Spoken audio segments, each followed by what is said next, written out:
on this wet and wild episode of MythBusters.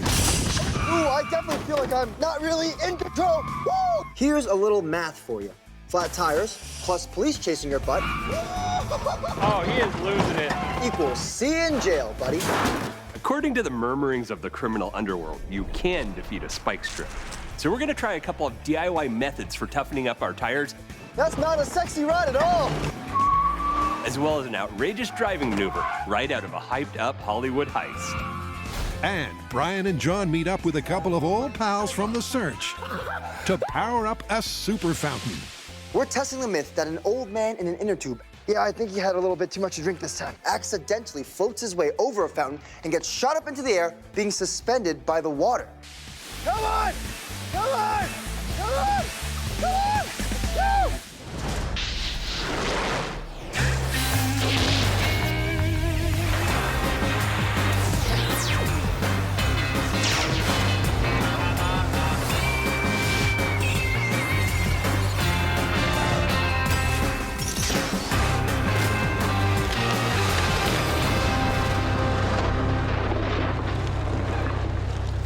The first myth off the blocks involves an enticing yet highly dangerous cocktail: alcohol and water. The story goes that a tipsy senior citizen decided to finish off an evening of drinking with a dip in his hotel's dormant fountain. Floating in an inflatable ring, he bobbed across the water's surface in a gentle stupor. Until, that is, the fountain sprang to life, suspending the startled senior high in the air for several seconds. But when the MythBusters investigate this tale of drunken misadventure, will it hold water, or is it merely hydrodynamic hyperbole?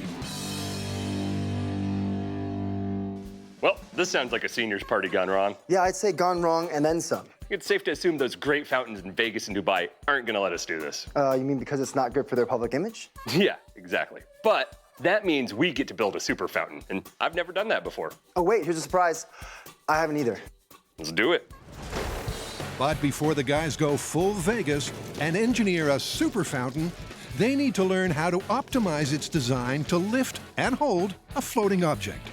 Water is one of the most prevalent molecules on the planet, but it's also one of the most unique. With just one oxygen and two hydrogens separated by 104.5 degrees, it becomes just about magical. You can use it to cut through steel, lift a 500,000-ton ship, and it's most dense as a liquid and not as a solid. It's those crazy properties and many more that we're gonna have to investigate to figure out just how water could lift a human being.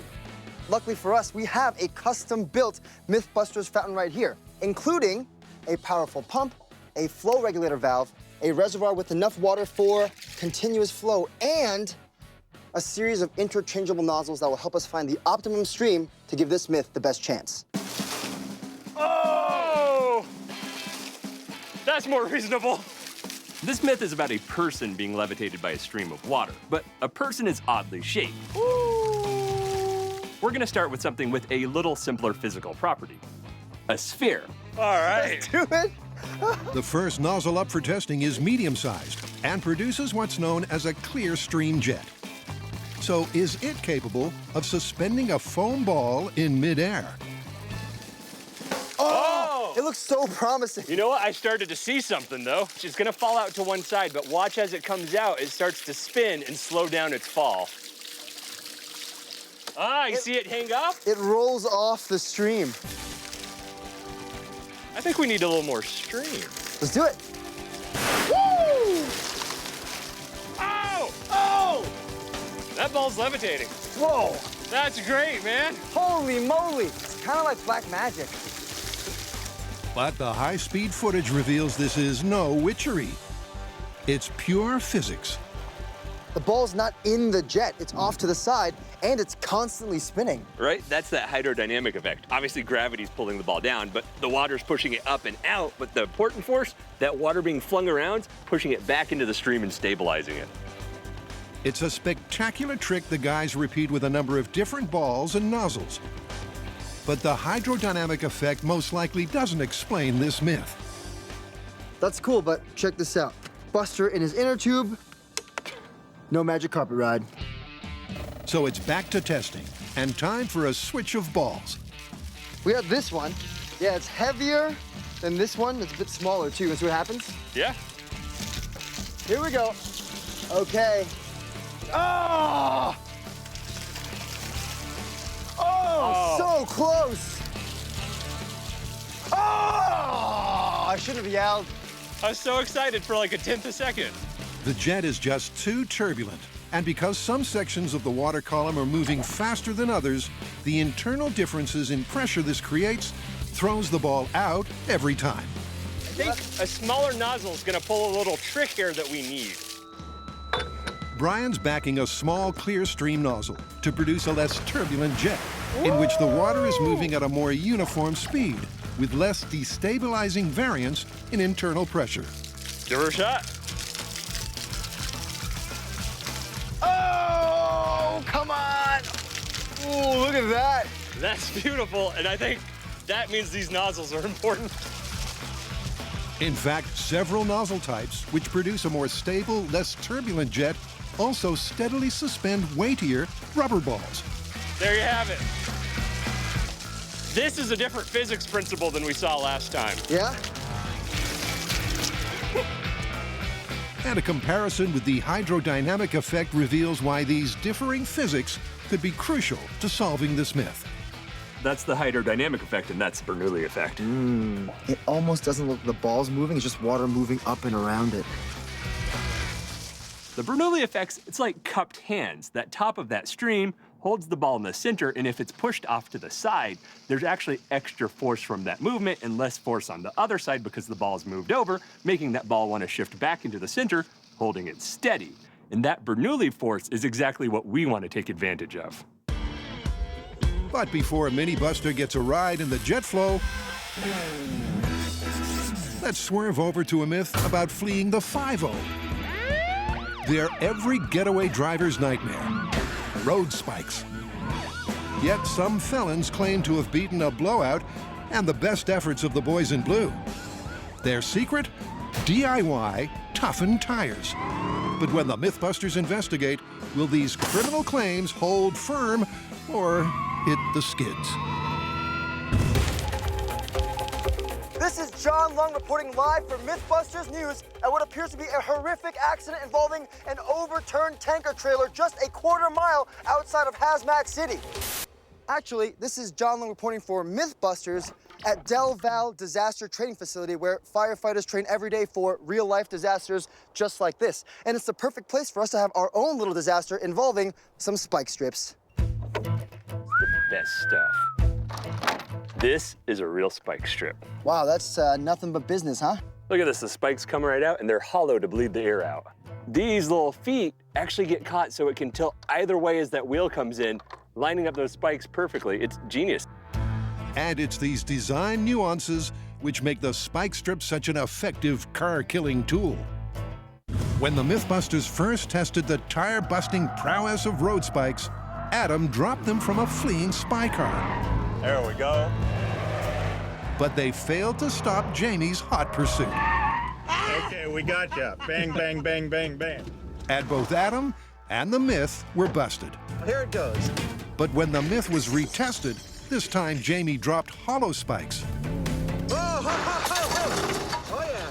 Oh, I feel them in my tires. And this single enhancement made all the difference.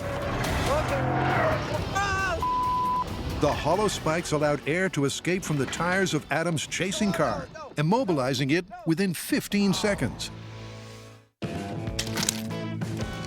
In fact, they're so effective that run over them slow or run over them fast, and you're on a highway to nowhere but Flatsville. You hear that, Brian? Yeah. That's the overwhelming sound of our car getting its butt kicked by that spike strip. Those spikes, they're hollow so that they're like a soda straw. That way, a small sip of air can come out and you don't have a boom, uncontrolled blowout. You have a nice, steady, slow stop. That's pretty neat. Unsurprisingly, when it comes to beating the spike strip, air-filled tires proved a real letdown. But there's no need to feel deflated. When the MythBusters return, If you can raise a house with it, you could probably spike-proof a tire. They'll toughen up a set of tires with AB foam It's time to roll out the welcome mat. and then run this roadblock for real. And in the myth of the Geezer Geyser, Look at that! the fun continues at a pool party with old pals. Definitely enough force. Push and hold Buster up. You think?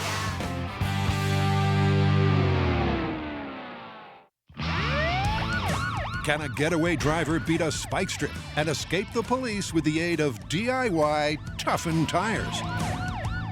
Brian and John are going to make their own and put them to the test. A, Hey. B. Woo! All right, there you go, AB foam. This stuff, you find it everywhere. I mean, they literally insulate stuff with it all the way to raising the foundation of a house. And you figure if you can raise a house with it, you could probably spike-proof a tire. Ready? Yeah. All right, you stand back, buddy. Should I cover your beard with my hand or something? It protects itself.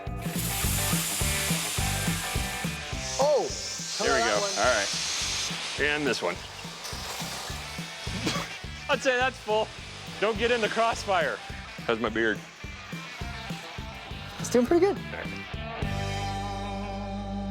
Once the foam is cured, the guys snap off the excess, weld up the fill holes, and their DIY toughened tires are done. All right, road spike simulation test in 3, 2, 1. Oh, snap! So that penetrated pretty easily, but that's not broken up around there. In fact, yeah, not a problem, right? Yeah. So that's my question. If these spikes go in, the only thing you have to worry about is forces from the side tearing it up. And I'm impressed. This might actually work. But is AB foam a spike buster? Time for the rubber to meet the road. There's 2 driving components to every heist. Getting to your heist, getting away from your heist. We're gonna put our modified tires through both those tests. The first test is gonna be this course, which is a daily driving, how's it handle type of test. Just a little bit of weaving, a few speed bumps, a sharp corner, and a long drive up to the finish line. Where it will become our starting line for test 2. Now, we'll be driving away from the scene of our crime as if we're being chased by the cops. But unfortunately, we'll be hitting their spike strips immediately. Not only do we care about what happens to the tires on the spike strips, but also what happens to them afterwards and how the car handles. Because what good's a getaway car if you're not getting away? Ooh, good pass, good pass.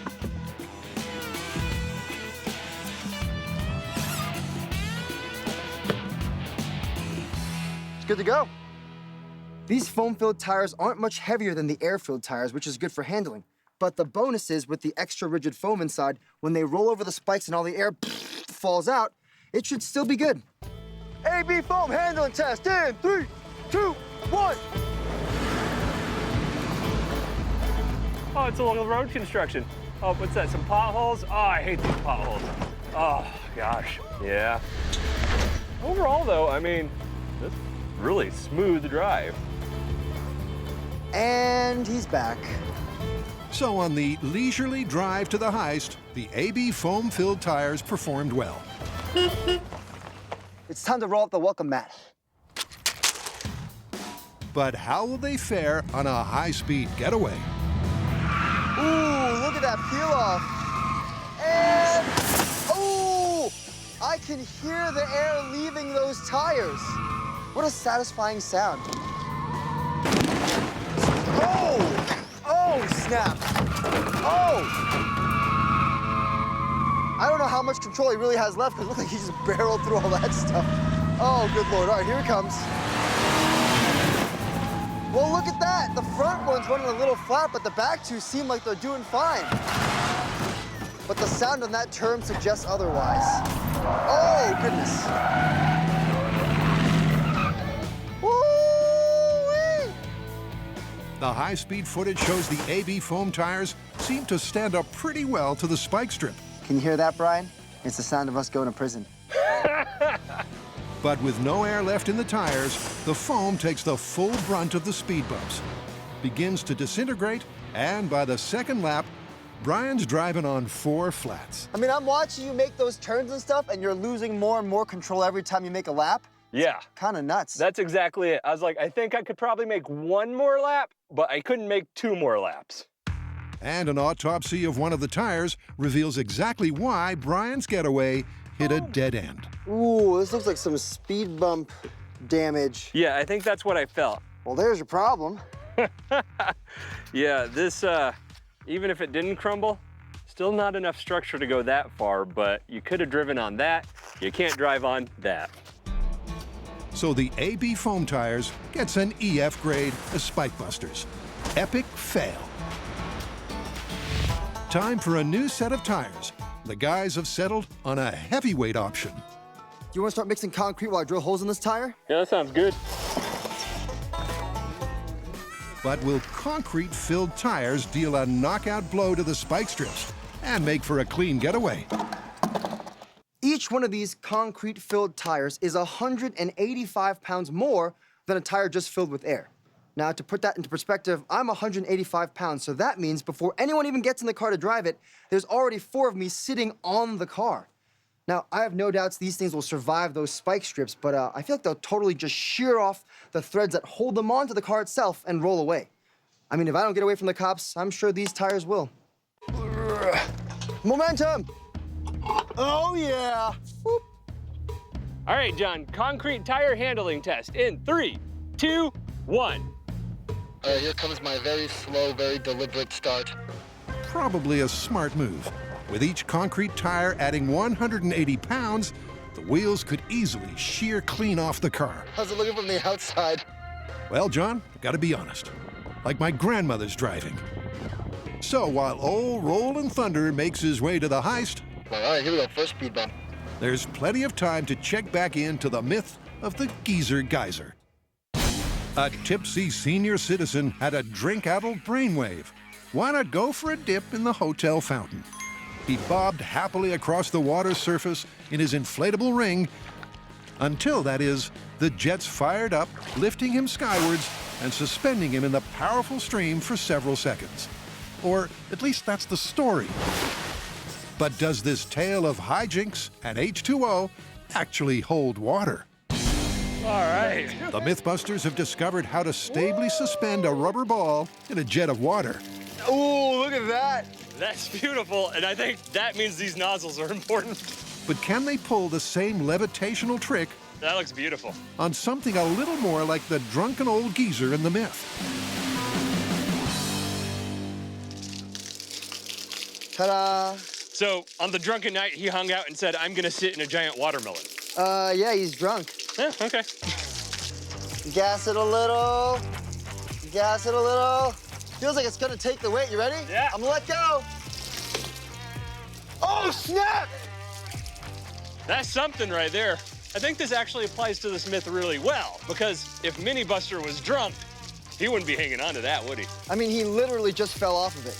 I don't think a single nozzle is gonna cut it. I think there's a fair amount of physics and engineering that's gonna have to be done to make this work, but I have an idea.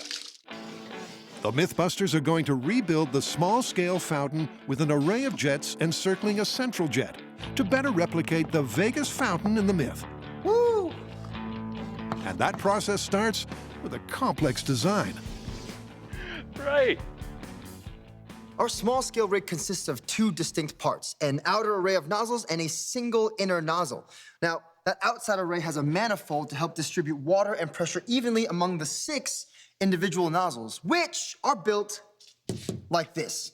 Hose, reducer, PVC pipe, and the most important part, the flow straightener to make sure we get the most laminar flow out the top. Now, the inside nozzle is the same thing as that, except it has its own pump and its own flow control valve so that we can regulate the outside and the inside pressure differently. You know, usually some ideas look easier on paper.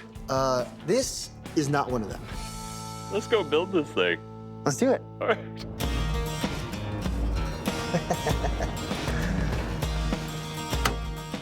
Ooh, fancy. After you, sir.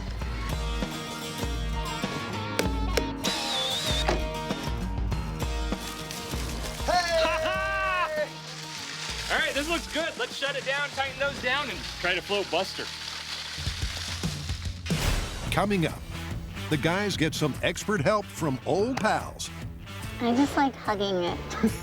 to upsize their small-scale fountain to Vegas proportions.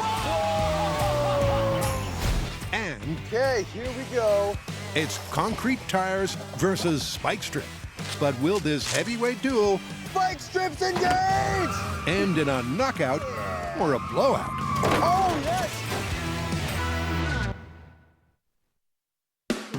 The MythBusters are investigating a tall tale of drunken misadventure in a water feature.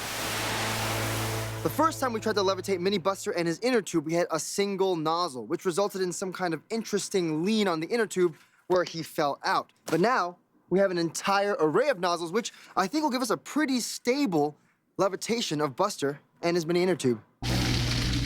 Let's say we start with the outside ring first. Sounds good to me. Oh! That is pretty cool. It seems to be riding the outside, and it fell right down where that central nozzle isn't flowing right now. So what I think you're saying is we should try this with the inner nozzle. I think it'd be a good idea. All right. All right. First, they'll try the center jet a little higher than the outer array. It's straight over the falls for Buster, but the guys are going to give the inside jet another chance. Down a smidgen on the inside. Yeah, you think we can get to like about 6 inches or so below the... I can get anything you want, John. That's getting close, man. Close, but no hydraulically suspended cigar. Mini Buster's jet ride lasts for less than a second. But a lower central jet did at least improve hang time a little. I have no doubt there's one important thing this taught us, and that's that we're gonna have to tune this just right to really make this work. So let's tune it. Next, the guys dial up the power of both the inner and outer jets and increase the difference in height between them from 6 inches to a foot. Going on my shirt! That's beautiful. This time, the inflatable ring is suspended in the jets for several seconds. And John has an idea, which may allow this geezer to hang on next time. I think we'd benefit from a slightly more realistic weight Mini Buster because he's pretty light. Maybe we put a few nuts in there, tape him down like he's hanging on, just so we can find that balance point in our small scale. By making Mini Buster heavier, the ratio of his weight to his ring's weight will be closer to true scale. It'll also lower his center of gravity, which John thinks should stabilize his ride in the jets. To balance the increased downwards force, a beefed-up Buster will now exert.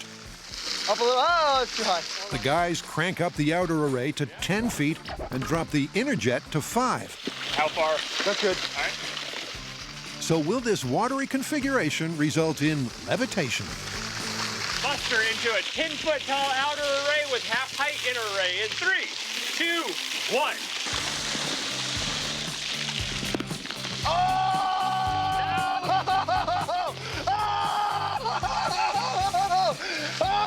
What do you call that? Levitation. It's a pretty turbulent jet ride for the little guy, but he clings on to his ring for the duration. And clocking a total flight time of 7 seconds, this small-scale test suggests there may yet be some truth to the myth. Holy moly! Right, so I think there's only one question now. You think that fountain still works when it's under the water? Yeah, how did Buster float on top of that? We just saw a pretty good levitation of our Mini Buster in his mini inner tube. But the myth does state that our old geezer does float accidentally into a bunch of fountain heads and then gets lifted upwards. So our next step is to drop our nozzle array down under the water and see if we can get the same result. Buster's in position. Go ahead and fire in 3, 2, 1. That looks different. More like a wave pool than a beautiful fountain.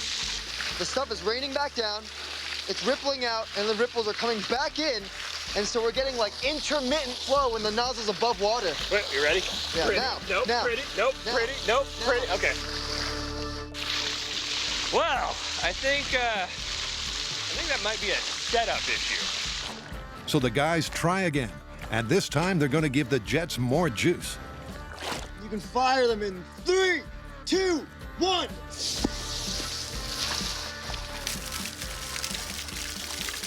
All right, so despite that effect of whatever's going on here, for a moment until he starts getting wish-washed around by all this, it's kind of working. Yeah, I mean, he floated in there, got shot up, and he lasted just long enough for those waves to come crashing back, destroying his laminar flow, sending him back into the pool.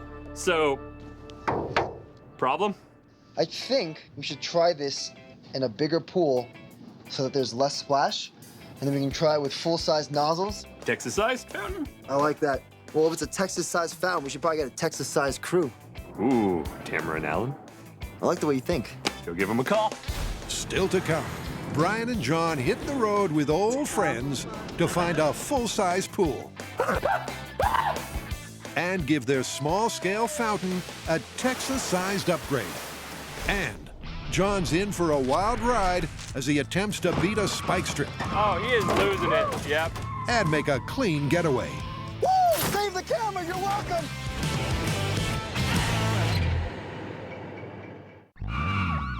The MythBusters are attempting to foil a police spike strip and make a successful getaway using DIY toughened tires. But their first effort with AB foam-filled tires fell flat. Can you hear that, Brian? It's the sound of us going to prison.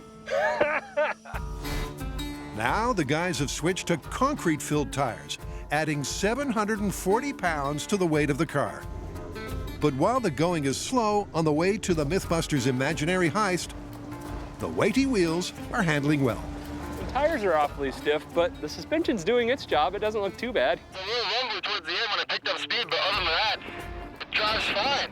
You want to turn around and go for the gold? You know I do. Time for a sharp exit from the scene of the crime. So will the concrete tires survive the spikes and a speedy getaway? Spike strips engage!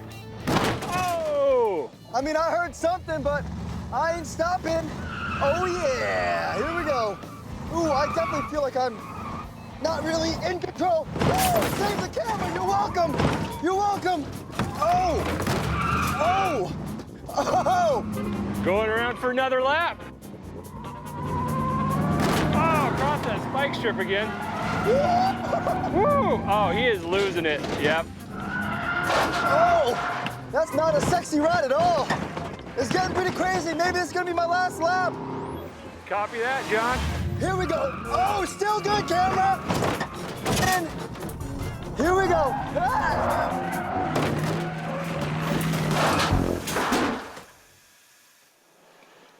Well, what do you say about that, Mr. New York driver?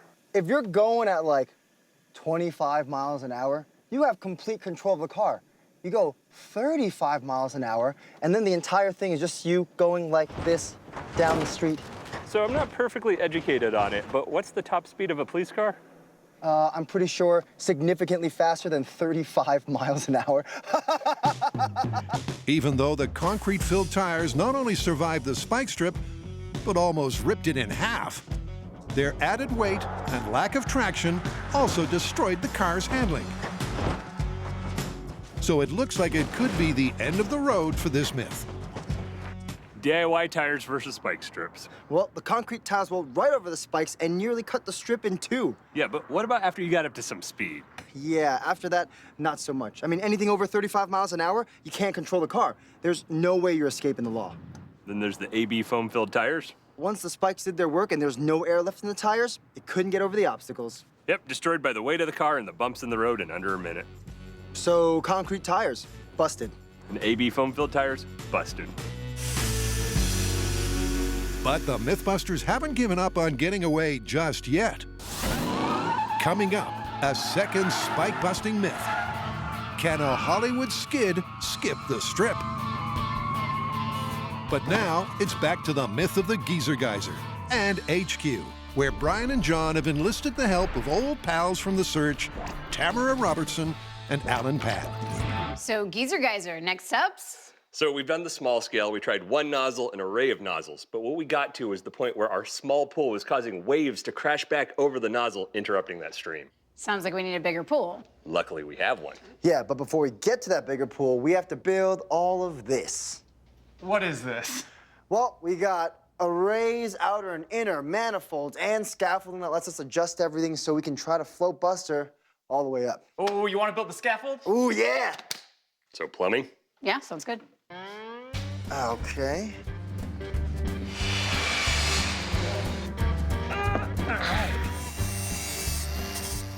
Right now, John and I, hi John, are using perforated sea channel to build a scaffolding system to hold our middle nozzles in place and keep our outer nozzles adjustable so that we can actually dial in the streams to give Buster the best possible chance of actually being shot up and suspended with water. Brian and I are working on our water distribution manifolds. We're gonna have 2 of them that are fed by 3 pumps. That'll give us enough pressure for the outer and the inner arrays for our nozzles. Tamara and I have to spend a lot of time making sure every connection here is right. I just like hugging it. We're not dealing with a ton of pressure. I mean, it's a fair amount, but not insane. It's a ton of water. Each of our pumps can handle about 900 gallons per minute of water. Any little leak, and one of those nozzles might not be right. No flying Buster. It's a demanding and complex build. But after some serious number crunching, Right, so it's 2x 2x squared equals 18. Oh, actually, that's a pretty smart way to think about that. and some not so serious plumbing, Now, the fountain gods will honor us. the scaffolding and pipework for a Vegas-sized fountain are complete. Cool. Looks like we got all the pieces. Why don't we bring them out there and put them together? Let's do it! But you can't just build a super fountain anywhere. Time for a drive out to the country where the MythBusters have teed up a location for final testing. Oh, that's a nice looking pool. Yeah, it reminds me of when I was a kid going to summer camp. You went to summer camp? Nope, too many allergies, couldn't go. With summer long gone, the pool's deserted, and the perfect spot to build a fountain of Vegas proportions. All right. The fountain's inner jet array will be powered by a single pump, while the outer array can take either 1 or 2. Clear. So the MythBusters have ordered in 2 large units and 1 very large unit, which they'll use in different combinations. 3 massive pumps in place. While Tamara gets to grips with the oversized pipework and Brian supervises, Oh, that's using everything you got. All right. John and Alan make a start in the pool. So hopefully, John's not allergic to cold water. So this is a pretty big build in itself, but add in the element of water and it gets even more intense. It's cold. It is cold. Everything that you're doing is actually just zapping the energy and heat out of you. I can come over plenty. Whatever you need. Your hands start to cramp up, which takes you longer to actually screw everything in, which then means that you're in the cold water even longer, getting colder, taking longer, getting colder, taking longer. It's a process, but we're almost done. All right. Oh, that last hose is attached. Ready to test the center manifold? Yeah, before we hook the rest of it up and see if it all explodes apart. Let's do it. Okay, let's go. Ah! I can't feel my foot. Is that bad? Yeah. Brian and John developed the fountain's design during small-scale testing to provide the best shot at levitating Buster and his ring. But with a combined maximum output of 3,000 gallons per minute, these pumps are big league, and there's no guarantee the MythBusters' scaled-up fountain will handle such massive force. Well, there's only one way to find out. I'm ready. On your mark. Center manifold integrity test in 3, 2, 1. First, Brian will fire the inner array hooked up to one of the large pumps. So far, so good. But next, the real test. Both arrays firing simultaneously with the outer jets hooked up to the extra large pump. The fountain remains intact, and even with the bigger pump backed off full capacity, the outer jets reach around 60 feet in the air. Definitely enough force to push and hold Buster up. You think? And coming up next, Go, go, go, go, go, go, go! Come on! it's It's time to find out.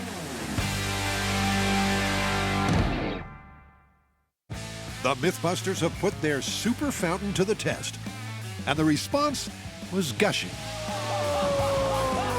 But are its powerful jets capable of suspending a drunken old guy in an inflatable ring, as claimed in the myth? According to this myth, this geezer has to float exactly on top of a fountain right when it goes off. To make sure that happens, me and John and Tamara are going to be guiding the float with these lines. But for initial testing, there'll be no Buster, just his inflatable ring. And the MythBusters will start small, firing only the outer jets powered by one of the large pumps. In 3, 2, 1. All right, let it go. Go, go, go, go, go. Come on, baby! But even with the large pump at close to full power, the outer jets fail to lift the inflatable ring. What if we trapped it with the outer like that and then actually use the center to start raising it? So use both sets of pumps. Yep, so I'll bring up the power on the outer array too to lock it well in. Copy that. All right, let's do it. All right, let go. Come on. Oh! The inner jets did provide extra lift, but not the sustained, stable suspension described in the myth. Do you think the weight of Buster would help? Let's throw Buster in there. In earlier phases of testing, a realistic scale-weight mini Buster with a lower center of gravity was critical to successful levitation. So could the addition of this guy make all the difference? This guy's got to get that partying under control. Yeah, I think he had a little bit too much to drink this time. And what better way to sober up than with a relaxing float in a super fountain? After a bunch of preliminary tests to hone in everything, I think we're ready to go full scale. That means both array of nozzles, full-size inner tube, and full-size Buster. I think he's gonna go pretty high up since we got that good stabilizing outer ring and a pretty powerful inner array. Well, there's only one way to find out. Hit the jets, Tex.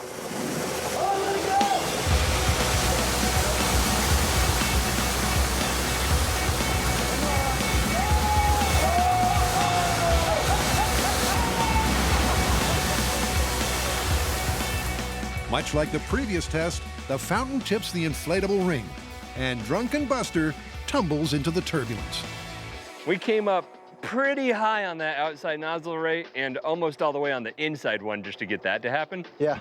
I think we need to go back to that bigger pump on that outside nozzle array. Whew, all right, let's get set up. All right. All right, Tamara, get out of there. Let go. With the extra large pump hooked up to the outer jets, they kick out a whole lot more juice. But will they hold Buster steady enough for the inner jets to lift him? Oh! That's everything we got on the outer array right now. And still no fountain flight for Buster. John has a theory why. Every time we see Old Man Buster almost get lifted by the center array, he flips feet overhead. Now that's because he's heavier in the chest than his legs are, just like a normal human being is. When the small-scale fountain successfully suspended Mini Buster, John had first carefully balanced the weight distribution in his ring. But as an old dude sitting in an inflatable ring would be imbalanced, just like Buster, using counterweights to even things out would be cheating the myth. So the MythBusters instead decide to both reconfigure the fountain and hook it up to all 3 pumps to attempt to lift Buster one last time. For this final shot, what we're going to do is we're going to move our inner array out closer to our outer array so that all of our pumps are focusing all of our force on the outer part, which should give us the most stability and the most force, and maybe Buster will actually stay up there. All right, you guys ready? Yeah. All right, this is the big one. In 3, 2, 1. This is the final call for Drunken Buster. Will he make his flight or get ditched in the drink to drown his sorrows? Oh yeah! Let go! Go, go, go, go, go, go, go! Come on! Come on! Come on!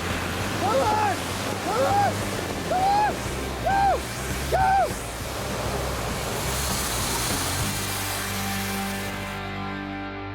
I think we maxed out. That didn't work at all. No, it didn't. Look at all the stuff we did for this full-scale test today. We just fired the outer array. Come on, baby! We fired both arrays together. We used all the pumps. Even arranged the inner nozzles outside to create some super ring of nozzles. And it still didn't work. We definitely mastered caging Buster, but levitation not so much. Yeah, even when we saw Buster start to lift a little above the surface of the water, he would just flip over like a pancake. I gotta say, this is busted. Busted. Agreed. Still to come. Brian, you ready? I was born ready. Get ready for spike-busting myth number 2, the Hollywood Power Slide.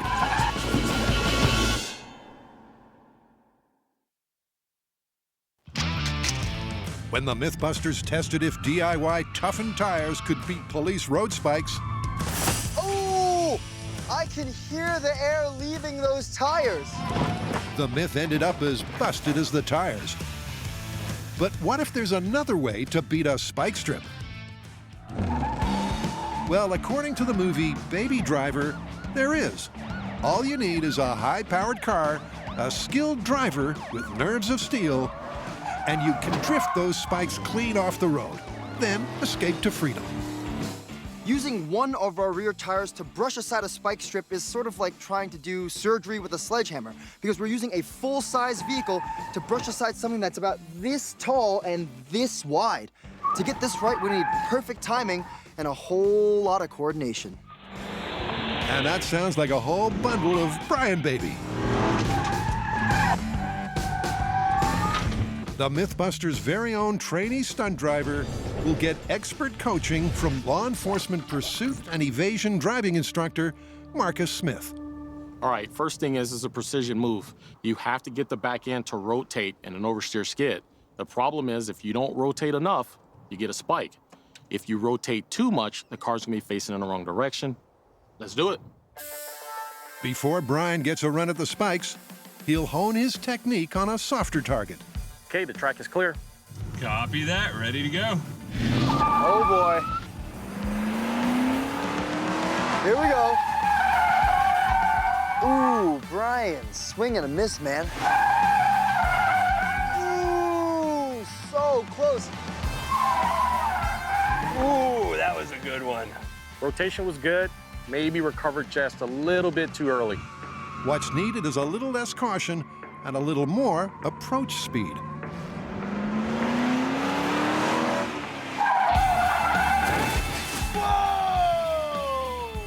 Nice. Not to mix my sports metaphors, but bullseye! This time, Brian clips the boxes. But does he really nail the maneuver? Perfect placement. I feel like, though, there's not quite enough rotation, but tire placement was spot on. Yeah, you want to lead with the rear, not the front of the car. All right, so plus for me is tire placement. Downside for me is not quite enough rotation. So if Brian's going to beat the spike strip, he'll need to commit even more to the power slide. Okay, it's time for the real thing. How do you think he's gonna do? I actually think he's going to do a good job, but I'm rooting for a spike strip. I understand where you're coming from. All right, let's call him in. Power slide spike strip removal technique in 3, 2, 1. Here we go. Here we go. Oh no! Is that the sound of air leaking out of a tire I hear? Sounds like it. And the proof is in the pudding. Or in this case, stabbed deep into the sagging rear tire. All right, you wanna see a sexy maneuver on high speed? Oh, yes. Ooh, oh. Does that look like a rollover to you? And there's the problem. In order to recover from the power slide, Brian pulls out of the maneuver too early, rolling over rather than brushing aside the spikes. You make a sweet turn, and then the front tire clears the spike strip, and the back one goes do-doom. I think you might be right there, but I remember in that movie, it doesn't show how he recovers. It looks like he spins maybe 270, takes his time and drives off. So I say we do this and just cut that recovery so we're only worried about flicking that spike strip. So Brian Baby's back behind the wheel. But can he slide this myth over the line? And he's off.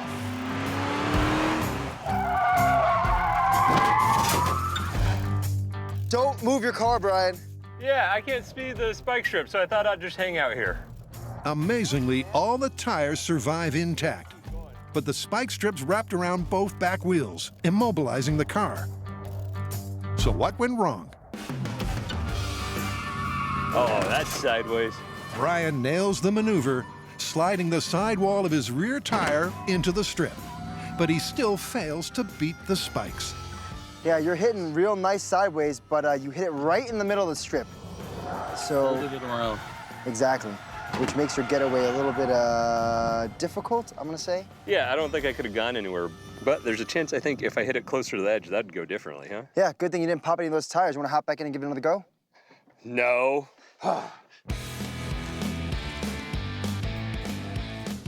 Brian, you ready? I was born ready. Ooh, he's got the rev. I think he forgot to take it out of park.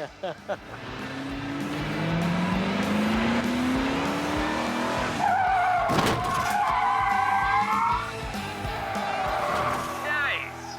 That's not good for this myth.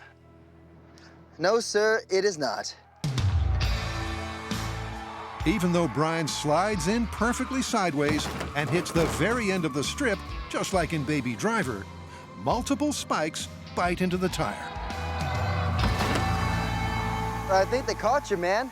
Yeah, I was a little scared to keep going. It's weird. It's like these spike strips were designed to stop cars no matter what they did. As though years of engineering and rehearsal and trial and error have caused this to work so well. So you don't have to be the sharpest spike in the strip to work out the verdict on this movie myth. So, beating a spike strip with a power slide. I mean, it seems pretty easy in the movies.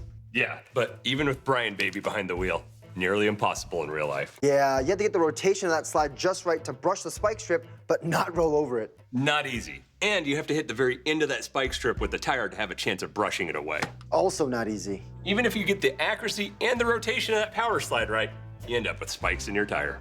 So, this mythical move might work in blockbusters, but in real life, it's just plain busted. Just like those tires. So, Brian Baby, you ready to try and make another getaway? Yeah, never gonna catch me, copper. Yeah, you know I'm not gonna use the spike strip this time, right? Whoa, whoa, whoa! Uncool!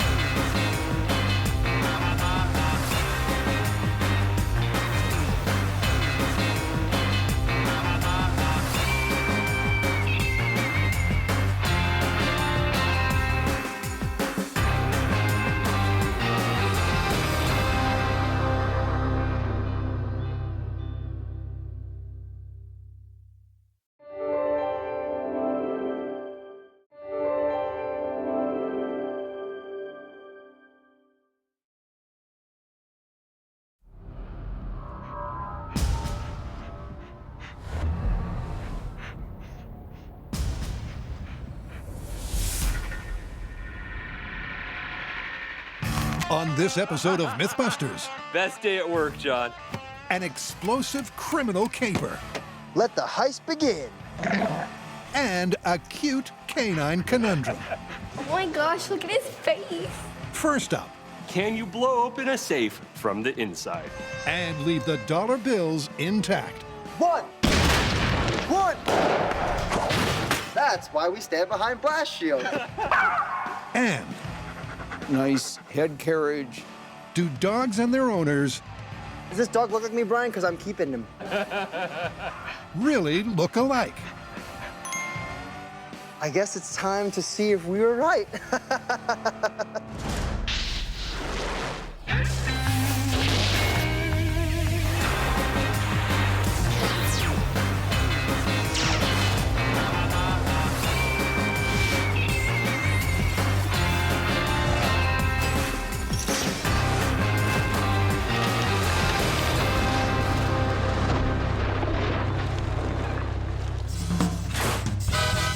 First up, a fabled criminal caper, the ultimate inside job.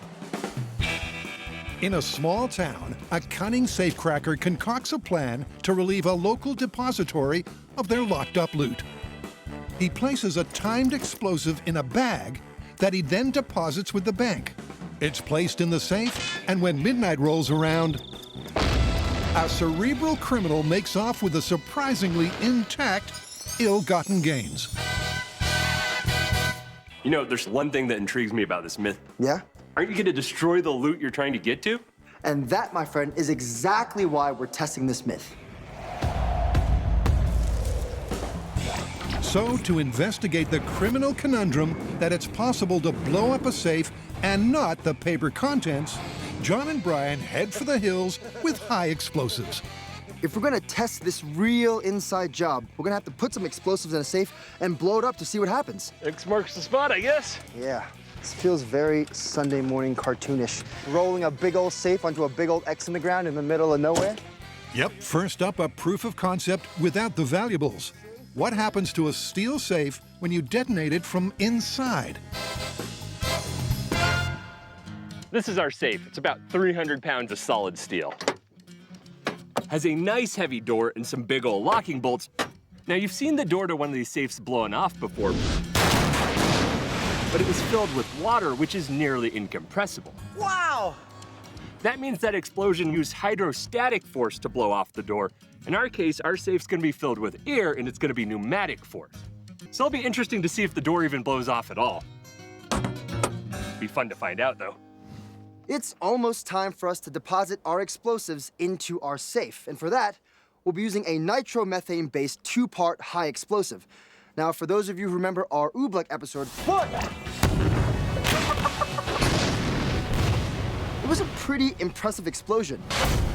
And that is what our pyro is mixing up for us right now. News reports describe the explosion as causing significant damage to the bank interior. Based on that, they've estimated the perp used 4 sticks, or 1.3 pounds, of binary explosive.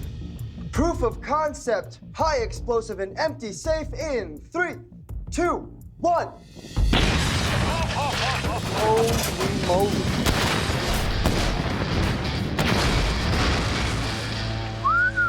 Oh, look at this. Well, not much left of that. Yeah, it looks like it got blown up like a balloon.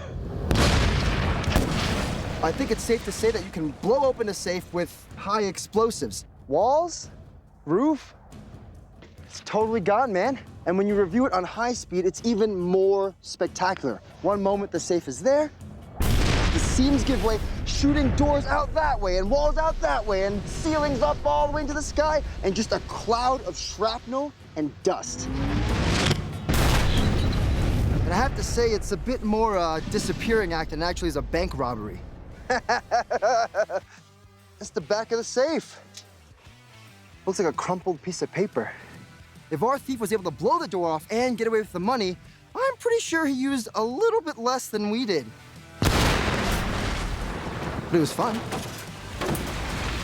think it's time to go back to the shop and investigate how our thief might have actually pulled this off. Sounds good. Before the booms continue, cue myth number 2.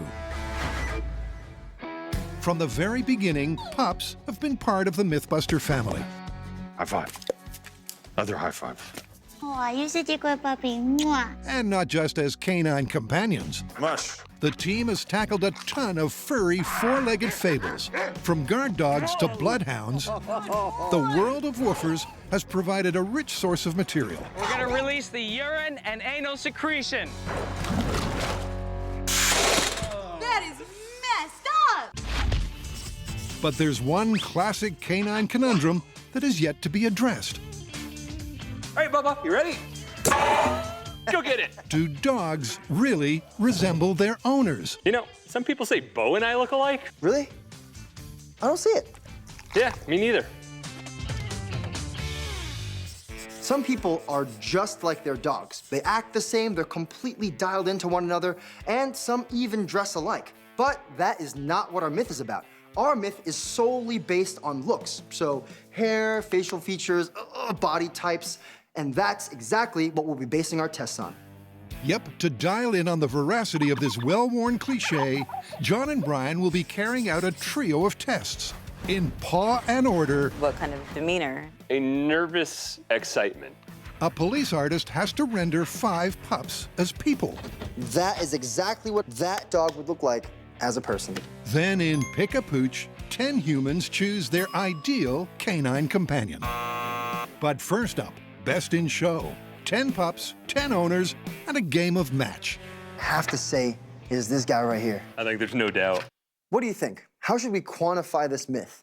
Well, we have 3 different tests where we're matching dogs and owners, and we're using all those volunteer dogs and all those volunteer owners. So how about this? We have a few tests. Each one has its own result, and those results are based off of the percentage of correct guesses we get for matching up dogs and their owners. Then at the end, we'll take each of those individual results, compile it into one final, average, and that'll be our score. Right, I like that. We have the meta result, and I think we have to say anything under 30% of that is just pure luck, though. So over 30%, and we call it plausible. Great, and for 50% and higher, I think it's safe to call it confirmed. All right, let's go play with some dogs. All right, let's do it. With the parameters set, the guys have let the workshop go to the dogs. If you're gonna hang out with a lot of dogs, you gotta hang out at a dog park. In honor of our very own myth dog, we got Bo's Bark Park. Go get him. For our first test, we're gonna have 10 dogs and 10 owners. We're gonna separate them out and look at the dogs. What up, tiny dog? Get to know their faces, really get to understand them, then swap the dogs out for their owners and do the same thing. We're gonna take the 10 dogs, 10 owners, compare them, try to match them up, and see how we do. Helping them out is a well-groomed expert. Got beautiful pigment, nice dark pigment, nice head carriage. Overall structure of the dog is really beautiful. Evan Ginsberg is an experienced show dog judge and a German Shepherd owner. Could you tell? First up, John and Brian take their time and get to know each of the pups. Does this dog look like me, Brian? Because I'm keeping him. On this test, they're looking at broad physical characteristics. Very intelligent looking. Nice muzzle.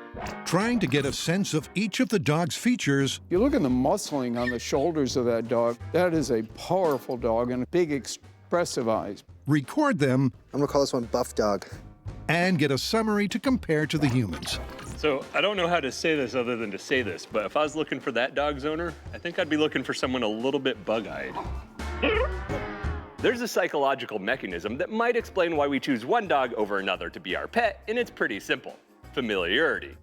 Just because we see something and get exposed to it in the future, we like it. Someone who looks calm.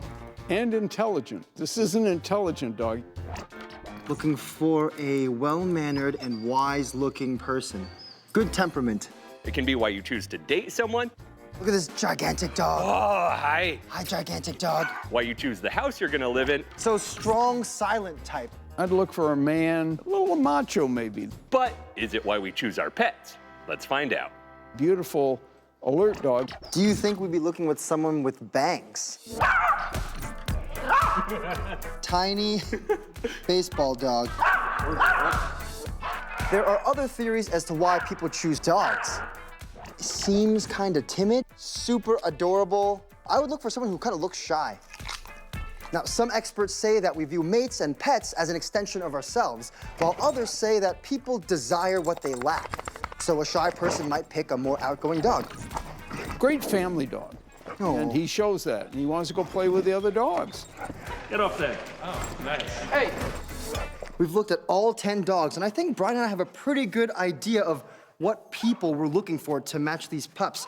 I mean, we're looking for like beautiful, expressive eyes. We're looking for shaggy, unkept hair. Maybe someone who's slightly older. Someone who's more excitable and smiling all the time. I think we have that down. I also found my new dog, right? You're coming home with me. Coming up, Brian and John meet the owners. Oh! Can you pick who's with who? Uh-huh. Is it possible to match pups and their people judging only on their looks? Do dogs really look like their owners? I think there's no doubt. Man.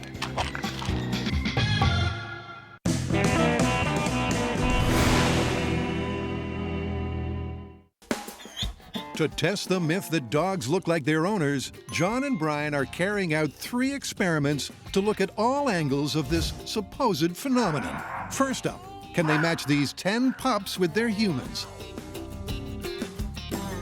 With the help of Regina Cash, an expert when it comes to assessing human facial features, it's time for the people parade.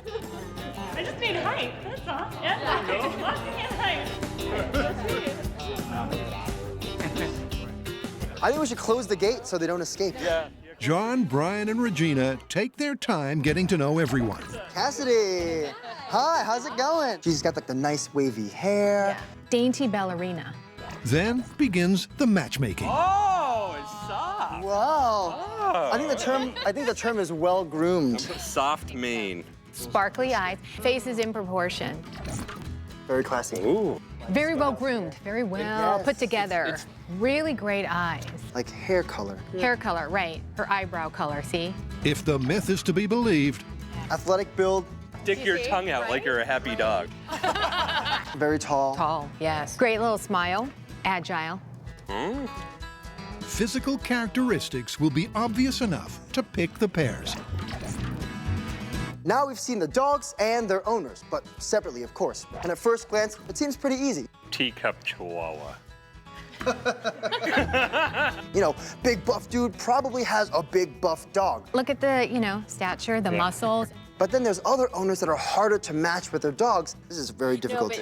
Until you talk to him for a bit and you see him smile and you go, wait, I think I saw a dog with a similar smile. I'm gonna go, I think. Oh, yeah. Right? Yeah. Totally. All right, so we got our board with all our owners on it. We'll put our matches here, and then hidden here are all the results. With the help of both experts, they've assembled their matches. Contestant number 1, Esther. She looks friendly, but also confident, and she's well-groomed, and has got a lively, expressive face. I think there's only one dog that matched that, huh? If this isn't her dog, we should just give this dog to her. Cody! He was pretty difficult to place. So that was the one me and the judge were looking at. I was pretty sure I knew who that dog belonged to. Well, then on top of it, I think that long, slender look kind of rules this one out, and I think we got to go Opus. All right. All right. Next one is Garrett. The judge said he had a great smile. Smooth, soft hair. That little waft going on. Yeah, and I think it was like based off of all those that we said, real-life teddy bear. Real-life teddy bear. That's Jordan. All right. We said that her build was petite, great smile, and sparkly eyes. Yeah, it's like face for face, I kind of think the same. Definitely the same happy, enlightened face. That's the one. So Mario. There's always a chance that the biggest, buffest dude's got the tiniest, cutest dog. If we're going purely on looks, I have to say, is this guy right here. I think there's no doubt. Man. Big dude, big dog. That's Sarah. All right. We said she looks shy and has emotive eyes. And we went with, the dog I called Baseball Dog. Poor girl. Because of his baseball shirt. Haley! Okay, so our judge said she had great eyes, and I described her as having quiet confidence. This is what we said. Petunia? Next person, Max. We said in terms of build that he's buff, but it doesn't mean that he's tall. So not necessarily a big dog, just a dog that's got physicality to it. That's the one. Okay, so that gentleman is Mark, and we said he was classy casual, friendly, alert, and agile. So last but definitely not least is Cassidy, who we said we had sparkly blue eyes. I'm pretty sure our judge Regina said she was like almost had a ballerina's build. That's a lean and powerful dog. Looking back at our list of dogs and people, and I'm pretty pleased with the connection here. I know, I'm seeing that physical relationship between dog and owner. I guess it's time to see if we were right. But before the grand reveal, it's back to the myth of dynamite deposit. 3, 2, 1. Is it really possible to blow up a sizable safe from the inside and keep the bank bills from being burned or shredded in the blast? It seems unlikely, but the MythBusters are on the case. To see and understand what happens with an explosion inside a safe, well, you're gonna need a clear safe, and they don't really sell those, so we're gonna build our own. It's like I'm breaking into the safe I built myself.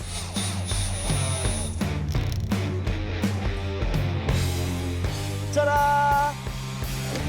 Before we start blowing up our clear mini safes, we're gonna do a naked explosion on this platform so we can study in minute detail the properties of a high explosive blast. Now, when we blew up our real safe in the field, we used a binary or two-part high explosive. But for our small scale, we'll be using det cord. One candle for this cake. Det cord is a rope-like configuration of high explosive with a blast force of over 20,000 feet per second. Using the binary explosive in the shop is a legal and safety concern. So det cord with a similar detonation velocity is a convenient analog.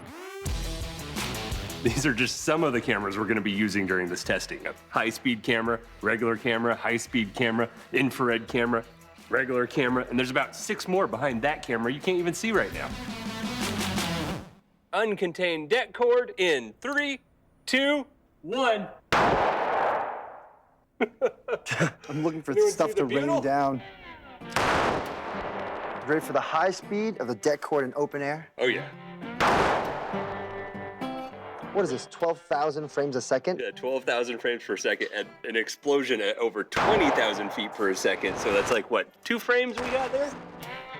I can't bet. It's still like a blink. We need a bigger frame rate. They reset with the camera to run at 65,000 frames per second.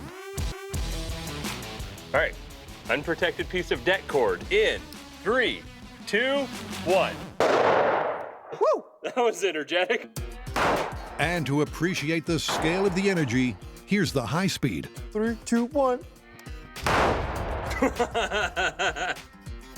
Even at 65,000 frames per second, Pause it and you can go frame by frame. it flashes by in the blink of an eye. Boom. Oh, look at that. That's really interesting. You have this solid fireball just in the shape of that cylinder like the cord is. And it evens out. Look at that. It's just a big ball now. Wonder how that'll be any different inside that safe. To find out, cue the see-through safe. In 3. This is gonna cause some back pressure, and that's where the science gets interesting. 2. What happens to that flame front with the extra confinement of a safe? 1. Whoa! And that's why we stand behind blast shield.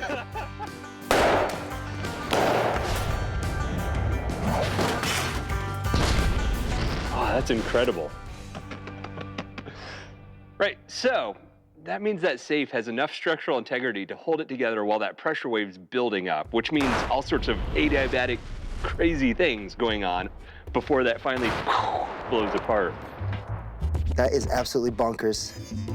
When our explosion went off inside the safe, that flame front hit the top, then the bottom, then the top, until the walls of the safe gave out. And that's important because it's that phenomenon that means the flame lasts 4 times longer than in an uncontained explosion. That means any paper goods in there are gonna be in that fire for 4 times as long. With containment, the blast lasted 4 times longer. Well, when an explosive goes off, it produces a lot of gas. And that gas puts pressure inside the safe. Any air inside that safe is gonna be compressed, meaning it's gonna heat up. This is a pretty simple demonstration of that concept. Plunger goes down, compresses the air, and the content's gonna go up.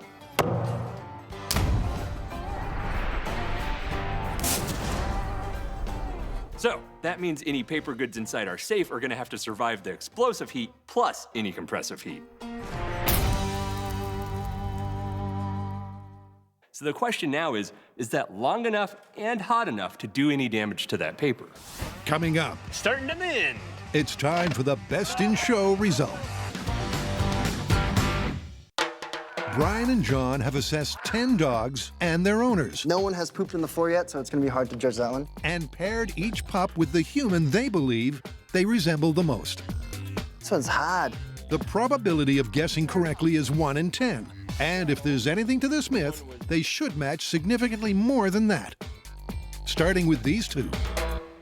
All right, starting down the end. Oh! We were so sure that that was her dog. I see it a little bit, but definitely the better match. All right, we'll swap their dogs. Pair number 2. Go.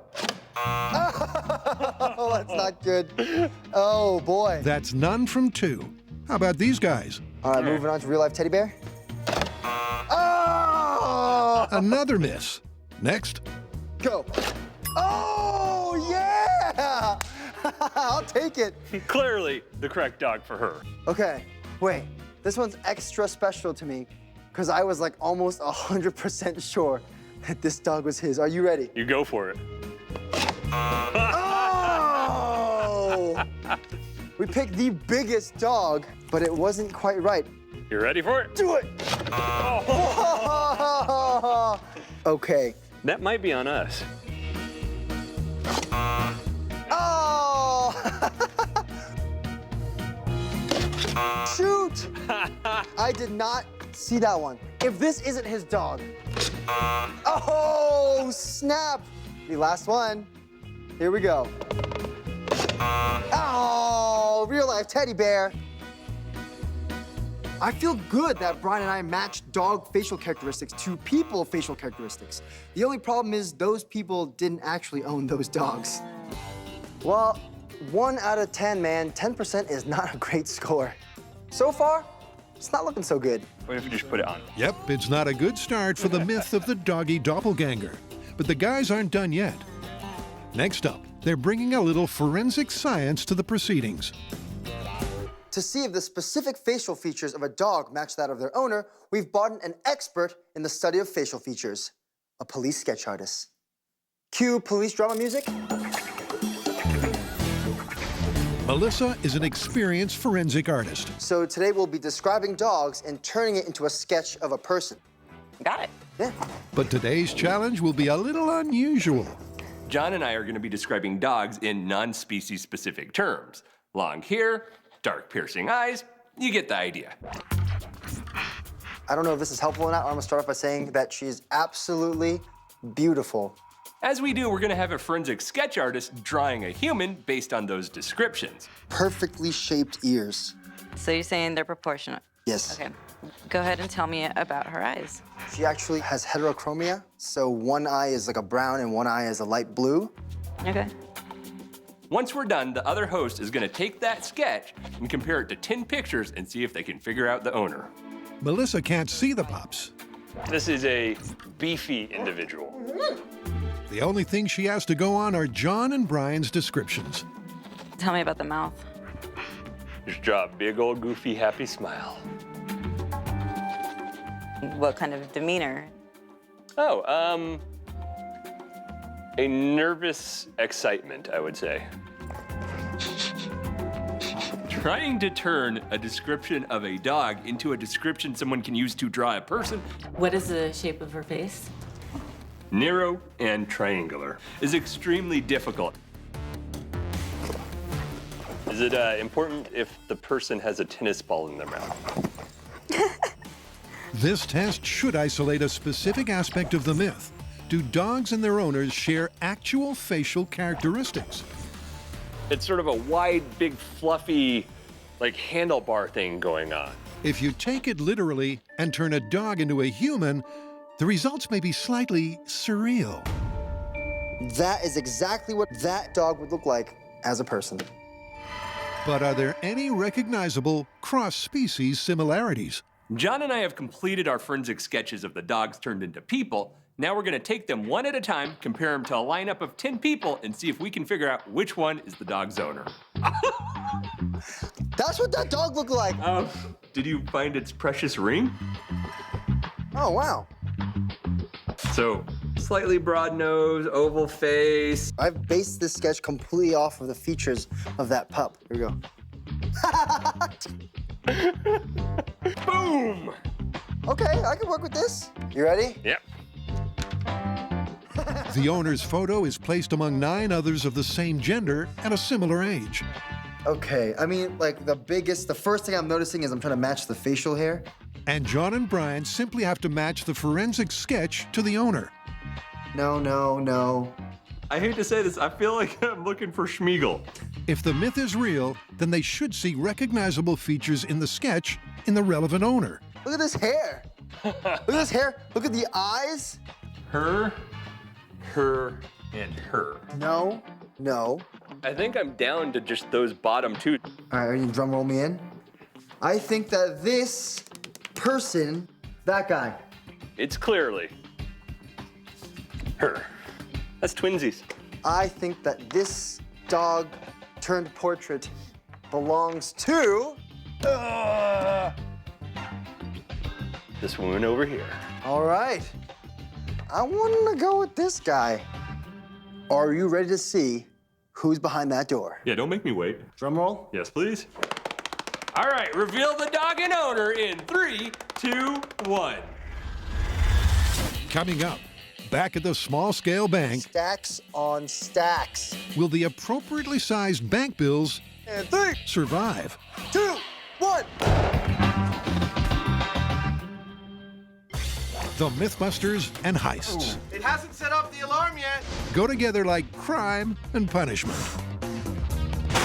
Why, Thor, the god of thunder, is trying to enter my building.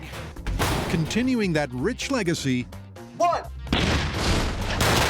Brian and John are testing the tall tale of the ultimate inside job. Can you blow up a safe from the inside and leave the loot intact? 1. Our small-scale experiment has showed us that containing our det cord explosion inside our clear acrylic safe has increased the existence of our flame front 4-fold. That means if we put money inside there, it'll be exposed to fire for longer. So next up, we're gonna see what it actually takes to ignite money by burning money. Check it out. Everything's a helmet to you, isn't it? Yes. All right, put it on the burner. It's illegal to burn US currency, so for our myth, we'll be using, ta-da, official myth money. Made with cotton, the myth dollar will burn exactly like official currency, and no one need go to jail. Bearer bonds. In addition to the bank bills, the guys are also toasting bearer bond replicas. Now preheat your oven to 350 degrees and wait for your money to ignite. How we looking? We are at a mild 138 degrees and rising on both the money and the bearer bonds. Ooh, dope. The bill's dancing a little bit. I see it. Conductive heating. I don't want to die. It's for science, it's okay. All of our myth money and our bearer bonds burst into flames around 650 degrees Fahrenheit. Oh, there's ignition. On both of them. Now we checked the data sheet and we know that our det cord explodes with a temperature of 7,500 degrees Fahrenheit. Woo, look at that, it's up. Oh, there goes our money, man. There's our retirement savings. Oh, it's gone. You think that any money inside a safe with that explosion would just go boom, up into flames? I'm gonna recommend a sweet mustard-based barbecue sauce for this one. But ignition is a function of heat and time. For example, if I sweep my hand over this fire, I am unscathed because the amount of time my hand spends in the fire is negligible. But if I hold my hand above the fire, eventually I'll burn myself. I'm beginning to think that our money will survive the flame generated by the explosion. Let's find out. First, in small scale. This is the kind of score our would-be thief is hoping for when he blows that bank safe open. Oh, yeah. Bearer bonds. Stacks on stacks. Look at this. Once again, the guys have primed a short length of det cord. Nice and tight. It'll generate something in the region of 7,500 degrees. All right, we're ready. All right. Clear mini safe filled with mini myth money and mini myth bearer bonds in 3, 2, 1. Hold. 1. Hold. That doesn't get old. Let's go take a look. All right. Combine a small-scale high explosive with a small-scale safe. Oh, look. This is not even burned. Stack of bearer bonds. And you end up with relatively unscathed small-scale bundles of money. It seems like our would-be thief has a really good chance of getting away with a ton of loot.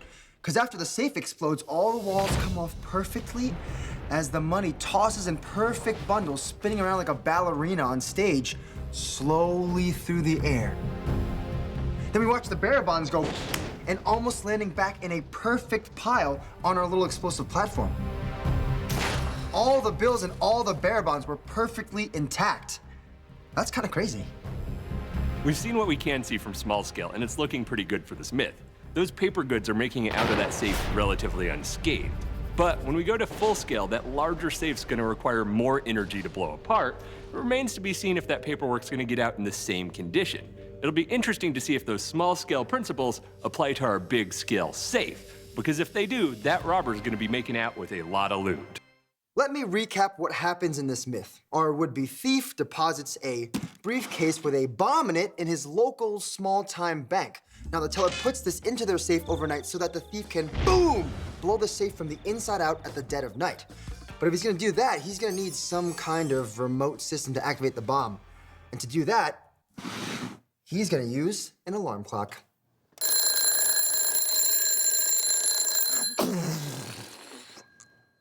All right, let's do it.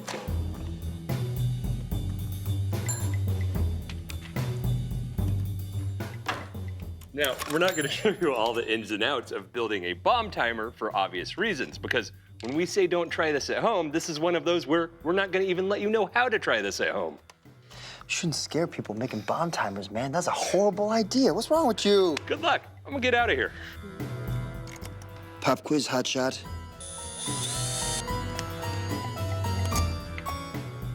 This might seem kind of messed up, but I've been making fake bombs since I was this tall. I mean, I'd take apart like toasters, remote controllers, all that kind of stuff, hot glue it all together, and then run a piece of floss across a doorway for a booby trap. Obviously, they didn't work, but look where I am now. Now I'm on a watch list. I went to go visit me mom in the laundry room. There's just a little tray with all like sundries in it and stuff. And then I like just moving stuff, and then I found one of my old little, just like a piece of plastic with like a circuit board glued to it and a bunch of buttons that didn't do anything. I was like, oh, my bomb! It's still here! Just... So your mom's like doing your laundry and just pulling stuff out of your back pocket? Yeah. She's like, here's a bomb! And that's been, she didn't know what it was, but that's been like, that's probably like 16, 17 years old. Did the TSA know what it was? I did not take that with me on family vacations. Okay. Continuity test. That means boom. Boom. All right. So this is what you did with my alarm clock? Yep, and now it sets off bombs. Well, we'll see if it sets off the dead cord, and then we'll use it to set off our bomb. Great, if it works, we'll take it to the field. Let's do it. We've hooked our alarm clock timer to a piece of dead cord inside our clear mini safe. Now to test the whole system, we're gonna set the alarm off, run back here and press this safety button and see if the dead cord goes off. If it does, we have a good connection. All right, I think we're good to go. All righty. You ready? Yeah. Okay, alarm clock bomb timer test in 3, 2, 1. Alarm's still going.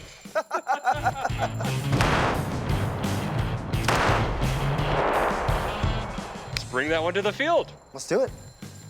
Should probably go turn that alarm off, eh? Right, let's go rob a bank. Oh yeah. All right, wait, take the money. Lunch is on me, man. Lunch is on me. You know, the full-size safe will have full-size money. That'll be easier to pay with. Coming up, who let the dogs out? Best day at work, John.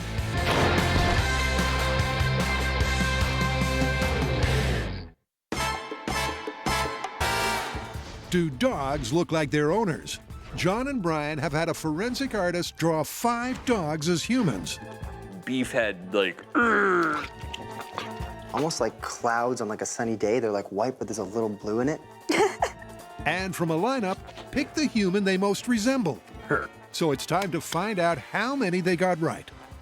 First up, Jackson the Dachshund. All right, reveal the dog and owner in 3, 2, 1.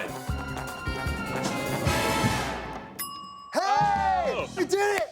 That's crazy. It's just interesting that like that sketch doesn't look like her exactly, but out of all the pictures of people up there, that sketch looks the most like her. I gotta say, I feel like you look like your dog, and I think that's a compliment. The guys are off to a strong start. Next up is Jada the Husky. Actual dog and owner in 3, 2, 1. Oh! I can safely say that I did not pick Arya as the owner of Jada at all in this. That's a swing and a miss. Next is Rosie. 3, 2, 1. All right, so Well, you're a little bit off there. I was off. And once again, it's a fail. A result that's repeated 2 more times. This is what you're meant to look like. Oh my God. Meaning this myth is once again on its last statistical legs. Hey! Oh, look at this pup! Best day at work, John. Yeah, I think so. Well, that was a lot more fun than last time I had to work with a forensic artist. Yeah, I mean, we came up with some pretty hilarious sketches, but in the end, we only got 20% right. Well, you know what that means. That means we're gonna have to do more testing, which means playing with some more dogs. Sweet! For this next test, we want to find out what sort of dog non-dog owners prefer. If you were to choose one dog to take home as your own, which one would you choose? The kind of dog I would love to have would be a long-haired, Cute little perky ears and short legs. Probably would be big. Warm brown eyes. It'd be fluffy and soft. We want to find out if people intentionally choose dogs that look like themselves. Yep, after a yappy hour mix and mingle, these 10 people will pick their perfect pooch. oh my gosh, look at his face. What our non-dog owners don't know is that we've selected 1 out of the 10 dogs as a plant that we feel looks like them. We're making friends here. What we want to know for this test is, will those people select their doggy doppelganger plants? So much fluff. That one I really love. This experiment is based on a well-established psychological theory. Every day we see ourselves in mirrors, pictures, and other sorts of reflections. Now, science suggests that on an unconscious level, we grow fond of things we see often. In this case, our faces. So when dogs look like their owners, they're playing into that mirroring effect, becoming a reflection of their owners. Why do you think you're gravitating towards this dog? It looks like a pillow and it's just so fluffy. I want to take home all 11 of them, including Bo. Including Bo. We've given our 10 singles time to mingle at the Bark Bar. Now that they have time to make a selection, they're gonna reveal it to us, and we'll see if they match the dogs we thought they looked like. This golden retriever. Brian and John have pre-selected their matches. All right, I really like this one. We got Stuart with Arthur. Now it's time to find out if the theory of selecting a dog based on how much they look like you is correct. Which one did you choose? I pick Penny. Great. It's a great start. The physical resemblance is obvious. But Oh, Stuart! Yeah. from there on, Dog I'm picking, go with Thor. it goes downhill rapidly. I have to go with Nimbus.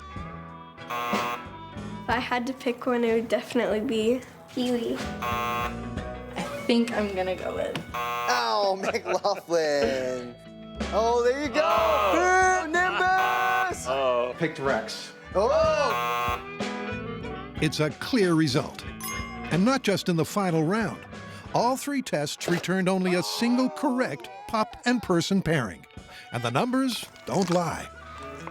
As far as matching up dogs to their owners went, Yeah, 10% accuracy. and the forensic sketch artist, That was 20% accuracy. and for pick a pet. 10% accuracy. So when you average all those together, It's just above 13%. so this thing, We have to call it busted. absolutely busted. You ready to go play, Bo? Go get it.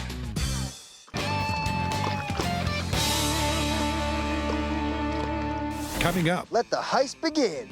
the explosive myth of the dynamite deposit gets ramped Let's go to the lowest amount of the high explosive we can use. down 3, 2, 1.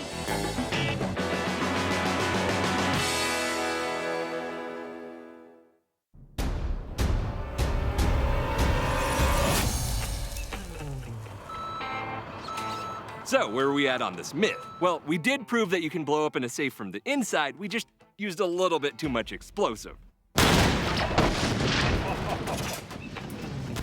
We then went back to the shop. Oh, there's ignition. and did some research to understand how those paper bills and documents are gonna survive inside that safe. What? This is not even burned. And now we're back on location with all that information. All right, let's build a bank to break into. Boom! We're ready to load up our safe with a smidgen less explosive, those paper bills and documents. Indeed we do. Welcome your deposits to the Bank of Nowhere, a finer bank you won't find on TV. And then we're gonna see if our bad guy has any luck. You'll remember at the beginning of this myth for our proof of concept test, we used 4 sticks of high explosives to blow open our safe. And it blew open, like way open. But if our robber, as per the myth, gets away with the money inside the safe, it's clearly not gonna happen with the amount we used before, so this time, he's gonna use 2 sticks of high explosive. They need to dial in on the energy needed to crack the safe, but leave the money intact. Good day, sir. Welcome to the U.S. Bank of Nowhere. Hey, I'm here to make a deposit. If this myth is to be proven plausible, Could you please put this very carefully in that safe over there? Ooh, real careful. Family jewels, man. Family jewels. it's going to require precision. Will 2 sticks or 0.6 pounds do it? Great. Real careful, all right? Real careful.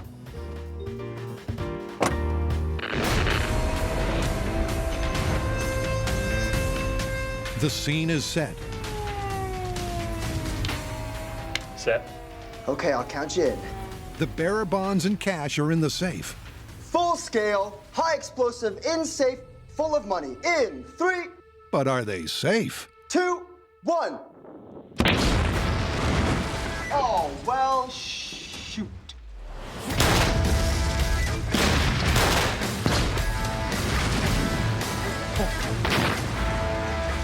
You know, I've always wanted to be able to use this line from Butch Cassidy and the Sundance Kid. You blow up the train, money's raining down, and he goes, "You think you used enough dynamite there, Butch?"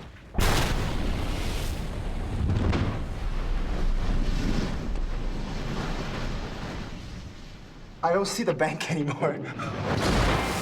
Yeah, that may have been a little too much boom. This myth states that our thief gets away with all his paper goods intact. I have some bad news, John. What? As the manager of this branch, I can't accept any of those. They were clearly an explosion. So this result is more fire kindling than loot. This has been shredded. Look at this. It's like a dog got into it. What's next? Let's go to the lowest amount of the high explosive we can use. All right. Alrighty. Now, we've been feeling our way to see how much high explosives it would take to blow a safe open like this, and our demolitions expert has told us that this is the smallest amount we can use to get the job done. If this doesn't work, then this myth is blown. They're going again with a new safe and 0.3 pounds. And explosive, just close it real gently. It's the bare minimum that will crack open the steel safety box. Sure am a trusting bank manager. John and Brian are walking away fake money rich, or with a busted myth on their hands. Hit the bunker? Oh, absolutely. Let the heist begin.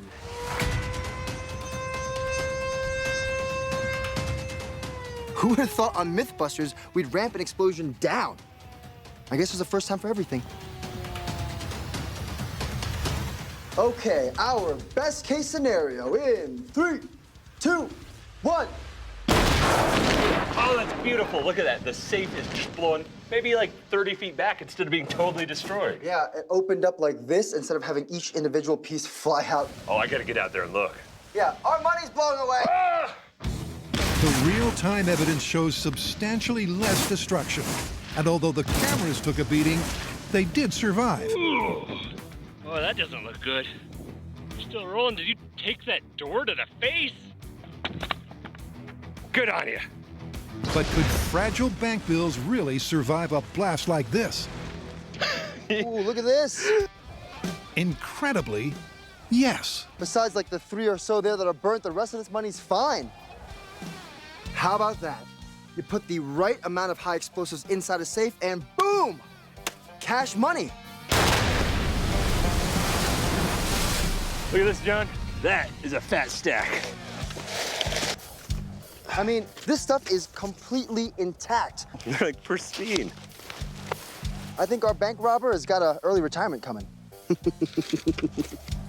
What I love about this myth is we started way too big blowing a safe apart, went mid-range and learned some stuff, and then went as small as possible to make this myth work, and what was possible became probable.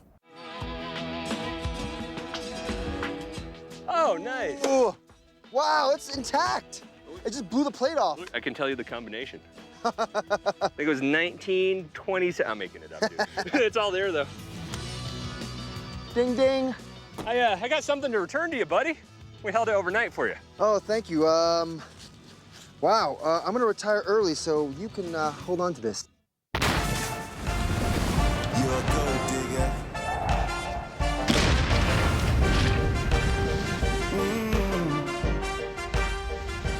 This is a perfect indication of just the right amount of high explosives because besides missing a felt line panel, this door is almost entirely intact. These bolts haven't bent. It just ripped the hinges off the door. Even the front is almost completely intact.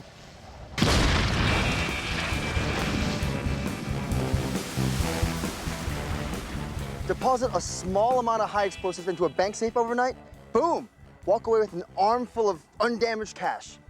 I have to say this is... Confirmed. Myth confirmed. Plus, if you're inside a bank, wind won't be blowing our money all over the floor.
On this episode of MythBusters, the guys come out swinging. Oh boy! With some desperately dangerous high-rise heroics. We're testing the Hollywood movie trope that a good guy, with nowhere else to go but off the roof of a building, will take a leap of faith. I'm good. And as he's swinging back, shoot through a window and land perfectly safe back inside the building. A little bit of prayer halfway down? Good job! And it was probably the coolest thing I have ever done in my life. Go! Then it's the crying game, MythBusters style. Everyone knows that cutting onions makes you cry. As volunteers tackle 3 mythical cures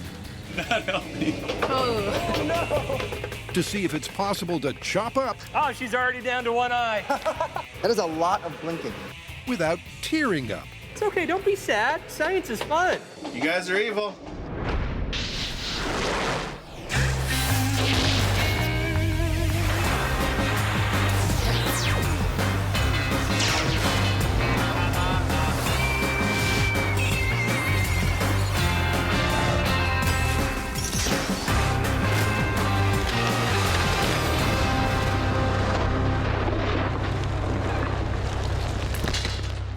Our first myth is a shattering stunt taken right from the silver screen. It's been the high point of many an action movie. The hero is trapped on top of a skyscraper with no obvious means of escape.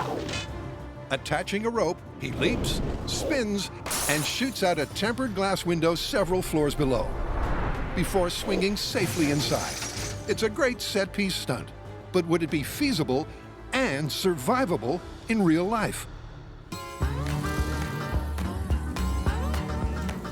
This myth might be possible, but it's got a lot of factors that have to go just right. Exactly. It's not just how the action hero acts, it's how the window reacts. And from past experiences on this show, we know that glass can have some surprising properties. Why, Brian, Is that a cue for a MythBusters flashback? Yes, it is. It's going to be a horror show. Over the years, we've tested many of the surprising properties of ordinary glass. For instance, it can be shattered by a human voice. But it's actually quite resistant to a sonic boom. In Falling Lawyer, we set out to see if a man really could hurl himself out through a skyscraper window. I want to make it through the glass. That myth was fatally confirmed. That was spectacular. It worked. But this time, we're crashing our hero in through a window to see if he lives to tell the tale. We're gonna have to have more than one story, though. No action movie with this trope has their hero swinging down just one floor and crashing through the window. We need some serious height. You know, speaking of serious heights, how about we just finish cleaning these windows and get to testing? All right. The guy's first task is to determine just how much rope to give our action hero. And they've sourced a suitably lofty location. Today, John and I are here at Del Val. It's Los Angeles County's largest fire and disaster training facility, and that tower behind me is part of it. But for our purposes, it's gonna be our skyscraper. What we're testing here is the part of the movie trope where our action hero jumps off the roof and is able to swing smoothly back towards the building. A, without getting severely injured, and B, without getting severely dead. This structure behind me is 8 stories tall, the perfect height to test our skyscraper jump from. And this is our appropriately dressed action hero Buster, equipped with ultra-tight white tank top, 5 o'clock shadow, and MythBusters cop badge. The good news is we have our tower, we have our jumper. The bad news is now I have to get the jumper to the top of that tower. Brian! Okay, here we go. There's really only one man for the job, and it's not John or Brian. You know, I hope Buster's appreciating all this love and attention we give him. It's a long haul to the top with our reluctant hero. I feel like I could be helping you. Nah, that's okay. I'm working on my wrestling moves. They start off with enough rope for a 6-story fall, aiming to see how Buster handles the stresses of sudden deceleration. What? Whether it's horizontally or vertically, that sudden tension can exert a significant amount of force. To watch for that, we're gonna place shock watches on Buster to determine just how much force is exerted on him at the end of his rope. Gently apply the 25G shock watch. The 3 differently rated shock watches should give a good indication of any internal damage. Okay, Buster, you're all set. All people, clear of the tower. We're gonna be dropping Buster off. To match the momentum of a running jump, they're giving Buster the bum's rush. Buster, 6-story roof dive. 3, 2, 1. Yippee-ki-yay! Oh! Oh! That didn't look all that fun! Yippee-ki-yay! A quick inspection shows all of the shock watches tripped. Yep, that one's gone off. And that one, and that one. That's no surprise. At a speed of around 40 miles per hour, Buster's sudden stop probably was a bone breaker. Then again, that was an incredibly rough landing. Buster went over and just bounced all over, and it was so much worse than I thought. the damage may have been due to deceleration or hitting the tower. Either way, after watching Buster's 6-story fall, I would say that there's no way that counts as a controlled swing back towards the building. Come on, Buster. Hang in there, man. For Buster and the myth to remain intact, this test needs some serious fine-tuning. Oh! And on that note, it's time to swing into tale number 2.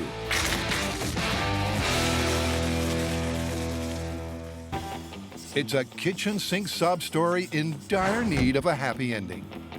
To test the myth that it's impossible to cut an onion without weeping, we'll put 3 of the most common so-called cures on trial. But first, why exactly do onions make you cry? Onions and You, starring Chive Wellington as Brian, Reginald Van Shalit as John, and introducing Lassie as Bo. Say, John. What smells so swell? Onions, Brian. Why, I'm making an onion sandwich. Don't you have the feeling that John is hiding a secret? Is something wrong? It's these onions. They make me want to cry. What John doesn't realize is that cutting onions don't make you sad at all. When onions are cut, damaged onion cells release molecules containing sulfur compounds. These compounds create a volatile gas that's a strong irritant to the eye.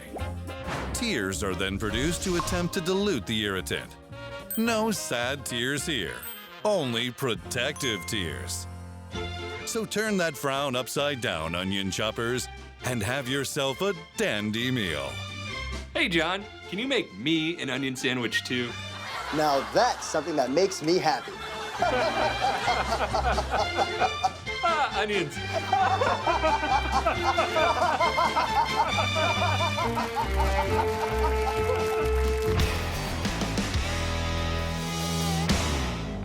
There are probably hundreds of ways people have come up with to prevent an onion from causing tears while you cut it. But we're gonna choose the 3 most well-regarded and common. Cutting an onion and then spraying lemon juice on it, cutting the onion after you freeze it, and then cutting an onion while chewing gum. Getting started means finding out which kind of onion stings the most. That could be your whites, your reds, or even a yellow. All right, got us some onions. Yeah, I think we have enough because I'm already starting to tear up. You know, that might be a good spot to start. We know onions make you cry, but we need to know which of these is the most powerful. Right, so how about we collect a group of the most common onions, chop them up and see which ones we react to the most. I like it, but I don't think we can go just cutting onions in half. We need something to make sure we're getting the full force right to our face. Good point. How about this? Ta-da! So, let me get this right. Onion in a chopping thing, tube to a mask with a fan feeding the air in, and obviously lots of tears. Bingo. Let's go build it. Let's do it. To focus the fumes, John's built a highly unusual reverse gas mask. Okay, this is how it works. Wait, hold on a second. Can you hear me? Hold on. Can you? Thanks. Can you hear me now? Perfect. This is the onion hood of doom, is what I'm gonna call it for now. And how it works is, we put some onions in this little push-to-chop device. I plumb this into that. There's a fan inside the hood, so that when I turn it on and I chop onions, it'll pump all that gas right into my face area, and then we'll see how much I cry. Should be fun. Both John and Brian will don the helmet 3 times for 3 minutes per onion. Gotta set the mood. And then rate their distress from 0 to 5. Are you ready, John? Lay it on me, man. All right, here we go. John's the first to feel the burn. And it's not long before he's weeping tears of joy. My eyes are burning. I've never been this happy to feel pain before. I mean, not in the sense that it burns, but in the sense that the rig works. John survives his 3-minute round. Now it's Brian's turn to suffer for science. Are you ready? No. Perfect, here we go. Let the perfume fill the helmet. Oh, there we go. Yeah. The self-imposed torture continues for 20 long minutes. Now my beard's stuck in the fan. Oh, good. Oh, man, I can barely keep my eyes open on this one. Yeah, keep going. There's something creeping up on me. How bad is it? I can't see myself. Now it's time to compare notes and pick the most volatile vegetable. It's a lot of crying, man. That's a lot of crying. John scored it higher than Brian every time, but they're both in agreement. Red onions rule. This one, as much as any of them, brought the pain. So it looks like we have a consensus. Red. Yeah, it looks like red onions were the most eye-burning onion for the both of us. The next step is as clear as can be. Stop! There we go. Corner the market on California red onions. And find someone else to irritate. We give you onions!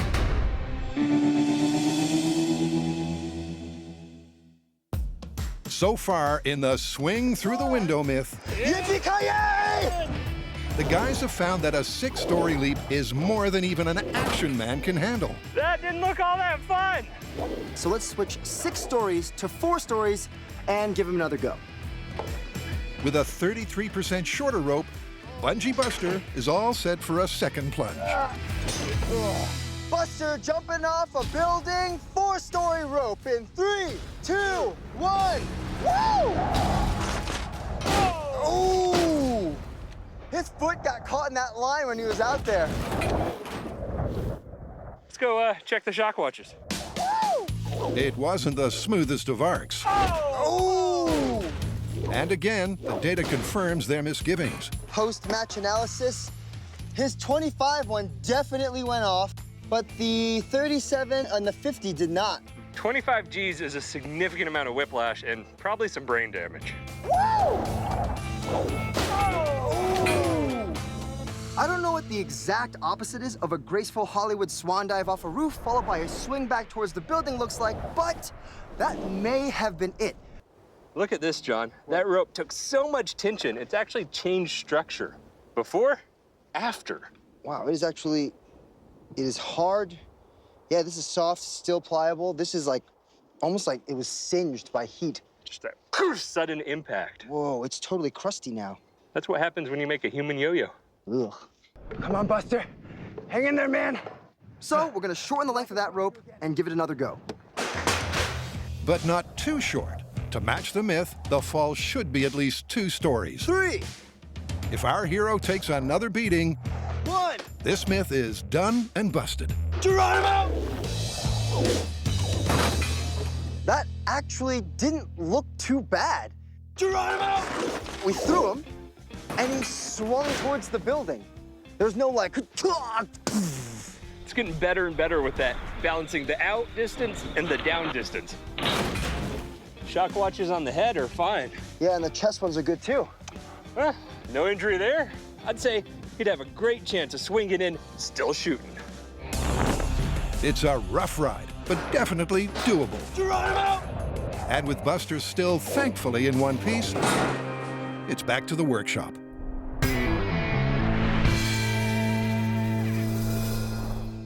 Now for phase 2, we're gonna see if it's feasible to shoot out and crash through a 1/4-inch thick pane of real skyscraper glass. The first thing we need to test is how skyscraper glass reacts to a bullet being fired through it. Now the assumption is the bullet comes in, shatters the glass, falls out of the way, and our hero swings through without a problem. But with such tough glass on skyscrapers, that bullet might leave just a small little hole, in which case our hero meets a little bit of resistance. So, we need to know just how many bullets it takes to shatter that glass, drop it out of the way, and what happens when that body swings through it. Over there on that side behind Brian. So now we're gonna set up the glass in the frame, anchor it down. Hold. That's perfect. Send Buster through it right as John releases 3 bullets into it. And I expect that that glass falls out of the way and Buster makes it through no problem. Every action hero needs a shirtless action scene, but head injuries are no joke, so hold on a second. Oh, safe! That might have been a head injury. Nah, he's fine. Let's get him up there. All right. Up till now, it's been all Buster. But despite the danger, Hey, if you tip over, I promise I'll try to catch you. Thanks, man. we will eventually have a live human in harness for the full-scale testing. And it's either going to be this guy or this guy. Let's see, it's gonna be the call, and then 3, 2, 1. Action, action. Yep, perfect. It's a simple setup. Gun's hot. As Buster's released, John aims to shoot out the glass with a 9mm. I am set. This is live fire, so everyone eyes and ears, please. But will it shatter enough for Buster to fly through unharmed? Let's find out. Buster through the glass with 3 rounds in 3, 2, 1. That was fantastic. Well, from what I can see, the first shot goes through, a little bit glass falls out. Second shot goes through, more glass falls out. And as the third shot's going through, Buster goes, bah! And he smashes through it. Man, this was great. Nice, man. Ooh, there's your first shot. 1. I think that first bullet really compromised the whole structural integrity. I don't think we need that many bullets. Achieving a one-shot shatter isn't crucial to the myth. but it's tempting to see if it Single bullet with Buster test. Yippee-ki-yay in 3, 2, 1. Oh. I think there could have been a pause between the pull and the shoot. Yeah, this glass seems like it just completely fell away before Buster had a chance to make it. Yep, the glass shatters just fine after one shot. But this little sideline experiment highlights the need for split-second timing. It's like the last bit of glass falls and it just goes, woo! This is just a timing issue. But if the timing's too late, our stunt hero, and that'll be one of these two, could be cut to ribbons. As a timely reminder of how ugly that would be, here's Buster once more with no bullets and no pre-shatter. Cannonball in 3, 2, 1. Oh, that looked like that hurt. It sounded like it hurt too. It was just like, ooh, go, go. Yeah, that is not a soft landing. I think you said it. This was like a car crash. So, bolt through a glass before someone goes through it. Definitely. We know that 3 bullets has no problem shattering skyscraper glass. We know that 1 bullet has no problem shattering skyscraper glass either. And we also know that swinging through a pane of skyscraper glass with no bullets looks like the most painful amusement park ride ever. And if our action hero is gonna do that, he's just gonna get a mouthful of glass. The glass broke, but I don't think you'd be holding onto your gun. This glass is tough. The bullets made quick work of it. Buster had no problem swinging through, but he had a perfect arc. The part of this myth we need to test next is how exactly do you jump off the top of the building, swing around, ready to shoot at that glass, movie hero style.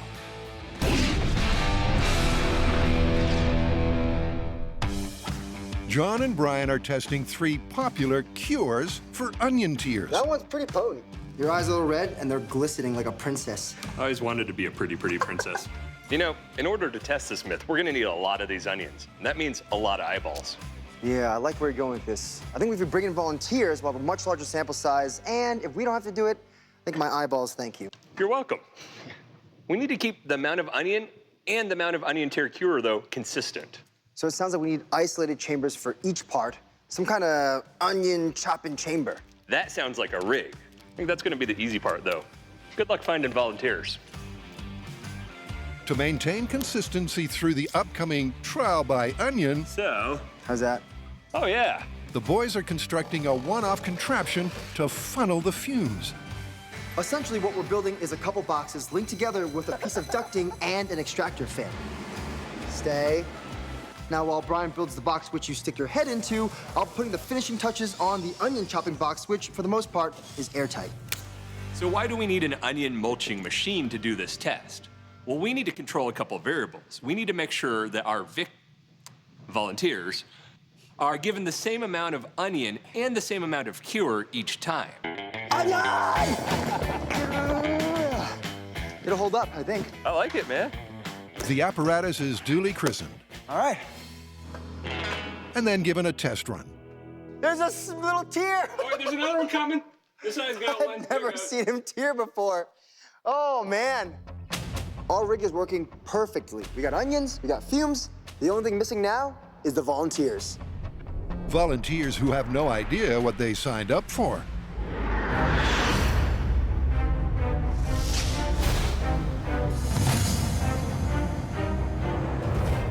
Ladies and gentlemen, thank you for coming today. Here at MythBusters, we are continually on the cutting edge of scientific breakthroughs. With your help, we're going to be testing whether or not there's an effective defense against the painful effects of onions! So, prepare your hearts, minds, and eyeballs, because it's time to suit up. It's also time to establish the ground rules. How long do our volunteers have to suffer their torture? Well, 3 minutes, because that's about how long a reasonable person would be cutting up onions in their kitchen. Please take a seat right on this stool, and I'm gonna gently lower this box over your head. After each test, we're gonna ask our volunteers to score their experience. They're gonna rank it between 0 and 5, with 0 being, I didn't even know there was onions around, and 5 being, ah, why? First up is a control test with no relief whatsoever. Oh, you're getting it? Oh, there he goes. Look, he's turning a little red. This gives each contestant a baseline pain score. It's like you want to touch your eyes so bad, but you can't. It's okay to cry. It's my party. I can cry if I want to. The pattern of laughter and tears persists. Are there tears yet? Oh, I think there they're might be some tears. It's okay, don't be sad. Science is fun. That up. He's laughing at our onions, John. How are you holding up? Just keep going. Okay, just keep going. Roger that. Quick eyesight test. How many onions am I holding up? 5. 5. That's not good. It's pretty bad. Pretty bad. That's good. Remember the feeling. You'll need to write it down. Onion mulching machine. They all hang on for the full 3 minutes. 5, 4, 3, 2, 1. Fresh air. Wow. All right, John, scores from the baseline test are in. Perfect. I mean, I saw a lot of pink eyes and a lot of tears, so I'm expecting some pretty high numbers. Remember, 5 is maximum discomfort, and 0 is none at all. 5. Okay. 3.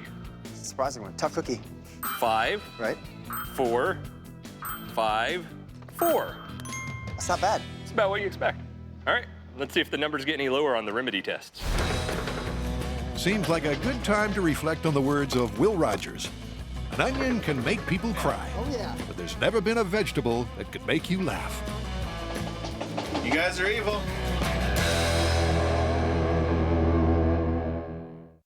So far, the myth of the skyscraper swing is holding up. Geronimo! Seems like they could pull off a 2-story rope jump. That actually didn't look too bad. And shooting out a window works fine if the timing is right. He was still swinging and hit some of the glass that was falling out, so it's still falling as he smashed through it. But to properly test this movie trope in real life, they'll need a live-action hero from here on in. I got her. That's why Brian and I are about to have a long jump competition to see which one of us can jump the furthest to give this myth the best chance. It may seem really strange, but John and I both really want to do this jump. It's a once-in-a-lifetime opportunity, even with all the risks. He's working out pretty hard, but I got the leg length. I think I got this one. Brimming with self-belief, Hey!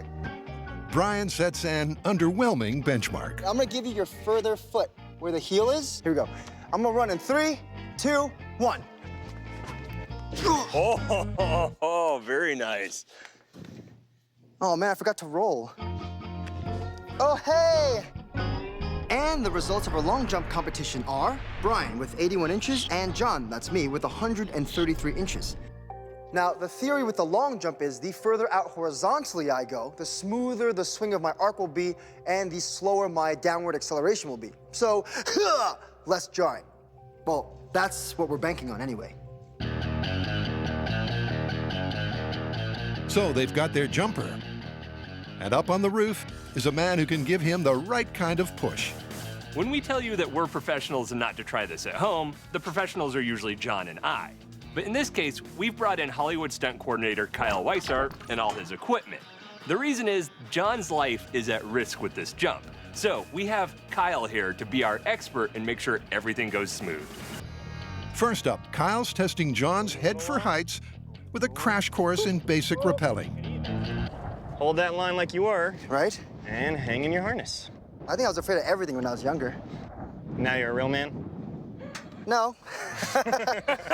But you play one on TV. That's right! Let's do it. Oh, I like that, okay. So go ahead and let some line out. Okay. It's right about now that Brian might be grateful he lost the long jump.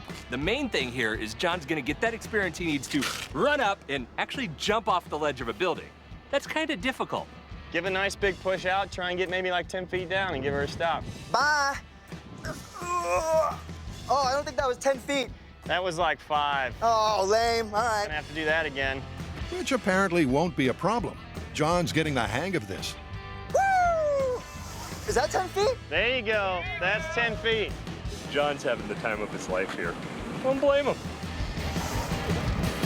So now that you've gotten some confidence up with the basic rappel, we've now switched you over to a version of our belay system. So, and this is Which means things will get a lot more physical. This is exciting. Okay, I got this little harness on, but what exactly are we doing right now? Kyle's transitional solution to give John more distance is what he calls a gold tail rig. Yeah, that seems nice. Yeah. It should afford John an extra 10 feet of rope and lessen the chances of snapping his spine. As you run and hit that jump, it starts pulling one part through the gold tail, then the next part through the gold tail, and the next part, and each time adding more friction, and having this progressive decel is actually going to really help smoothly transition you from your jump and fall into a nice big swing. I really like the sound of that. John will now have to run off the roof and twist in midair. What I would recommend is that you keep left hand on the line. Copy. Right hand on your gun. Yeah. You don't want to be looking for that thing midair. If John can pull it all together, All right, Ryan, you set? he should have the hang time to squeeze off a shot or three. And 3, 2, 1, go! Oh, boy! John! Yeah? That was a great spin! I think I got all the bad guys. Not too bad for a dry run. Go! But there's plenty of twists and turns still to come. It's time to give you a gun. Yeah!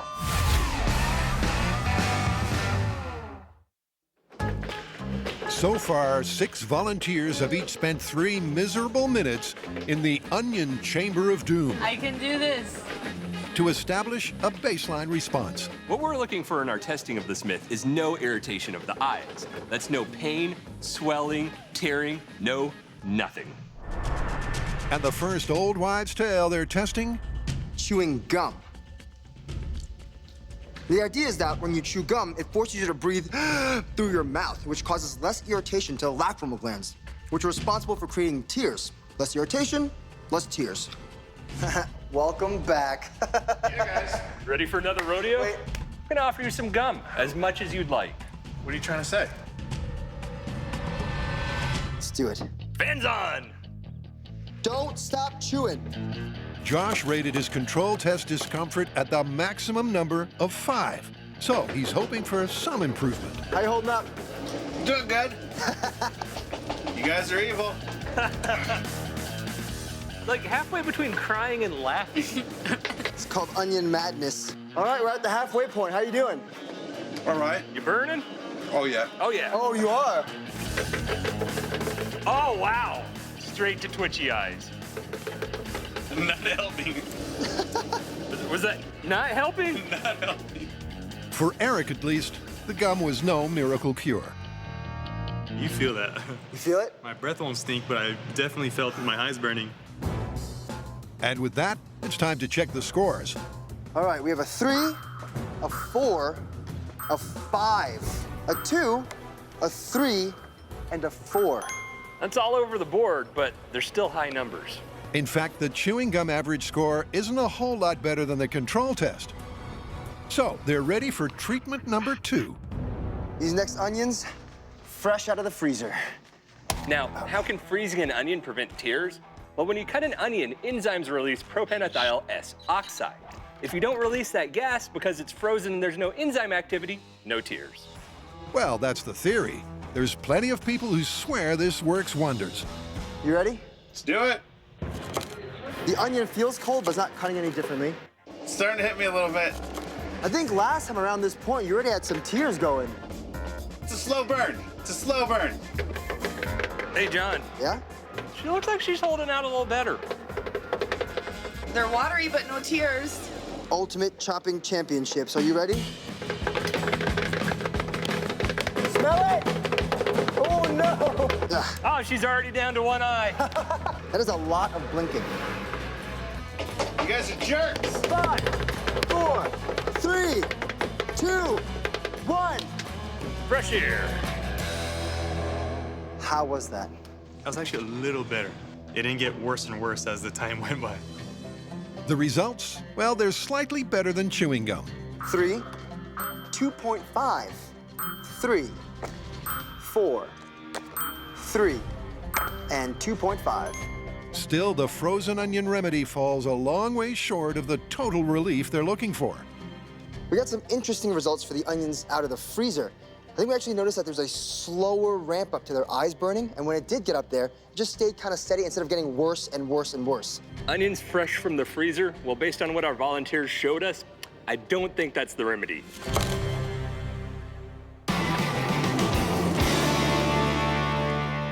All right, Brian, if anything goes wrong, I'll give you the hand signal. An essential part of being a Mythbuster is a willingness to learn new skills. Oh my God!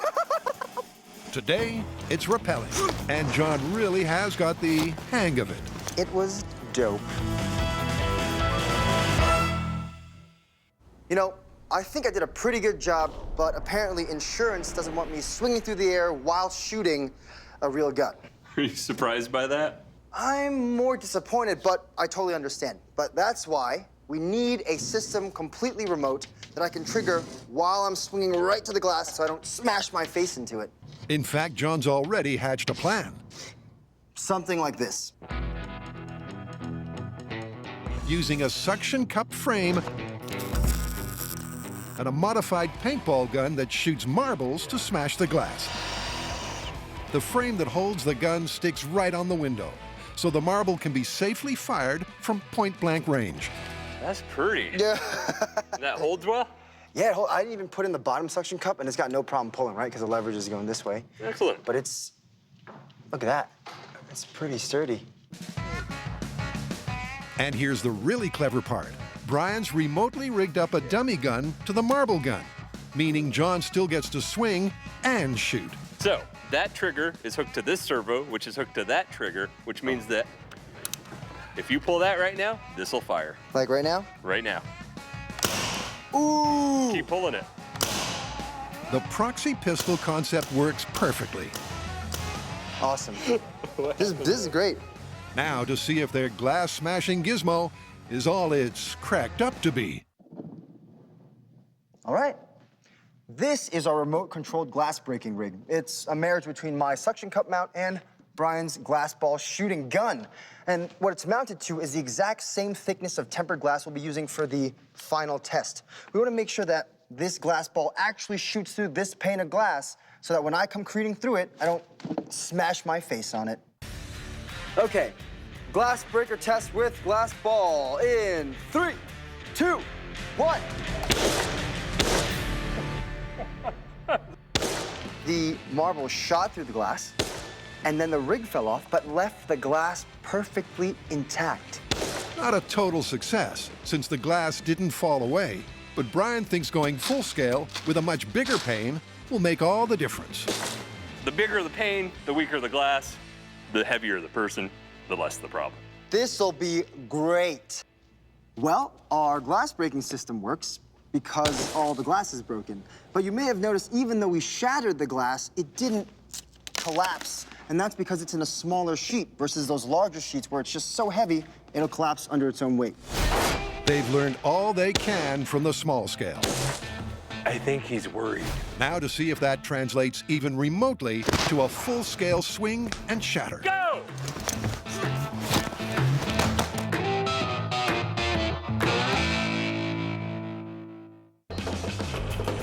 So far, 6 volunteers have rated the effectiveness of 2 mythical cures for stinging onion eyes. First, chewing gum. Do you think the gum helped at all? No. And then freezing the onions. They're watery, but no tears. Oh, wow, that seems like a pretty good improvement. Come on over. Please take a chair. This test is spritzing the onions with lemon juice to see if it stops you from getting tears. Okay. Now, how is that meant to prevent the burning and the red eyes? Well, lemon juice contains acid in the form of citric acid. That's gonna neutralize the enzyme that makes the gas that makes the tears. No enzyme, no tears. Lemon juice! All right, clock's on. Here we go. They're pumping lemon juice through a sprinkler hose and spritzing as they go. You getting that lemon juice on there, B-Rye? Oh, I'm staying right under the lemon juice. Spritz with a little lemon juice. Full chop. He looks pretty happy. Oh, I see tears. Yeah. I like lemon. She loves lemon. All right. Yeah, I don't see any tears or any real pink happening in the eyes. Look at that. He's opening his eyes wide. I know. She's going like this. She's challenging us. Hey, look, you're doing all right. How's it going in there? I'm fine. That's impressive. And that is all, folks. There's a incredible noticeable difference. There's like no pink in your eyes at all. I know. I didn't even smell onions. Really? Wow. Word of mouth is good, but how did they rate the lemon juice cure from 0 to 5? 1, 1, 1, 1, 1, 0. Well, that's our first 0 of the day, and plus all those other ones, I'd call this a real result. Well, these numbers are significantly lower than the control, so I'd say lemon juice had to have an effect. I mean, freezing onions and chewing gum, not so much, but lemon juice, I'd have to say that's plausible. Me too. Chewing gum and frozen onions are busted, but lemon juice is definitely plausible, with one obvious drawback. I kind of wonder, though, with the lemon juice on the onions, do they even still taste like onions?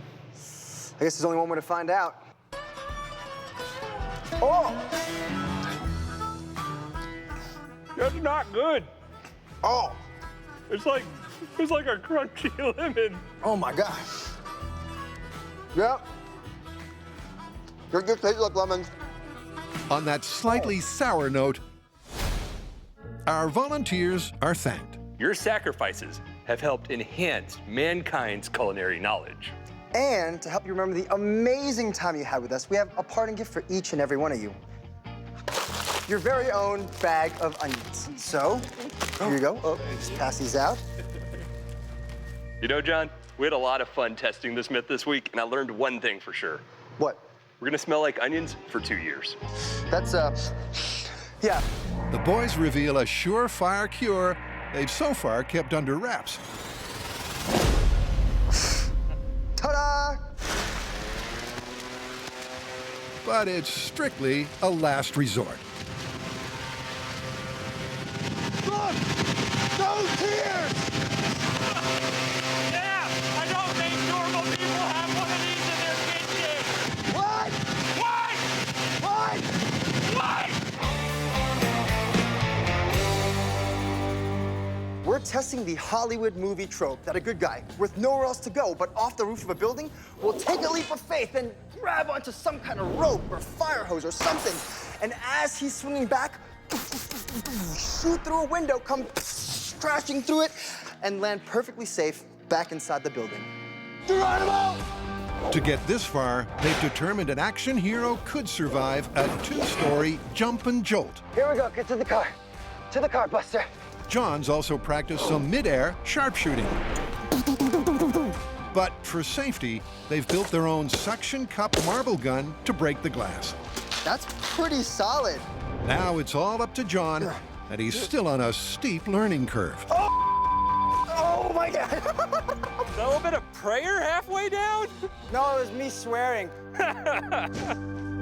We need to get all of this safety equipment on you that will protect you against the glass and get you used to doing the jump in all of this equipment. You said you feel like a superhero. Let's see if you can jump like one. Oh yeah, we'll see what happens. Assume the position. With John's well-being the main concern, Is it too late to go to the bathroom? Yeah. it's also decided they'll stick with the belay harness instead of the rope for final testing. Go! The belay rig's gonna allow John to have a much smoother arc to his jump than he would have with that fixed length of rope. John! What? He said you need more practice. Yeah? He's gonna have someone at the end controlling the tension and slack, making a nice, beautiful arc. You want to try and jump into the next parking lot. Oh, I can do that. You don't need to jump down there. Gravity does that. With just that fixed line, he'd have a sudden jolt and then bounce over, which, for our hero, isn't so bad, because in this myth, he only has to make that jump once. How was that? Looks like he's honing it in. Yeah. Go! But John's gonna have to learn how to do it just right, which means over and over again. So, to protect his spine, we're gonna let him use Kyle's belay rig every time. I think that was pretty straight. I believe John just got promoted to action hero. I think so. With that upgrade, they up the degree of difficulty to see if John can stick a landing. That calls for a small mountain of rubber and cardboard. Go!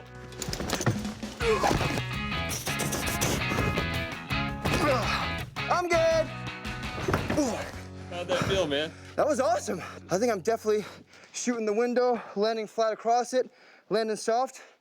It's good to go, man. I don't know how I feel about saying this, but it's time to give you a gun. Yeah! With the elements all falling into place, they set up a big paper target for John to aim at. The same size as the skyscraper window. It may seem kind of silly to score paper before jumping through it, but ends up with 2 layers of paper here and the flexibility, this could be more dangerous than that glass for John to go through. These little score marks, that makes it nice and safe. And just to see if that mid-air snapshot is feasible, John's taking this jump armed with a paintball gun. I'm finally about to do a 10-foot run-up off the roof with my firearm swinging into a giant paper target to see if I can put every one of the things I learned to the test. I'm feeling the adrenaline. You better figure out the accuracy here. It's glass after this. Copy. John threw the paper accuracy test in 3, 2, 1, go.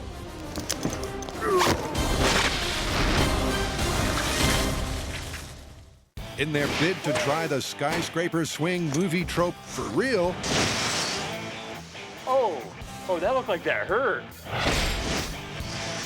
Buster's been mothballed. The stuntman du jour is flesh and blood John Lund. And this is his final test jump, hopefully right through a target. John threw the paper accuracy test in 3, 2, 1, go.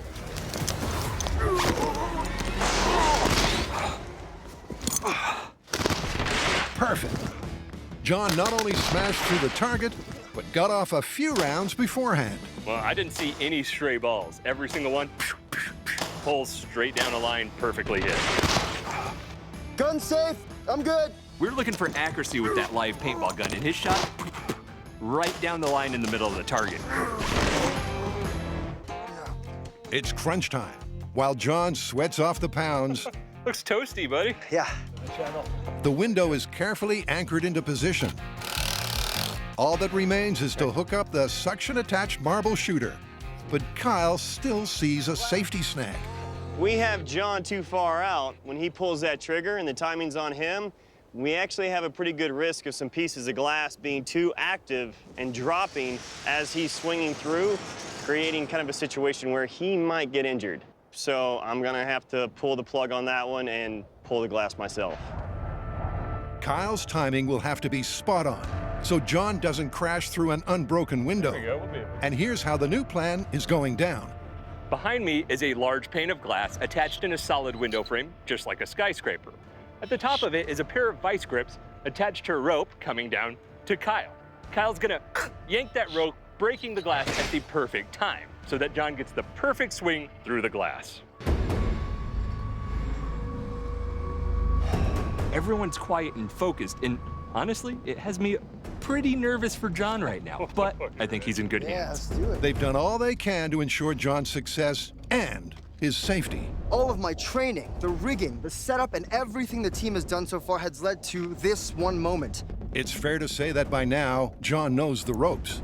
But this time, there's 200 pounds of quarter-inch thick glass in the mix. Let's do it before this becomes all fog. Guys, so we're going for the real deal. Everything goes on go.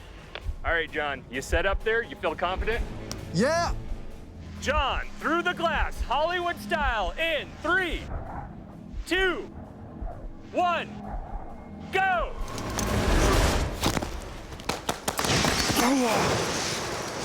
We're good! Woo! He nailed it. As per the myth, he ran off the roof, spun, pulled out a stunt pistol, and swung smoothly through the falling glass. You see that stuff? I came swinging down and I was like, my glass ain't broke.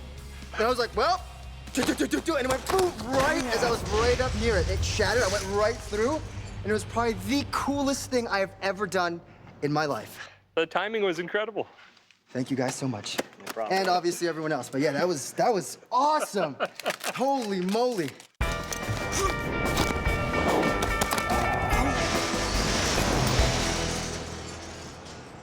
This was a neat myth to test. What do you think?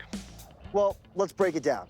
Even though Kyle broke the glass, I'm pretty sure we proved that you can comfortably get off a few shots mid-swing to crack the window. Yeah, you had no problem shooting that window square on, and you went through the glass safely. Yeah, the only real doubt is whether the actual jolt from an inflexible rope versus our belay rig would throw my rhythm off. Yeah, Buster survived his 2-story rope fall pretty well. So I'm tempted to call it plausible. Me too. Totally plausible. So, how do we get down from here? Do you have any rope? No rope. You got a phone? Yeah, it's downstairs. I see.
This is fantastic! On this volatile episode of MythBusters. Ooh, that had some bass to it. We're asking if you combine the right person. What do you think of the shirt? With the right diet. To squeeze and be first. And the right circumstance. Do you end up with an explosion? Could a malodorous sleeping bag backfire? Which fart do you fear more? Oh, John, yeah. Spark a campsite calamity. Then, What? Ooh. Heads up. can a damaged domestic appliance Oh, yeah. really wreak havoc on an innocent RV? When that water heater goes, and it will, I think it'll cut a perfect cookie cutter shape right through that RV. You know when Brian puts his gloves on, it's business time. It's time to fire it up. Oh, yeah. Oh!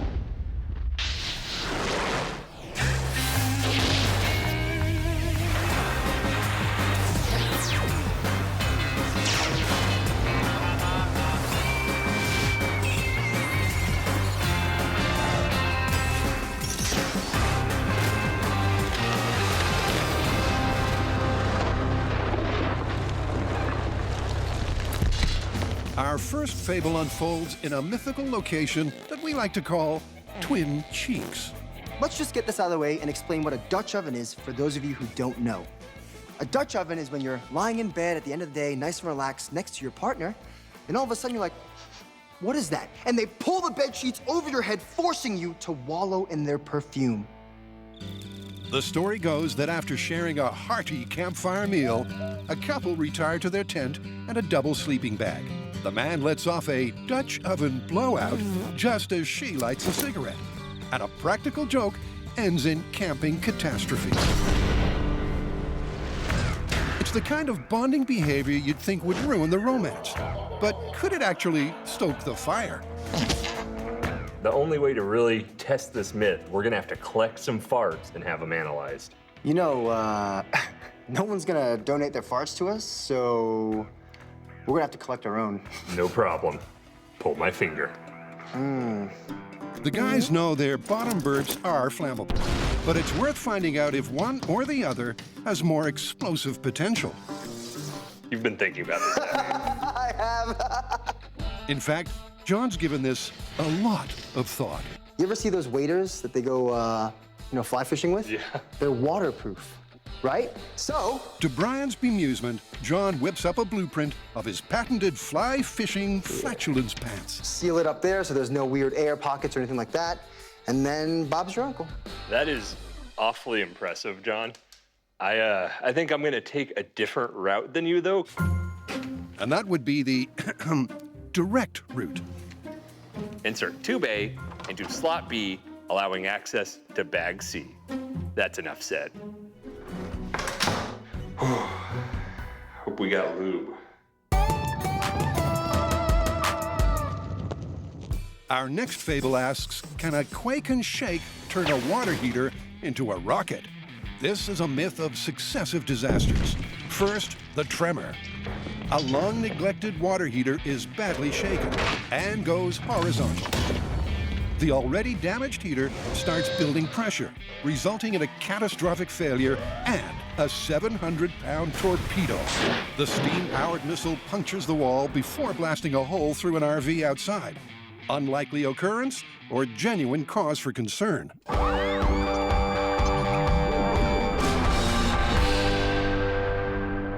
Man, this is gonna be awesome. I know, right? There's nothing more MythBusters than turning a household appliance into a rocket. Right? All right, so how are we gonna test this? We're gonna fire a water tank torpedo through an RV? Love it. I think we should start with the specific circumstances of this myth and test the orientation of the water heater. Like horizontal versus vertical. Exactly, see how that affects the mechanics of the launch. What do you say we start with some water bottle rockets and see how those go? Brian, you had me at rockets. Brian and John have already dabbled with rocket water heaters in The Search finale, when a mythical prisoner made his unconventional bust for freedom. The in vitro testing should be short and simple. All they need is water, a flask, and a Bunsen burner. I guess we'll have to cork it. And then as this thing boils, we'll put a nice high-speed scale. Yeah. And that way we can figure out what the optimal mixture of air and water would be. Always love corks and high speed.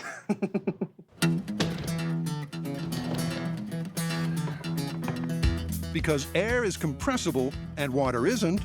Oh, look at that. Explosive potential can vary wildly, depending on the mix. There we go. And now we wait. A corked vessel filled with H2O and heated has predictably piddling results. Kettle's ready. If you have a water heater full of water, the same thing would happen. It would expand and thunk, have an unimpressive leak.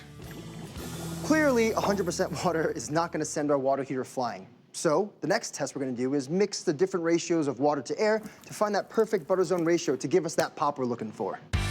And what could be fairer than starting with 50-50?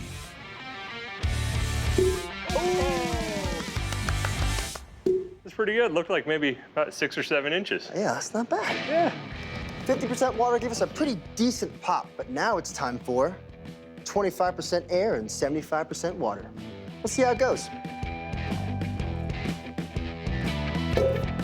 Hey! All right, you want to shut the gas off? Well, that's interesting. It sure is precisely the same thrust as last time, but 75% water is the ratio they'll go with. That's good for us. On the full scale, in the water heater, we need to keep those elements submerged. So the more water, the better. So for a working hypothesis, the mythical heater lost 1/4 of its water from quake damage. Filling a vessel 3/4 with water not only gives maximum explosive potential, it also minimizes the chance of prematurely rupturing the tank. So they're using the same ratio for their small-scale tests with bottle rockets, powered by 40 psi of compressed air. So out here, we're going to figure out if there's a difference between a vertical launch and a horizontal launch, because this is what the myth is about, right? Perfect. The first firing aims straight for the skies. Ready to fire! Get back here.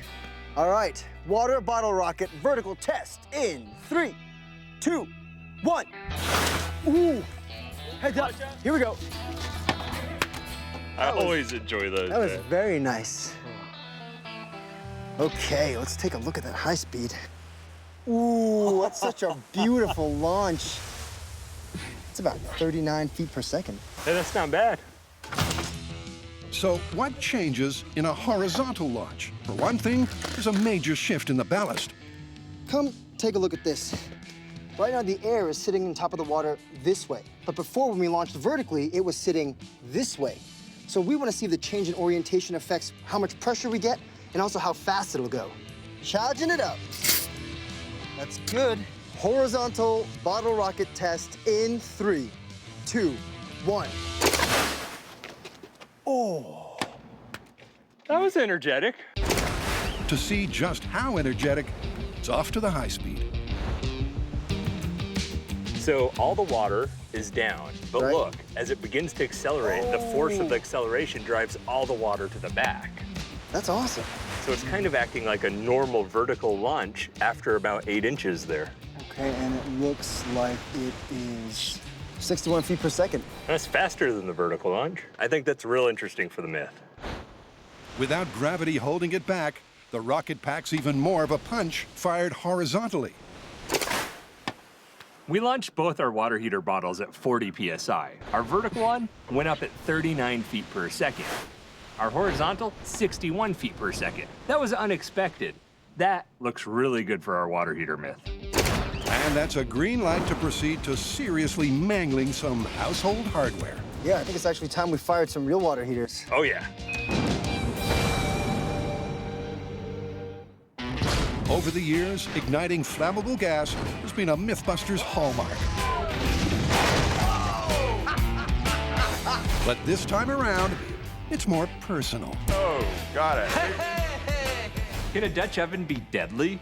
We're asking if you combine the right person with the right diet and the right circumstance, do you end up with an explosion?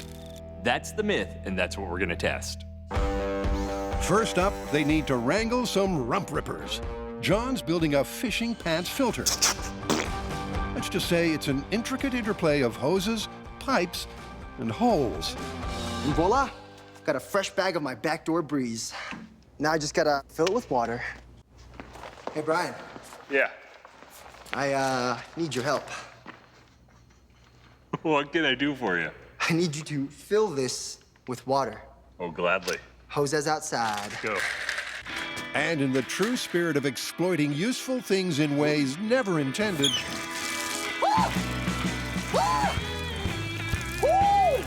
John's using waterproof pants to hold in the H2O. The whole idea of this is that the wind I eventually pass gets trapped in the water, then it bubbles up for collection. That way I get a pure fart with no outside contaminants. Well, that's the theory anyway. I'm afraid of what I've become. I was concerned the tube was the bad choice. You'll never catch me, Brian! After walking around a bit, John finds a flaw in his flatulence catchers. Woo! The more water they add, the more they stretch. Just go from the foot and wrap tape as tight as you can, because I feel like this thing's gonna give out soon. This is the funniest thing I've done in my entire life, John. Okay. I honestly didn't think these things would stretch very much, but they did. And so that's why I had Brian squeeze me into the pants, or squeeze the pants into me, and I think we solved our problem. Except it's a little wet. So they're all set to harvest some bubbles. John. Yeah. Gas station's ready. Come fuel up. Once the furnace is properly stoked. Ooh, nice. We got quite the spread. Can we just start eating? Eat away, my friend. Dude. There we go. Oh, yeah. Oh. People naturally produce varying amounts of methane and hydrogen as flammable gases in their farts. But we can influence that. Meat for the methane, fiber for the hydrogen. We'll throw in some CO2 to increase the volume. To squeezing beefers. Oh, yeah, cheers. I love to eat, so the fact that I'm doing it for science just makes it all that much more delicious. How's the wings? It's actually really good. All the things that help me crank out those sweet, sweet air tulips. There you go. Although we pass gas on average 14 times a day, Nothing's good. few have the talent to do it on cue. Exercise can help. Digestion takes time, but we're hoping to help bump it along with just moving around. But exercise is hard, especially when you're wearing water-filled, fart-catching pants. I'm pretty sure no one said that before. Brian. Come here real quick. I have a gift for you. Oh! That's a small one, but it's a start. It's a start, man. It's working. It sure is. Within the hour, they've both baked enough brownies for a professional analysis. The way we're gonna find the composition of our gases is handed over to a lab who will run it through a gas chromatograph mass spectrometer. This GCMS will do two things: take our sample, break it down into its components, and then identify the components. This will give us a rough baseline of how much methane or hydrogen you find in a typical dirty duck call.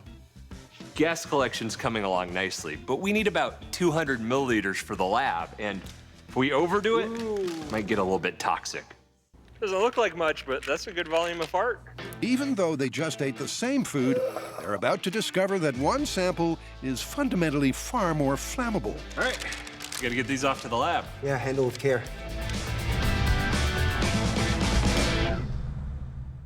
If launching domestic water heaters has taught us anything over the years, I see a hole in the roof, man! it's that it's best done in wide, open spaces. Here it comes. I never get tired of that. Brian and John have located a prime piece of acreage that should fit the bill. This place looks tailor-made for launching water heaters. Yeah, real nice. But before going full scale, they've decided to field test a smaller 12-gallon heater. What do we get? What do we get? Yeah, water heater! The data they wrangle on speeds and trajectories could be invaluable. Besides, it's a beautiful day for a plumbing catastrophe. I feel like I'm holding a giant baby. Oh, it's okay. Oh, shush, shush, shush, shush, shush. And right now, this baby needs changing. First, it's off with the primary fail-safe features, the thermostat and the pressure release valve. Oh, yeah. It's been standard practice for every water heater myth to date, replacing the safeties with gauges to track the tank's vital statistics. So when we launch this water heater, we're gonna wanna do the same thing by keeping track of temperature with this thermocouple and pressure with this pressure transducer. Should we set the thermostat on very hot or crazy hot? Steady. But don't think they're not taking the proper precautions. What is this whole thing here all about? Well, when we heat that water heater up, no one is getting near it. So, for safety reasons and emergency reasons, we have a string tied to the valve, so when we yank it, pressure gets released. Once the tank's filled to the magic 3/4 mark, Wiring set. it's good to blow. Well, all the heavy lifting's done. All we have to do now is wait. And you know, these things take a long time to build pressure and blow. So I'm gonna leave that to you. I'm gonna go back to the shop and start building our tipping rig. You sure? Yeah, just bring back some beautiful high-speed footage. Absolutely. All right, good luck. With John back at the workshop, it's all up to Brian to give this mid-scale missile its very best shot. Remember, this myth's about the water heater in the garage being knocked over by an earthquake, launching horizontally, blasting a hole in an RV. We've got our water heater in its horizontal launch position ready to go, temperature and pressure sensors in, all plumbed up, just the wiring. So in order to get some data, we've set up our high-speed scale so we can track both the velocity and the trajectory. When it's all set, Brian retreats to the bunker for what could be a very long wait. When we first start energizing our water heater, we see a really slow buildup of pressure. And what we're seeing is the water converting into steam, filling that air gap. And that steam in the air gap's where the pressure comes from. The pressure! It's getting to me! And that pressure is 43 psi.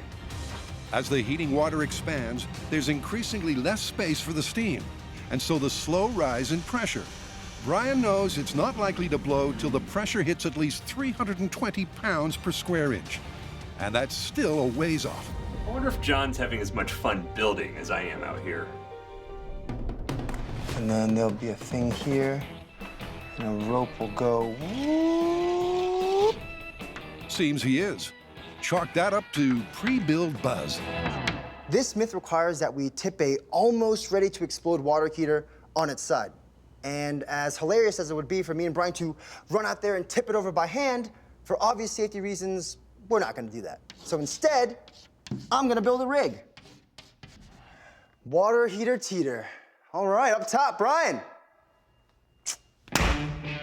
With a filled 65-gallon water heater weighing upwards of 700 pounds, the tipping rig needs to be as sturdy as John can make it. This will be the platform our water heater sits on, so when it's about to explode, we'll collapse the legs in, swing the platform down, transforming it into our launch pad that'll direct the water heater right into the RV.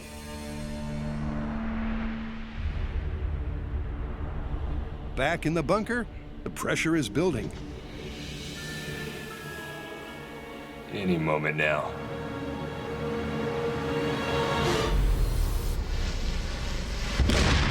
Oh, wow! Holy, that was powerful. And And that was an understatement. It was more like a bomb going off. You have your temperature up at 420 degrees. We get up to 335 PSI, and then boom! Hits you in the chest, so solid. Wow. That is just an insane amount of energy. Looks like everything blew up, but we know the back end went that way, and for the equal and opposite reaction, the front of the tank went somewhere that way. It looked like just a massive explosion, but it did launch, which is great for the myth. Now we just gotta figure out where the tank is and see how fast it went on high speed.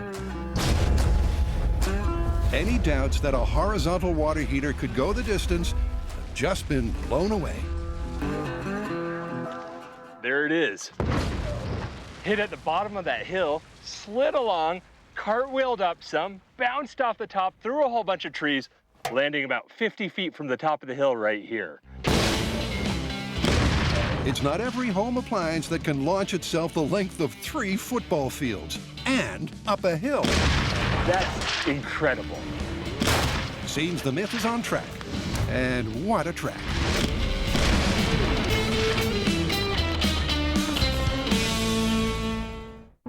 To test the myth of the exploding Dutch oven, John and Brian have each captured some sample exhaust fumes for expert analysis. We got your fart. Oh. And the rather comprehensive results are in. I don't know if I gave you this much gas to analyze. Val Mallory of Air Technology Laboratories normally tests things like landfill emissions for the EPA. So breaking down a couple of butt blasts was a relative breeze. How did you do, Brian? I got 4.8% hydrogen and 0.01, so almost no methane. How about you? Wow, really? Let's see. Hydrogen, 17% by volume. And methane, 4.4%. It looks a lot like a landfill gas sample, actually. Here we go. That sounds like an accomplishment to me. Methane and hydrogen are the 2 key combustible gases in flatulence. The balance of one to the other can differ widely, most likely due to the different types of bacteria found from gut to gut. So, as a professional, I want to ask you, which fart do you fear more? Oh, it's John, yeah. We had, we're gonna have to dispose of it differently than yours. Thank you very much. You're welcome. This amount of data is fantastic. It gets us that baseline we need to really see what sort of dump type mixture we need for the explosion here. My pleasure, thank you. That's a perfect cue to start blowing things up. Specifically, party balloons filled with different mixtures of noxious vapors. So we have your baseline and my baseline to start with. So we'll need some kind of rig to measure and dispense gas. Mix them within that range and get the biggest fart possible. The need for precision is paramount, and this is where John comes into his own. His custom gas delivery device is even more complex than his fart-catching water pants. Here's how it works. We start by taking these 2 tanks and filling our reservoir balloons respectively with hydrogen and methane. Then we come over to the valve, open one that allows me to draw one of the gases into the chamber. Then we can close off the gas valve and open the one to our target balloon where I can then fill it up here. And when we're all ready, we'll just take it, tie it off, over to the high speed, and measure the boom. As for getting the ratios right, well, Brian's done the math. I've looked at our 2 reports. Mine basically has trace methane, such little amounts that they don't even interact. Okay. So we're gonna do 100% hydrogen for my balloon. Yours is about a 4-to-1 ratio, so we'll do 4 parts hydrogen to 1 part methane. Here we go. It's all hands to the pumps as both balloons are filled with surrogate steamers. Hydrogen 4. There you go. Watching explosions is fun, but we need to collect data, which is why we have this radial high-speed scale, so that when we ignite our gas, we can measure the speed and the size of the explosion. All right. Igniter at the ready, and blast screen in place. They'll burst Brian's balloon first. Brian fart, that's 100% hydrogen. In 3, 2, 1. Ooh, that had some bass to it. Pretty good. Oh, very nice. Let's see if your little gas blast is any better. Will more methane result in more mayhem? We're about to find out. All right, John's gas ratio, methane to hydrogen is 1 to 4. In 3, 2, 1. That's a little bigger looking. Makes me proud. Didn't have the base to it, though. Oh, really? I don't know, I didn't feel it. To best appreciate the explosive art of the fart, it's off to the high speed. Brian's blast is first. It's beautiful. So majestic for a fart. Let's switch over to my gaseous balloon.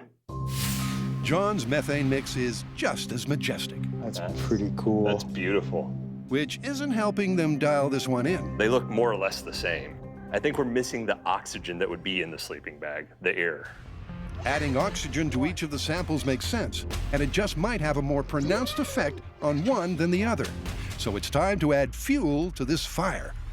So this one is 50% hydrogen, and then there's 50% air. It's the Brian Dutch oven balloon. In 3, 2, 1. In pursuing the myth of the earthquake water heater, oh, wow! Our diligent duo briefly went solo. John built a solid steel heater teeter. And Brian made a 12-gallon tank torpedo. We found an impact point. Oh, wow! Now the teams reunited to swap notes. Hey, John. Here, hold this. This is fantastic. It's a mighty solid piece of construction. But after hearing Brian's tale from the test site, boom! Everything's just gone in a blink. Your rig is in shambles. And seeing the high speed, oh! That's it, yeah. John's suddenly not sure it's solid enough. My old rig looks like someone took my tin foil from a sandwich and went, ugh. And so I'm looking at my full-scale rig, and this is 2x2 quarter-inch box steel that I've seen survive explosions before. And I'm wondering if I'm just feeding the larger water heater a bigger ball of tin foil.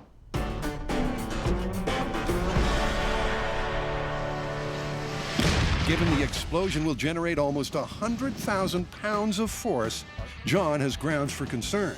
Still, they decide the rig should hold together, and it's time to go full scale. That small-scale test was insane. In 3 feet, the water heater got up to 320 miles an hour. If you think about it, sound moves at 770 miles an hour, so this water heater was moving just under half the speed of sound. But as it took off, it went vertical. And remember, this myth is about punching a hole in that RV. But before the RV, it needs to burst clean through the side of a building. So here, in the middle of nowhere, facing that way. That way? The crew pulls together for an old-fashioned garage raising. Keep it vertical. Oh, what's that jiggling? That's an earthquake, John. This is no flimsy prop. The structure itself should stand up to at least a mid-range tremor. Very nice. Very nice. The key component is John's drop rig. And it looks like they've done their homework. It's a perfect fit. No, you're good. Just drop it. What do you think, Brian? It's a beast of a stand, man. You want a quick demo? Oh, please. Okay, so... Am I safe here? You might want to just take a step outside. That's beautiful, man. Their attention to detail is more than impressive. Gently. The craftsmanship, not so much. That worked great, John. Well, good thing this house is about to blow up. I ruined our cabin. And if the myth really is on the level, a much-loved motorhome might go the same way. This is the family RV. We've had it for generations. It was my great-great-great-great-great-grandpapa's. He bought it brand new. And we love this thing dearly. Let me give you a tour. Look at this. All the things you need in modern comfort. We have full-size kitchen with 4, count them, 4 gas burners. We have the latest in entertainment technology. We have a full-size bathroom right in here, and a beautiful, beautiful master bedroom back here. This place reeks of history. Last on stage is the star of this shaky domestic drama. It's as big as Brian, and when filled with water, weighs more than 2 upright pianos. Will this fit through the door? I don't know.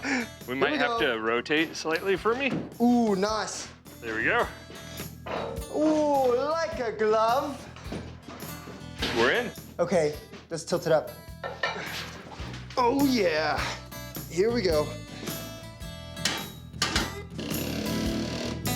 This is our water heater earthquake rig all set up. Water heater, stand, and emergency release valve. So when it's about ready to blow, Brian and I will pull the string, kicking the leg in, causing this whole tower to go boom. The planning so far has been flawless, but the same can't be said for the heater. It's been deliberately doctored to be highly unstable. One thing the MythBusters know is when these things get squirrely, mayhem is just moments away.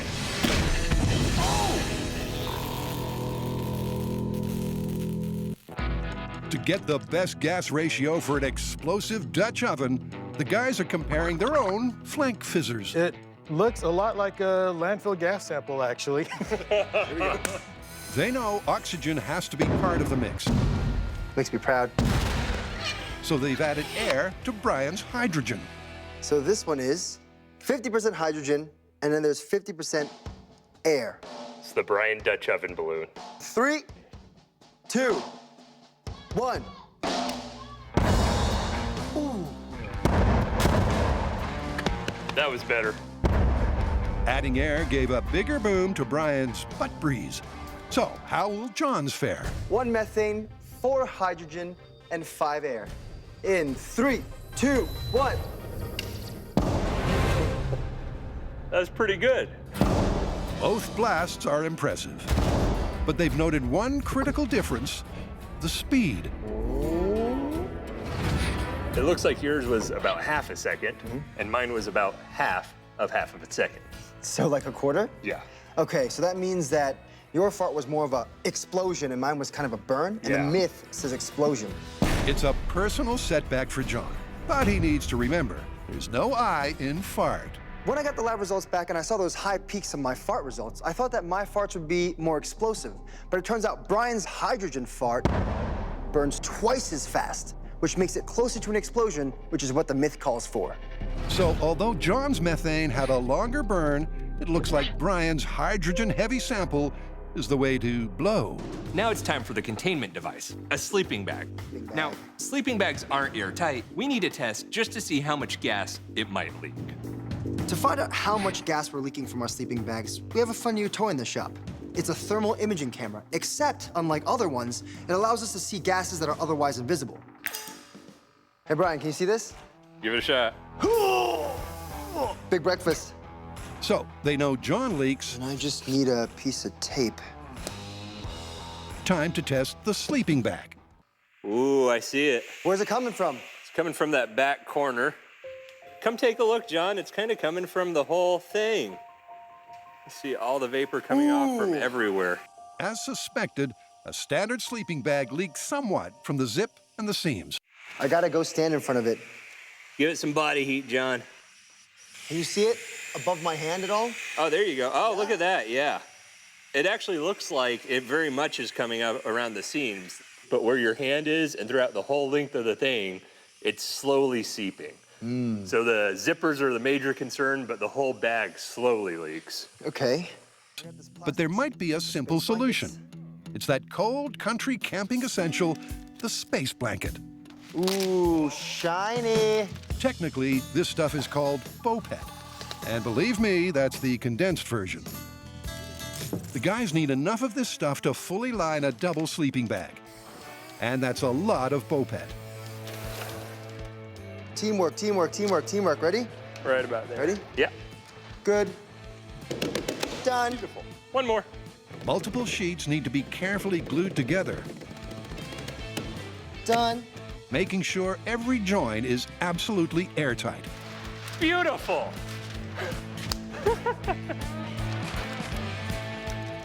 It's also easy to tear, so this is a delicate procedure. The glue isn't naturally fast drying, So Brian finds a way to speed up the process. John, you gotta come look in here. I made a giant potato chip bag. It's slightly translucent. Yeah. What's behind me is not a giant potato chip bag. It is, in fact, a freshly made Bopet sleeping bag liner with the glue still drying. And just 10 minutes later, they're ready to see how effective it is as a fart retainer.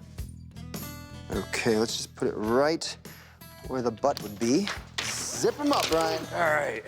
Ready? Yeah, let's see some gas. Okay. What you seeing? Actually, I'm not seeing anything. Come take a look. There's no doubt the space blanket limits the leakage. It's now time to gather their camping supplies and put this myth to bed. Taking all the sheets, bro. You always do this.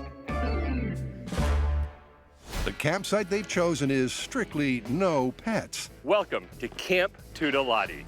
And for that, Bo should be counting her blessings. 3, 2, 1.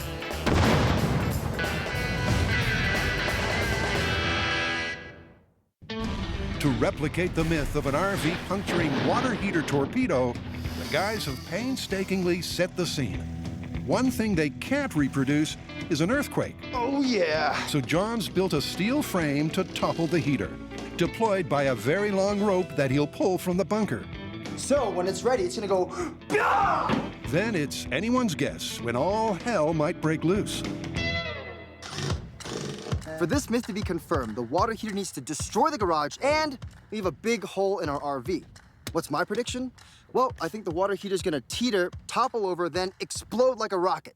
But will it blast through the RV? I'm not so sure. I mean, it's thin metal up top, but what it'll really depend on is the trajectory of the water heater. It's time to fire it up. Oh, yeah. My prediction is massive amounts of destruction. No organized little beautiful hole for this myth, but instead just glorious boom. We saw so much energy on the small scale, I imagine the house and the RV are just gonna be gone. With the generator cranked up, the guys retreat to the safety of the bunker. How long do you think it's gonna take for this thing to be ready? I'll go with an hour. An hour? Yeah. I'm gonna go an hour and 15 minutes. All right, the loser cleans up the mess. Deal. All right.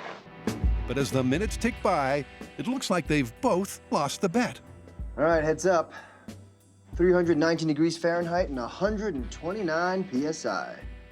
And it's been an hour and 17 minutes. 2:45. They both know the plan. You know when Brian puts his gloves on, it's business time.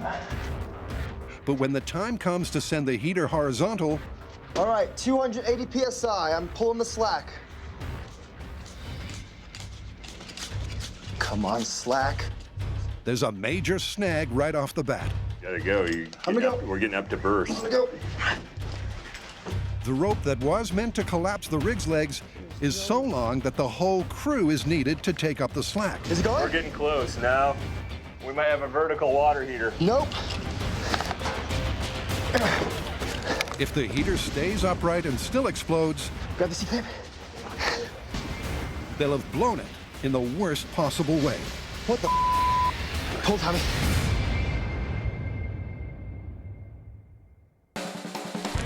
It's seldom the guys are forced to put their butts on the line to test a myth. That's a small one, but it's a start. And now, after exhaustive preparations, that was better. They're ready to rumble. We're ready to find a location, build a campsite, and test this myth.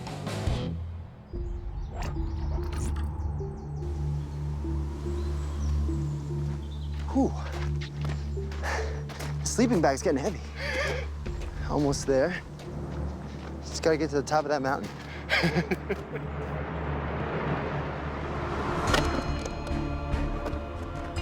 Welcome to Camp Tudolati. This is where we're gonna test the myth of the deadly Dutch oven. We know what gas we're gonna use. We have a containment device. Now we just need to see if Buster and his chain-smoking girlfriend end up blowing the place up. That's right. To properly test the myth, they've roped in Buster and his special someone. They start with a cozy space blanket. It's Done. Let's zip them up. And then a sleeping bag made for 2. Into the tent. Well, yeah, okay. He kind of looks smug about it. Not for long. According to the magazine Scientific American, a good-sized fart is about 1.3 fluid ounces of gas. We have the space blanket liner in that sleeping bag, and assuming our mythical camper's been tootin' all night long, that sleeping bag's packing about 13 fluid ounces of gas. Let's get this bag plumbed up. Based on Brian's explosive farts, the primary gas we'll be using is hydrogen, plus a little bit of oxygen to simulate the natural composition of a fart. What do I think is gonna happen? Well, we'll definitely get combustion, but will we get an explosion? That remains to be seen. All right, let's tuck him in.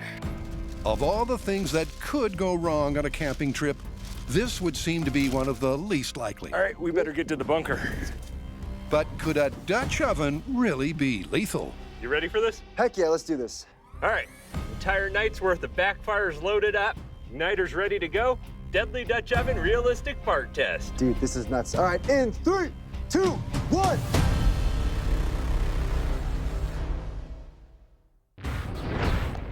Is it going? We're getting close now. We might have a vertical water heater. Nope. Back on the water heater rocket range, things are definitely not going according to plan. Help me out, Brian, with this.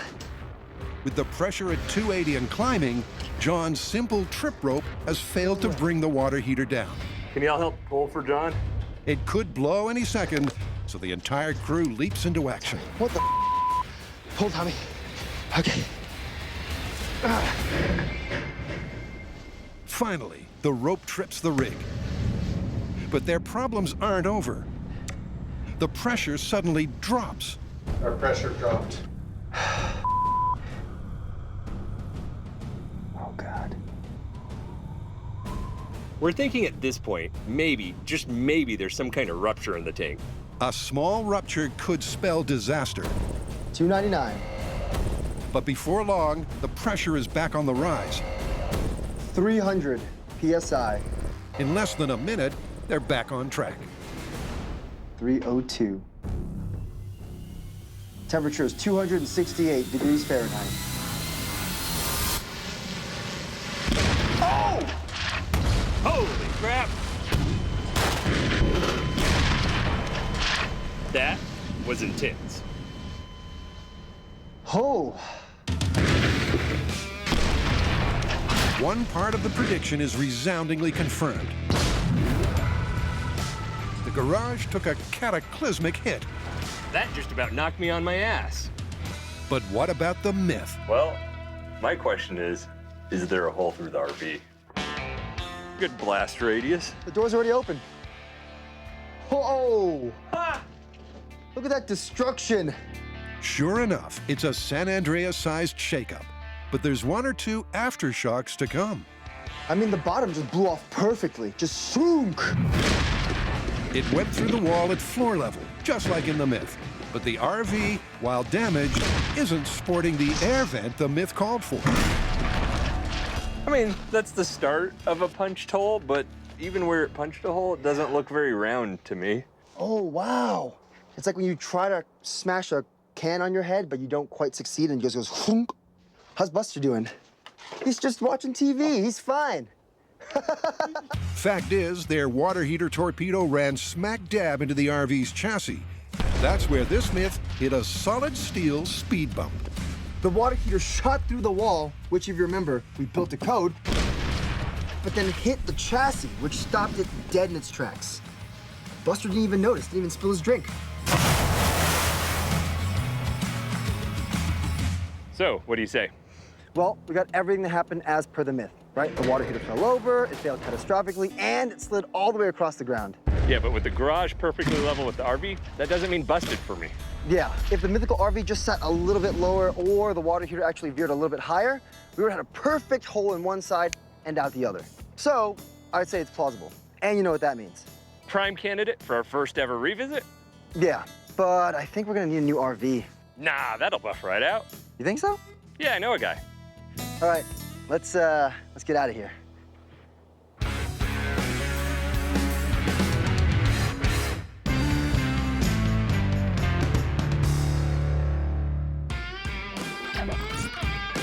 Back at Camp Tutelati, the guys are all set to cut the cheese. Will adding a spark to a fart ruin the romance and the campsite? Deadly Dutch Oven realistic fart test. Dude, this is nuts. All right, in 3, 2, 1. And nothing just happened. I mean, did the igniter work? Yeah, it worked. I guess that's kind of what I expected.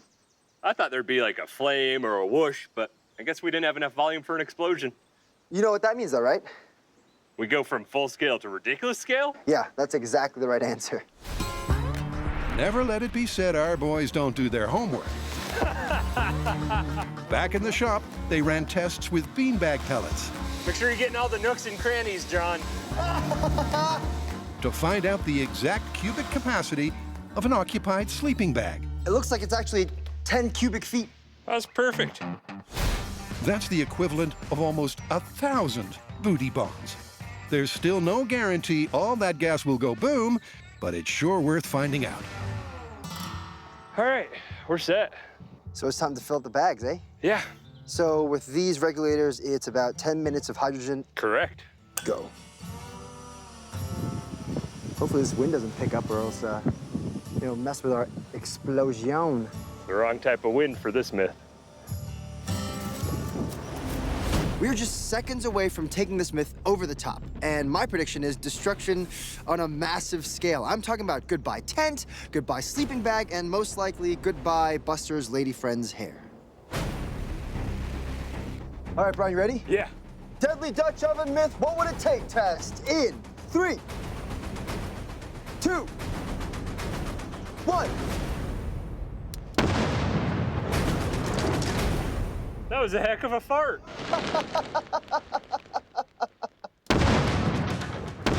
It sure was. And another good reason to give up smoking.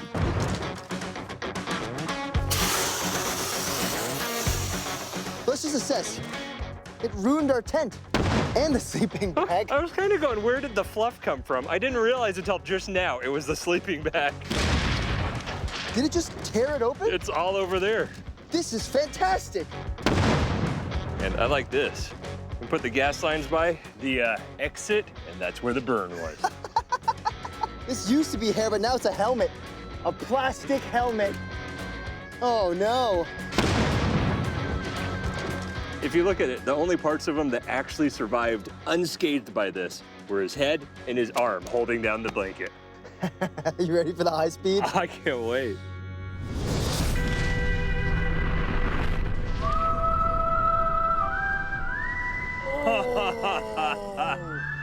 That explosion expands fast enough that it shreds the sleeping bag. It's fire and fluff and chaos. Wow, that's beautiful. Some weird way, that was one of the prettiest explosions I've seen. And it was a bona fide explosion. The high speed clearly shows the destructive shockwave. That was a ruthless booty bomb. Blew the lid right off that Dutch oven. That's pretty nuts. I mean, they sustained significantly more damage than I thought they would. So, what do you think? How do you want to call it? Well, it's really a matter of volume. Considering no human I know can backfire 10 cubic feet of gas, let alone one, I'm gonna have to say it's busted. But if you're a giant with a stomach flu, then you're gonna want to be careful. Now what? Well, I mean, the campfire and stuff's still here. You want to have some beans? Did you not just see what happened? Yeah, well, what about Frank's? John. Wait, what about corn? Brian, corn! Dude! More for me, I guess.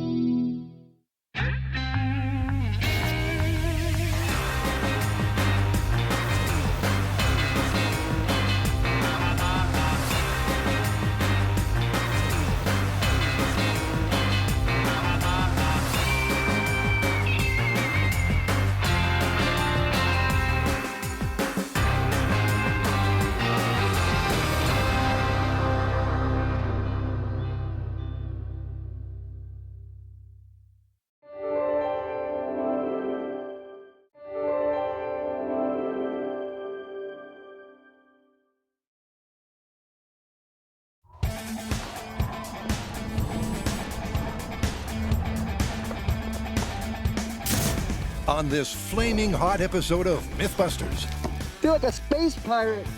Brian and John test two tall tales of bows and arrows. First up, a fiery fable. We know that a car can burst into flames. 3. But the question is, 2. Can a single fire arrow cause that burn? Oh yeah, it's on fire. Oh! Direct hit. And then, doink, a supposedly death-defying rite of passage. Ooh, nice. If you fire an arrow straight up, I found it. Are you in mortal danger? If it penetrates this much, we're gonna call it lethal. Ooh.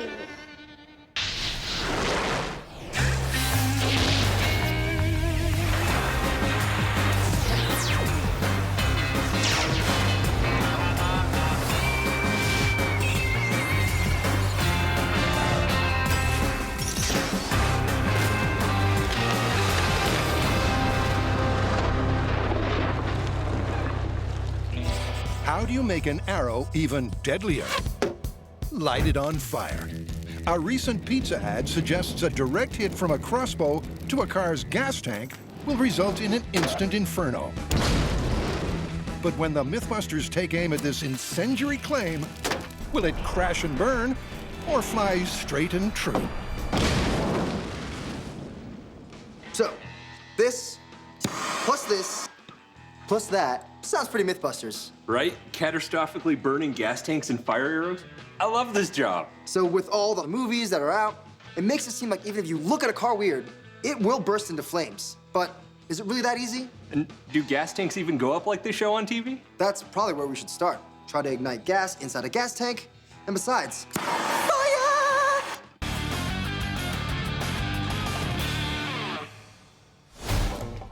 Brian and John will investigate if it's possible for a flaming arrow to both puncture a car's gas tank, ooh, bullseye, and stay lit during flight. But first, they're kicking off with a small-scale test. What would it take for a gas tank to go up in a Hollywood-style fireball? A small-scale, see-through gas tank. We put some gasoline in this, introduce a spark, and see what happens. I've been working on the ignition source. Never wired a stun gun to anything before. Hey, John! I will duct tape that thing to your face. Lightning in a bottle. All right, one mini gas tank. I'm getting your gas set up right here. Excellent. As long as I get more in this little Erlenmeyer flask than I do on the table. I think I'm gonna choose self-service next time. John, you know what? Everyone always assumes the more gas there is, the bigger the boom. Let's just start there. Maybe almost to the top, right under the electrodes. Sounds good to me. With the gas tank wired for stun gun ignition, this small-scale test is sure to be shocking. Let's get out of here. But will there be fire? The high-speed camera is rigged to catch the action once the guys trigger the stun gun from behind the blast shields. All right, mini gas tank literally full of gas. Fire test in 3, 2, 1.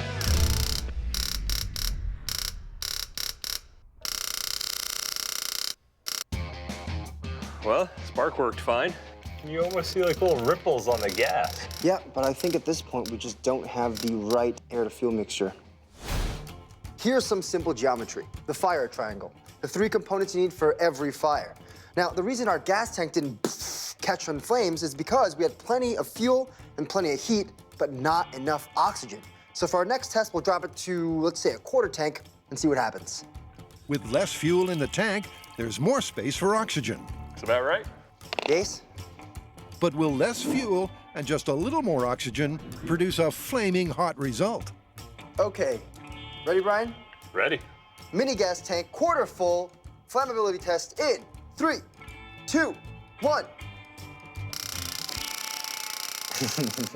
Nothing. We did our test with our quarter-full tank of gasoline and still had no reaction. But remember, this myth is about arrows penetrating the gas tank. I'm gonna drill a couple holes in this tank. It's gonna let in a little more oxygen, and we'll see what happens. Okay, 3, 2, 1. Hey! There you go. There it is. Successful ignition.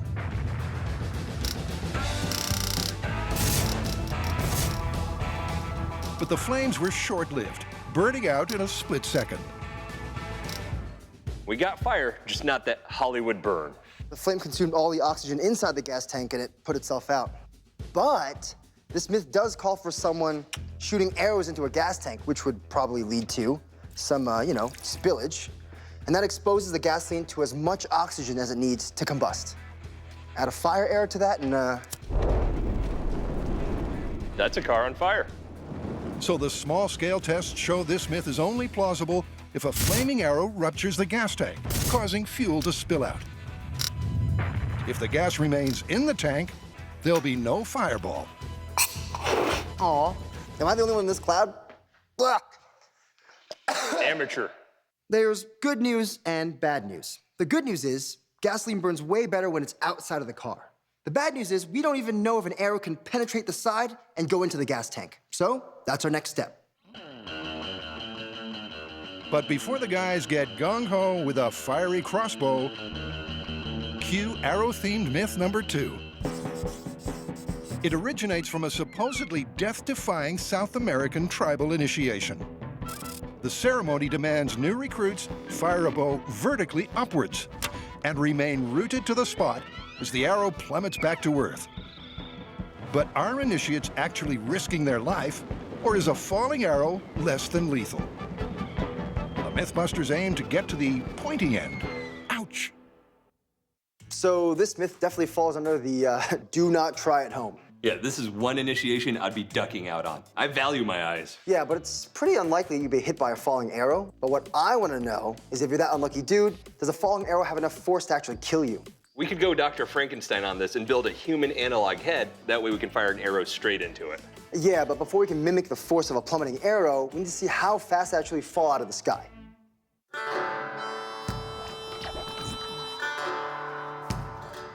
This is Rabbit Dry Lake Bed, and this vast nothingness is what you need when you're firing arrows up and tracking them coming down. Before going vertical, the guys will get some tips on plain old horizontal bowmanship from champion archer and certified instructor, George Ellison. Just simply pull it on back. You look down the string at the tip of the arrow, and that's how it's done. Right about there. Oh, I actually realized I'm holding it too high. There we go. All right, that one didn't go past the line. We'll give you a mulligan, John. But eventually, George's instruction pays off. Ooh, that's a hit. Good job. There you go. Good job. And after a bit more practice,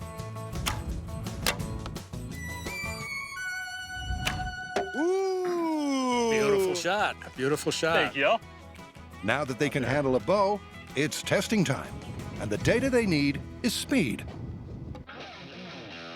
The plan is to fire an arrow directly up and then measure its impact velocity when it hits the ground. To do this, the arrow must land in the target zone of a high-speed scale. It's about 7.5 to this one. Before they set up for real, the guys lay out a mock target zone, gauge the sweet desert breeze, I could stand here all day. and have a practice run. Hey, looks like a square. I want to be the first one to fire this arrow straight into the air. And if everything works out, it should land somewhere in these 4 boxes. But don't worry, as soon as I fire it, I'm gonna run in the bunker, because this is definitely not my bravery test. Okay, arrow straight up test, and then run and hide. In 3, 2, 1. Go in, go in. Ooh, I see it. It's right there. It's coming down. Not far from target. That's not bad. Firing an arrow straight up into the air is pretty nerve-wracking, because the whole myth is whether an arrow falling from the sky can kill you. Now, wait a second, wait a second. How is it? Not on target. And also, it's not particularly accurate. In fact, it appears the guys have set themselves a task even an expert archer would find close to impossible. Every arrow they test fire lands outside the target zone. So they'll need a more accurate means of arrow delivery if they're going to successfully measure impact velocity. Good penetration, straight down, but No accuracy anywhere. Yeah, we definitely need some kind of mechanical assistance. I'm in. Coming up, Search and destroy tiny robot. say hello to the mechanical assistants. Oh, it's burning a hole in the thing. A laser-toting drone. Holy though, it set that thing on fire. And the guys test the gas tank piercing punch of a high-powered crossbow. Oh, bullseye!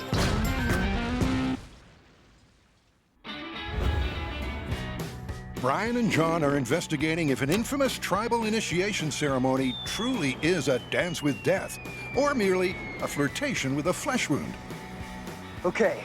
Their first step is to measure the maximum impact velocity of a falling arrow. Problem is, Not far from target. Still not quite on target. Not on target. not a single arrow landed within the target zone they must hit to get a speed reading. Turns out firing arrows straight up into the air is, harder than it looks. And that's why we have this new toy. Search and destroy tiny robot. Whoa, whoa, whoa, whoa, whoa, whoa, whoa, whoa. No, not cool. But before they can take aim with the drone, they need to determine the correct height to drop the arrow from. This rig's designed to steady the bow. That's gonna allow the arrow to go up as far as possible, because the higher it goes up, the faster it's gonna come down. This is a pico altimeter. It's used in drones and amateur rocketry, and this is gonna tell us how far this goes up in the air. This goes on here. Vertical arrow with altimeter. Keep drawing. Yeah. Ooh, nice. That looked like a good one. I have no idea. I don't know either. I found it. And that's what the bunker's for. Here we go. 232.8 feet. It's not bad. But they're not stopping there. Some people see an arrow. I see data. The guys each fire off 3 arrows That's some good acceleration. and take their highest reading of 300 feet as a fair maximum altitude for the arrow in the mythical initiation. Brian and John's next job is to set up the drop zone. The high-speed camera will record the speed of the falling arrow on impact, as long as they manage to hit the target zone. Well, that's why we're employing these two drones. That one takes the arrow straight up, and this one hovers right above that one so that it gives us a bird's eye view of the bullseye. Then when we're ready, we drop it, and there you go. I'm happy. The drone will position the arrow directly over the target zone. Then just... Beautiful. The guy's new toy even has a precision targeting system. All right, it's on. Whoa, that is bright. Oh, it's burning a hole in the thing. It's off. Holy though, it set that thing on fire. Yep, that's one tricked-out drone. But will it conjure up a bullseye? It's time for some high-altitude archery.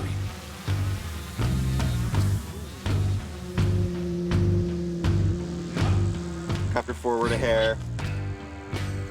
I'm getting close to you there, buddy. You're close. Okay, copter to the left. God, was that them touching? Oh my God. Shoot, shoot, shoot, shoot, shoot, shoot, shoot, shoot. No, no, no, no, no, no. It's a drone disaster zone. That is not good. So is the falling arrow myth investigation in a mission-critical tailspin. First, it's back to HQ and the fable of the flaming arrow. One. We're testing whether a flaming arrow shot into the gas tank of a car will cause that car to erupt in flames. Whew. Now, to give the myth the best chance, we know we need to rupture the gas tank and expose all that fuel to as much oxygen as possible. That's a car on fire. But if an arrow can't pierce a gas tank, this myth's gonna be the only thing that's a bomb. That's why we're gonna do a series of puncture tests with different arrowheads to determine which one can pierce a gas tank and leave the biggest hole for fuel to flow out of. What time is it, you ask? It's arrow firing time. First, the guys line up a vehicle for some medieval modification. Hey, Brian. And this schmuck is right out of luck. Yo, what up, Brian? Whoa. Looks like my college roommate. Remember that time you almost got hit crossing the street by someone chasing a yellow? Yeah, you got his arm? Yeah. Or that time someone cut you off on the highway and wasn't using their turn signals? It's perfect. Well, that was this guy. Say hello to Jerkbag Buster and his sweet ride that we'll be shooting arrows into. In the pizza ad from which this myth originates, the flaming arrow is fired from a crossbow. And the MythBusters crossbow of choice, well, it ain't short on power. This is a bow with 45 pounds of draw. It's about what your standard adult male would use. This is a crossbow with 185 pounds of draw. It produces significantly more energy, launching a bolt at 410 feet per second. So they'll be packing plenty of punch. Obviously, we can't go through the frame. But to successfully puncture the gas tank, That's your target area. each arrow must also impact with near pinpoint accuracy. Ta-da! We get a whole car and give ourselves a target the size of a quarter. Next, it's over to the Archer's Buffet, where there's a smorgasbord of arrows to choose from. Pointed tips, cutting tips, broad tips. All right, so let's say we start with the most basic field tip and work our way up. This is the hard part of firing a crossbow.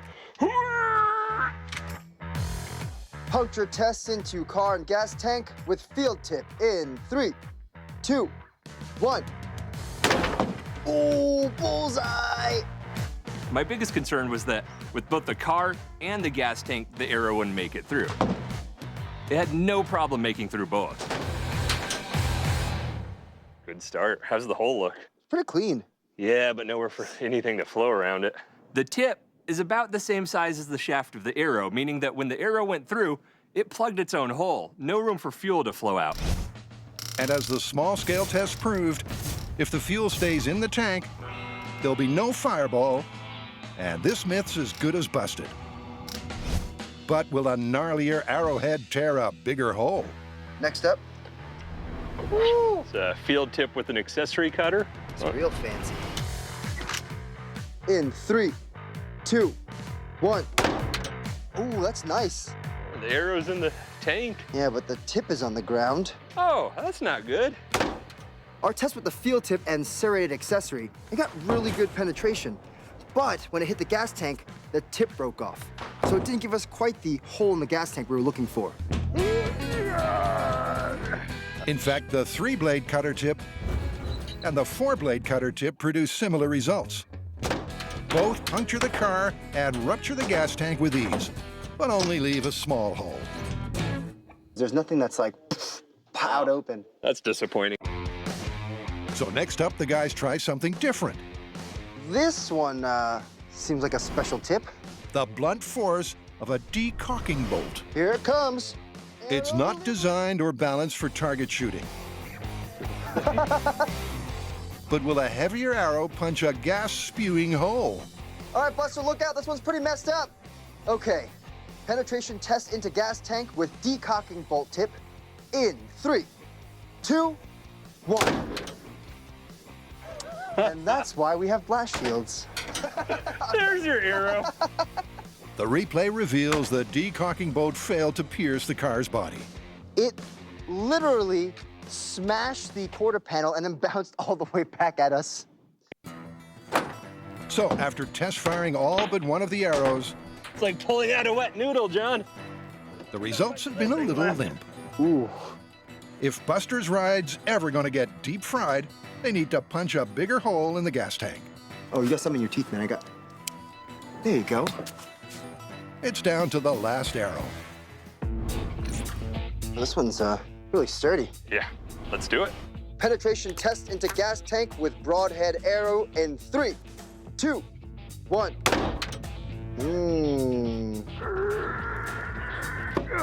Dude, this is one of our better holes. Ooh. It's not just a point, it is an ellipse. So we'll probably get a lot of air traveling through the rest of the shaft, letting the gas out. That's what we need. Think we might be able to do better? Oh, we can do better. Now that we've done the penetration test, we know that none of those arrowheads really give us that hole we're looking for that lets a lot of gas out at once. So my job is to create the ultimate arrowhead that lets more gas out without compromising the arrow itself or its trajectory. Ta-da! This is the fuller, AKA the gap, that'll help gas flow out of the gas tank after it pierces it. But the question now is, does this big chunk of steel change the arrow trajectory, and does this pass through all the side paneling into the gas tank like the unmodified arrows? There's only one way to find out. Safety's off. Firing in 3, 2, 1. Okay. I don't see an arrow in the quarter panel. I don't see an arrow anywhere. Well, it's not in me, that's good. Well, there's one piece of arrow and, hey! The other piece of arrow. All right, let's look at the high speed, see what happened. Okay, so the arrow is coming into frame. Oh, what? Come on! The super slow motion replay reveals an odd dynamic phenomenon. The archer's paradox is when the arrow kind of does that bendy movement as it flies through the air. All arrows flex in flight like this to a degree, but John's modified arrow does so far more violently. From the high speed, it looks like it goes, oh, blah, blah, blah, and then bends under the car and then keeps going straight. Also, I think there's a bit of a tip in it because of the extra weight, so I'll have to find a way to balance out the back of the arrow. So much for the ultimate arrow. Time to redesign the redesign. Okay, this is our new and improved arrow. I mean, it looks the same, but I've put counterweights in the back so that it balances where it should. So when we shoot it, it should travel perfectly straight instead of going. Firing in 3, 2, 1. Oh, yeah. Yeah. After all of our modifications to this arrow, we got good flight trajectory, so I'm super happy. What kind of penetration did we get? Woo! Well, it looks like the arrow got real good penetration all the way through to the gas tank. And unlike the hole plugging off-the-shelf arrows, scoring a direct hit with John's custom build should mean gas pours out through the grooves. You know what I'm picturing, John? What? A car in flames. The next step is looking at, well, the fire part, or the fire arrow. So we'll test different accelerants and see which one works best. Holy moly! Still to come. Here's the arrow, and we forgot to move the fire. Desperate times call for desperate measures. Pretty good! And the guys finally crack the tribal initiation myth.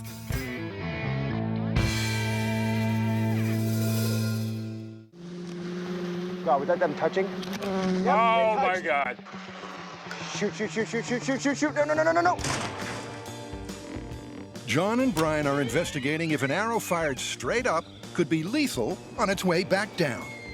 All right, coming into land. They're attempting to measure the impact velocity of a falling arrow. Kill it!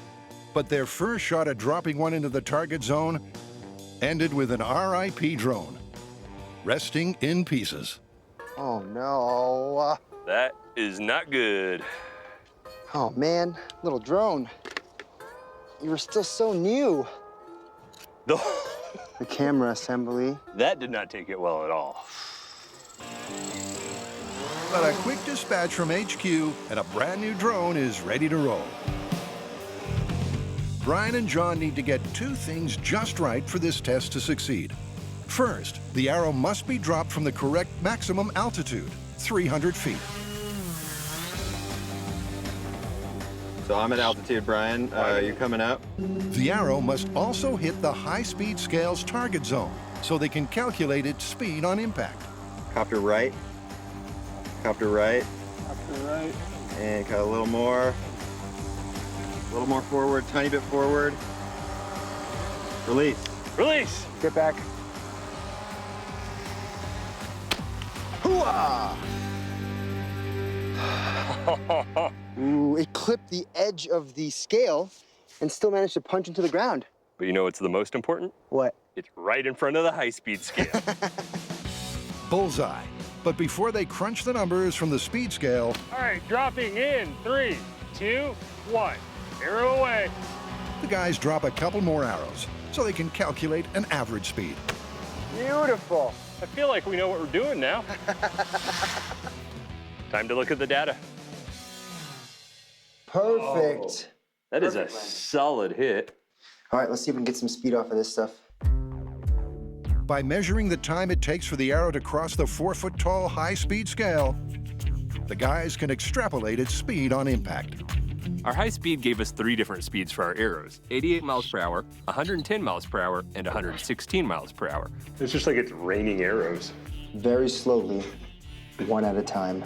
There's some variance from winds and other factors, but we're gonna take an average, use 105 miles per hour, and that's the target we're gonna look for. All right, we got our arrow speed. Now back to the shop. All right.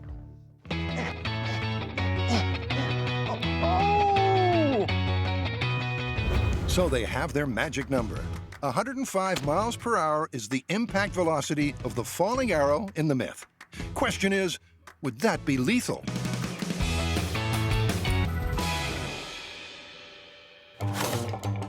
To find out, Brian must first work out how to fire an arrow horizontally at exactly this speed. This may look like some sort of weird technological kite, but it's what's called a chronograph. And what it does is time something between here and here. And since you know the distance, you can figure out how fast it's going. 84. 107. 131. The chronograph only reads in feet per second. 137. So Brian needs to register a reading of 154 feet per second to match the arrow's 105 mile per hour impact velocity. The speeds of the arrows have been a little bit, well, a bit like my accuracy, all over the place. We need that 154 feet per second or 105 miles per hour. So I think I'm gonna go build a rig that I can dial that speed right in. Meanwhile, John's prepping for surgery. Is it gonna hurt, John? You can't feel pain. Before we shoot this guy in the head with an arrow, I'm gonna put some meat on his bones. He's made of a polymer and wood fiber composite that accurately represents the strength of a human skull. Look at this handsome guy. Model him after me. Now for la pièce de résistance, I'm gonna put skin on him. I think I only got 8 minutes before it sets, so I gotta work fast. Ooh, there we go. This is definitely how you perform eye surgery. And then for real authenticity, glow-in-the-dark eyeballs. This isn't creepy at all. Which one's the real John? No one can tell.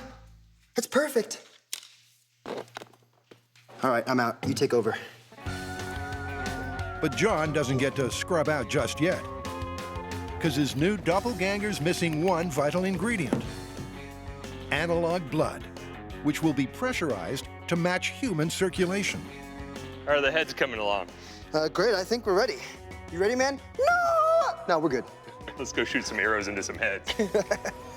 We need to get 105 miles per hour out of our arrow every time to test this myth. Okay, you're at 5. That means we need to determine exactly how far back we need to draw on our bow to get that speed. 203, we gotta go a little less. Okay. We'll be using this as a tape measure. Keep going, 4, 5.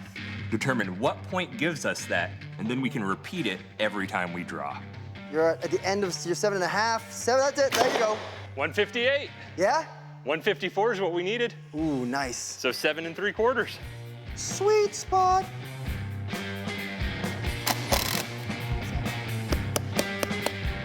Solid. Give him some blood pressure. Ooh, yeah. Locked. Is that enough pressure? Yeah, that's about 5 to 10 PSI. With the bow rig calibrated and the analog skull locked in place, the stage is set for a worst-case scenario tribal initiation. But will it prove that those who endure this chilling ritual for real actually do brave death? All right, Brian, you ready? Yeah, ready. Okay, falling arrow lethality tests. All right, here we go. 4, 5, 6. You're at 7. Good, good, good, good. Whenever you're good to fire.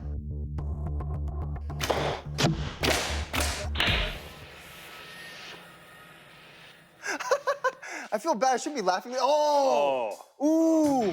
A glancing deflection sent the arrow through the forehead and eye socket. I don't know if he's dead, but he's blind.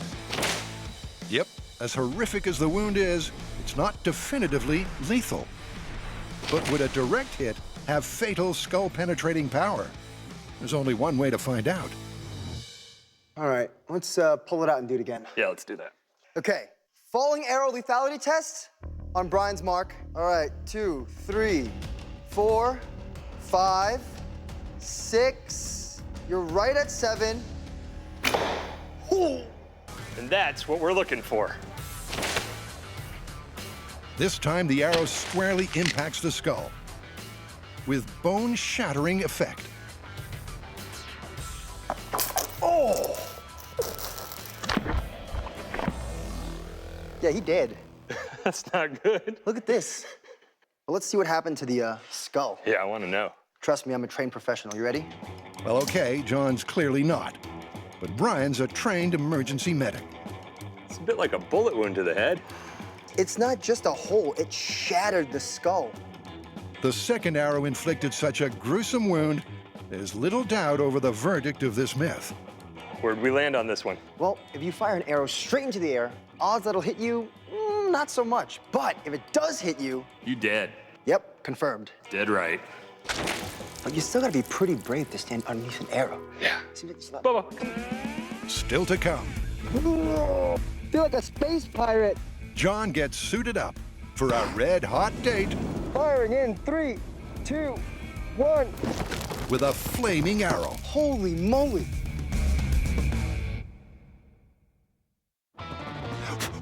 Whew. That's a car on fire.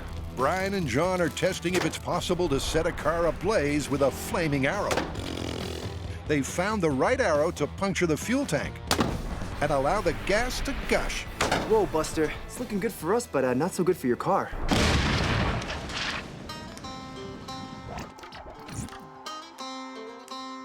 Now the question is, what sort of flammable material can we actually put on the tip of that arrow that will survive its flight? We're gonna be shooting fire arrows into flammable targets, so we're gonna need some gas. Does Mel know we're here? No? Oh well. Let's get started. Fresh cup of kerosene. John and Brian's first test will compare the burn temperatures of different flammable materials. And to do that, they've got a state-of-the-art thermal camera. Is my deodorant working? Oh, look at that. You're 102 degrees there, man. You're rocking the Mohawks, though. 112. Really? Oh, yeah. Whoa, that's insane. Oh, it's hot in the MythBusters kitchen, all right. Ready? Ready. And it's about to get hotter. Rope soaked with kerosene. Oh, it's on fire. Gasoline-soaked rag. Ooh. Contact cement. Oh. So, which combustible course burned best? The rope soaked with kerosene performed really well. Pretty consistent in terms of temperature and burn. Good burn time. It really is. The rope itself absorbed a lot of the fuel, and it gave us a great burn. And plus, in all this wind, the entire thing stayed lit. Oh, wow. Looks way bigger, though. The cloth soaked in gasoline was great. It had a huge flame. Over 1,200. But I'm worried because the cloth itself didn't burn, and I think it's the vapors burning off it, and that might blow out easy. The contact cement seemed to have a mind of its own. Almost like it's alive. Help me. It's kind of messed up. But overall, the fire's a lot cooler on this one. 1,100 degrees right now. They're murder giggles, John, and they're worth it. We got some really good results from our burn test. Each material showed interesting characteristics, but what it all comes down to is how each one performs in flight. The challenge for our flight test is going to be how to best affix that flammable material to our arrows. We need it to stay lit, stay on the arrow, and have minimal effect on the flight path. And to test that, John requires a wardrobe upgrade.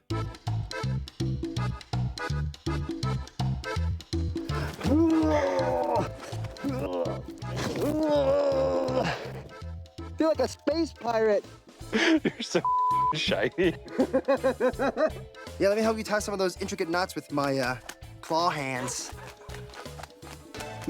I feel like, just like if I'm right here, the sun, get a nice tan. Yeah, dude. Yeah. All right, you ready to tie some knots? Yeah, let's do it. Tie it off, get a knot. Arrowhead's sharp. Is it? The first flammable material on the fire arrow test slate is rope. It worked. Not city. Okay, pop it on our arrow shaft. This looks pretty great. Here we go. Woo! I'm gonna go soak this in gasoline. In this test, John's gas tank target isn't real, but a liberal dousing of gasoline means a direct hit should yield a fiery result, so long, that is, as the arrow remains lit. You ready? Yeah, man. Do you know how hard it is to fire a crossbow looking through a scope with a fire helmet on? All right. You completely ready? Yep. All right, I'm gonna light you. Is it on? Yep, safe. Safety's off. Oh, wait, did I mention all you can see is flames? Firing in 3, 2, 1. Incoming! Where's the trigger? Oh, here it is. Holy moly. Dude, the fire's out. You think it's getting put out as it's going shrink? That's what I wonder. And shawing is indeed the fire-killing culprit. The arrow just leaves the flames behind. It's just like, okay, here's the fire arrow. Here's the arrow, and we forgot to move the fire, and the arrow's just gone. The rope with kerosene looked good, but once it was delivered by the crossbow, the rope itself wasn't burning. All the fuel was burned off it. It's practically useless. All right, next one. Rag? Yep. Gasoline. Yep. I wonder if we need to put something on there to protect it from the wind. Do we want to do a cone? This seems pretty legit. Yeah, I'm sure the guy shooting into the gas tank spent like half an hour on each arrow. He makes them the night before, come on. Lighting. Safe. Firing. That ain't a bad hit, but I don't see a fire. It's clear the cone did little to shield the flame. But although the arrow isn't on fire, it does pin its gas-soaked payload to the target. At least the cone and the rag stayed on. Yeah, and the arrow traveled pretty well. Great penetration, but the problem is, we ain't got no fire. Coming up. I wonder, John, if it's time for your secret sauce. The MythBusters add some spice to their fire arrow ingredients. So nice. But will it be a recipe for flight-resistant flames? Fire. Or just a cooked crossbow? What happened?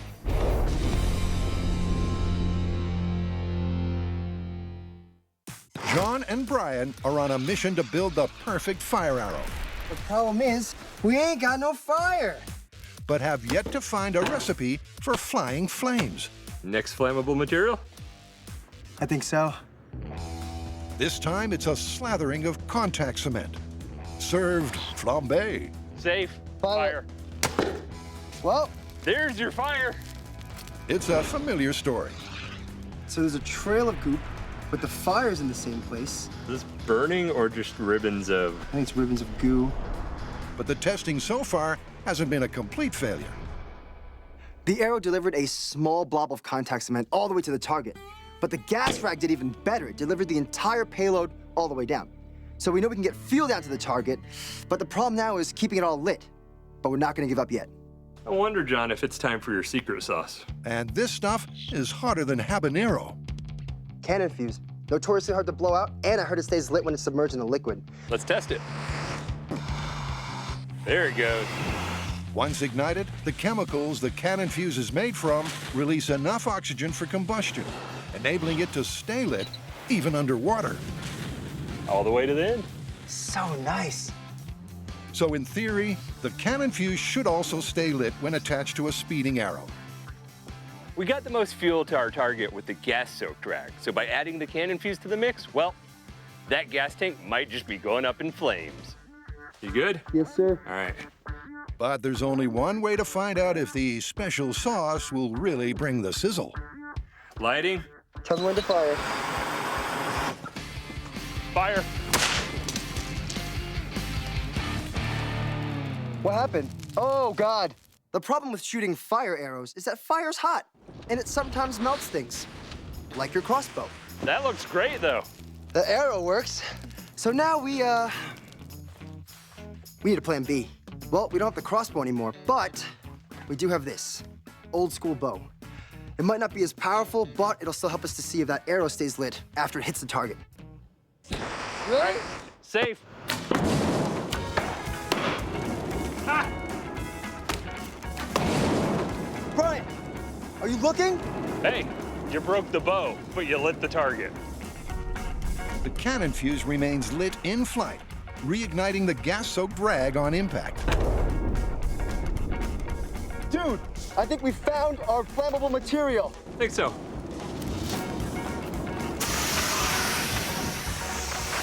We melted a crossbow. I broke a bowstring, but we got a result. So the guys finally cracked the formula to deliver flames via arrow. I think we got something. But will this myth pass its ultimate test?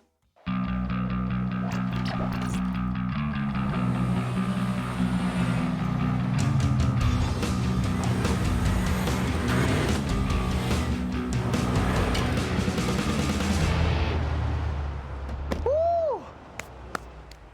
Always love it out here, man. Yeah, it's a perfect place to set a car on fire. Oh, yeah. Oh, dude, this guy again? And he parked in the only handicap spot in this entire dry lake bed. I really think this guy has it coming. Him and his car. So they can ignite and fire each arrow from a safe distance, Brian's built something special. Got the remote crossbow rig ready to go, remote igniter with a wireless camera to make sure our arrow's actually lit, remote trigger pull. All right. Test in 3, 2, 1. Oh, works. High five. Oh. So far, so good. Now all they gotta do is add fire.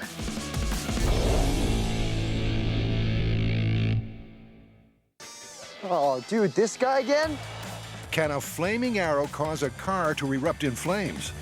I really think this guy has it coming. Him and his car. The MythBusters are about to find out. We have cannon fuse. Yep. Cloth. Yep. More cannon fuse. Yep. Dunked into gasoline. I don't think you can go wrong with that. The arrow's an incendiary cocktail, which should pack a fiery punch if it hits the right spot. Just one more for insurance. So, with the final test setup complete, will a well-placed fire arrow result in instant auto inferno? I'm getting the heck out of here. Come to safety. Flaming arrow into gas tank with gas-soaked rag and cannon fuse. In 3, 2, 1. Oh yeah, it's on fire. Oh! Direct hit. Smoldering, but it didn't go up in flame. That's in the gas tank? I don't know. All right, you want to pop that thing, and in case you burst into flames, I'll put you out. All right. You ready? Here we go. How's it look? Oh, no. I think we're safe. That's a little ways away there. The arrow failed to penetrate the gas tank.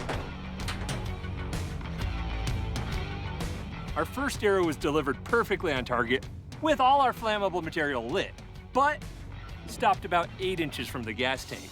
We think our flammable material jammed up and kept the arrow from penetrating through. So this is our simple fix.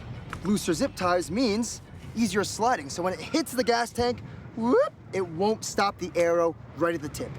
3, 2, 1. Well, something went wrong there. This time, the flammable material was too loose, flying off the arrow prior to impact. But there is some good news. The gas is leaking, though.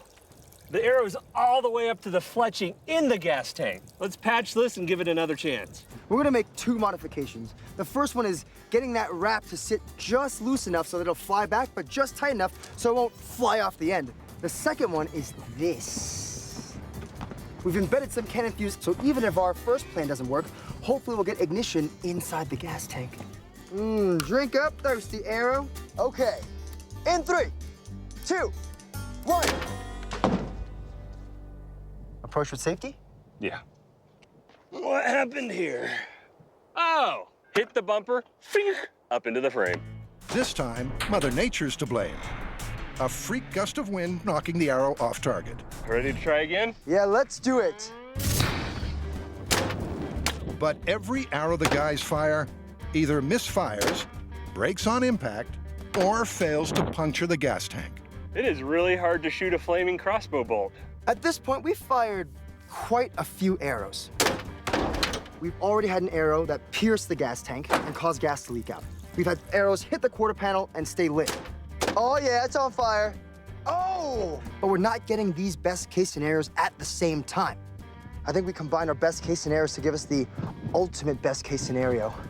What's that? We unplug the hole in the gas tank caused by the previous arrow, so it's leaking gas. We plug in a fresh fire arrow, and if that doesn't engulf this car in flames, I don't think anything will. So Brian and John are stretching the bounds of probability on this myth. While testing has shown it's unlikely a fire arrow would both puncture the gas tank and stay lit, there's a slim possibility it could. They'll simulate this improbable sequence of events by rigging a fire arrow in a hole in the gas tank and igniting it remotely. Sorry, but I think your days are numbered. Okay, here we go. Man-made, ideal situation with leaking gas tank and fire arrow already in gas tank in 3, 2, 1. There it goes. It's ignited. That's beautiful. It's still a little bit, I'd say a little bit smaller than the ones you see in movies and TV. No bonfire. And even a minute after ignition, there's still no flaming inferno. This myth called for this giant fireball engulfing the car. Fire's pretty weak, kind of like the myth, underwhelming. So it's been a couple minutes. I think the car's on fire. Last time I watched a movie, when the car exploded, it wasn't like a 8-minute long scene. In fact, it takes a full 30 minutes for the blaze to completely swallow the car. The car's obviously on fire. Everything's on fire. It's Armageddon, and I love it. So Buster's recklessly parked ride does end up deep fried. But the myth has gone up in smoke too. Well, in terms of a single fire arrow causing a car to erupt in flames, I'll have to say busted. I agree, busted. You think we should put it out? Yeah, probably. I got this. I'll see you down there. I think we need the water truck, John.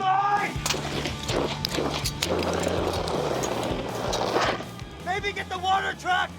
Maybe get the water truck now.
On this episode of MythBusters, wait! A deadly duo of car crash catastrophes. In that final second before an unavoidable impact between car and pedestrian, Looks like it knocked the cap right off him. could a spur-of-the-moment feat of gymnastics Oh, no. actually save your life? Oh, my goodness. Look at that. That's awesome. Then, you're driving down a road when all of a sudden, boom!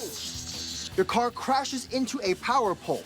and that's just the start of your problems. You need to escape the invisible 7,000-volt net of death surrounding you. Is there a reliable way to get clear of the current Oh, God, no! without getting fried from the inside? There's no surviving that.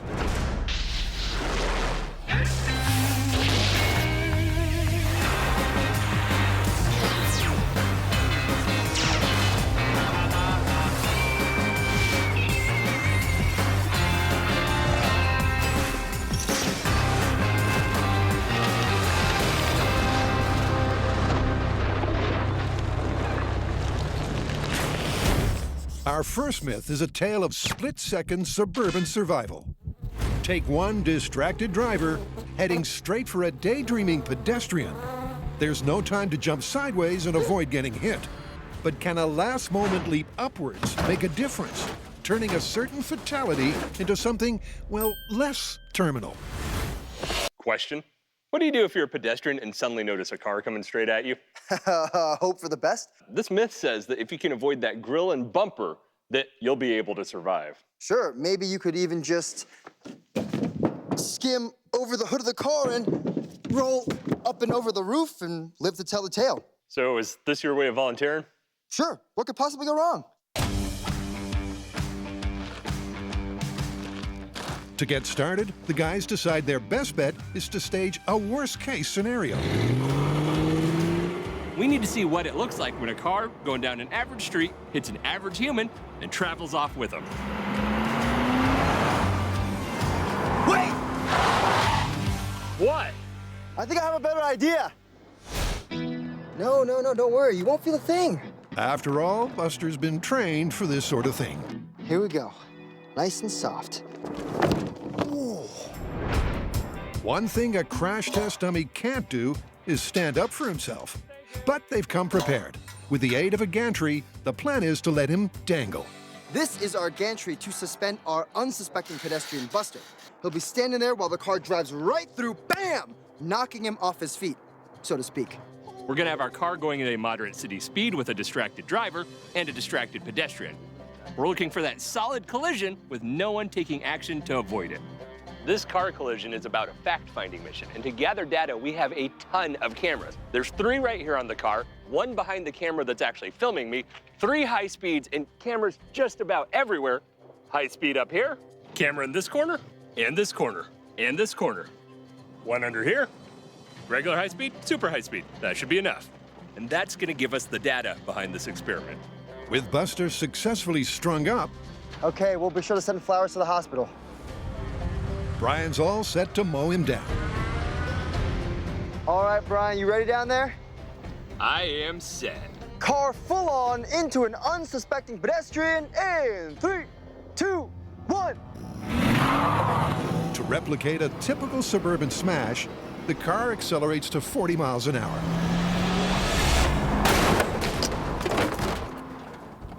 Oh!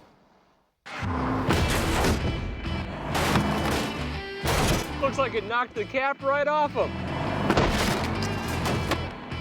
And that would seem to be the least of his problems. Oh, wow, his whole leg dislocated. He doesn't look so good. This is some serious damage. Look at this.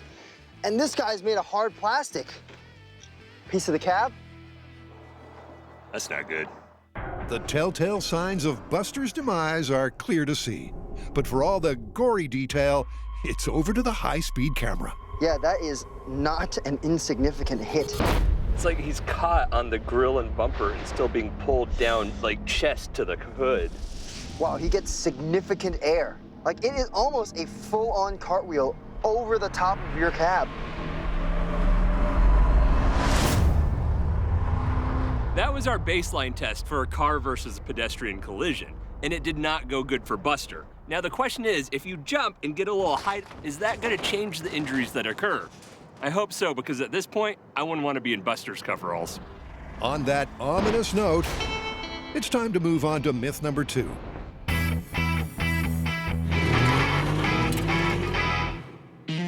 Which is one of those occasions when, if the crash doesn't kill you, the consequences might. So, let's set the scene. Car hits power pole, and live wires hit the road. It's generally safest to stay in the car, but not if it's on fire. The trouble is that the whole area is now a high-voltage hotbed, where every step could well be your last. The myth is that by being ultra careful, you can shuffle to safety without getting barbecued in the process. You know, insurance isn't gonna let us drive a car into a power pole, set that car on fire, and then try to escape. Yeah, you're probably right about that, but that's why we need to understand the principles that make up this myth, and then we can find an analogous way of doing it. Electricity is a complicated and tricky subject, and it helps to think of the whole thing as a waterfall. The height of the waterfall is its potential, or what we call voltage in electricity. The longer the fall, the more damage being done at the bottom. Now, the other thing we're going to be looking at is current, and that's the volume of water. A little trickle from a tall waterfall is not a big deal, but a lot of water, say just a 1-foot river flowing, is enough to wash away a loaded tractor trailer. And it's those two principles, voltage and current, that we're going to be looking at for this myth. There are two ways electricity can kill you. The first way, at the lower range, around 25 milliamps, it'll stop your heart by overriding your central nervous system. Now, the other way is when you're working in higher currents like that of a down power line, where if you mess up, it'll cook you from the inside out. And it's that thermal damage that this myth is trying to circumvent with its car exiting techniques.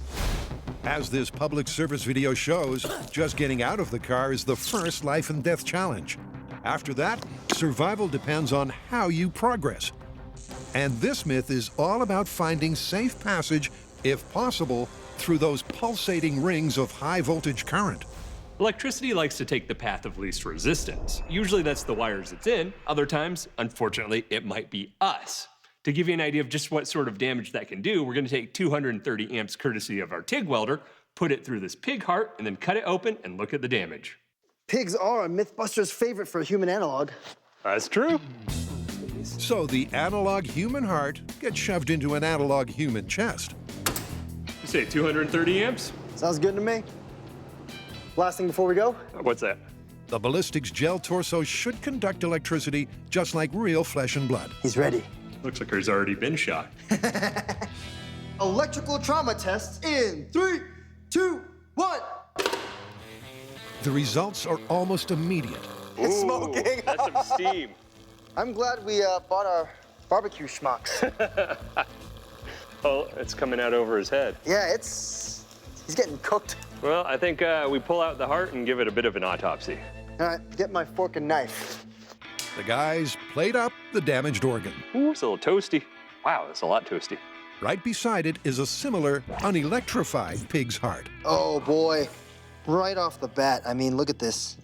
That is almost completely destroyed along this edge, so that's half of your heart dead right there. There's no surviving that. We should probably cut the fresh, uncooked heart just to compare side by side. I think so.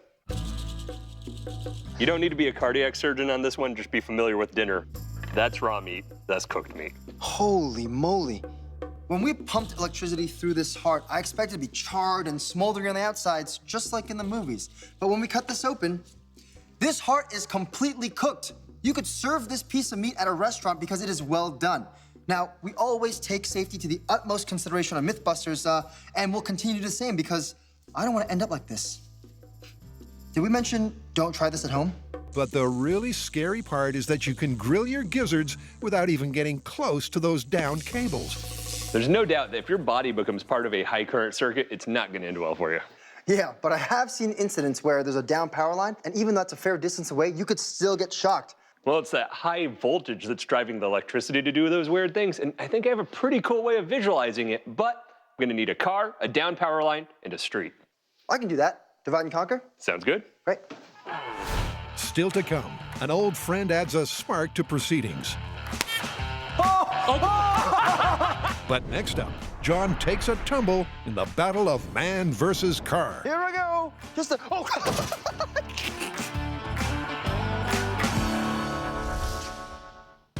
John, Brian, and Buster are testing the theory that a last-second leap at an oncoming car could save a pedestrian's skin. We gave ourselves an idea of what happens when you fail to make the jump. Now the next question is, how do you make the jump? You have to notice a car coming at you, notice how fast it's going, and time your jump just right as that car approaches you. And all of that takes reflexes. So that's where we're gonna start, testing reflexes. Oh yeah, right there. This is how we're gonna collect our reflex data. Brian and I will be doing 2 different reaction tests with 2 different stimuli. First, a visual stimuli, and second, a different kind of stimuli. Hey! Now we'll be doing those tests 10 times each, which gives us 40 data points, which we'll be averaging to give us a pretty good representation of how fast someone can react to something totally unexpected. The visual part of the testing is pretty straightforward. Are you set? Yeah. Anytime. Brian hits the light switch at random intervals, and John turns it off as fast as he can. Wow. John's been getting right at a quarter second for all his reaction times, and that makes sense because if you're an average person, the average reaction time to a visual stimuli, such as a light bulb, is 1/4 of a second. So John, seems pretty average. Hardly a ringing endorsement for John, but exactly what they need for the myth. All right, my turn. Control box is yours. Great. Now to see if Brian's reflexes are any more cat-like than John's. Hey! Woo! I think I saw your shirt go as you swung your body around. Brian's slightly slower than average, but it's all valuable data. Brian and I have finished our first reflex test, and our combined average is 0.33 seconds. So it's on to the more challenging audio testing, responding to random loud noises while blindfolded. We've moved the button from the table to the stool. And every time I spin around and stop randomly, we may move that button to some other location so I can't get used to it. So my steps will be to react, unblindfold myself, find the button, and hit it.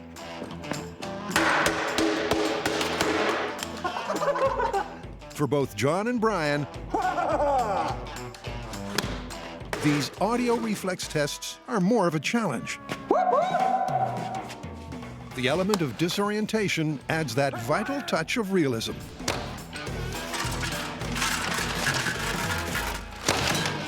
Woo, that was tricky. When they're done, it's time to crunch the numbers. Now that Brian and I have finished our best case and worst case scenario reflex test, we have a grand combined average of just a hair over a second. Now, to put that into perspective, our car moving at 40 miles an hour in that 1 second has traveled 62 feet. And that's just enough time for you to go, And to find out if that is time enough to take the mythical evasive action and how high they can leap, John has a plan. Ta-da! Been doing some massaging? No, I'm actually using these to build a car bumper analog and having them swing down at your legs to test your jumping capabilities and jumping technique. I like it. The rig John's planned resembles a circus trapeze. From the top, Brian can unleash the surrogate bumpers, each attached to 3 different lengths of rope. We clear the bottom roller, and we're gonna clear our bumper. We clear the middle roller, we clear the grill, clear the top roller, and we're good with the hood. It's a test of athleticism and reflexes. They've worked out that the tubes take just over 1 second to swing down from the top of the scaffold, which matches their reaction test times. This is how the test is gonna work. I will be strolling along this padded pedestrian walkway while Brian up there will swing down a foam roller of a random height, to which I must react, jump up, and see if I can clear it before it hits me. All right, John, you ready? That's right, I'm ready. All right, jump test. Start walking in 3, 2, 1.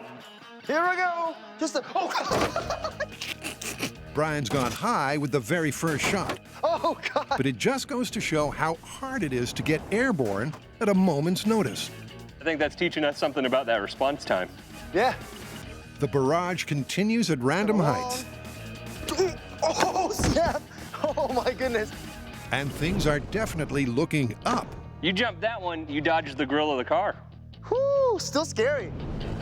That is surprisingly difficult. I mean, as soon as I was walking out, I just see a glimpse of something in the corner of my eye, and I immediately had to jump. There's no time to turn and look and gasp. You just have to jump. But those knee-high shots are still giving John grief. Even though I'm catching the glimpse right at the corner of my eye, by the time my legs start moving up, it just goes whap and hits me.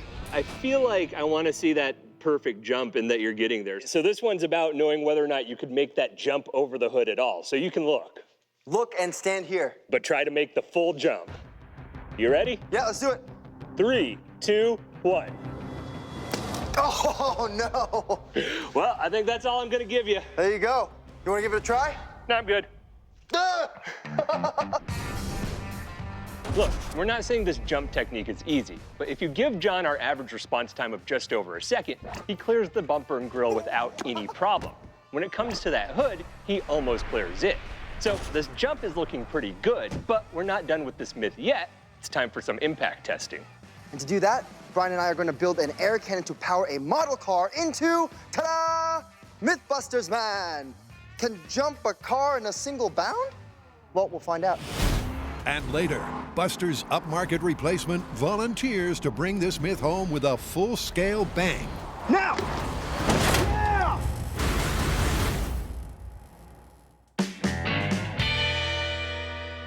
If you ever crash your car into a power pole and find that there's power lines everywhere, you may think that if you could jump out of your car without touching any of the metal bits, you'd be safe. But that's not necessarily true because at higher voltages, electricity does not travel just from point A to point B in search of ground. It actually casts out like a net, continuously searching for ground. So if you were to get out of your car and step on that net, it could potentially kill you. Which is why the advice in this situation is to remain in your car waiting for rescue to come to you. Now, remember, this myth, though, is about a worst-case scenario where you're forced to leave your car. So this experiment is going to allow us to visualize that invisible net of electricity so we can see just how that current travels out across a normally insulating surface looking for ground. Charging John's diabolical diorama and that's why you don't text and drive, is a transformer pumping 12,000 volts out through 2 probes. There's one thing we're missing, though. Yeah? The real street's gonna have grime on that, and that's gonna help with conduction. So for us, baking soda and water, put a little bit on there, it's gonna be our street grime. Mixing water with a base like baking soda is essential to get the current flowing, as wood itself is non-conductive. When the solution's dried, they're all set to turn on the juice. Ooh, look at it go! We're getting branches from both of these prongs, but they're just kind of spreading out. Well, the branch from my left hand is actually headed under the car instead of towards the other one. Oh, man. Look at that. That's awesome. The scorch marks graphically show how the electricity doesn't just arc between the probes, it fans out all over. Instinctively, you think, all right, it'll form between the 2 prongs, but look at that. That's headed completely in the opposite direction. It's headed up the power line right now. We know that electricity travels almost like a cast net at high voltages, but seeing it in person is a completely different story. And these black burnt spots don't even show where all the electricity has been, just where it burnt through. So imagine being inside your car, looking out at an invisible sea of death. That's a pretty horrifying proposition. So, what's going on that turns our normally insulating road surface into a conductor? Well, it's all about electrons. Insulators want to hold onto those electrons tight, whether it's that road surface or air itself.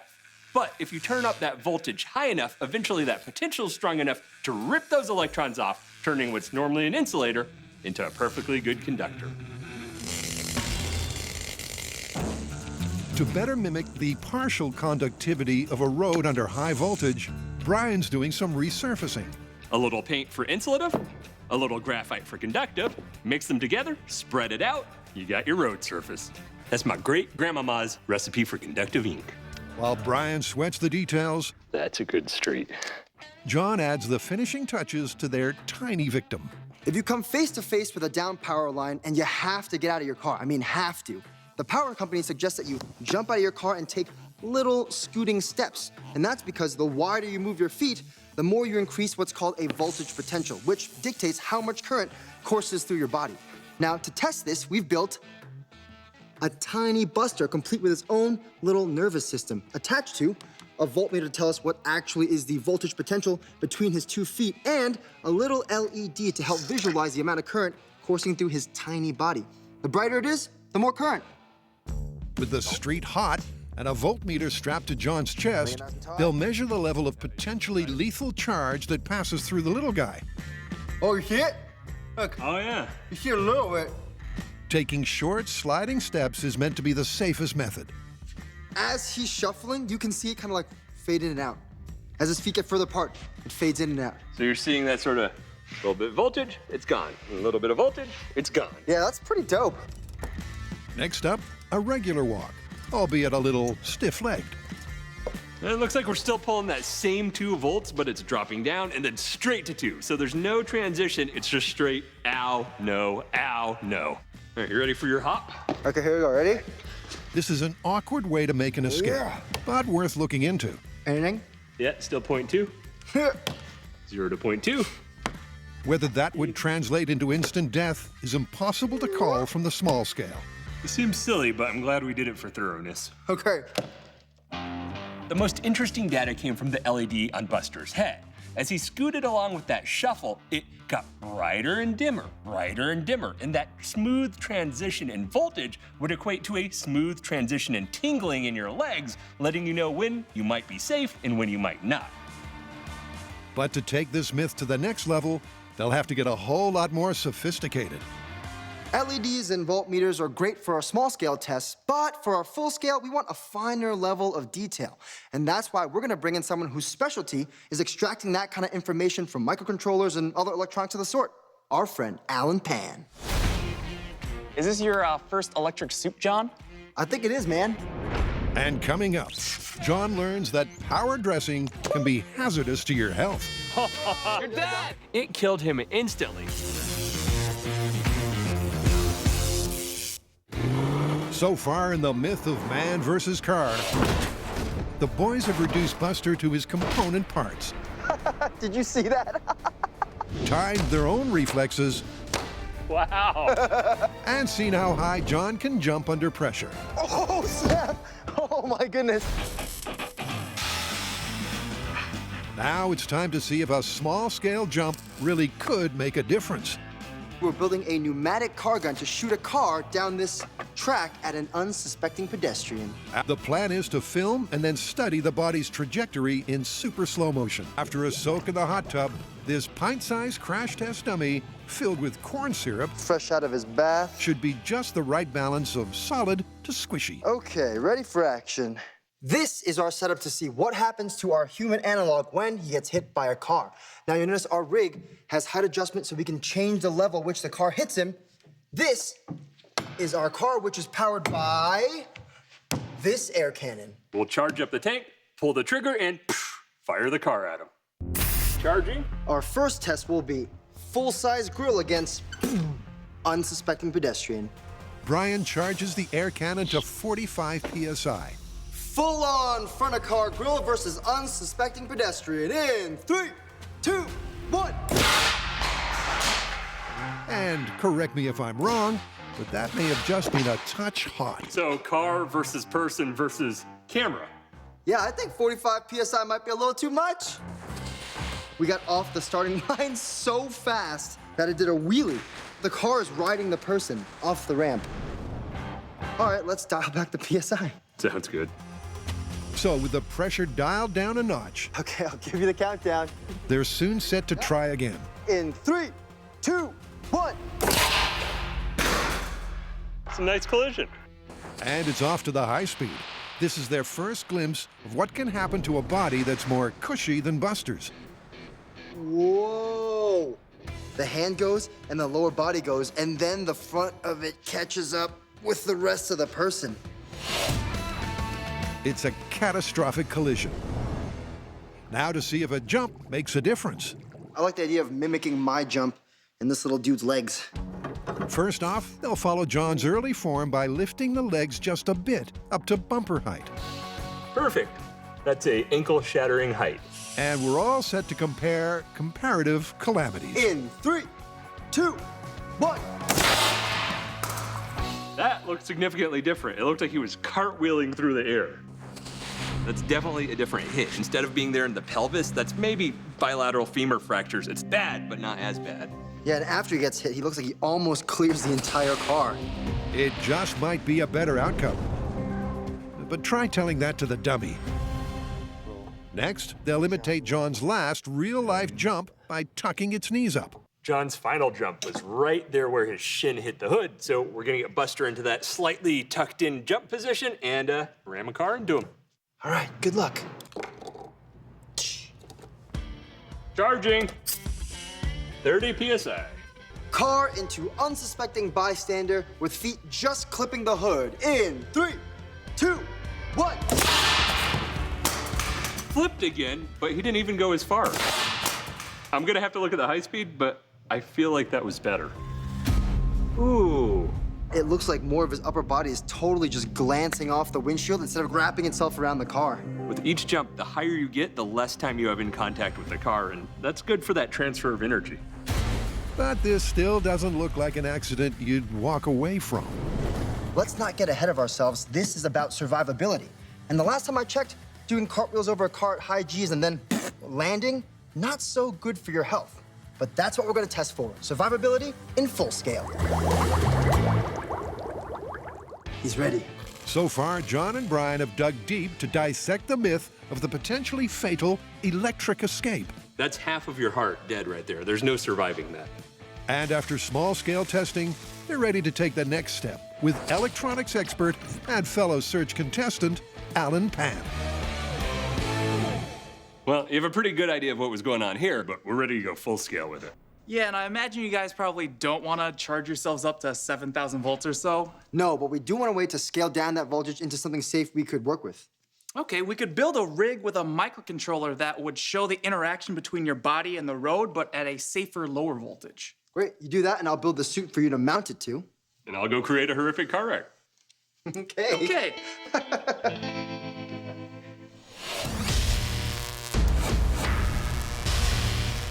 This is our grand plan for our electrified escape full-scale rig.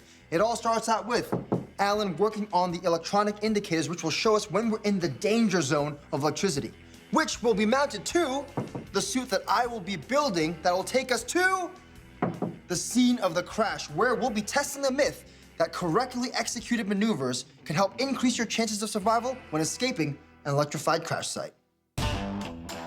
First up, John's off to his tailor for this season's must-have accessory, a string of LEDs that tells you when you're dead. I guess this bottom one, I can just keep green, and then like green, yellow, yellow. Toast. I guess the top one should be red? Yeah, and Toast. then if you hit that, then it'll start like just flashing red, like Dude! So cool! Outside, Brian's wrangled the car. Oh no! What about this unavoidable power pole? Oh! And the pole. That looks like a car wreck. Wow, this looks great. How's it going? I'm pretty good. I set it up, but it wasn't quite having the impact I was looking for. Then it hit me. It was missing an impact. So guys, get on the rope. It's tug of war time. All right. In 3, 2, 1. Oh, God. Oh, no. And there's your realism. Thanks for your help. You're welcome. And with that, it's back to work. John's volunteered to play the part of the stranded driver. And to get good data, he needs to dress at his conductive best. I feel like I'm making something for King Arthur. It does kind of look like chainmail. Exactly, that's what I'm saying. King Arthur, I've made you dishwashing gloves. You can scrub your dirty pots and pans. And He's even branched out into copper cobbling. steel plate for stability and copper mesh for flexibility. Ooh. A quick check to see everything's in working order. Great. And the same for Alan. I didn't connect anything wrong, that nothing's gonna explode. Which is cold comfort for someone who's about to step into a high-voltage minefield. Remember when we built MythBusters with his conductive booties hooked to that voltmeter? Well, ta-da! I've built those conductive boots in full scale and included an extra bonus pair of conductive gloves.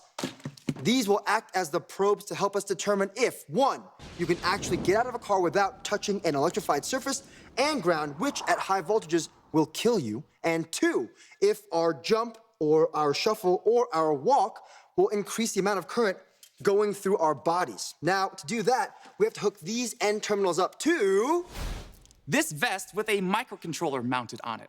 The vest can measure the potential voltage across John's body.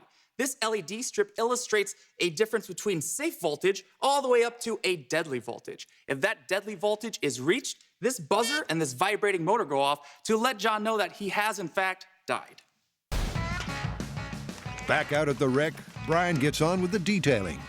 There's 2 parts to this myth: getting away from the car, but before that, getting out of the car. The recommendation there is to get out without ever touching the car and the ground at the same time. The reason being, that way you don't complete a high voltage circuit. So fine, dead. And that is why we're putting foil tape on the car. It's gonna work with John and Alan's suit, and any errant touch will indicate certain death. To make sure that the road can carry a current, Brian mixes and spreads a much bigger batch of Grandma's graphite slurry. That's some good stuff. I've always wanted to play with conductive paint, and this was really cool because it was simple to make. Some paint, some activated charcoal, and some graphite. Mix it all together and boom! And the neat thing about this is it's simple science meets complex science, because this graphite-based paint is gonna work with Alan's microcontroller to detect the voltage across it. That way we can test this myth. As Alan and John agree, First electric soup, John? I think it is, man. they simply must stay in contact.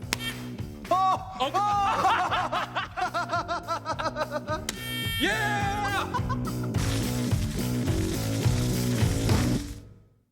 John and Brian are testing the myth that it's better to jump than stand still when there's no time to run from an oncoming car. We've explored a pedestrian impact on small scale and large scale, but it's time to move on to the point of this myth, injury. Now it's time to bring out the big guns and see if jumping in the air before a car hits you will actually make that impact survivable. So far, our tests have shown us that there might be something to this leaping technique, but that was small scale. So we're gonna repeat the procedure, except with a full-size buster. But this time around, they'll determine the damage sustained to a buster in mid-leap. There we go. The course is set up same as last time. Decent advice. This next test is going to be at John's maximum height, where those ankles and the shin were right at the hood, which is the final small scale test we did. We've added some breakaway tape here so that when the car hits him, he'll resume his natural pose. With John at the wheel, they're all set to see whether a brittle buster fares any better with some elevation. 3, 2, 1.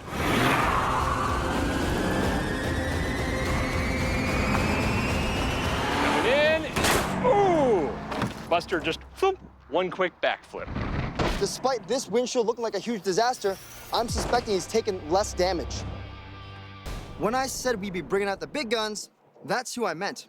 He's Boomer, our incredibly accurate human analog, and he'll be giving us definitive answers when comparing the injuries of being hit by a car flat on and being hit by a car whilst jumping through the air. These state-of-the-art sin dabbers are fast proving indispensable on MythBusters. Whoa. That looks like a human flesh wound. I mean, he dead. Dead, dead, and dead. But these high-cost synthetic cadavers are best saved for myths with a serious purpose, like saving a life. Skin's been ripped off the toe, complete ankle dislocation, super gruesome. As with the airbag disaster myth, Boomer will later be sent back to his makers for a comprehensive post-crash analysis. In case you're wondering what all the water is, remember, Boomer is accurate just like a human being, so he's 80% water, and he needs to stay hydrated in this sun or else he'll dry out. This first crash test is a straight-on hit. The one thing they know in advance is it will be ugly. Okay, highly accurate human analog Boomer being hit flat out by a car in 3, 2, 1.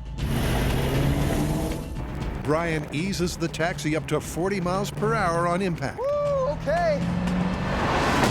Oh my goodness. Well, that seemed bad. Yeah, it's not looking good from here. I think the skin of one of his limbs is right here. Well, let's go take a look. The thing is, it's hard to know where to look. Boomer's broken body parts are spread far and wide. We've just seen the result of that car impact directly into the sin dabber. They are very realistic, and I've seen a lot in my years as a paramedic, and I can tell you that those are lethal results. A post-test X-ray analysis will confirm the lethality of the control collision. But first, the main event. Could a last-minute leap up really save your life? To find out, they have to get another sin dabber to jump at the last second. Cue a left field solution. Great, magnets on? Magnets on. We've created the opposite of moon boots. All right, magnets up. Once everything's welded down tight, they're ready to see if the magnetic release system works with a backup Boomer. All right, you ready? Yeah, go ahead and count them into a release. Boomer jump in 3, 2, 1. Perfect. We've rigged up our Sendeavor to jump at the same height and speed John achieved during the small-scale testing. So with just over a second of response time, that's 62 feet of travel at 40 miles per hour for this car, and that's right at the end of these cones. And at that instant, we'll flip the switch, releasing the magnet shoes, sending Boomer leaping. Days of painstaking testing have come down to this. Okay, here's the big test, Brian.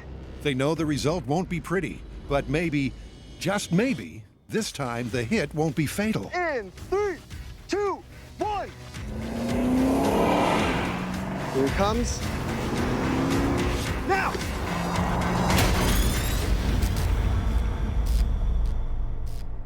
Imagine with me, if you will, you're driving down a road, having a great time, when all of a sudden, you get a text. Great. You know you should never look at your phone, but hey, it's a one-time thing. When all of a sudden, boom!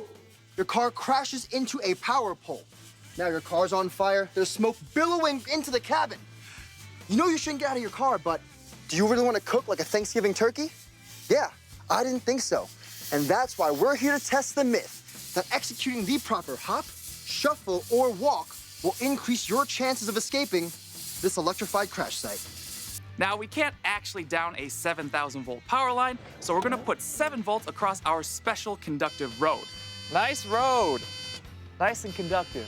The microcontroller on John's body is going to measure the voltage between his feet and then multiply that measurement by a factor of 1,000 to simulate the real-world scenario. This is called the step voltage, and the step voltage will increase the further John's feet get apart from each other. We're gonna say that a simulated voltage of 200 volts is the upper limit of survivability. So if John hits that, he's dead, and his technique has failed. Unfazed, John slips into his fancy conduction costume, plugs in, and fronts up in classic fashion. The slow-motion strut.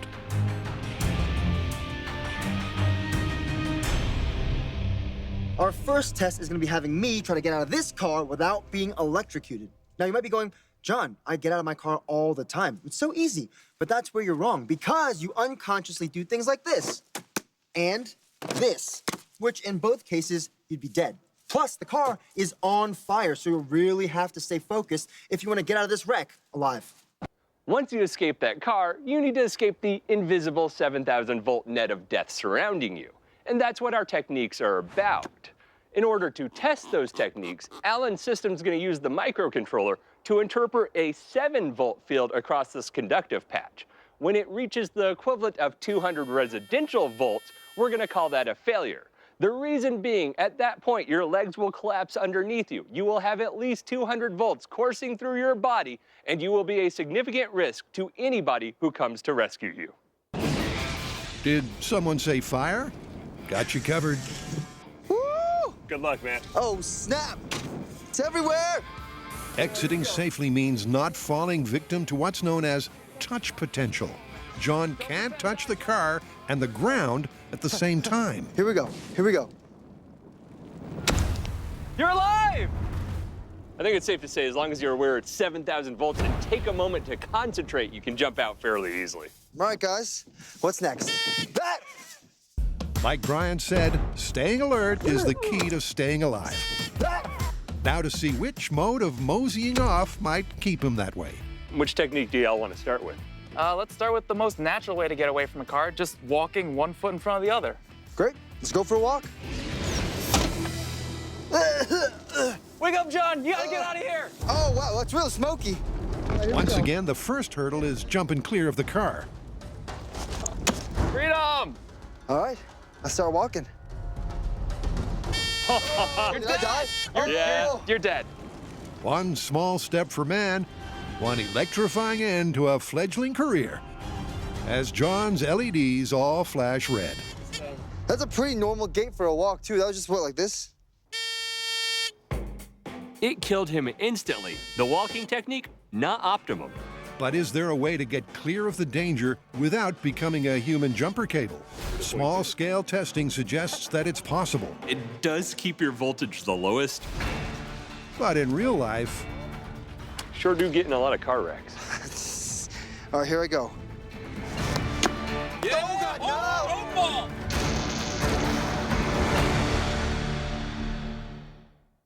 testing the myth that escape from a car across a high-voltage highway is possible, John has proved he can safely jump clear of the wreck. You're alive! But when he tried walking away, it was a case of out of the fire and into the frying pan. Oh, that really messed up your walking. Now it's time to try springing to safety. All right, John, you ready to hop the entire way? Yeah. All right, count it in, buddy. Here I go, exiting an electrified vehicle and then escaping with hops. Opens the door. Sure do get in a lot of car wrecks. Get greedy! Oh, God, no! Don't fall! Don't fall, you'll die. Maybe we don't get Pretend die. Don't get greedy, don't get greedy. Here we go. Egress technique number 2, hopping. We try to remove that potential voltage between your 2 feet that would cause a harmful current to go through your body by sticking our feet together and just poof, jumping forward. Woo! All right. All right, that looked great. Yeah, I never saw the LEDs read more than 20 volts, but I did see you almost fall over. Yeah, I don't know how face planting onto a high voltage electrical field is really good for your health. Definitely not an optimal technique. Agreed. All right, last one. Yeah, let's try shuffling, keeping your feet together and just kind of shuffling along. Great. It takes steely nerves to shuffle at snail's pace away from a burning car, but this is their last shot at confirming the myth. Here we go. Whoa! Too much. After that first slightly alarming shuffle forward, Yeah, dial it back. There we go. Yeah, look. Looking safe. John slows his steps to a point where the LEDs barely register. Nice. The readout never tops 40 volts, way short of the 200 they figure would kill him. You're safe! I made it. Woo, super grateful. John noted that on the shuffling technique, he could look down at his LEDs and realize when the electrical voltage was getting too high. And I think that makes it the most promising, because that translates to a sensation of tingling from the electricity in real life. So you'd be able to actually know when you were sliding your foot too far, stop and catch up with the other foot. I really like this technique. To confirm the myth of safely traversing an electrified road, Nice. Yeah, I got that part down. the team had to find at least one reliable way to make your escape. With hopping, you can keep the step voltage low by keeping your feet together, but every time you hopped, you risked falling face first into 7,000 volts of potential. Yeah, that didn't sound too good. And that leaves us with our last method of egress, which is scooting. With your feet so close together, it decreases the amount of voltage potential between your feet and also gives you live feedback. So if you slip too far, boop. Well, if you find yourself in this horrible situation of an electrified car that's on fire that you have to escape, two of our methods, they weren't worth anything, but scooting, it improves your odds of survival. Sounds like it's confirmed. Confirmed. All right. Hey, your rig still works. Nice. Sure do leave a lot of burning cars behind. How often do you guys do this? No comment.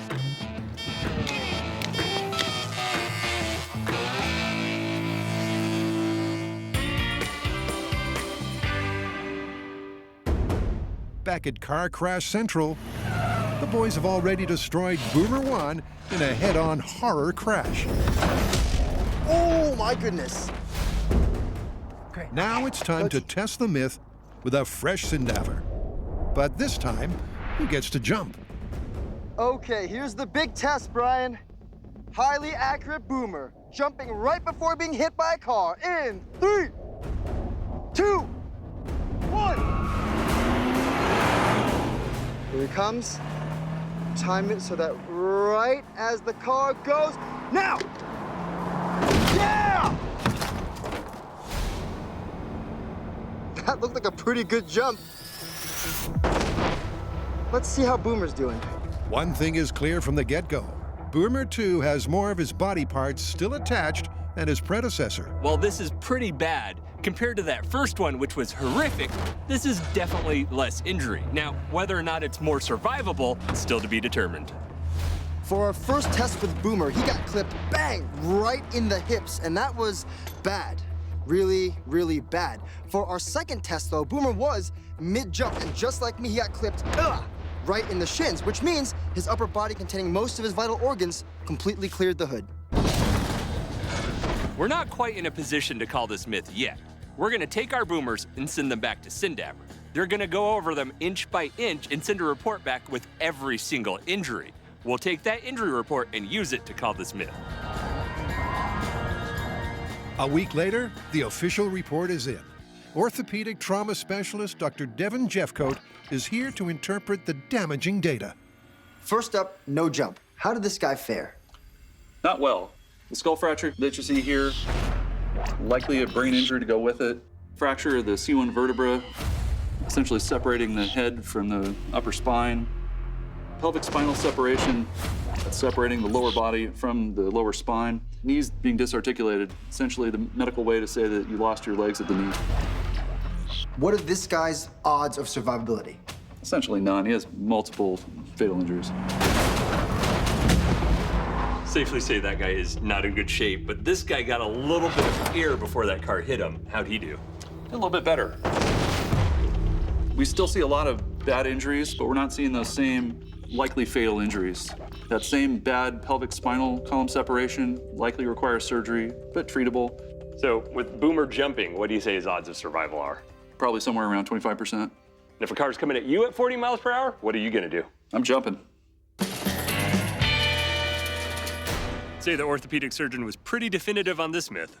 Yeah, if a car's coming at you at 40 miles an hour and you don't jump, odds are you're toast. But if you manage to jump up in the air, you could save yourself from a few extra traumatic injuries. I feel like I want to call this myth confirmed. Jumping does decrease your injuries, but they're still grievous injuries. Agreed. I think the best we could call it is plausible.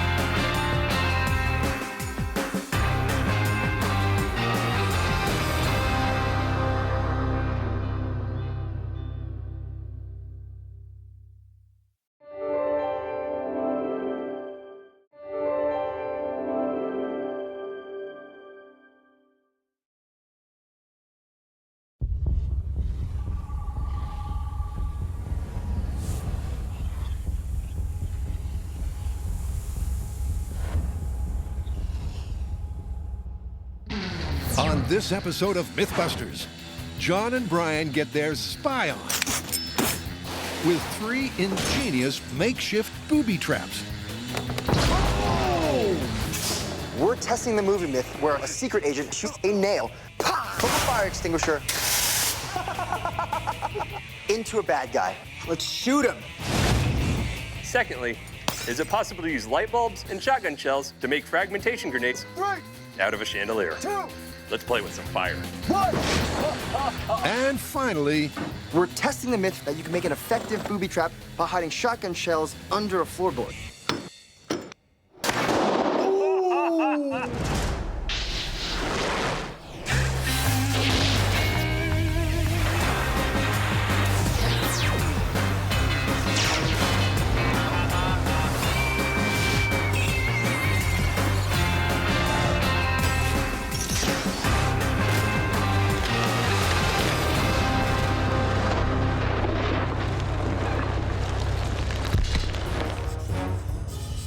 Firing up first on the secret agent agenda, some nail gun fun from the movie The Bourne Legacy. We're testing the movie myth where a secret agent is being ambushed inside a house. He's completely unarmed, so he needs some kind of upper hand against his opponent who has a submachine gun. Now, in true ingenious fashion, he finds a fire extinguisher, pulls off the nozzle, puts a duplex nail into it, and just at the right moment, fires the nail into the bad guy's shoulder, giving him just enough time to finish him off mano a mano. One of the things this scene doesn't reveal is what type of fire extinguisher our secret agent's using. So that's where we gotta start. Compare and contrast different types of household fire extinguishers and determine which one's best for this myth. All right, let's go rollerblading. Come on. Oh, God! We're gonna try to fire a duplex nail from a fire extinguisher. That's not too bad. How do you turn? To do that, we need something called thrust potential, which will be different in each one of the extinguishers. Your barriers work. So I came up with the awesome idea to strap myself into these rollerblades. How do you do that thing where they spin? This will be the second time I've ever put rollerblades on my feet and test each fire extinguisher and see if it potentially rockets me across this shop floor. Go, go, go, go, go! Go, go, go! Oh, yeah! Here we go, test the pads! All right, if it can move me, it can definitely move a nail. This is gonna be great. Good job. Oh, good girl. Oh, okay, good job, bro. Oh, yeah. Oh, okay. All right, here we go. These are the 3 fire extinguishers we'll be working with. We have a water, dry chemical, and a CO2. I'm gonna hold it with my hand like this. That's my technique if things go bad. And it won't hit me right in the or anything. Ready? All right, here we go.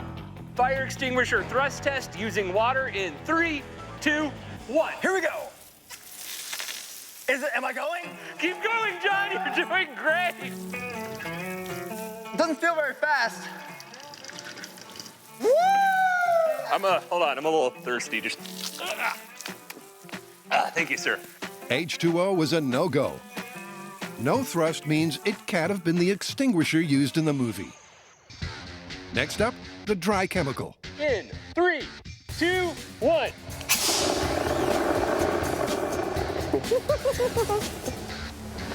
It's more impressive and makes a mess, but also provides no thrust.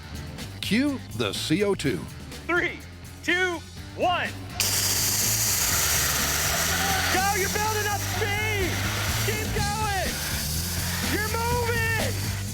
It's clear when it comes to turning a fire extinguisher into a nail gun, there's only one candidate. That was cold, right in this area. So we know which extinguisher is most likely to provide the thrust. But will it fire a nail? So, with the standard pressurized fire extinguisher, if you remove this cone here, you'll find that valve right there. Now, that's called a flow regulator, and it makes sure the CO2 comes out at a safe and controlled rate. But with that there, a nail can't go in. However, in the movie, when we see the close-up of the nail being inserted, there's no flow regulator valve. Now, we don't know why it isn't there. Maybe our hero cut it off, but the important thing is, if you do cut that valve off, this tube looks exactly like the one in the movie does. And the duplex nail, boop, slides right in. Okay. Which begs the question, without the nail in place, what difference does the flow regulator make? This feels like a trap. For science. Here we go. Ready? 3, 2, 1. There's a clear difference. Whoa! 1. Oh, man.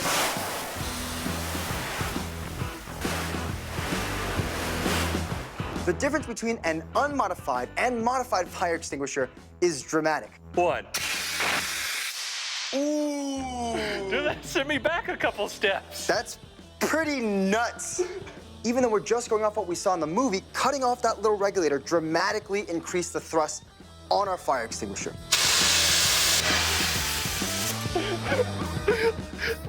That's dangerous, and I like it. That's a murder giggles. Fire extinguisher gave me murder giggles.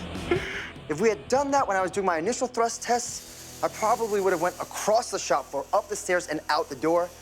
So I'm kind of glad we didn't. So they have their modified extinguisher ready to roll. But before they start firing nails, cue spy movie myth number 2. When it comes to high-tech gadgetry, nobody does it better than Bond, James Bond. But in Skyfall, Bond and M are under siege and have to improvise with homemade booby traps. M takes a hammer to several light bulbs, inserts the still-working filaments into shotgun shells, ties them into bags of nuts and bolts, screws them back into the chandelier, and instant fragmentation grenade. Man, I can't believe after all these years of James Bond books and movies, we finally get to see M being a badass in Skyfall. But what about her booby trap? She essentially created a series of fragmentation grenades that hang from a chandelier. Sounds like a long shot. Sometimes those are the odds that pay off. Ready to go do this? Yeah. All I can say is these bad guys come up to this deadly chandelier. It's not a bright idea.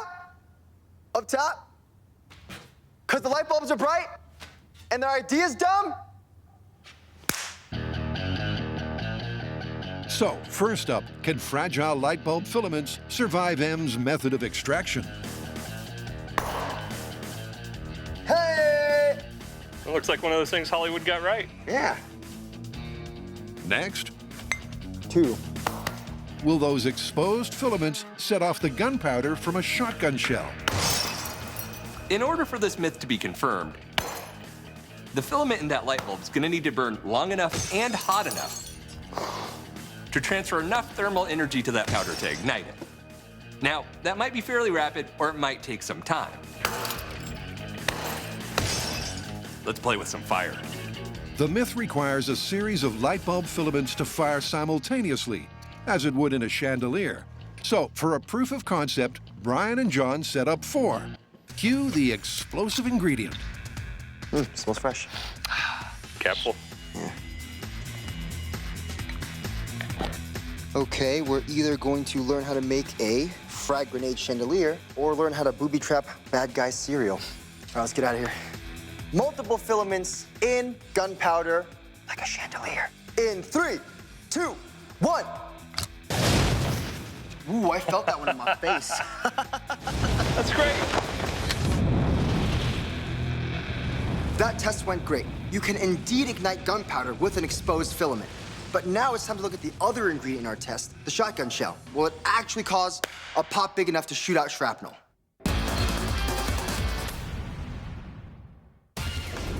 For your eyes only, Brian and John get their secret agent on with a trio of booby-trapped tall tales.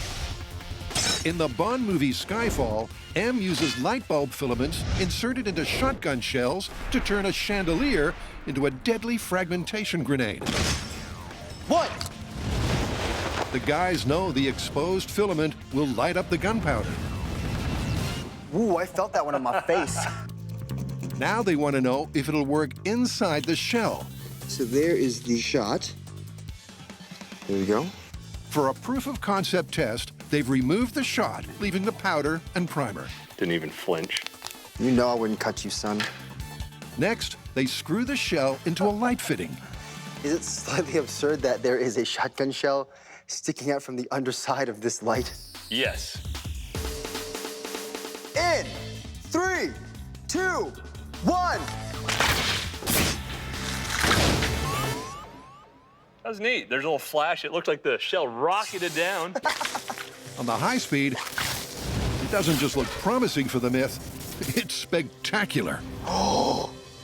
You can see combustion in there before it takes off. Oh, you see the gunpowder go. This is insanely beautiful. It's like looking at the sun. Right, there's the swelling of the cartridge, so it's building up some pressure. Oh! That was beautiful. That's great. The proof of concept looks good. But to take this story further, it's time to hit the road and scout out a sweet location for an explosion. Well, perfect for a chandelier booby trap. I love this abandoned sugar mill. It's got the perfect atmosphere, and considering it already looks like a bomb went off in here, I'm pretty sure we're getting our damage deposit back. In our small-scale test, we were able to establish that you could, in fact, ignite the powder in a shotgun shell with just a light bulb filament. All right, that's it. That's good. But that was as far as we could go in the shop. Now, we're gonna add the shrapnel, set up our targets. Let me get you some zip ties. I got them. Are they in your mouth? I picked them up. Did they come off the floor? Yeah. Isn't this a contaminated zone? Yeah. And see just how much carnage these chandeliers can cause. It's nice in here. Yeah. With the unwilling volunteer targets in place, this guy's drunk. Yeah, he's had a few too many.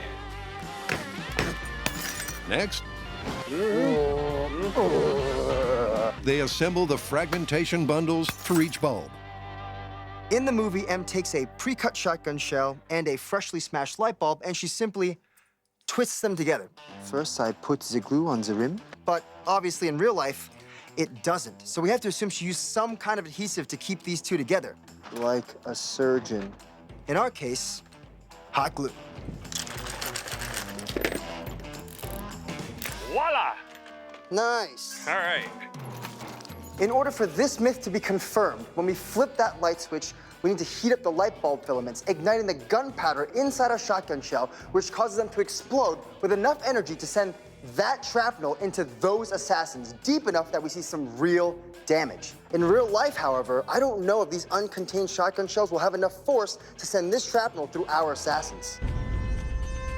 In the world of do not try this at home, this is about as extreme as it will get. The experiment is designed to produce shrapnel, and because of that, we can't be inside the building. In fact, we've had to place 2 rooms worth of walls, a plywood barrier, as well as the blast shield between us and the chandeliers, just to keep us safe. Okay, chandelier booby trap test in 3, 2, 1.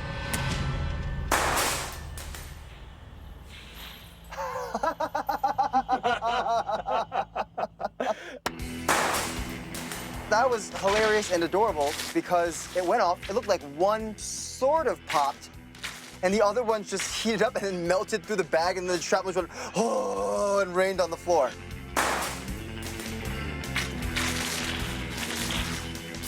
The filaments lit up, igniting the gunpowder in the shells. But there's not nearly enough explosive force. After the plastic melted, it simply fell to the floor. This myth is not looking so great. Well, it smells like all the gunpowder got burned. There's some carnage on the floor.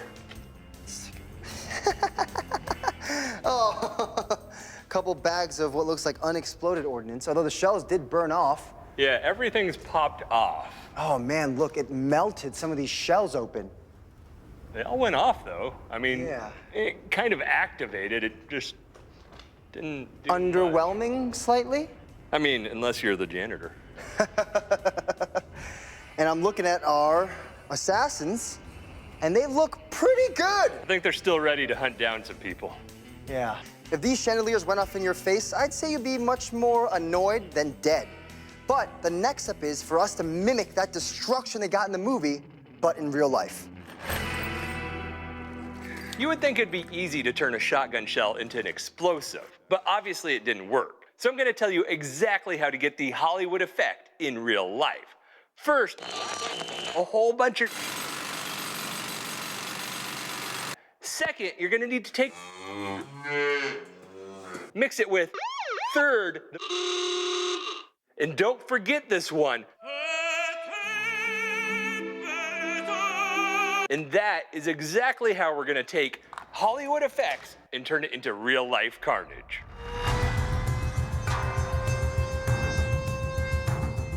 All right, range is hot. Okay. Whoo. Shotgun, chandelier, booby trap. What would it take? In 3, 2, 1.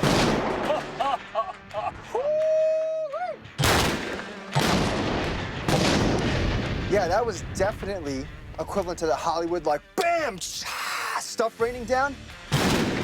A little bit of pyrotechnic know-how goes a long way. The same quantity of gunpowder was used, but it went from a disappointing fizzle to a spectacular and deadly explosion. Oh, that's a headshot.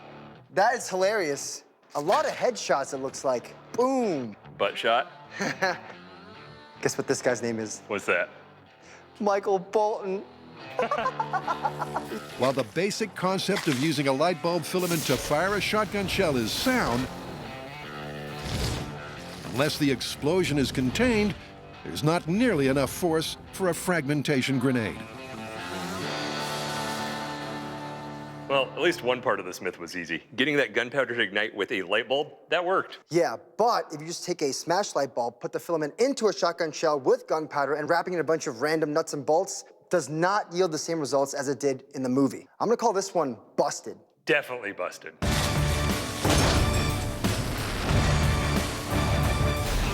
Coming up, Wait, what would this gun fire anyway? Buster meets his maker, testing the myth of the shotgun floorboard.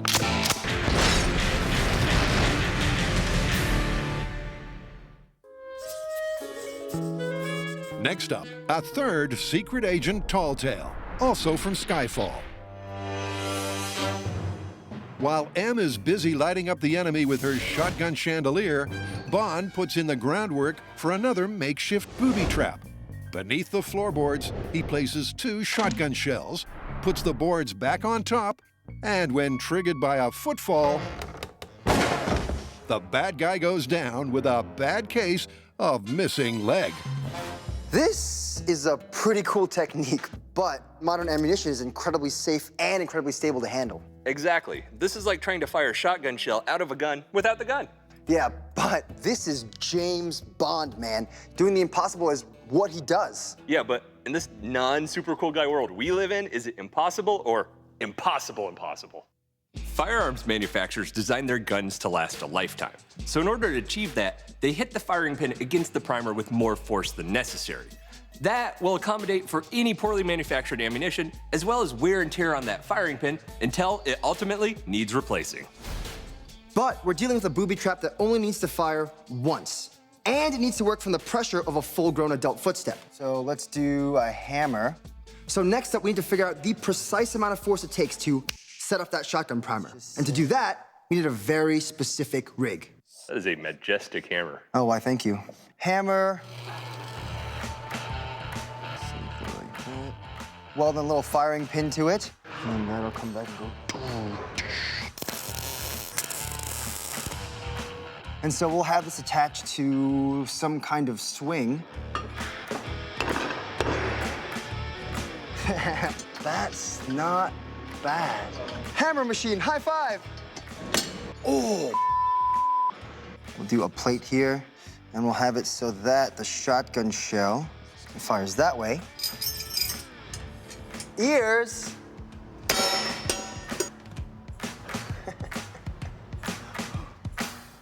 Well, would you look at that? Huh. Sorry, ears. All right, so then we'll probably have a scale here. Whoop. Okay. And to figure out the force, we'll just incrementally pull the hammer back further and further and further until we set up the primer consistently. And then we can swap out a force gauge and see exactly how much pressure it takes to set it off. Sure you can get that done in no time? Yep, it's a simple rig to recreate the force required to fire the primer of a shotgun shell. Okay. Brian and I have decided that hitting shotgun shell primers with a nail and a hammer is a bad idea. But say hello to our good idea. This is our shotgun shell primer test rig, and it's gonna help us determine the minimum amount of force it takes to set off one of these shotgun shell primers. This is how the rig's gonna work. We're gonna take a shotgun shell, cut down to only the primer, we mount it here. There's a free-floating firing pin, we raise the hammer and drop it, firing the shell. Shotgun primer test rig, firing from a full 180 degrees. In 3, 2, 1. That works. Yeah, it totally works. Now we need to just find out where it stops working. Each time we're gonna incrementally lower it. Tick, tick, tick, tick, tick, tick. 145. In 3, 2, 1. To find the minimal force that reliably fires the shotgun shell. Primer test at 90 degrees. In 3, 2, 1. At which point we'll replace this skid up with the force meter, measure just how much force it takes to fire the shotgun shell. 80 degrees, 70 degrees, 60 degrees. World's most inconvenient gun. 30 degrees, 20 degrees. So, 30 degrees it is. Consistency tests at 30. Okay, We know at 30 degrees, this hammer will consistently fire shotgun primers. Right. Right. And at 30 degrees, that amount of force is what's consistently firing the shotgun primer. So the question is, how much force is it? So, force meter. Primer firing force test at 30 degrees in 3, 2, 1. 16.93 pounds? As much as I could watch this rig fire primers all day, we need to move on to the next step. Good news, we have some data to do that.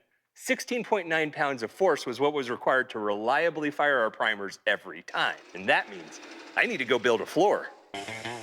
So Brian begins building a floor with movie-accurate hardwood boards.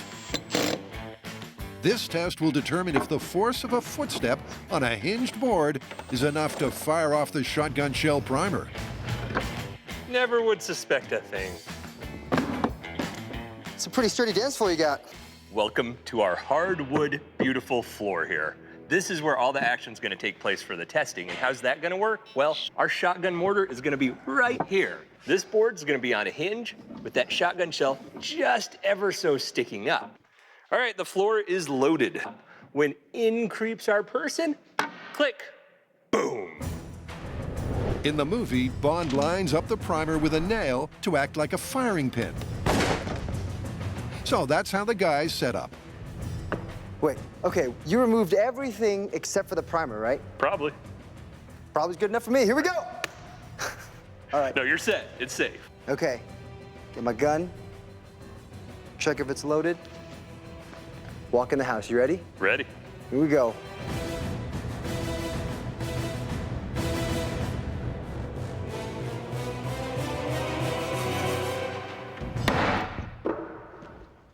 That was a creak, but that was not a fire. Yeah. Actually, I went, huh! So, a movie-accurate, gentle, creeping footfall. The primer didn't fire. Maybe they need to take a less stealthy approach. Here we go. Stompy bad guy on booby trap. In 3, 2, 1. That fired. Ooh, look at that. It charred all the wood inside the hole, and it went straight through the primer. Well, that worked beautifully. Except that I had to stomp on this. So we have to figure out a way they did it in the movie where you can kind of tread on it, walk on it, and have the primer still go off.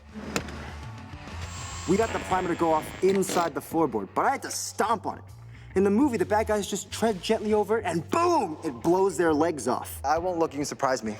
So we need to figure out a way to get primed with a very gentle push. And I think I have an idea. This is a center punch, and people use it to mark things on steel. And as you slowly depress on it, a spring clicks back and delivers that impact almost instantaneously. Super stealthy bad guy with center punch in the ground. We're gonna install this inside our floorboards and see if the shotgun primer goes off. Here we go.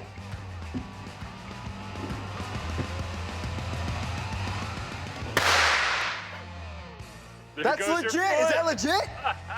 It fired. So, if Bond had inverted the shell, placed the primer over a spring-loaded center punch, the stealthiest of footfalls would have worked.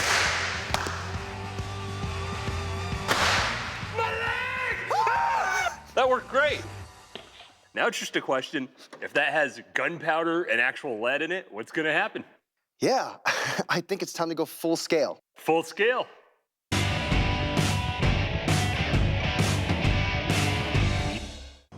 John and Brian are testing the James Bond shotgun floorboard. They know that with a simple hack, a bad guy's careful footfall will set off the primer. But has a shotgun shell got enough gunpowder to take someone out? To find out, John's stepping up. Meat leg! Right, because we need a human analog of a leg. And so I have an idea to build one from the ground up. You know, like poplar bones, which is a good human analog for bones, and then wrap it in pork loin and pork skin to simulate muscle tissue. Just like a human leg, we'll see the damage. Yeah, but we still need a system to drive the leg so it actually stomps. And I think it's gonna be something like this, where we have Buster replace one of his legs with our meat leg, and then have some kind of air piston system that lets us drive his leg down. Sounds good. All right, Buster. I'm gonna make you a real boy. Whoa!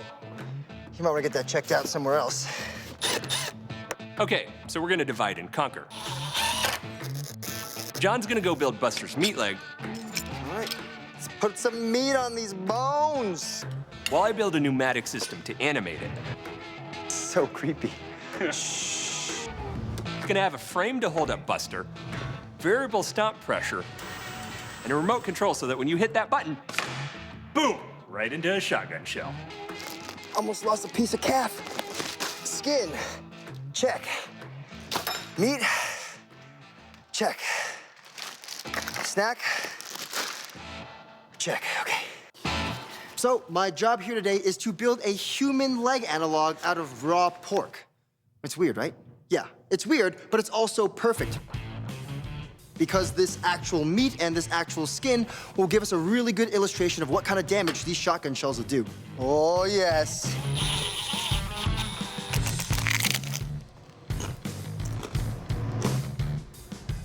Pretty sure sewing up a person is just like sewing up a backpack. As long as it stays closed, should be fine. Can you put chicharrones in my mouth because I got gloves on?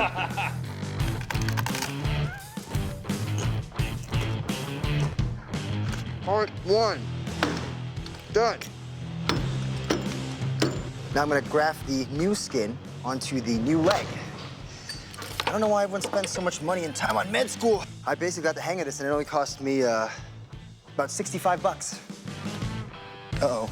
Uh-oh, I've been infected by swine flu.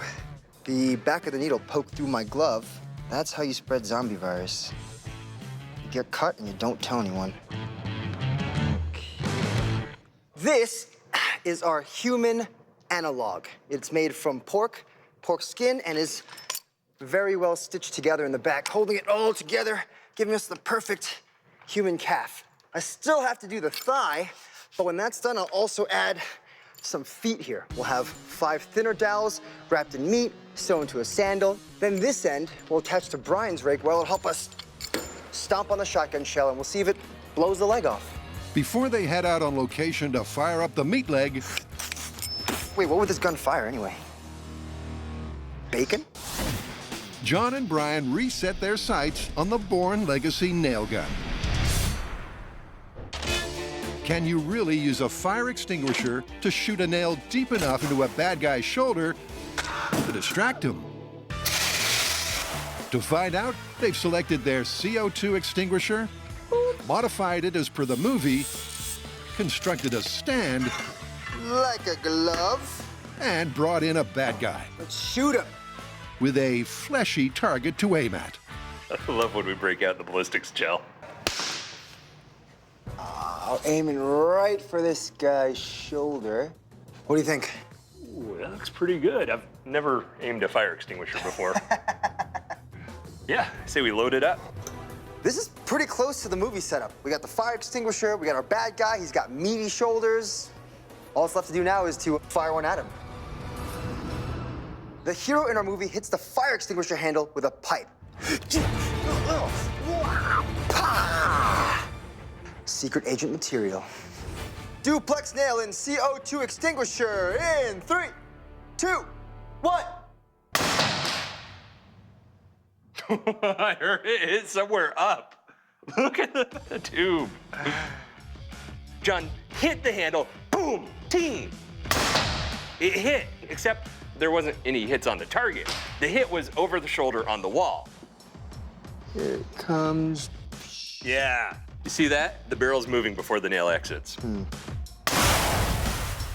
This goes about there. The solution? A zip tie to prevent barrel kickback. And cue take 2. Duplex nail in fire extinguisher with the barrel locked down in 3, 2, 1. I think I heard that one behind me. You did, John. It bounced off the gel. I saw it with my naked eye. Wow. Yeah, so it fired tumbled butt end first, went in like, what, inch and a half? At least. And then slingshotted back out. But I think if that hits tip first, it's gonna have different results. So we need to fire a few more. For the next hour, Low, way low. Way low? shot Oh, it's way to the right. after shot Way right. after shot Down and to the left again. serves up a miss. I'm not sure where that hit, but it bounced around a lot. Or, We're getting direct hits, but they're bouncing off. Yeah. and as evidenced on the high speed, Oh yeah, that's spinning. Okay. it boils down to a lack of in-flight ballistic stability. Ooh, that tumbles real hard. It's a crapshoot. And the nail gun myth might be done and busted. 3, 2, 1. Oh! Look at that. Oh, that's super impressive.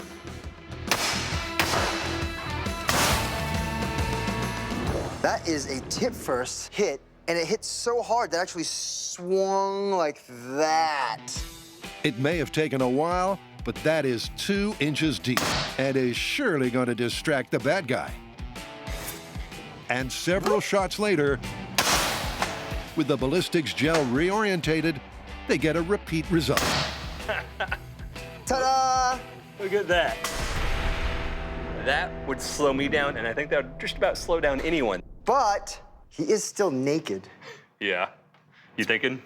Yeah, let's suit him up. All right, let's put some clothes on it. This is a pretty solid hit. It might slow you and me down, but these are trained government spies. And on top of that, he was wearing clothing. So I'm gonna pull these nails out, put some cloth on the ballistics gel, and then we're gonna fire at it again and see if those nails make it through the clothing. With the bad guy now suitably suited, All right, nice tailored super secret spy jacket. the barrage continues. 2, 1, Off on the left again. 1. Ooh, that bounced off it. Once again, the ballistic instability of the projectile puts the veracity of the movie's one-shot hit in doubt. 1. And although they eventually get one to stick, it's far from convincing. How far is it in there? It's about an inch in. An inch. So these are working, they're going through the material, but they don't have all that much strength. And I mean, how many do we fire to get this one? Like 40? Many of them. Yeah. We finally got the nail to punch through the suit and into our ballistics gel. But this isn't that impressive. The problem is power and the nail's stability while it's flying through the air. Part of the ingenuity of this super secret spy trick was in the simplicity. He needed something quick and dirty that he could throw together as a trap. Well, it didn't quite work out like in the movies. So we're gonna have to see what it takes to make this myth a reality.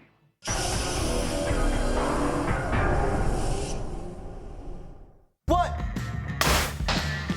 With the fire extinguisher nail gun lacking accuracy and power, the myth is cooked. How many do we fire to get this one? Like 40? But Brian and John aren't finished yet. Sorry.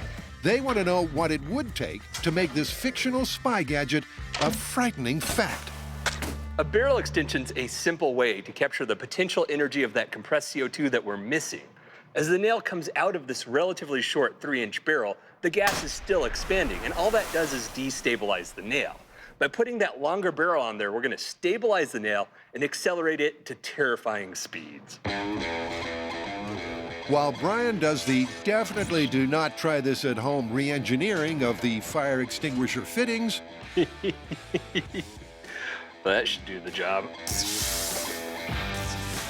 John preps the ballistics gel torso Looks great.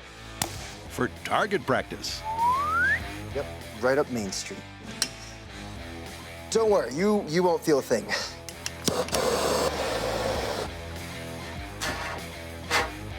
There you go. Ooh, yeah. What? Let's put the head on. It's perfect. Next, our bad guy is dressed for high-speed camera access. Not bad.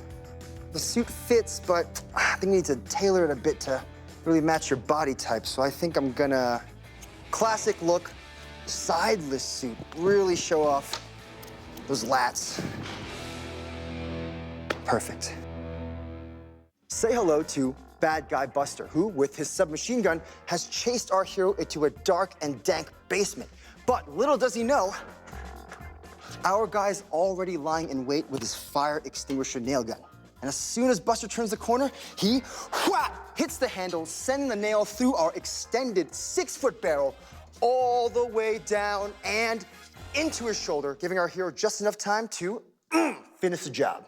For our small scale test, we loaded our nail head towards the target. But that's not the optimum way. That's where all the resistance is, making the nail want to flip over.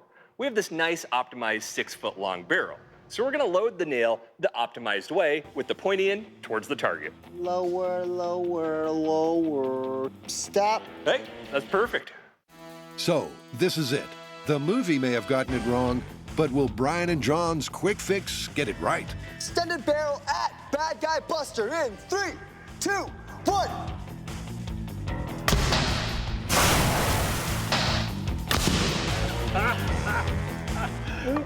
Did that go all the way in? It might have gone all the way through him. I'm not even sure. Yep, that worked. The extended barrel acted like a rifle, improving accuracy and power. You can see the travel all the way through to here, right there. Wow, the exit wound's not very big either. Look how small that is. Ever since I first saw this movie, I've always wanted to shoot a nail from a fire extinguisher into a bad guy. I can check it off of my insane bucket list. It's sideways flat embedded in the foam. In our first test with no barrel extension, we managed to shoot a nail an inch into our ballistics gel through a suit and a dress shirt. But just adding 6 feet worth of pipe managed to shoot the nail all the way through our ballistics gel bad guy. I would say we definitely unleashed the full potential of our CO2 extinguisher. That was awesome. Yeah, it did go straight through him, but that was with a 6-foot barrel extension. And we never saw that with the small scale movie style fire extinguishers. Top of that, it took at least 30 nails to get one to stick straight in. Yeah, I think this is busted. Busted.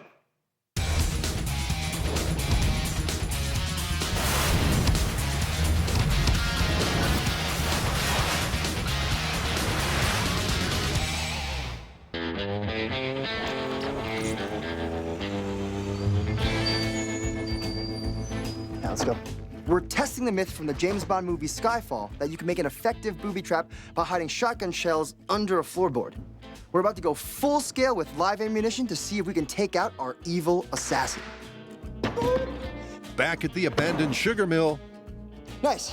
Brian and John are gearing up for the floorboard shotgun showdown. It'll go BAM! Fire into the floorboard. All right.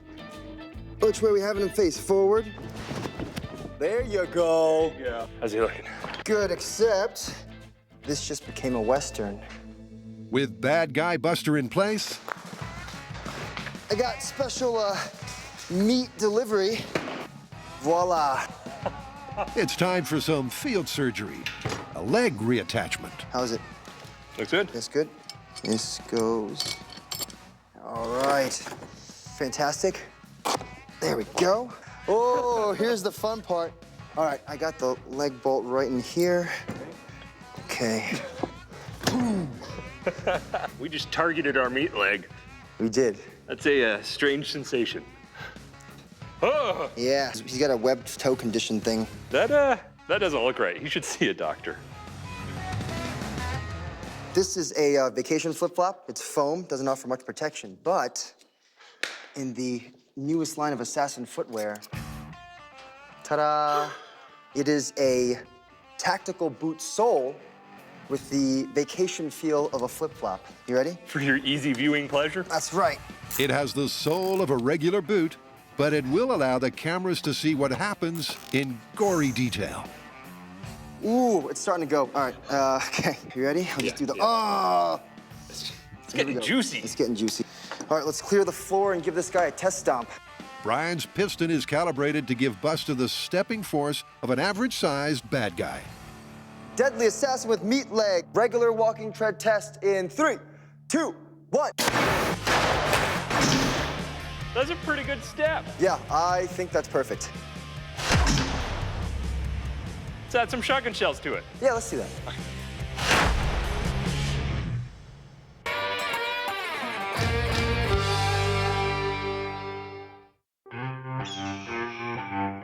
If you smell something funky, it's probably this.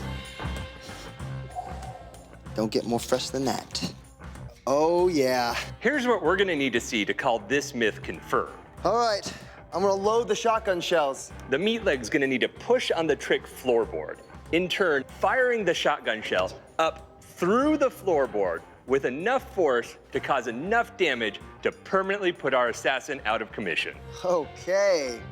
John, like Bond, has placed 2 shotgun shells under the hinged floorboard. Range is hot. But what does he think is going to happen? Our assassin Buster's all set up. What I think is gonna happen is he'll stomp on the floorboard, but even though the shotgun shells definitely have enough power, where it's not contained by a gun or a barrel. So if it doesn't work, that's gonna be why. All right, it's pressurized. Okay, here we go. Whew. You excited? Yeah, I'm actually a little nervous too. Full scale, shotgun under the floorboard booby trap Skyfall myth in 3, 2, 1. Buster stepped up. Both shotgun shells fired. But I don't see any holes in the floorboard. they're going to need a closer inspection. Not much carnage there. Yep, the leg appears to be intact. And here's why. Look at that, that's awesome. They both fired. This board, heck of a lot stronger than a little bit of shotgun shell. Clearly not a great booby trap. Yeah, definitely not. Looks like this guy lucked out. Oh. I'm not sure why I touched that. The foot goes down, the shotgun shells fire up into the floorboard, and that's about where things stop. At that point, that wood is too solid for those shotgun shells to get through. Instead, they blow out the side and nothing goes anywhere. But they can't leave it there. Oh, so nice. Ready to do this right? Real shotgun. Beautiful, guys, going well? Cue the patented MythBusters finale. What would it take to recreate the result? So we'll need to bring the floor up to about 6 feet to get the shotgun under it. No one stand on it. Then I have one more thing. This oak, way too hard. We're gonna swap it out for much softer pine. With the hardwood boards replaced, they raise the floor. Careful now, he still has a gun. And Buster, oh, so graceful, look at you. Like a swan. gets a brand new leg for the occasion. Pass me leg. The leg. Here we go. Here we go. Uh-oh, I just dropped it. I dropped the nut. I got it. Nut, please. Ooh, it's real close to my mouth. Ugh. So, what are we doing to give you that Hollywood shotgun under the floorboard finale? All right, we're good here. Well, for starters, we put the shotgun shells into an actual shotgun, which should give us the power they're meant to deliver. Oh, wow. Thing's starting to remind me of the body farm. Secondly, we replaced that really tough red oak with pine, which is a lot weaker. This should definitely give us that massive boom explosion and hopefully blow this guy's leg off. Last thing, shotgun shell. Set to fire. You do realize now we have a real shotgun pointed at a pretty real foot. Yeah, yeah, I do. All right, well, in that case, let's do it. Skyfall, shotgun under the floorboards, booby trap. What would it take with real shotgun in 3, 2, 1. Oh, I think meat is still raining down from the ceiling. I'm pretty sure I see part of his bone sticking out. Oh, boy. That was gruesome, but also beautiful. In this Hollywood version, I would say man down. Oh! I was like, oh! That is so gruesome. It blew his foot off. I'm pretty sure this is a foot bone that it impaled or just tore out and stuck to the calf. It's pretty clear that to harness the destructive potential of a shotgun shell, the containment of a gun barrel is an essential requirement. Well, if this myth was, can you shoot a shotgun shell through a floorboard and break a leg to pieces, it'd be true, but... This is just about putting a shotgun shell without the gun into a floorboard and expecting to blow off someone's leg, which we saw it did not. I would call this one... busted. Yeah, man, totally busted. Kind of like his foot.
On this episode of MythBusters, we're testing the truth behind two common sayings.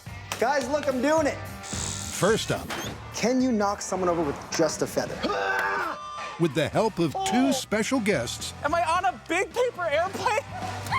the guys go to extreme lengths to find out if a feather What you see being spread before you is used to help birth animals. really can fell a full-size human.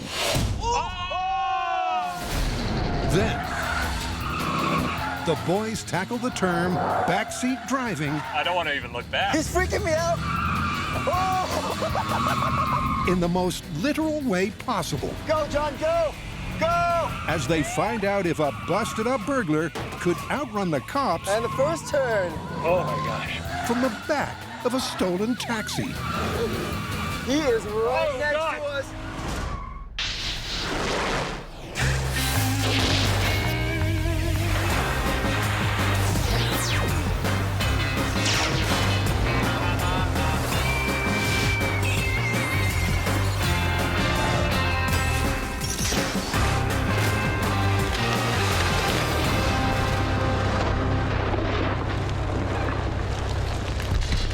Our first myth is an idiom that's way overdue for a reality check.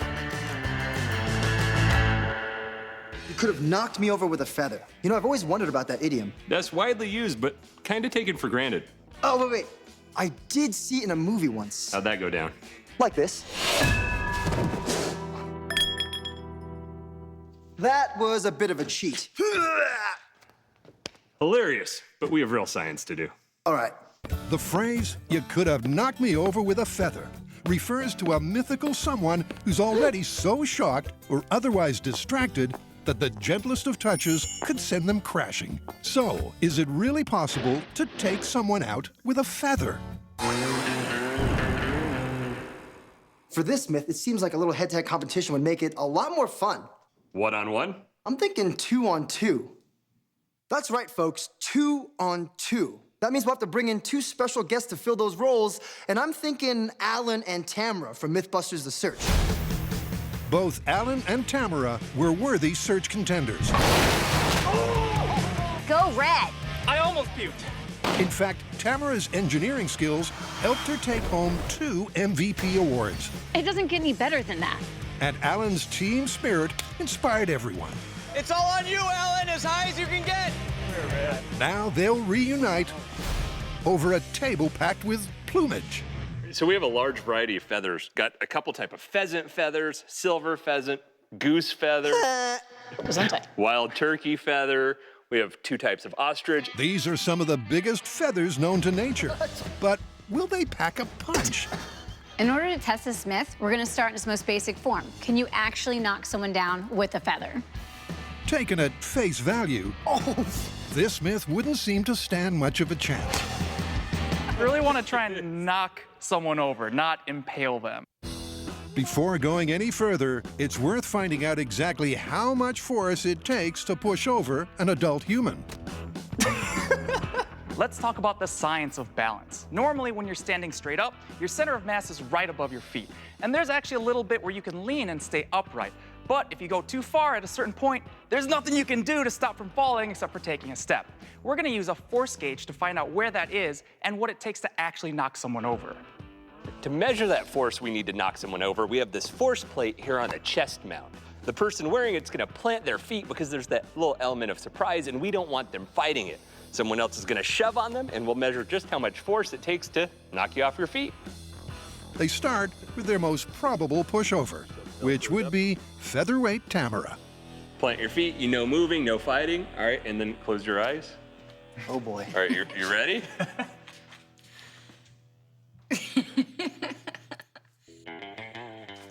Wow! 1.7 pounds. That's an impressive low number. What's good for the goose is good for the gander. So Brian suits up. Okay, close your eyes.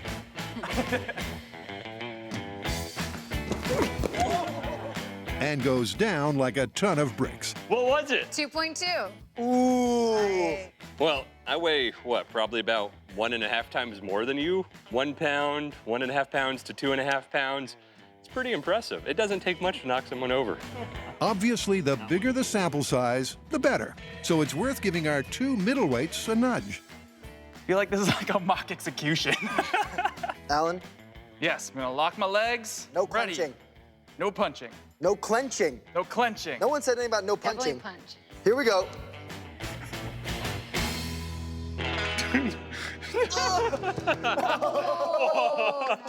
How much was it? It was 2.4, and then after that whole you touched your chest a bunch and it jumped up.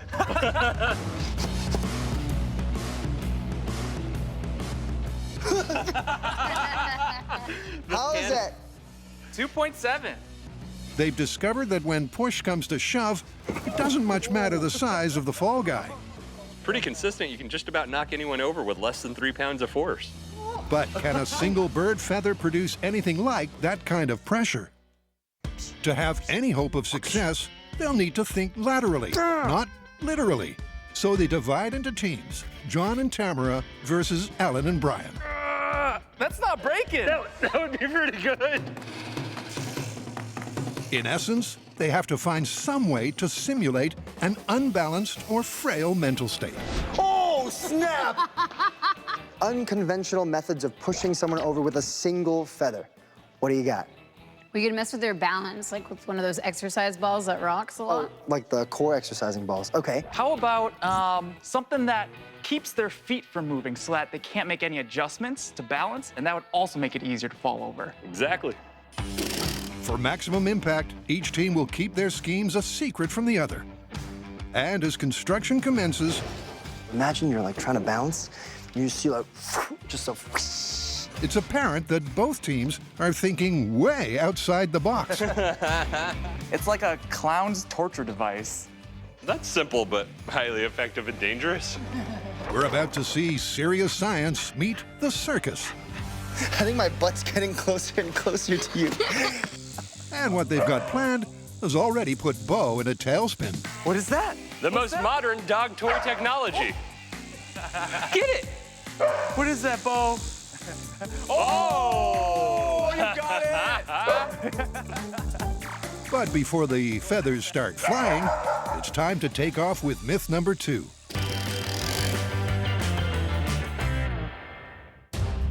From the bizarre depths of the local news section, our next myth is an unlikely tale of backseat driving.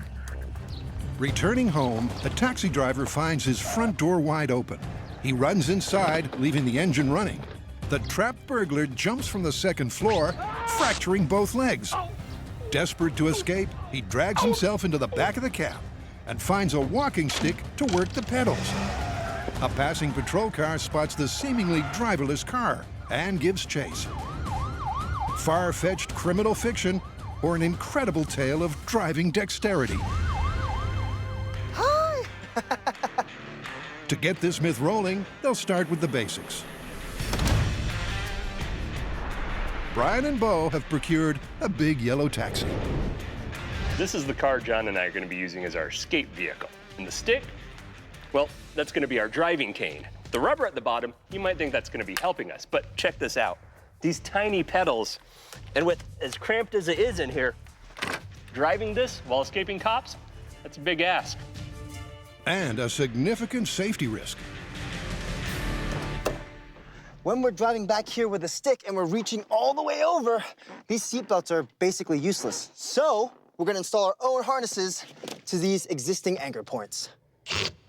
John, I think you're about to take the safest New York City cab ride you've ever taken. John jumps in for a test fitting. All right, so no use of legs. I'll be sitting like this. And gets the first hands-on feel for the myth that lies ahead. So you think that's where you're gonna be? Yeah, I think that's pretty good. my legs are noodles right now. All right, if you just hang out there for a while. With the harness in place and some last-minute detailing done, oh! Great.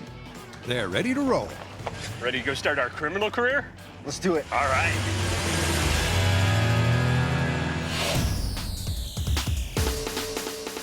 The venue for testing this fractured fable is a large, empty parking lot that should afford plenty of room for some dangerous driving. To make sure they don't kill themselves, they've called in an expert to at least familiarize themselves with some of the daredevil techniques of the getaway driver. Looks like the law, John. Yep, that's the car that's gonna be chasing us down. The man with the badge is veteran law enforcement pursuit driving instructor Marcus Smith. Right, so our cat burglar's gonna need some training. If you want to outrun a cop, what do you suggest? First off, no chance. But I got some things in mind. Who wants to go first? I think there's your answer. Let's do it. All right, let's go. Good luck. Taking the cane. Coming up, the going gets greasy as our two teams try for a one-feather knockdown. He's moving! He's moving! Keep going! Then the boys both take a crash course in evasive driving. Drive. Oh! And they'll need all the help they can get. It's the tall, skinny pedal on the right.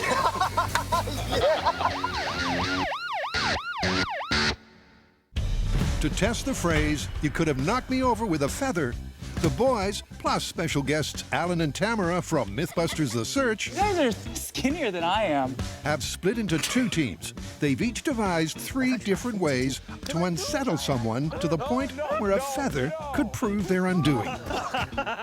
Our first idea is gonna be put a feather underneath them and yank it out, much like a rug, and down they go. The second is to tie them up real tight so their legs can't move at all. And the third is to make the ground as slippery as possible, giving them absolutely no footing while we're coming at them with that feather. Come this way, please. They'll test each method on one person from the other team. First up, it's Tamara's task to try to maintain verticality. Welcome to what we like to call the playground. To begin with, I recommend an outer suit. Do you feel prepared for the playground? No. What you see being spread before you is used to help birth animals. This is water-based, so it's fun. It's fun? I'm anticipating that this is going to be a lot like an adult version of a slip and slide, but probably way more epic. Please step into the middle of the playground juice. Whoa. As one of the slipperiest substances out there, the birthing fluid should significantly reduce the friction between the plastic and the soles of Tamara's feet. Oh no! Did you just break your pip? You broke it. Slipperiness is at the heart of our setup, because that idea that you can knock someone over with a feather is about a surprise. That sudden jolt giving them no mental ability to find their footing. It's a perfectly sound theory.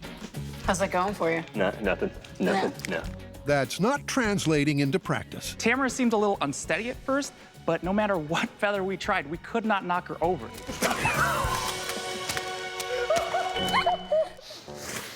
So next, John suits up. All right, so running start. To try out technique number 2, the feather underfoot ploy. John, would you be so kind as to step on this feather, please? With both feet or one foot? Both feet. Close your eyes. Everything's lubed. You're just kidding. Seems the plan here was just a bit too slick. The frictionless feather did nothing to upset John's equilibrium. But Team Brian still have one card left to play, a devilish device they've scratch-built called the Hobbler.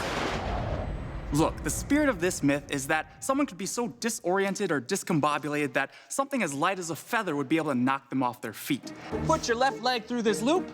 We want to replicate that emotional fragility with this rig that we call the Hobbler, which physically restricts the wearer's legs so that they cannot take a step back. Hopefully that means that the slightest push, like from a feather, will be enough to get them past the brink.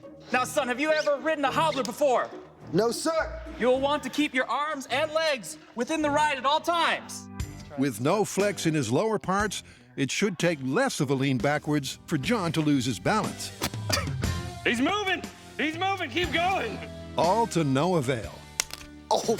Even outright assault proves ineffective. He stopped moving. He stopped moving. So, without a shred of success, it's time for Team Brian to step up as the Featheries. You gotta hit him with it. And perhaps prove they're no pushovers.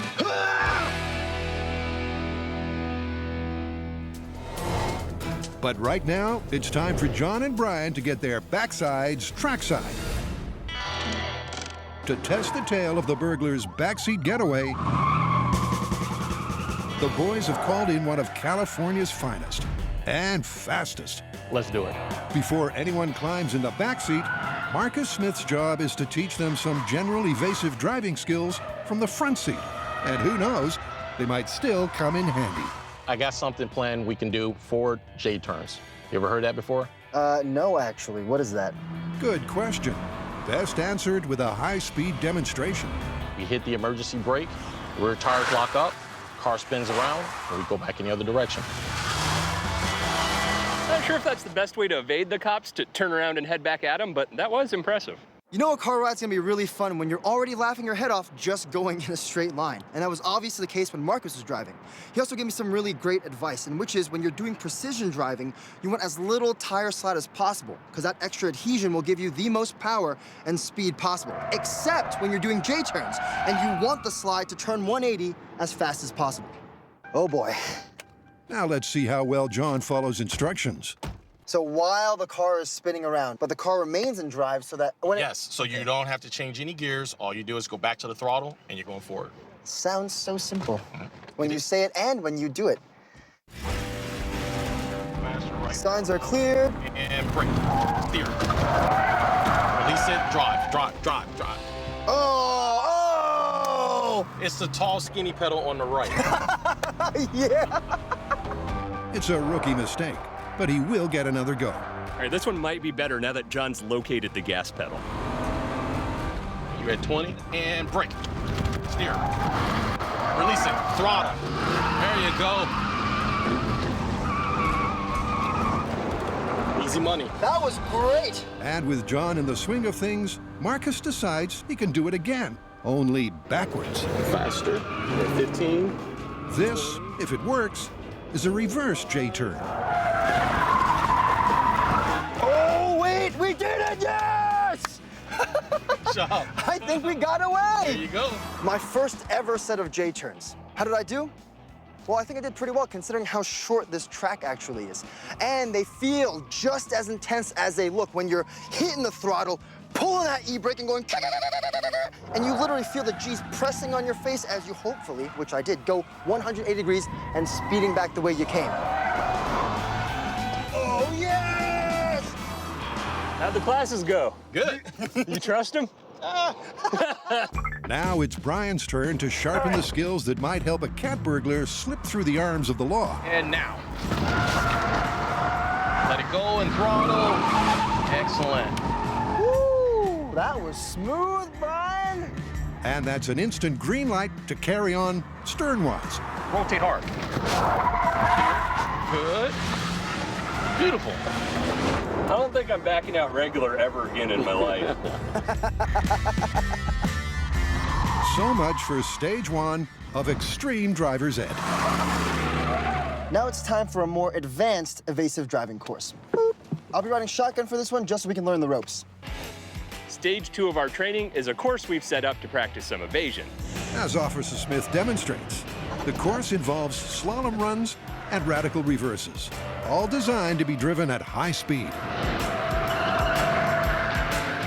This is bread and butter for Marcus. But for John, it's all a blur. It was so fast, I almost don't remember what happened. Now it's his turn to take the wheel. Get up to speed, get up to speed, get up to speed, right there. Now. Throttle. Oh, snap! Looking from outside, it looks like you totally figured it out. Good. I'm glad. From the inside, I'm just going, woo! The entire time. So let's see if Brian can restore a little dignity to proceedings. Here we go. Hey, that was great. Nice and easy. Boom! That was basically a picture-perfect run. Yeah, I'm ready to evade some. All those fancy J-turns that Marcus taught us were awesome, but the whole EVOC training was more to acclimate me and Brian to the swerving, the brake checking, and just the all-around adrenaline rush of a high-speed car chase. And they'll attempt the high-speed chase with one major impediment: driving from the backseat. Gaining on you fast. He's gaining on me. Go, John, go! Go!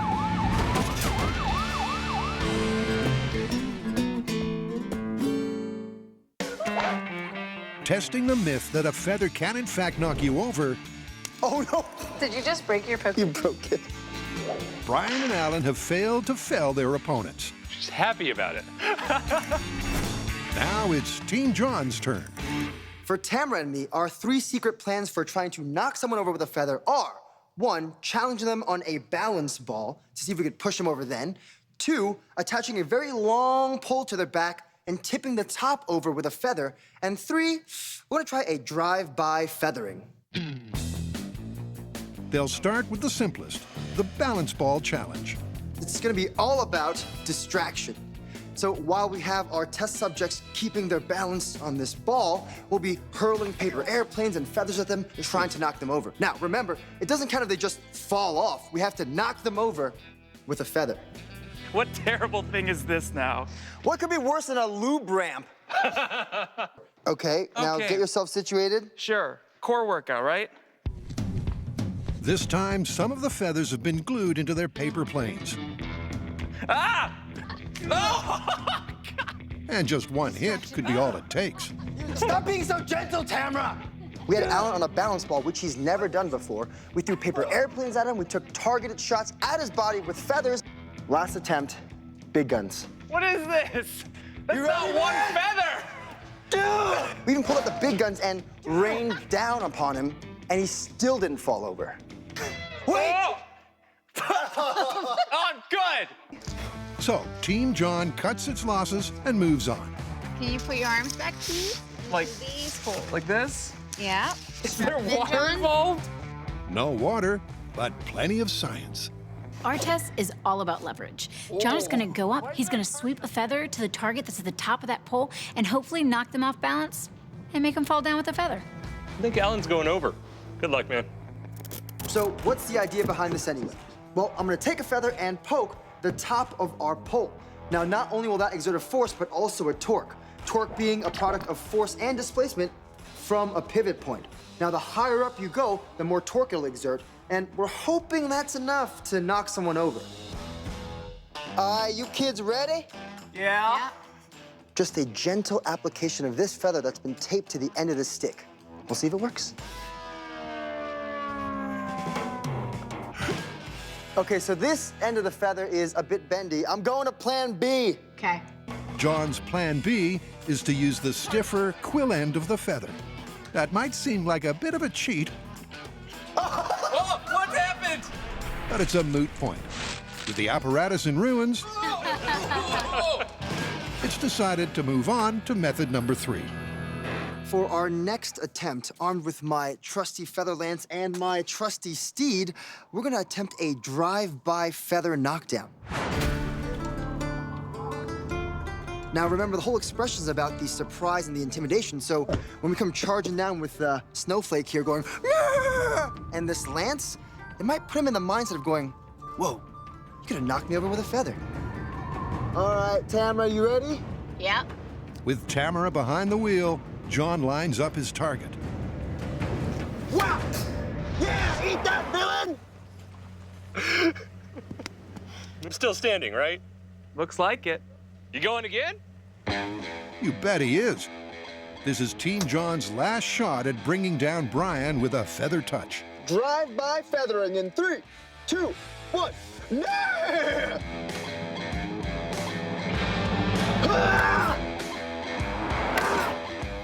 Don't think that worked.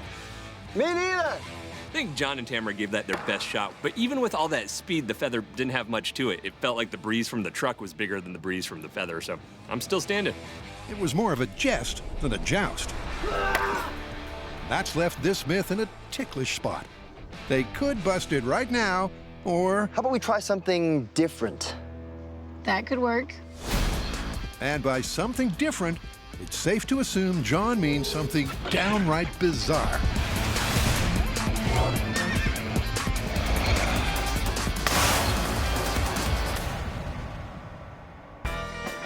Meantime, the myth of the backseat burglar is about to kick into gear. Meet John, our cat burglar. Oh, my legs! Now with broken legs. He's got to get to his getaway car somehow, because I hear sirens. Good luck. All right, here we go. That's where this myth begins, as our busted-up criminal drags his sorry carcass into the back of the car to hide out. Okay, here I go.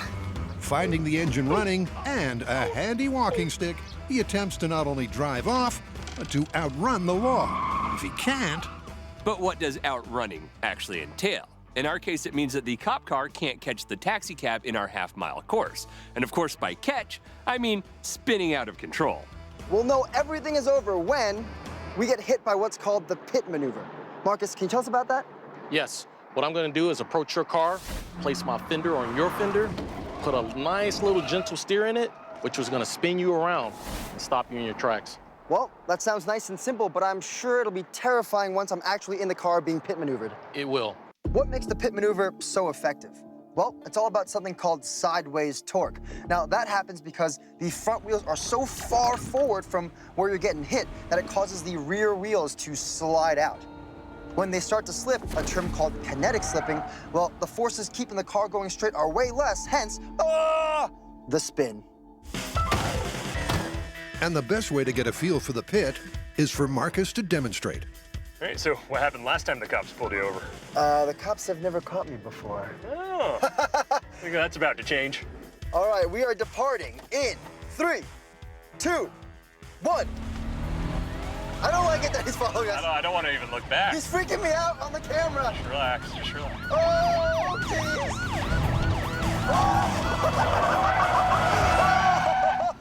It was so friendly and gentle. I know. There's like a little, like, did you hit a rock? And the next thing I know, we're facing this way. And pointing straight back at Officer Smith's black and white. He was holding me hostage! Don't shoot! It's him! It's just him! After a morning of motoring madness... Why, Marcus? Why would you do that? The guys are a touch, what's the word? Overstimulated. He was holding me hostage! Don't shoot! It's him! It's just him! And the best way to bring them back down is a spell of hard work. Brian and John do their own heavy lifting. Just two really strong dudes. Nothing to see here. Hold these so they don't fall. All right. And also, can you give me a sandwich? Yeah, right. As they set up the twisting half-mile-long course that they'll both soon be driving. Oh, gosh! With Officer Smith in hot pursuit. We're not doing a drag race here, but we had this in the shop, and I'm definitely gonna use it. Winner! So the scene is finally set for one highly unconventional game of cops and robbers. John suits up first for what could be the wildest ride of his life. We've already seen that I can drag myself into the back of the car and get into position. But for safety's sake, we're gonna start in the car already harnessed in. Right, Brian? Yeah, let's get you in. It's an unsettling feeling to be shackled across the back seat. But that's nothing compared to the troubles that lie ahead. Is it me, or did this just get more difficult?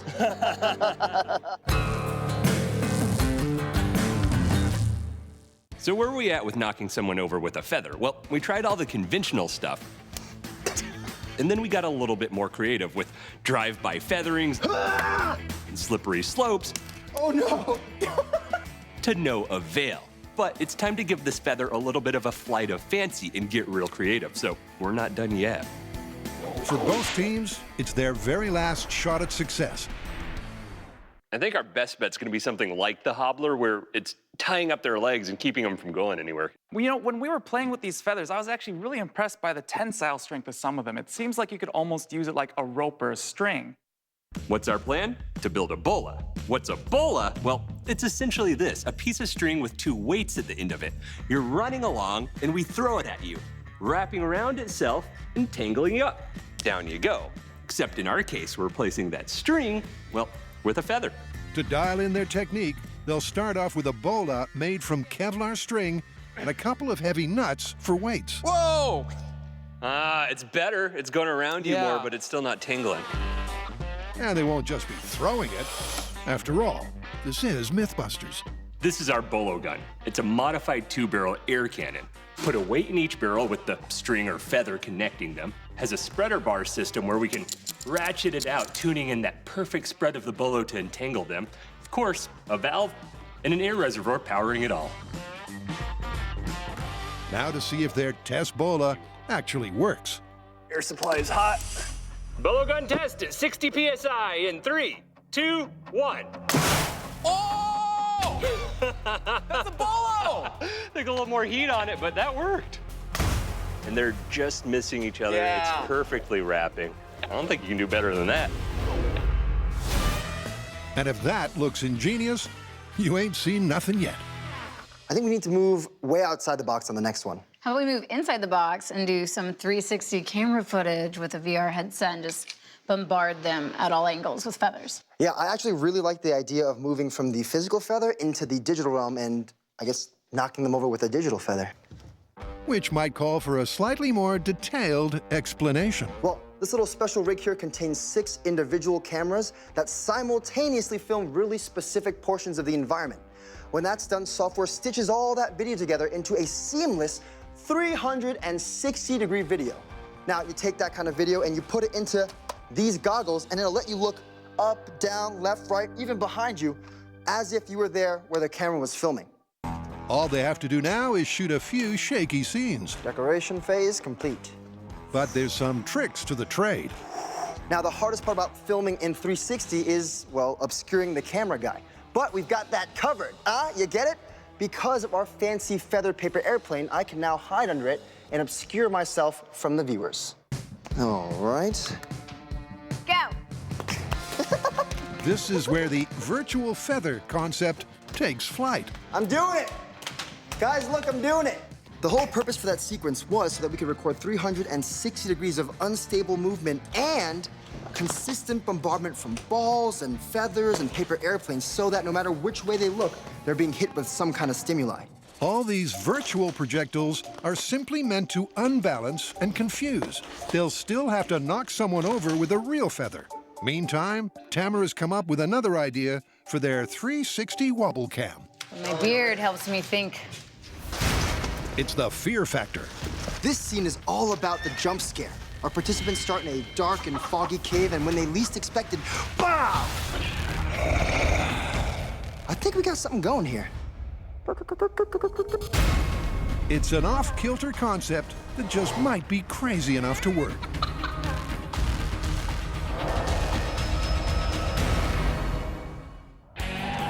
After a day of high-intensity advanced driver training, Boom! Good job.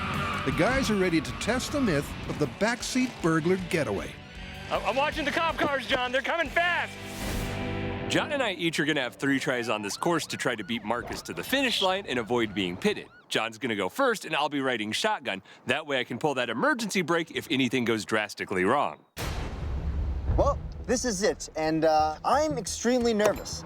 I mean, I know I can reach the steering wheel from the back seat, and likewise I can reach the brake pedal and the gas pedal with the cane, but at speed, I honestly just don't know. All right, let's hit it. Here we go! The aim is quite simply for John, with a 10-second head start, to beat Marcus to the finish line. Woo! Who's gaining on you fast? He's gaining on me. Go, John, go! Go! I mean, the entire experience was so counterintuitive. I literally just drove this car from the back seat. But the rubber foot on the cane never slipped off the pedals, and I did a pretty good job steering with one hand. He's made up about half the course. Did he? Yeah. Here we go! He's right behind you. We can do this, brother! It's touch and go, but John just keeps his nose in front. Are we gonna make it? You're gonna make it, John! You're good! Oh my God, we're gonna make it! Against all predictions, and despite Marcus's best efforts, he's actually outrun the chase car. So far, I'd say round 1, bing, bing, bing, yes, goes to the cat burglars. But we're gonna give Marcus 2 more tries before we swap over to Brian driving. You ready? Oh, yeah. And we're off! Again, John gets off to a smooth start. Oh, he's off after you, John. Is he? Before Marcus comes after him, all guns blazing. We gotta get out of here. I'm not gonna let you go to prison, man. And somewhat surprisingly, Come on, Johnny boy! John again avoids being pitted, making it 2 for 2. Nice! Damn it! Driving from the back seat of a car with a cane seems impossible, but if you're desperate enough, you can do anything. Now to see if 3rd time's a charm. Off you go. Where is he? Where is he? He's waiting. He's waiting. He's at the line. John wants a clean sweep, but for Officer Smith, police pride is on the line. Oh, he's closing in fast. He gets up close on the last straight, but runs out of road. Hold it steady, hold it steady, hold it steady. Nice, John.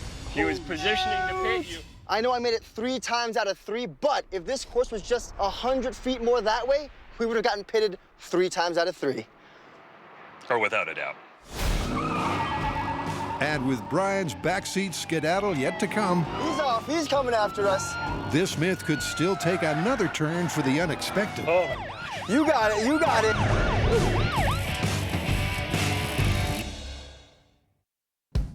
So far, we have tried several conventional and unconventional methods of knocking someone over with a feather, Don't think that worked. and they have all failed. He stopped moving. He stopped moving. We're hoping to crack this idiom with a bolo made out of multiple pheasant feathers joined together. Now, I know what you're thinking. The idiom is knock me over with a feather, but I will have you know there is actually a Japanese chicken called an onagadori whose tail feathers can grow up to 27 feet long. It's easier to string 2 pheasant feathers together than it is to say pheasant feathers. You look so silly. This is fantastic. Clear down range, going hot. Given this barnyard bola will have more drag than the Kevlar string, they dial up the PSI from 60 to 80. Feather prototype bolo at 80 PSI in 3, 2, 1. Oh! That's exactly what we're looking for. It works. The feathers are ductile enough to twist and wrap tight. Now they're ready to see if it works on real human legs. Woo! What do you think? It's pretty intimidating. The instructions for those about to become entangled are simple. You want to jog like you are trying to not go to the bathroom. So kind of legs together, gentle pace like that. Like a lady, John. Like you're holding a ball between your legs. Yeah. You'll start running at some point. We will deploy our weapon at you, and hopefully you'll come crashing down or live, one of the 2. Come crashing down or live. Yeah, don't worry about that. I have complete trust in Brian and Alan, but that rig still is pretty intimidating because it's just an air cannon basically pointed at you while you're running towards it. Nonetheless, John bravely lines up to be air cannon fodder. John versus a feather bolo in 3, 2, 1. Oh! Well, he had to put his hands down. I'm gonna ask you, what happened? I think I tripped myself. All right, well, a smaller target? Where would we be able to find a smaller target? I think Bo's somewhere. I have no idea, man. To me, the rig was intimidating and fired well, but I'm a pretty heavy dude, and I don't think the bolo had enough mass to stop me. But lightweight Tamara's a whole different prospect. This will be Team Brian's best and last shot at knocking someone down with a feather. Tamara versus the feather bolo in 3, 2, 1.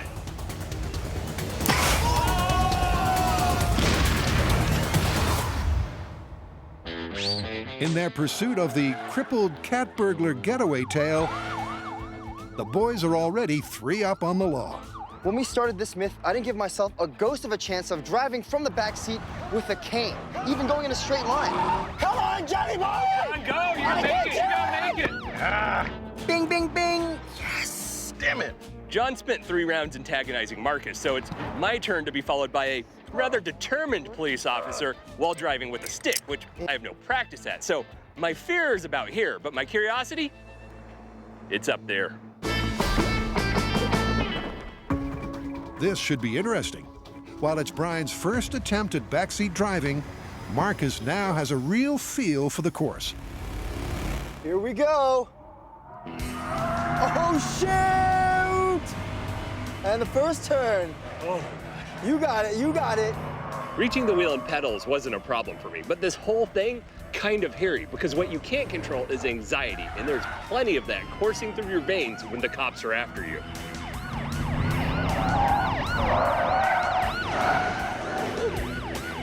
I'm fleeing from Marcus, make the last turn, open up into the straightaway, and I see him behind me in the mirror, and I think I can probably get away if I do a J-turn. But instead, I just gun it, hit the gas, and beat him to the finish line.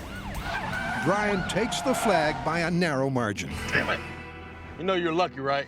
I was on you the whole way around until that last corner. I know, I saw it. My heart is pounding, my adrenaline is rushing. I'm not very steady, but I know I got away at the end. Brian's realized that success depends on steely nerves as much as skill. 1 down, 2 to go. You ready? Yeah, are you? Oh, yeah. Let's do it. And for the final 2 runs, his technique and his temperament will both be stretched to the limit. He is right next to us.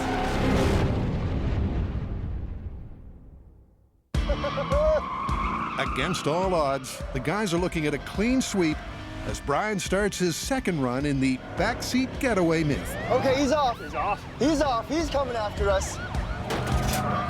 But Marcus, it seems, has other plans. All right, final turn here.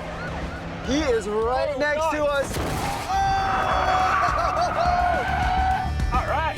You good? Yeah. And that purty yellow paintwork tells the tale. I'm coming around this last turn, and I look just at the turn, and all I see is cop car. And my thought is, how do I, and before I say evade him, I'm spinning. You came out like a ghost. Good. That was bananas. Yeah, I'm tired of playing with you guys. Yeah, I got closer up. With the score at Robbers 4 and Cops 1. Here we go.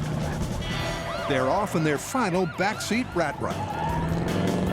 Oh, no, okay. Back into that turn. But Marcus can smell blood. I believe. Oh, holy moly. Oh,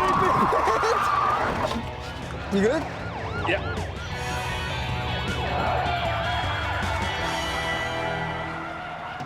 After a total of 6 runs, the score settles at 4 burglars and 2 cops.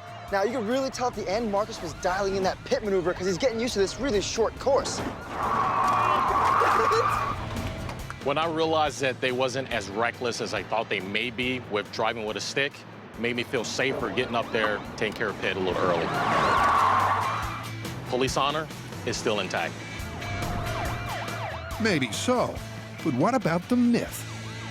Well, seeing as the final score was 4 burglars and 2 cops, I feel like this myth wants to be called confirmed. Yeah, but it's such a short course, and with a few hundred more feet, I think Marcus would have had us every time. Okay, well, depending on the length of your getaway run, the least we could say is plausible. It's plausible. Hey, thanks for all the training, man. Thanks. Anytime.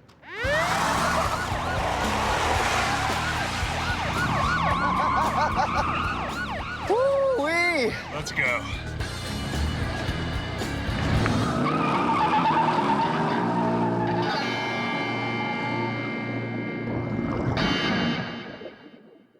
So far, the bizarrely brilliant feather bola cannon hasn't quite worked the way it was meant to.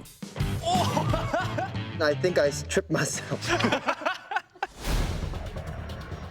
But there's a more petite target waiting in the wings. Tamara versus the feather bolo in 3, 2, 1.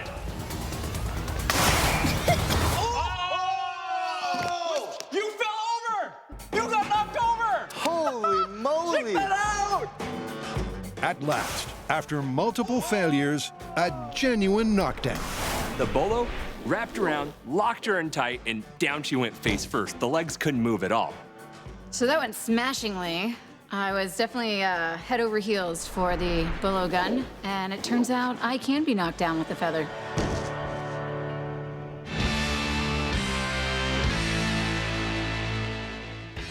Now, to see if Team John can repeat that result with their highly unorthodox virtual reality head spin. We've made VR environments that are really gonna mess with Brian and Alan's heads. In addition to that, they're gonna be on an uneven platform, but it's not about falling off the platform. We actually need to knock them over with a feather. So we're also gonna be tickling them, poking them, and prodding them in hopes that they fall over. I've decided that Alan's gonna go first, so Brian, please go to the waiting room. We'll call you when we're ready. Okay. Good luck. Yeah, I'm gonna need it. He might also need a barf bag. Okay, where do I throw up? Anywhere you want. That way, on top. Hey! Comfortable? This is gonna be a nightmare. So far, it looks like their rig is designed to make my feet unsteady in the real world while giving me some kind of VR experience that doesn't sync up with what my feet are doing. All right, it's going. Is it going? Oh, okay. There's people throwing. There's people throwing things at me. With Alan's sensory confusion at peak levels, it's time to bring on the real feathers. Whip him, Tamara! Oh, no, no, no! No! Whip him! No! Yes! No, I want to make it to the end! That was hell! I couldn't tell where my feet were. I couldn't tell what was going on. All right, here's the most important question. While you were teetering on the edge of falling, was it the feather that knocked you over? I feel like I would have just fallen over no matter what Tamara would have been doing with feathers. So, strictly speaking, Alan wasn't knocked down by a feather. And now there's just one man left standing. Can we start this one? Yep, whenever you're ready. Whap! Just whap him! This is great. Oh, look, there's a feather on the paper airplane. Aw. Am I a paper airplane? Woo! Brian seemed so in control for most of the video that I was pretty concerned that it wasn't gonna happen. Is this meant to be playing in reverse? How come my airplane is flying backwards everywhere? But then right at the critical moment. Oh. You okay? Yeah, I'm not gonna lie. I have to give you just a smidgen of credit. I was looking at this feather right as I was reversing with the airplane, and a feather hit me in the face right where I looked. And that's actually what caught me off guard. Yes. A virtual feather paired up with a physical feather. Just as the idiom says, a virtual feather perfectly timed with a real feather knocked him over. Well, I'd say we'd throw in everything we can at this myth. Yeah, and it was nice having Alan and Tamara back to help out. So, how are we gonna call it? Well, there were 2 distinct results. 1, you definitely knocked Tamara over with your feather bolo. And 2, we got you pretty unstable with our VR. And by your own admission, you did say it was one distinct feather that knocked you over. Sounds like myth confirmed to me. Totally, dude. So, that surprised you? I'd say you could have knocked me over with a feather.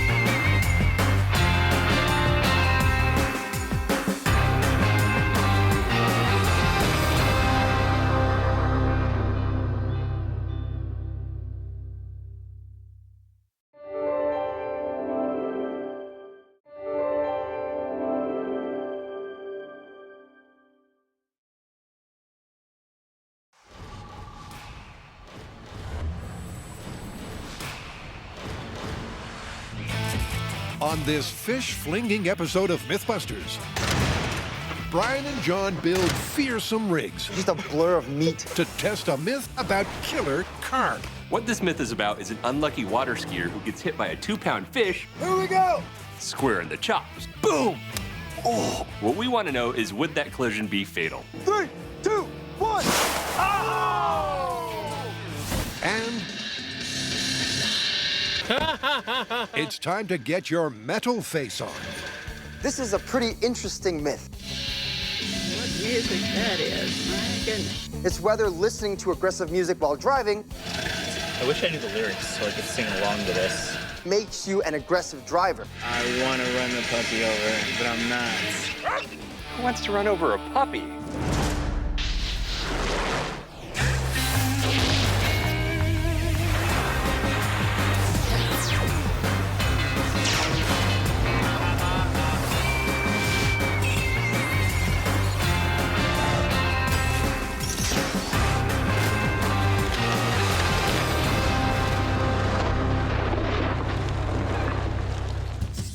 First up, the story of a water sports carptastrophe. Picture the scene. The sun is out, the lake placid, and a group of friends head out water skiing. The skier is skimming along at 25 miles an hour when suddenly the lake's surface erupts. Silver carp are flinging themselves from the water. Unable to dodge the bombardment, the hapless skier catches a 2-pound fish right in the kisser. Question is, would this be a mortal mishap?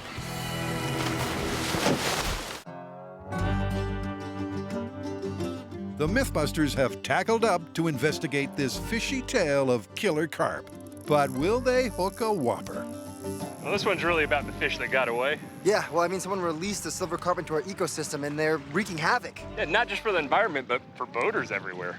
And water skiers. Can you imagine you're skiing along and then boom, 2-pound fish hits you in the face? That could do some serious damage. Yeah, I can't really imagine it, but I think we should test it. Absolutely. Shouldn't you have, like, line on that rod? No, man, catch and release. These are the killer carp in question, an invasive Asian species. Many fish leap out of the water to evade predators, but Asian carp also get spooked by passing boats. And boy, can they jump. Leaps of up to 10 feet have been recorded, and they're present in such vast numbers in the Illinois River, they're considered a hazard to water traffic. Oh, wow. What is that, like 20, 30 fish jumping out at a time? I think that's an underestimate. That looks like 40 or 50 at some time. It would seem almost impossible to water ski without being hit by one at least. You can certainly see where this myth comes from. Yeah, and to get us started, we know that we have a water skier who's going 25 miles an hour. He gets hit in the face by a 2-pound carp and it snaps his neck. Yeah, but if you watch carefully, these carp are coming out not straight up, but at an angle. So it's a little more than 25 miles per hour. Well, then we should watch these videos and see if we can calculate how fast these fish are actually shooting out of the water. To do this, the guys pick a flying fish. Oh, that one. Perfect. Measure how far it leaps on screen. It's our height reference for distance. And scale this up to get a real-world distance. Then they use the fixed frame rate of the video to work out the horizontal velocity of the leaping fish. We've analyzed our fish video frame by frame, and what we're seeing is by the time those carp get up to head height, it's about 10 miles per hour worth of additional impact. So we're gonna take that 25 miles per hour of our skier, add it to the 10 miles per hour of the fish, and that's a 35 mile per hour carp to the face. John's next job is to design a rig to fire a 2-pound carp at this impact velocity. We have 4 pieces of rail to which a rolling carp cart will fit into. Attach bungees from the frame to the cart, drop a fish in, pull it back, and bam! Bob's your uncle. Until he got into that horrible water skiing accident. To match the environmental conditions described in the myth as closely as possible, the guys will conduct final testing out on the water, mounting the carp catapult on the back of a boat and firing it at a water skiing target. This is our water skier. Well, most of them, obviously. This is his head. It has a composite. It's the same density and strength as bone, and it's made by a company that specializes in that.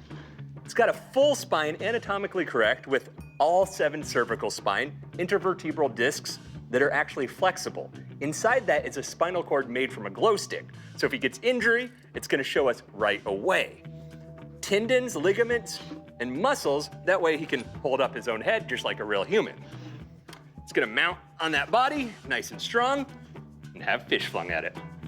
So after Buster takes a fish to the face, an examination of his anatomically correct spine should reveal if any injury is fatal. Hey, you wanna be hit by fish? He's ready for the test. This is the boat we'll be mounting our fish flinging rig to. Nice, isn't it? And from here, it gives us the perfect vantage point at shooting water skiing Buster that'll be towing behind this boat. I hope he likes sushi, delivered directly to the face. Yeah, that'll work fine. But before the fish flinging begins, it's time for some rock and roll research into a myth about highway headbangers. Sure, a moshing motorist looks hostile, but can their aggressive music actually cause them to drive more aggressively? The MythBusters investigate if rock and roll road rage is a bona fide condition or a rocker-phobic work of fiction. So, Doc, can the music you choose really affect your state of mind and your aggression while driving? Well, that's a good question. I mean, I know you're not driving now, but we should test your vitals against 2 different kinds of music and see if they change. Good. Good? All right, cue soft music, please.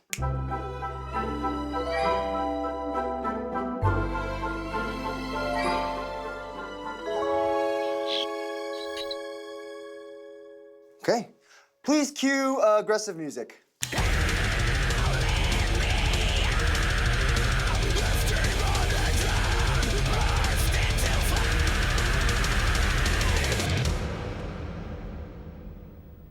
Well, that's interesting. What's it show you? When you were listening to the calm music, you were 151/98.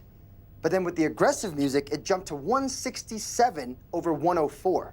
And your pulse from the calm to the aggressive music went from 76 to 83. This tells me 2 things. Yeah? 1, the myth is gonna be interesting to explore.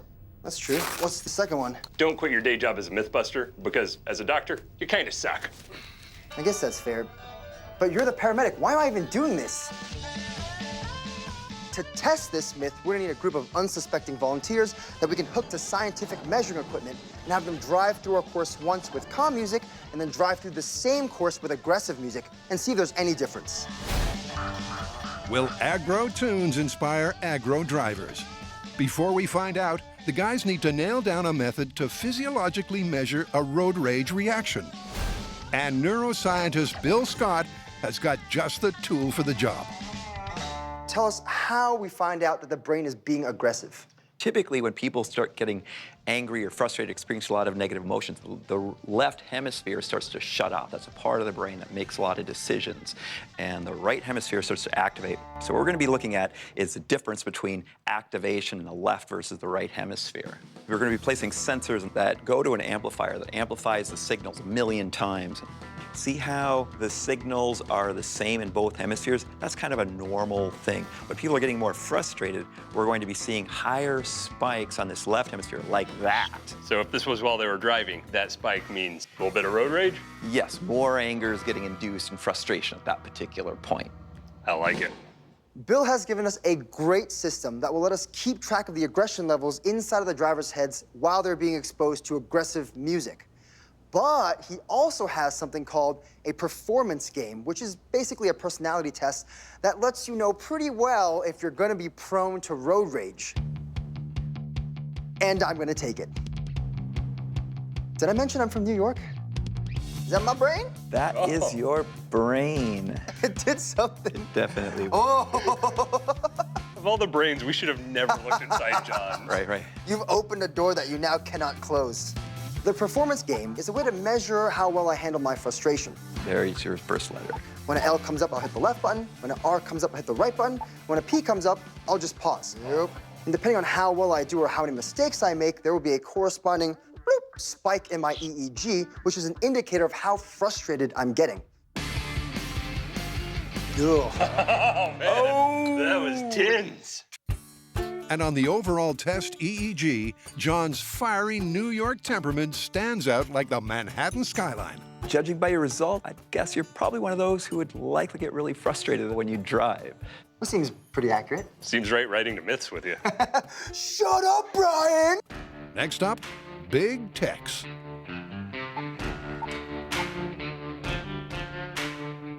My run through the game was pretty calm and pretty accurate. There wasn't much sign of the left hemisphere spikes that indicate the aggression, which would mean that I'm likely to be a pretty calm driver. And I'm gonna agree with that. So, the performance test has provided a fair benchmark of both John and Brian's dispositions. And it'll prove a handy tool come myth testing time.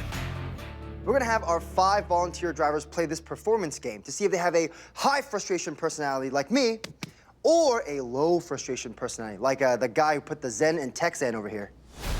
That way we can compare their driving while listening to passive music to their driving while listening to aggressive music and see if they drive more aggressively. And if personality type has any bearing on this. Namaste. Still to come, John and Brian set up a driving course, which is fiendishly frustrating My oranges from shopping. and horn-honkingly annoying. Get on the road, Grandma! To test if raucous rock really can fuel road rage. Makes me want to drive fast. And the Carp are lubed, locked, oh, you hear the winch? And loaded for a fishy fling-a-thon.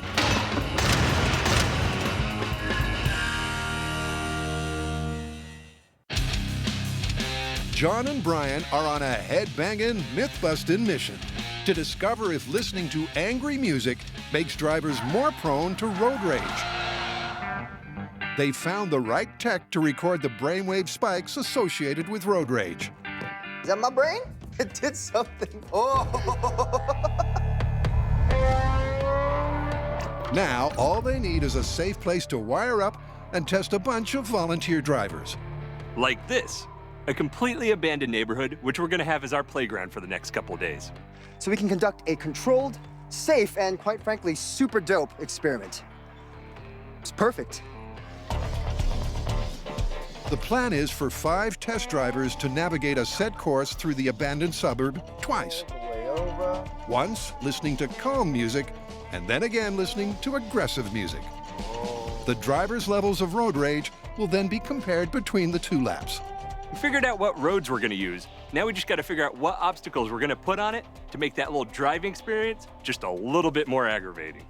Right, so we're in the tech tent right here, and I think we can just go ahead and start right in front of it. Oh, okay, we're good. And they get to here? This just became a toll road. Ah, man, here you go. I got 35 cents. I appreciate it. They'll come in and they'll go, and then we'll let them free after 3 times around. They finally get set free to go out that way. Great. So they're coming down the road and, oh, this is perfect, a pre-existing stop sign. Maybe something like an Animal Crossing. Oh yeah, a little extra aggravation? Yeah. What is that, platypus crossing? It could be anything. That's the point. All right, stuck at the Animal Crossing and then come around this corner. They got a little freedom. And right about here, you got to have a construction zone. So instead of narrowing cones where they think they can make it. But they can't. Get free of that cone going, oh man, I can't believe I hit that cone. Oh! I think stoplight so they can think about the cone they hit. I don't think we can let them get away with that green light though. We're gonna have to put something right behind it. As soon as it's green, still aggravated. Oh no, my oranges. Oh, you got the driver be like, get on the road, Grandma! I'm sorry, sir. Then at this point, I feel kind of bad for them. I think they can go home. Freedom! You know what, this is pretty good, but there's one thing we don't have that's the most irritating thing every time. What's that? Parallel parking. You're mean and I like it. So somewhere, let's say, we can do one here. How's that? Pack. Park. And with this final devilishly frustrating obstacle in place, the course is complete. But before we find out if hell-raising tunes release inner driving demons, oh, wow! It's time to hook back into the myth of killer carp. Silver carp are an invasive species, which not only pose a threat to native fauna, but also to water traffic. They have a habit of leaping out of the water when boats pass, and can jump as high as 10 feet. Question is, can a leaping 2-pound fish land a fatal blow on an unfortunate water skier? They've calculated the impact velocity of fish meeting face, lined up an anatomically correct water skiing target, Hey, you want to be hit by fish? and designed a boat-mounted fish flinger. Yeah, that'll work fine. Fish delivery. Get your fish here. Now to stock up on ammo. I don't think it'd be right if we just bought hundreds of fish to fling at this target, so we're gonna make some. This is my template. I'm gonna saw it out, and then we'll make molds of it.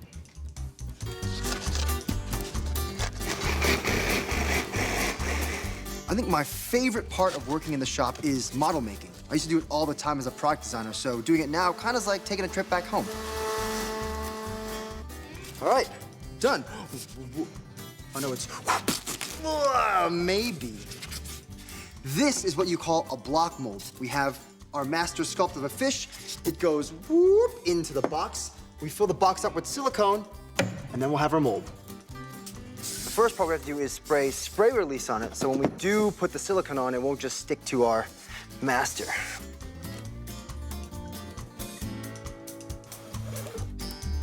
Done. Oh boy.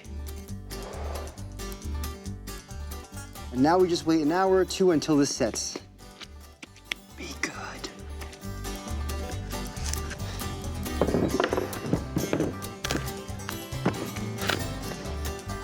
Well, now that we've easily removed the mold jacket from this block mold, I'm going to hopefully easily cut it open with this blade. Cut it.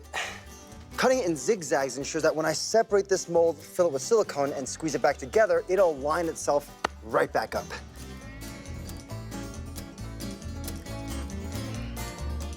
Now I just have to tear this little stitch out, clean up the inside of this, and we'll be ready to mass produce these fish. And while the silicone sets in the mold, now it's rig building time.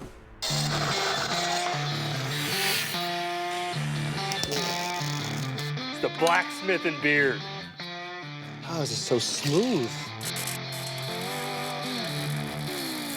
Our final fish flinging rig is taking shape. Down here, I'll add some arms to attach our bungee cord to that stretches all the way back to the back of this cart, which houses our polycarbonate fish carrier. And we're all ready and all the rig is set up. We will, boom! Need to add a few more welds.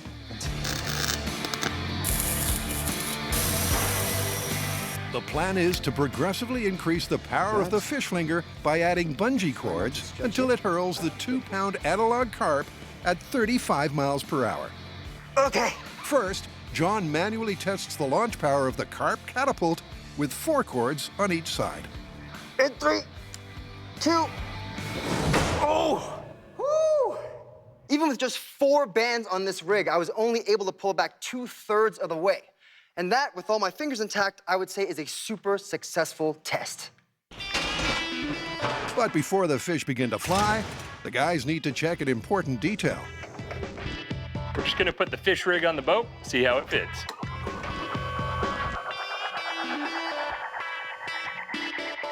Brian's custom built a swivel mount. Okay, we're almost there. Looks like weight's coming off. Yep. And the fish flinger fits perfectly. Oh, hello. Don't point that at me, John. Well, there's only one question now, man. Can it actually shoot a fish? Introducing our ultra-realistic slingshot test fish. It's exactly 2 pounds on the dot, and it's got all the physical properties, of a real fish. Well, all but one. One slippery fish. The guys start with 5 bungee bands on each side of the catapult. And it's already so powerful, they need a winch to prime it. But how fast will it fling its fishy payload? The high-speed scale will reveal all. 5 bands each side. Fish fling rig test in 3, 2, 1. It flung a fish, but I don't know if that's 35 miles per hour. We gotta look at the high speed and find out. All right, so fish moves from here to here in how many frames? By measuring the time it takes the fish to cross the 4-foot high-speed scale, the guys can calculate just how fast it's traveling. Everything looks good. So, does it match the 35-mile-per-hour impact velocity of the mythic carp? You ready? Yeah. 15 miles an hour. Good, only 20 more miles per hour.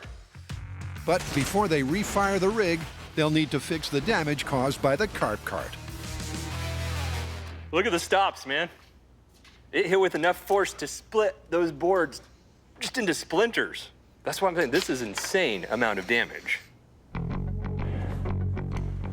And with extra bungee cords needed to fling the fish faster, That is obscene. the carp carriage will impact with even more force this time. We've gone for 40 bands. Hopefully, this is way over the top.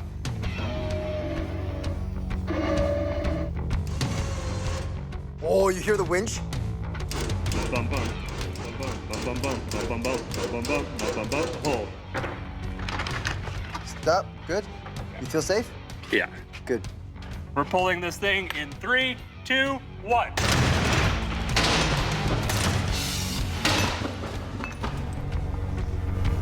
Well, if that didn't go 35 miles an hour, I don't think we can get it to go 35 miles an hour.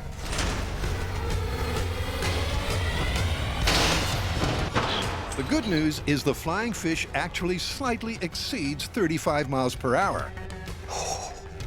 But unfortunately, it's not all the fish flingers flung. The fish is traveling incredibly fast, but the box that's carrying it is also traveling really fast. It exploded out of the cart. This whole thing's getting destroyed up the front right now. I mean, that's a ton of energy. So while the rig is calibrated to deliver the correct impact velocity, the flying fittings pose a very real safety hazard. You know, it's not often working on MythBusters that you can see you may have taken an idea overboard, but I think this time we might have. I'm gonna have to dial this back a bit, and I think I have an idea. Coming up, forget about the carp catapult. Charging. There's a new fish flinger in town. And it's a cannon. And the rock and roll road rage test drivers hit the tarmac. That guy's a jerk. Jerk. Brian and John are investigating the myth of rock and roll road rage. Oh no, no, my oranges. Get out of the road, Grandma! I'm sorry, sir. Can jamming out to aggressive music make drivers more aggressive behind the wheel? 5 unwitting test drivers are about to find out.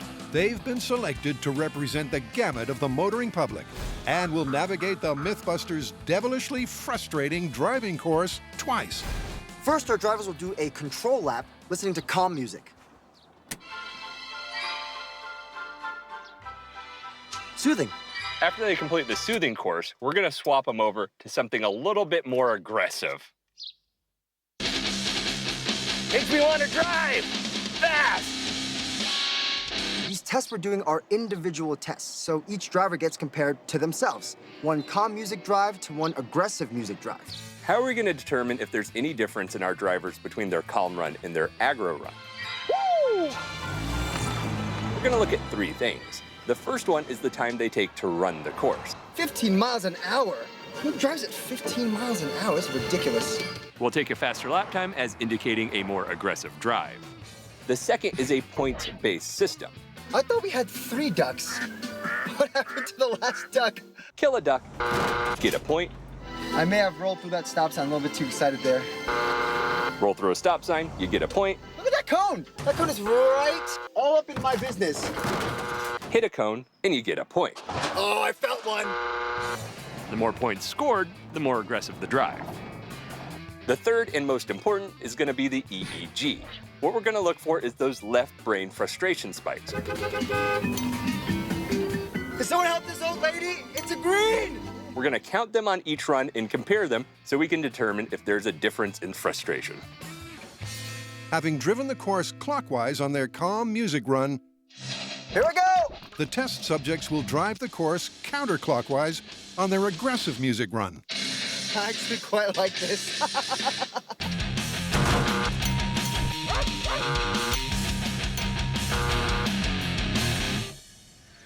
So John's completed his aggro music lap. Done. But did he drive more aggressively and experience more frustration? Well, he drove the course faster and incurred more penalty points on his second lap. His EEG also recorded more frustration spikes. You're gonna bruise the apples! So, maybe you did have some rock and roll road rage, John. Well, maybe. But here's the thing. I knew the course, I knew what we were looking for, so really, my results don't count. And that's why we have the volunteers. But before the test drivers get behind the wheel, they have a task to complete. All of our volunteers are going to go through Bill Scott's performance game. It's going to give us an individual frustration baseline. We'll then give them the test and see how that data matches up to the test data. The performance game results show Andrew, Evelyn, and Khalik all have what's known as low frustration traits, meaning these three are likely to be calm drivers. Jill sits in the middle of the frustration spectrum, and Gary has high frustration traits. So these two are likely to be more prone to road rage. But will any of our drivers experience rock and roll road rage? It's gonna be awesome. All they've been told is to navigate the driving course from start to finish. Let's do it. It's time to turn on the tunes. Nice. This is beautiful. And hit the road. And he's off. This music is horrible. Hey, Brian. Brian will follow our drivers to keep track of their progress. The first frustrating obstacles the drivers must negotiate, the toll gate and roundabout. So go around the roundabout 3 times and I'll let you out over there at that gate. All right. Nice music they got. Louder than I would want it, but it's nice. I'm not gonna lie, just observing her driving, she looks chill. But not everyone's keeping it quite so frosty. That guy's a jerk. Jerk. And this is just the calm music. Next, a natural road hazard, ducks crossing. Lucky I like ducks. Although not all our drivers are such animal lovers. There's a duck down, John. Wait, I ran over. Oh, okay, got it. Just around the corner, our drivers must next attempt to reverse parallel park into a tight spot. This is where I find out that I'm not good at parallel parking. No idea. Oh, am I hitting something? Is that what that feeling is? I hit something. I hit something. I hit something, didn't I? I hit something. Oh.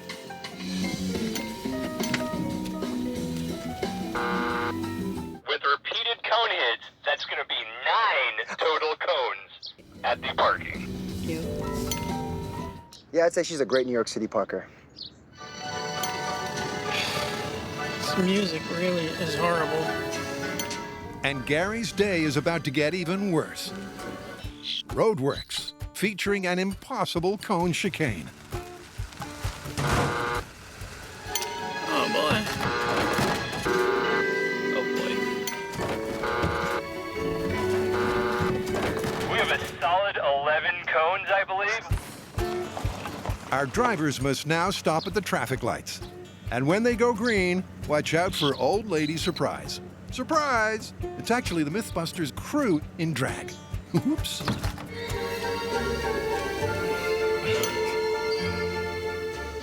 Poor thing. She dropped all of her oranges. I'd help, but I don't want to.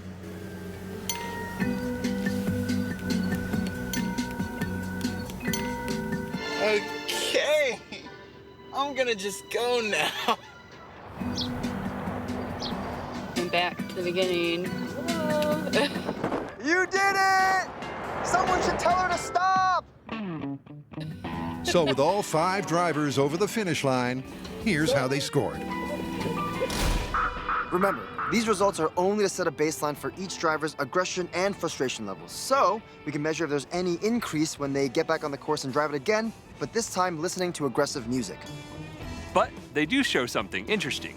Jill and Gary had the most and second most frustration spikes. And of course, the performance game showed us it was those two that were most likely prone to road rage. Will that make a difference when we bring the noise? We're gonna find out! Coming up, Oh, this music. thrash metal is added to the motoring mix. So will the drivers keep their cool or lose their temper? Now, why would you do that? Come on! And meet the Carp Cannon, a myth-busting tool that's sure to be a blast. 1. Oh! Can listening to aggressive music make drivers more aggressive behind the wheel? John and Brian have recruited 5 drivers to investigate if there's any truth behind the myth of rock and roll road rage. Nice music they got. So far, they've navigated a driving course listening to calm music. You did it! For the second test, our volunteers are going to face the same course, but in reverse. So even though the obstacles may be familiar to the drivers, the layout of the course won't be. You ready to go again? Will our volunteers' driving alter and frustration levels rise with a change of tunes? Let's crank it up and find out.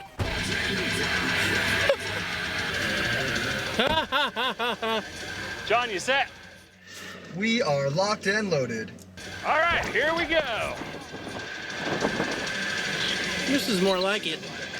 This is really not my kind of music. What music that is, my goodness. Levitate approaching the construction site cones with a lot of confidence. This is where they have no choice but to hit some of those cones. There's these cones again. Who set these up? Obviously don't know how wide this car is. He's already to the cones, and he's just plowing through. That's 1, 2, 3. Oh. Yep. He's definitely hit at least 6 cones on the way out. She's actually quite calm and polite. Wish I could get out there and help you. She's sitting there very patiently waiting for this old man to pick up his apples. Get out the way. Come on, Gramps.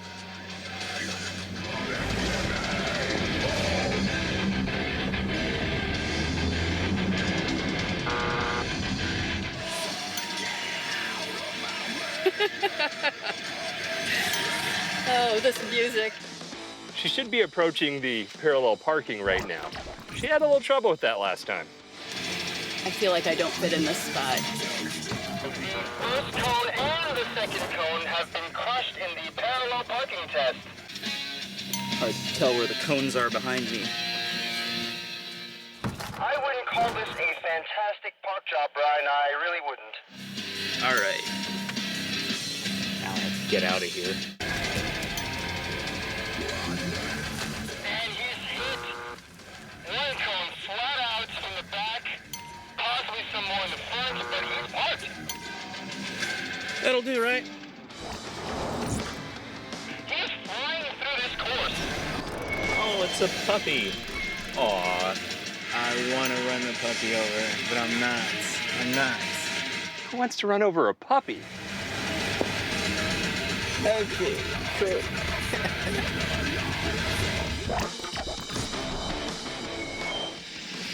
Now what? 3 times around and I'll let you out of that gate over there. Okay. I wish I knew the lyrics so I could sing along to this. Feeling a little more confident. I think I can take it a little faster. Or maybe it's the music.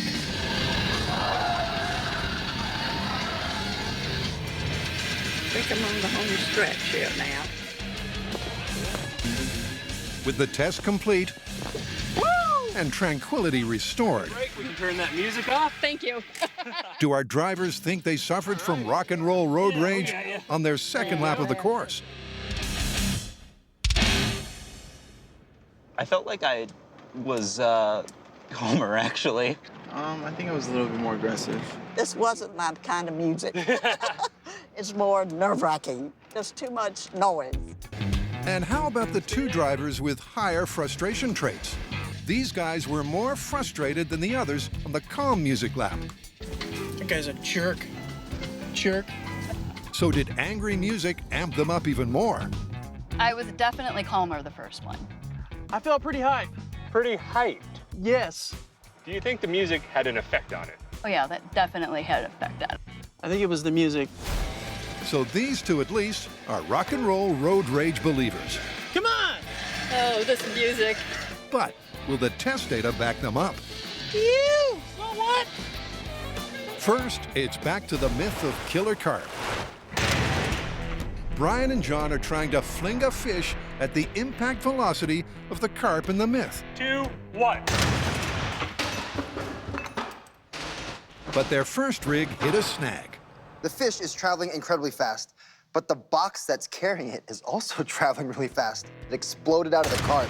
It's awesomely powerful, but just too dangerous. Maybe we should pare it back just a little bit. Like what? I'm thinking with pneumatics. This is the plan for our carp cannon. We have a pneumatically powered cannon with 2 air reservoirs and a huge barrel that will fit a fish and a plug to help push it out smoothly. Got it? Oh, I got it! Yeah! All this will mount to our aiming rig, which allows us to tilt and pan. That's mounted to the back of our boat, where Brian and I will, boom, fire a fish at our unsuspecting water skier at 35 miles an hour.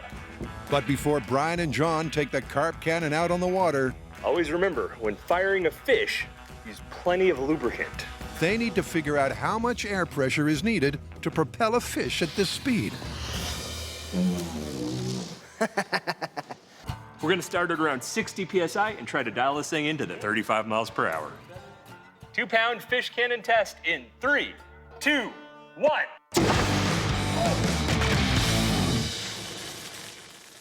2-pound fish cannon test in 3, 2, 1. Oh! Fish hit the blast shield. You think that's 35 miles per hour? Let's check the high speed. It's one fast fish. I can't even tell what part of the fish is the front and what part of the fish is the back. It's just a blur of meat. But was it fast enough? So that's 116 miles per hour. We might need to back it off a fair amount. Yeah, just a bit. By priming the carp cannon with less air pressure, the muzzle velocity of the flying fish should fall. Let's give her a go. The question is, by how much? 2-pound fish cannon at 40 PSI in 3, 2, 1. Still seems fast. And the high-speed footage confirms the carp cannon's still firing hot. At 60 PSI, we got 116 miles per hour.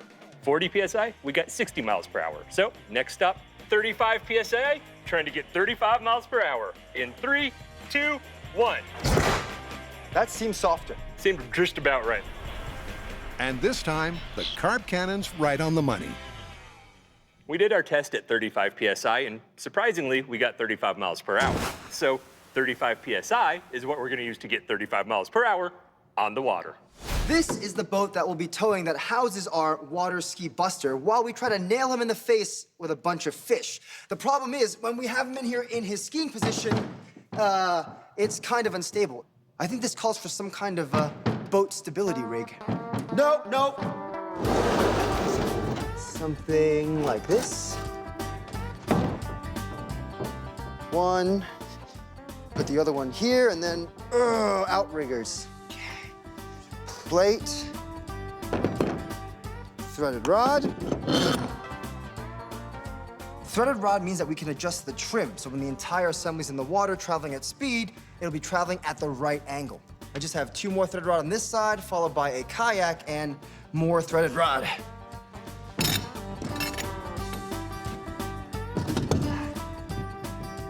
See what I mean?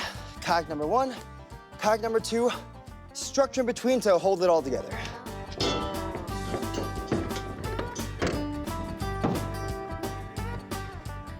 It's a pretty nifty design, huh? It's rock and roll road rage results time. 5 very different drivers have completed the MythBusters driving test. But did aggressive music increase their frustration levels and make them drive more aggressively? All right, the data's in. We're gonna start with Andrew. Andrew's time remained about the same during his second run. We saw a decrease in his number of errors, but an increase in his number of frustration spikes. Up second is Evelyn, who took a slightly longer time on her second run, but decreased both her errors and frustration spikes. Khalik, less time, same amount of errors, but then actually a dip down in frustration spikes. What do you think? Andrew, Evelyn, and Khalik really didn't have any discernible difference in their data. But Jill and Gary showed significant difference between the calm drive and the aggro drive. Jill had a faster time on her second run, actually a bump in her errors, and a way bigger bump in her frustration spikes. And then there's good old Gary with a dramatically faster second lap time, way more errors, and a pretty big jump in frustration spikes. Neuroscientist Bill Scott's performance test pegged Gary and Jill as higher frustration personalities, and therefore more prone to plain old non-rock and roll road rage than the other 3 test drivers. And the course and EEG results seem to suggest this could be a factor when it comes to judging the plausibility of rock and roll road rage. And based on Jill and Gary's results, I'm gonna have to say this myth is plausible. Totally, but the other 3 drivers do suggest it's not 100%. Right? Rock and roll road rage is definitely a thing, but you're more likely to feel it only if you're predisposed to road rage. I'm gonna go drive the course. I'll play rock and roll. Wham! Still to come. Here we go! Floating fish! Brian and John take final aim at the myth of Killer Carp. 3, 2, 1. Oh! Direct hit!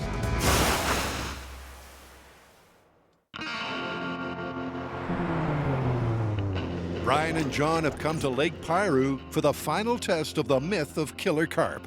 Look at this place. Beautiful, man. According to this decidedly fishy tale, a leaping 2-pound fish hit a water skier in the face, breaking his neck and killing him instantly. To simulate the collision, the MythBusters have built a high-powered pneumatic cannon. So this day on the water's sure to be a blast. Let's go put a cannon on a boat. Let's do it. Here's the plan for today. We're gonna rig up our pneumatic fish cannon to the back of our towboat. Woo! Towed behind it will be Buster with his anatomically correct head and neck. You ready for this, guy? Here we go. Remember, when you go skiing, don't forget your head. We're gonna fire a 2-pound fish at 35 miles per hour at Buster's head. See what happens. All right, safety first. 35 PSI. Here we go. This is the pressure required to fire a fish from the cannon at a muzzle velocity of 35 miles an hour. There it is. And because the cannon is traveling at exactly the same speed as water skiing Buster, here we go. Floating fish. 35 miles an hour will also be the impact velocity when fish meets anatomically correct face. Ready? All right, man. Take good aim. Here we go. 2-pound fish at 35 miles an hour. Firing in 3, 2, 1. Oh! Well shot, sir. Well shot. The ballistic bottom feeder delivers a solid body blow. But remember, the collision in the myth was between fish and face. We're not going to pull Buster into shore just yet to check his neck because we think the fish hit his chest and then bounced up. So we're going to reload and fire again. Ready? Ready. All right, 2-pound fish, 35 miles an hour at Buster's head. In 3, 2, 1. Oh! Again, Buster takes most of the force of impact on his chest before the carp glances off his chin. Fired a couple fish, but I don't think we've hit quite the right spot. We've been chest and right below the chin. We need one to the face. You pretty much got it dialed in perfectly, just a little bit higher. Right to the forehead? Right to the forehead. Right to the face. 3, 2, 1. Oh! Oh! The replay reveals a devastating direct hit, the fish instantly rearranging Buster's fine features. In fact, it actually knocked some of them off altogether. You can see the damage from here. It looks like a piece of his face broke off.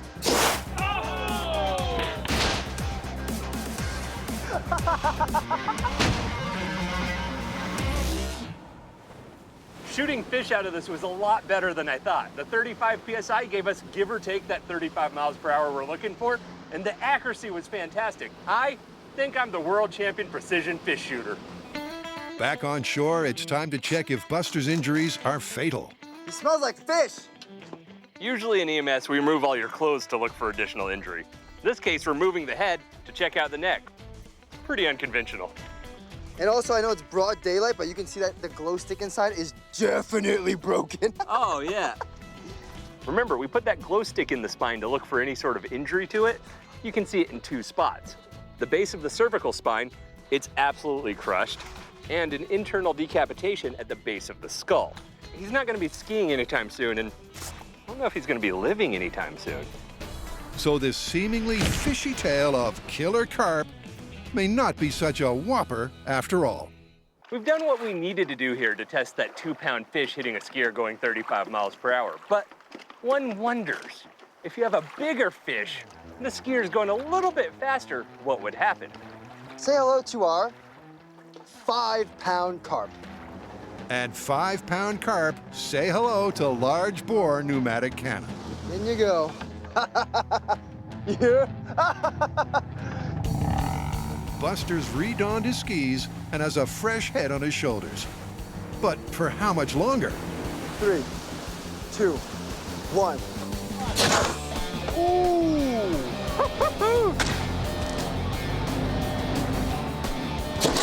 Oh! Okay. Holy moly. The back of his head might have touched the actual back of his body.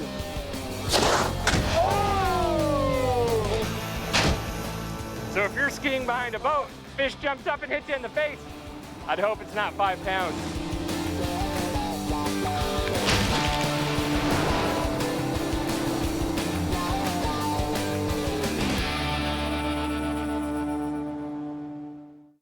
So, 2-pound fish coming out of the water 10 miles per hour, water skier going 25 miles per hour. What do you say?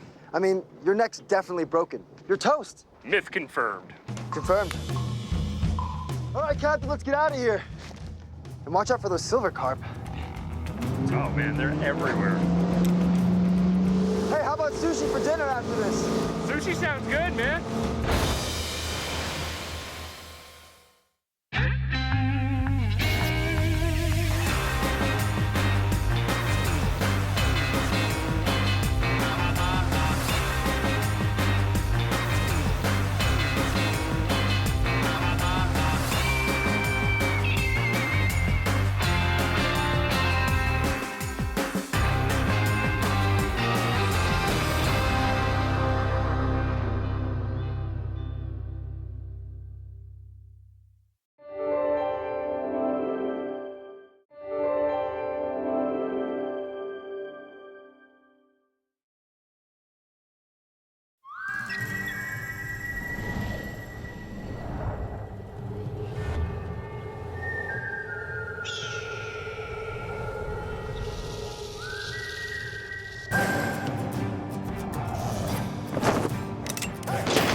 On this rootin' tootin' episode of MythBusters. You ready? Brian and John paid tribute to their new home, Santa Clarita, and the town's Hollywood history. Old Western town comes with snakes. By tackling 2 tall tales from the Wild West. Oh, it's a crossbow. First up, a gunfight. 1, 2, 3. Is it really more effective to take your time and select your shots than let loose a hail of lead? You sure this is not your first rodeo? And could a movie-inspired dynamite-firing, magazine-fed crossbow pistol Oh, there it is. It's lit. actually blow up the bad guys? Fire the dynamite!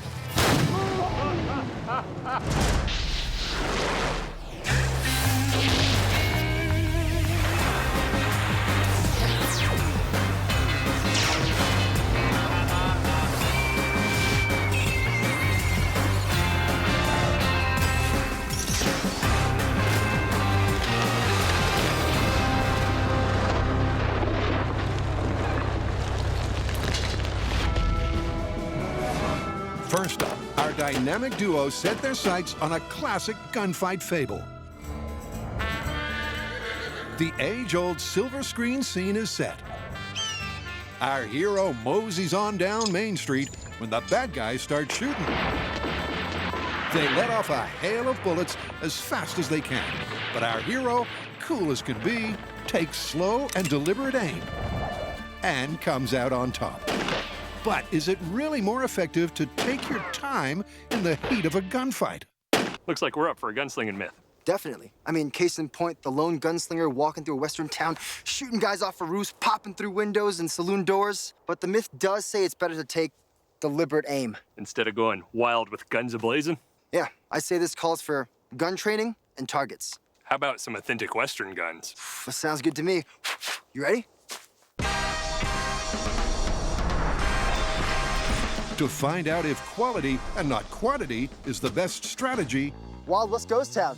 Brian and John will stand in for the average gunslinger. Is this the saloon?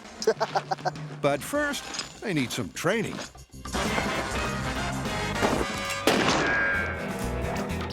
Enter Cisco Guerra, a multiple world champion and world record holder for the fastest draw and shot.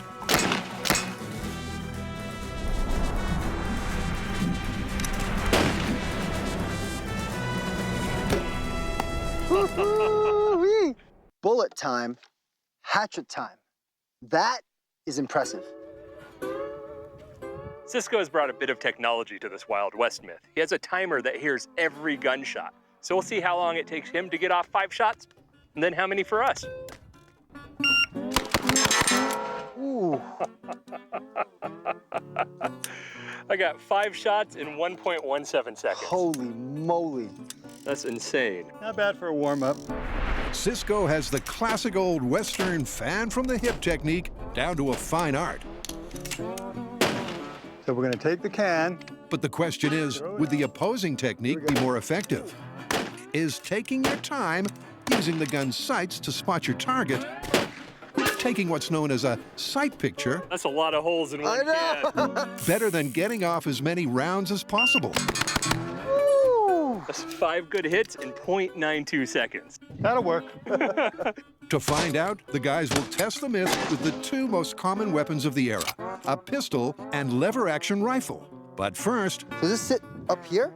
Or does it sit like this? cue the training montage. Keeping with the authentic Western theme of this myth, we'll be using a .45 caliber single-action revolver. Bring it up into play and squeeze the trigger gently.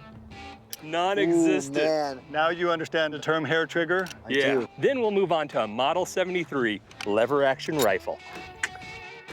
When I found out we were doing a gunslinging myth, I already knew it was going to be cool. All right, well, let's load them up and try some. But then we met Cisco Guerra, master gunfighter, who'll be training us today, and it doesn't get better than this. We'll copy your grip, 3 fingers under, 1 finger over. Okay, we're going to shoot at the left can. Bring the gun up into play, cock the hammer. Now, aim it at 6 o'clock on the can. Yes, sir. Squeeze the shot off. Okay, here we go. That was dead in front. With Cisco's expert instruction, put one right at 6 o'clock. There it is. John, and then Brian. You ready? Ready. Remember, that's got a hair trigger. Right through it. Quickly dial it in using the sight picture technique. There you go. Now make that can dance. There you go. And with slow and deliberate down pat. You sure this is not your first rodeo? Next up, the guys will get their cowboy on 1, 2, 3. and learn the opposing method. That was good. Fast and furious. Nice. Oh, I will take it. But first, it's time to take aim at myth number 2. In the Western action movie Jonah Hex, our hero unveils a handheld crossbow that lights and then shoots multiple sticks of old-timey dynamite. But as per the movie, could such a weapon be effective from 10 to 30 feet? And would the shooter survive the resulting explosion? Man, Buster, I told you smoking was bad for you. This is a ton of fun, but Building a semi-automatic crossbow pistol? That fires dynamite. So firstly, yeah, it's awesome. Secondly, if we mess this up, we're toast. What could possibly go wrong? Let's get building. That's not bad. It's like a ballerina. In order for this myth to be successful, perfect, we're gonna need a handheld crossbow that can shoot a stick of dynamite, rack a second stick ready to go, and that dynamite's gonna have to do enough damage to the people around it to be considered useful. So to start with, the important parts are dynamite and crossbow. I'm gonna make a dynamite analog that's gonna be the same weight and size as the ones we're gonna be using. All right, 30 ounces. John's gonna modify our crossbow, and we're gonna see if we can get that to shoot the dynamite analog. Everyone knows dynamite's red, right? Go get it. First order of business is to prove a handheld crossbow Can I have that back? can effectively fire a stick of dynamite. One with a little less oomph to start with. Hey, John, come on over. You ready for this? Yeah. What? Dude, that is fantastic. Reusable dynamite. Now we just need a crossbow. Which John has re-engineered from a standard store-bought bolt-firing bow. Oh, that's perfect. Ta-da! This is our modified crossbow pistol. That I've added these two rails in so that Brian's weight and size accurate dynamite analog can sit comfortably and securely. So that when we're ready, we can pull this string back into this retaining clip and then load the crossbow, and when we're ready, see how far it shoots. 30 feet, the OK Corral. In the silver screen scene in question, the crossbow That's 20 feet. Not so okay. fires the dynamite between 10 and 30 feet. All right, 10 feet, really questionable corral. Stick of dynamite. Thank you. For this myth to be even remotely plausible, it needs to be accurate in that range. 10 feet. All right, into the really questionable corral. In 3, 2, 1. Dynamite's back! Oh, God! Jump on it! I'll save you, John! I'll save you, too! Does it not work like that? It's a good start. Accurate at 10 feet. We go. No, you. Okay. Firing at 20 feet, not so okay corral. 3, 2, 1. 20. It's right at his feet. I know. Go. And 3, 2, 1.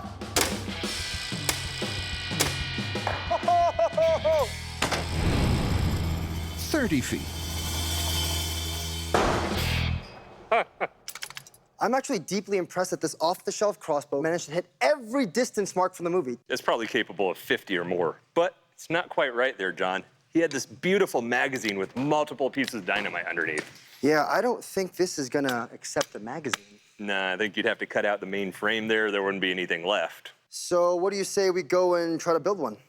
Build our own crossbow to shoot dynamite? Sounds like a good idea to me. Coming up. Ah, dope. What a beast. To dial in on the dynamite crossbow. Here it comes. A tricky build and explosive nail-biting ballistics. There it is. Oh, goodness. Here we go. And later, a showdown on Main Street. Bang, bang, bang, bang, bang. It's slow and steady versus fast and furious.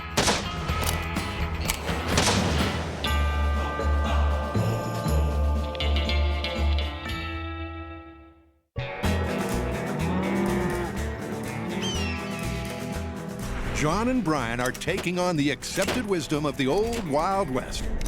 Drawing and shooting from the hip was developed on the western frontier, where speed with a gun often meant survival. Question is that more movie trope than fact? There you go. And is taking slow and deliberate aim actually the better bet? To find out, they've enlisted a genuine master gunfighter. All right, guys. I showed you how to take a sight picture, straight arm. Now we're gonna learn to fan from the hip. You ready? Yes, sir. You do this. On. Cisco shows them the ropes. Spin it, lock the cylinder in. This hand's gonna go on top, and you're gonna use the butt part of your hand The butt of your hand you can fan easy with. It doesn't hurt. You can hit it a bunch of times. But when I use my middle finger, it's faster. Woo! But I also hit it so hard that I'll bruise my knuckle. Ooh. Try to come back and across the hammer. Now do it twice. And while Brian and John are not going to match the master, 1, 2, 3. Not bad, not bad. they're going to practice shooting from the hip. High left. Until they match their own ability using the sight picture technique. Still left. Meaning they'll be comparing like to like. Nice. Oh. One more. Feels good. Headshot. I will take it. Just gotta have that sense of the intuition of where the gun's pointed down here. A feel and a sense. You gotta know where it is and know where to put it when you don't have it where you want it. Yeah. Oh, you see that? Just off to the right? Yep. After several hours of hard work, they've got the technique down. Yeah! There it is. But John thinks it's more Hollywood style than gunfighting substance. It was fantastic finally getting to rapid fire a single action revolver just like I saw on TV as a kid. But in a gunfight, it would seem like I'd prefer to take my time, get that sight picture, and shoot at the target.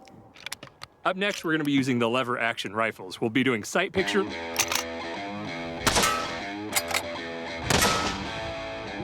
That one shoots straight. And rapid fire.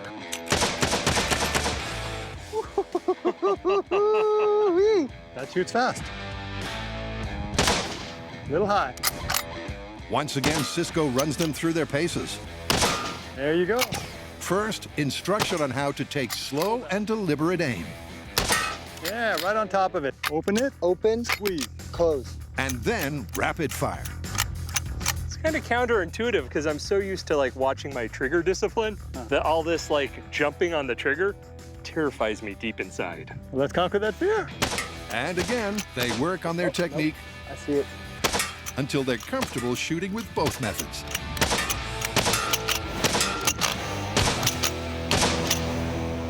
To test this myth in our final shootout, we'll be shooting both the pistol and the rifle. Now, we're gonna see which one of us fires the rifle the best. And to do that, we're gonna play a little card game. Yep, we're going to play blackjack. We're each going to get 2 bullets. We're going to go for an ace and a face card. Ace. Oh. Does that count if it clips it? Highest score gets to use the rifle.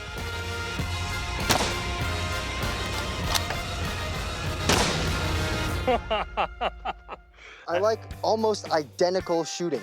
So how are we going to settle this? Good old-fashioned coin flipping. Very Wild West, I like it. Tails. With nothing in it in terms of skill, they flip. Oh, heads. And John chooses the rifle. And the guys spend the rest of the day practicing their weapon of choice. Here, let's do it. All right.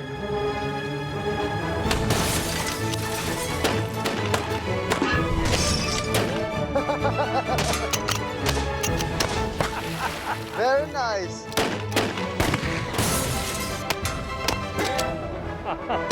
Oh! Oh, man. I think I missed one. Still fun! With training day done, it's back to the shop to reset their sights on the myth of the dynamite pistol. Could a handheld automatic crossbow be effective at taking out the bad guys and still be non-lethal to the shooter? To find out, Brian and John have set themselves the sticky task I'm gonna glue my nuts to my hand. of building their own. But on the bright side, I glued the bottle to my finger.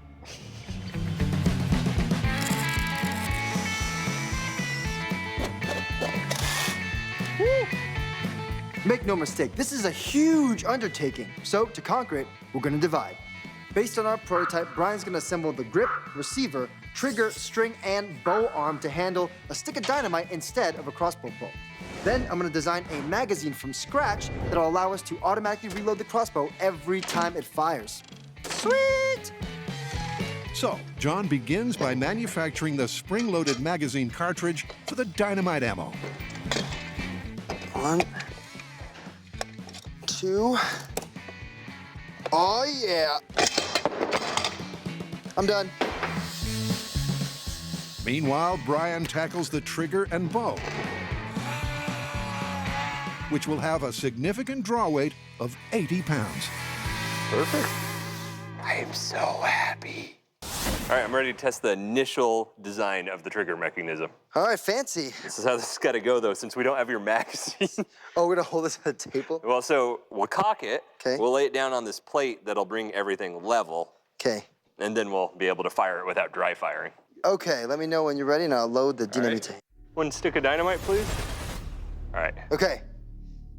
Initial dynamite crossbow test, firing in 3, 2, 1.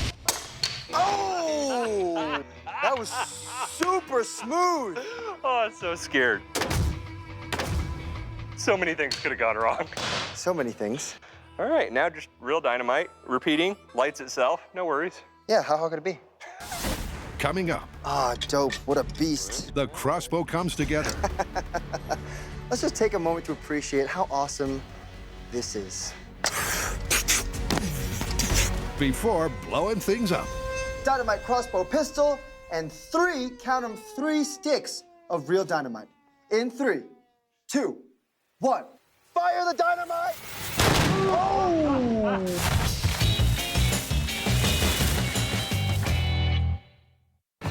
The dynamite pistol is coming together. What? She just wants to chew on it. The trigger and racking mechanism is complete, and the automatic magazine is progressing. For the myth of the dynamite crossbow to be confirmed, a crucial requirement is the shooter has to live. I would say the first step in not blowing ourselves up with our dynamite crossbow gun is figuring out the fuse for our dynamite. Yeah, so we're probably gonna need, what, like enough time to take aim, wait a second, and launch it at the bad guy. Right, and then not too long so that he'll pick it up and just go, "Wah," and then throw it back at us. So, an ideal fuse burn time is... Light it, target, pop, and land. It's like 4 seconds. But what about ignition? Ooh. In the movie, it's a flintlock musket mechanism. But where on earth would John find? Wait, I have my great-grandmama's flintlock musket. Okay, then. Your great-grandmama was an interesting person. She's a boss. Ooh, perfect. Yeah. Works. Ooh, love it. Yeah, so how these work is you pour some black powder into the pan, and then when you click, boom, it sets off the gun. Like that. But will that flash in the pan light dynamite fuse? Let's try it. What? What? The answer What? clearly is no. It's kind of a dud. So let's see. To replace the flintlock, John rigs a simple alternative, a waxed rope wick. I mean, that's not bad at all. And preps for a test fire. You ready? Yeah. Worst that can happen is I'll get hurt instead of you. But loading the magazine isn't as smooth as they'd hope. This seems like it's going great. Why is there so much nervous giggling coming from you? Who wants to hit this pin with a hammer while it's loaded with fake dynamite? I got the rope. Ready? The string, yeah. With the dynamite loaded and the bow cocked, Designed for easy reloading. That's right. they need a target for a quick test fire. Let's just put that in there. We'll just refine that. I'm gonna shoot Buster. And his family? And his family. Okay, let's spin. All right. You ready? Yeah. All right. 3, 2, 1. All right, wait, so. Okay, here we go. There we go. Yeah. Ooh, fancy. You don't want to like nestle it into your groin? All right, we'll put that back. Ready? Oh, you flip it upright. That should be good. Dynamite back in. You got it? Yes. Oh, God. You fire that or? No, it fired. All right, this is the technique. You put this right in here. John has the ideal position for recocking. All right, Buster and your family. I'll see you later in 3, 2, 1. Yeah. Strong trigger pull. Oh, snap. So, all the moving parts are working. Now, to test the fuse system. Our ignition source for our crossbow test is going to be this braided wax hemp rope. So with the wax in there, it's going to melt and wick up that rope, meaning it burns fairly slow. Tilt it in, light your wick, off goes the dynamite. Perfect. Fake dynamite with real fuses. Hacha, hacha. In 3, 2, got it? 1. Oh, it's melting the plastic. Here it comes. The modern fuse has a waterproof coating, which is proving to be a problem. Any second now, this dynamite's gonna... Oh, there it goes! Hey! All right, ready? Yeah. Rack it. Oh, well, wait, stop. Problem number 1. It takes so long for this little thing to light that fuse that we ran out of... Fuse? Yeah. Clearly, to field test this with high explosives, a safer, more reliable option is required. Oh, this is not one with black powder in it, right? To replace that ignition wick, I'm gonna go with something a little more reliable. A miniature butane torch. Cool. And I'm gonna be adding actuators and servos to remote control aiming, cocking, firing, and reloading this crossbow. Because once we add explosives to it, I don't wanna be standing anywhere near it. Yep, it's time to break out the big booms. We've gotten to play with a lot of different kinds of explosives, but this is the first time I've gotten to lay my hands on that old Western favorite, dynamite. Dynamite was originally made out of nitroglycerin with a diatomaceous earth as a stabilizer. The problem is that nitroglycerin would seep out, you'd hit a tiny little bump and boom! Bye-bye wagon, because it became very unstable. Modern dynamite has a modern stabilizer in it. That's gonna make it a lot safer for us to work with for this myth. So, with the dynamite packed carefully in the wagon and the rig remote controlled and ready to roll, the team heads for the hills. What do you think that shady looking character wants? I don't know, but I don't like it.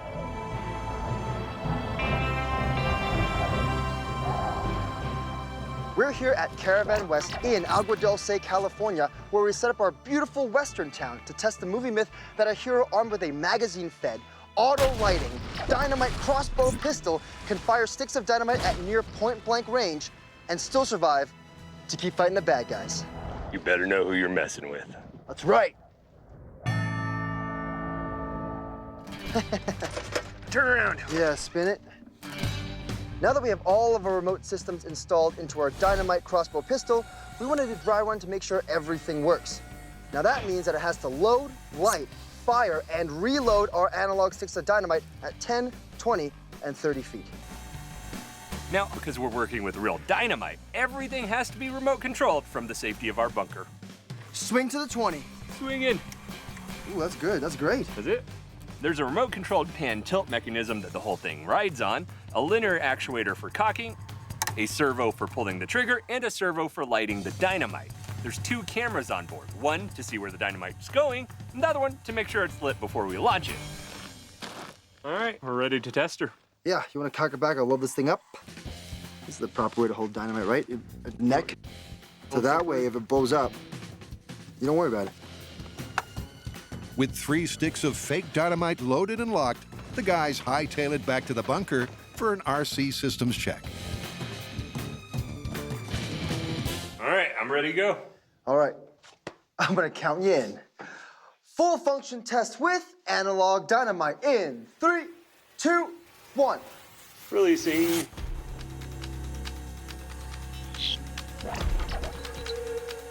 All right, pre-arm and fire. See it move. Oh, there it is. It's lit. Fire the dynamite. Fire. Woo! All right, that's one away.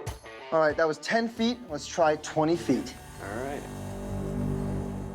All right, drying. Here we go. Over the stick of dynamite. Oh, that's a good load. I built some crazy RC things, but this might be my favorite. And ignition. Our first full function test went pretty well. All right, it's lit. Fire.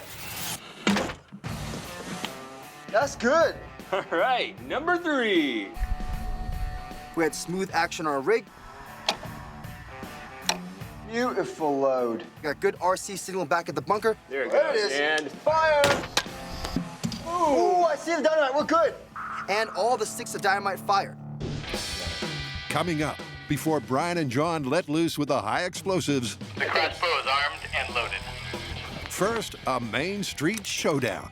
When the bullets are blazing, can the hero really take his time and take aim?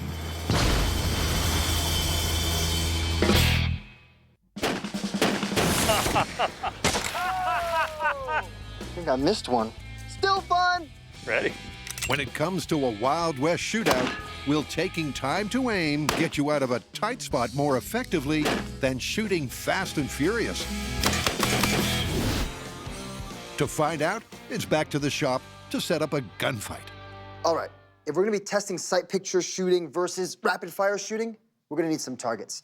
And not stationary targets that are kind of lame. We want moving targets so we actually have a challenge to shoot at. How about some pneumatics for that? That way we can get that saloon-style shootout. Yeah, where they pop up and surprise us. Exactly. Think some kind of cowboy. For this myth, we're gonna need some targets, and they're gonna need to kind of pop up out of concealment, hang out for a bit, and then go back down. That way we force ourselves to suddenly shoot at them, get that rapid fire when we need it. We're gonna use an air compressor to power it. A couple simple valves, go over to a PVC cylinder with a sleeve of PVC on top. That way we give it air, up it pops with a silhouette on it, pop, pop, pop, down it comes. There's your test. You see me drawing and sketching a lot, and that's because every time we start a new myth or a new project, I like to get out of my head and start thinking with my hands. And what I mean is, it helps to visualize the insane things we build for myths. PVC pieces. Thank you. It's pretty simple. Inner sleeve, replaceable completely, male to female. Boop. So when we blow this thing apart, we can just swap them out. Hella easy. I like it.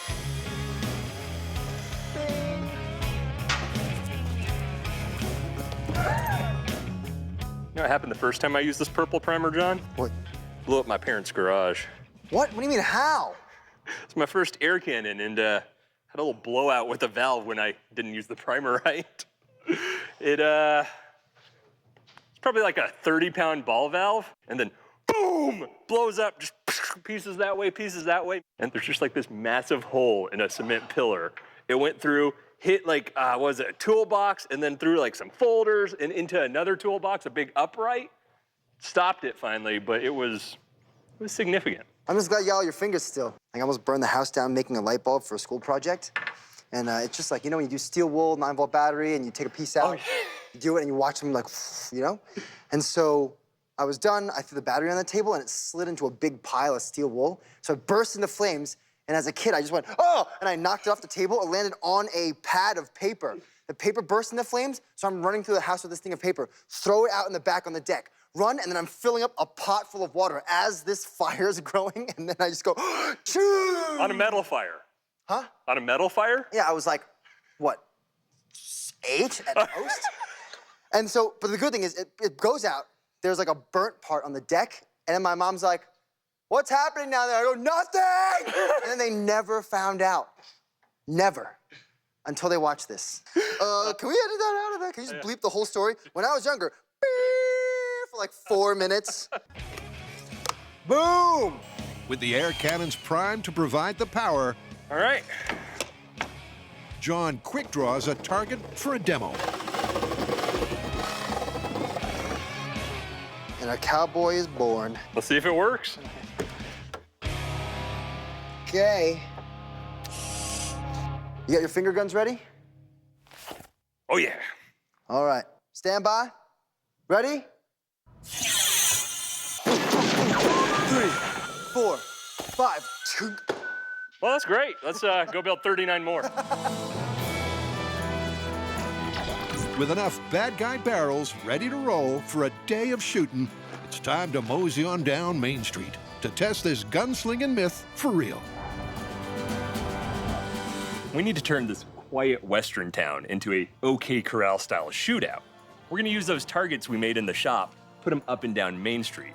That way John and I can use those skills Cisco taught us, the sight picture and the rapid fire shooting. Y'all see this? Old western town comes with snakes. Gotta love that.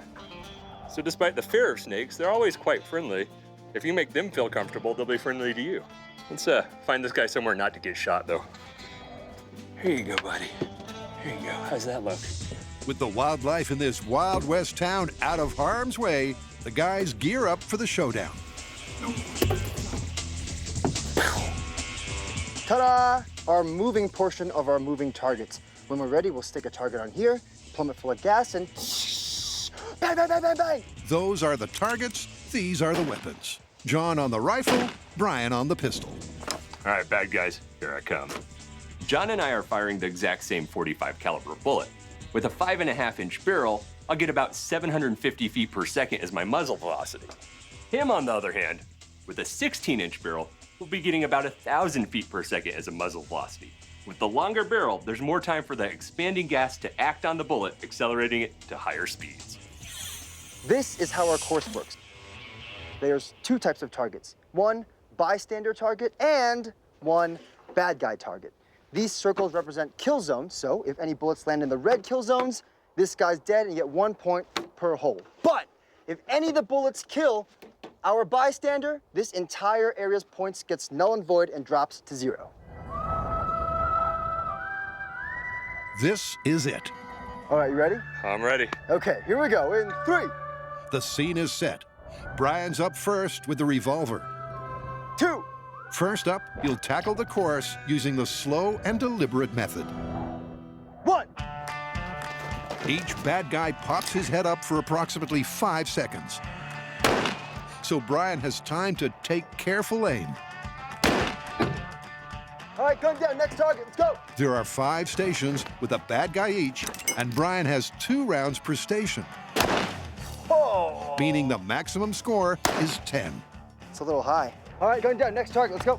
And if the myth is to be confirmed, his combined score will be higher than his Fast and Furious test, when he'll get an additional 3 shots per station.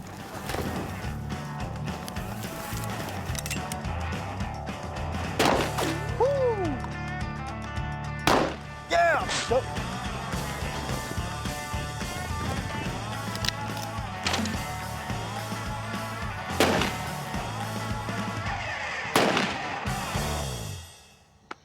That was great. Pretty good, man. I just finished my slow and deliberate round, and it went pretty well, coming to a total of 7 points for me. Best part about it, not one bad guy walked away. I'll try my best in the next round, but my money's on slow and deliberate.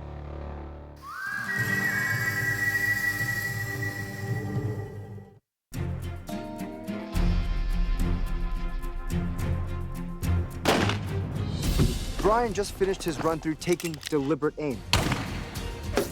And he did real well. But now he's gonna repeat the exact same procedure, but with rapid firing. All right, you ready for your rapid fire test? Oh yeah. All right, I'll count you in. You ready? All right. Here we go, in 3, 2, 1. Brian runs the same course again. The 5 targets appear for approximately 5 seconds.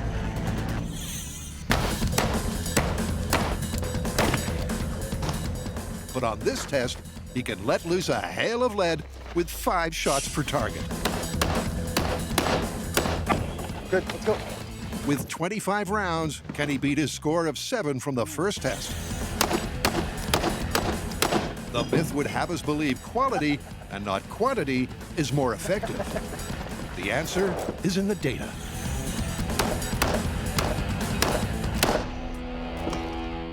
That's it. That's it. Okay.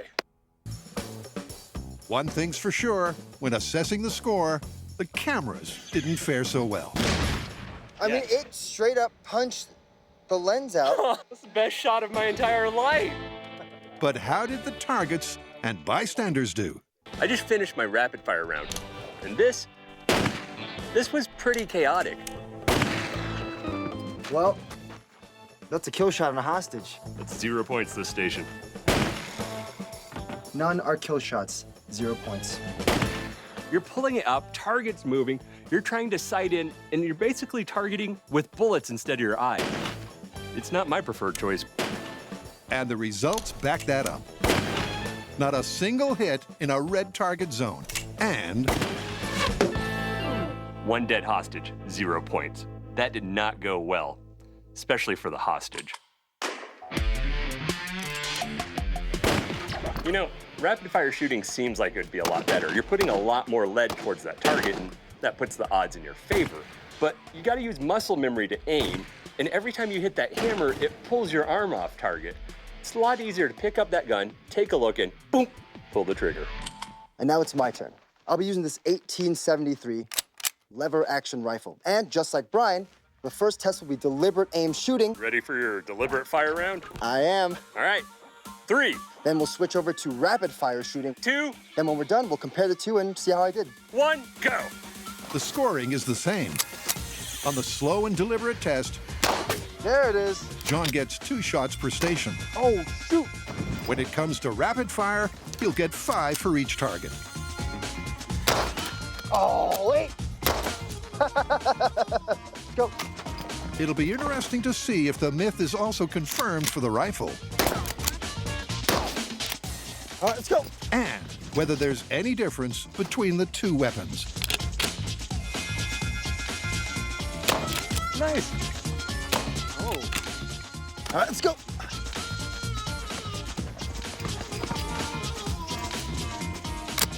Oh, you want to play games?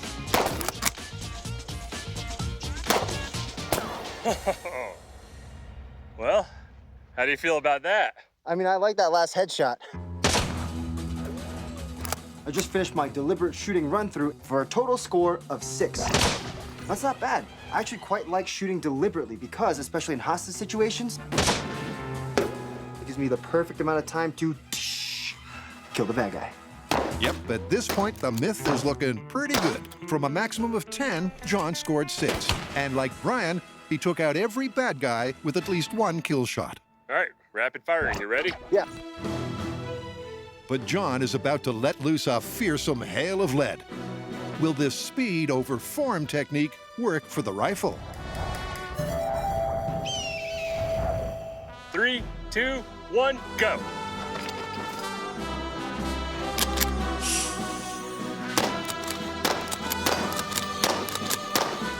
Next one, let's go. The stance seems to favor the rifle.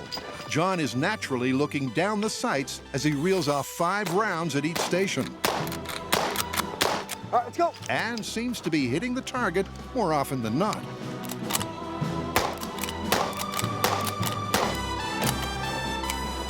All right, let's go.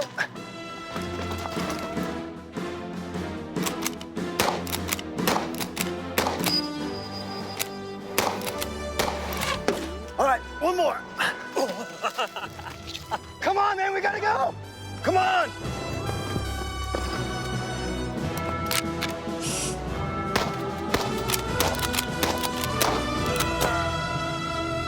All right, man. That's it. How you feel? I feel all right. I'm pretty sure I hit it a bunch of times. I'm 100% sure you hit it a bunch of times. I just finished rapid firing at my last target, and there's something interesting.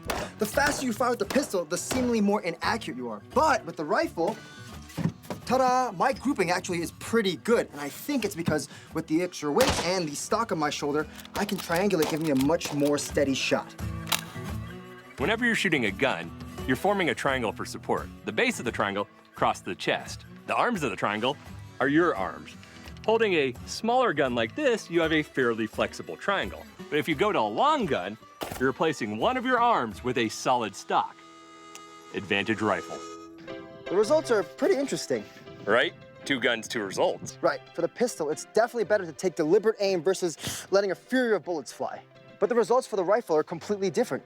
Shooting as fast as you can is actually better than taking aim and firing off a couple shots. Yeah, you got 16 kills for your rapid fire versus 6 for slow and deliberate. Yeah, and no hostages died. So, pistol confirmed, rifle? Busted. Busted. You know what Wyatt Earp said, right? What? Fast is fine, but accuracy is final.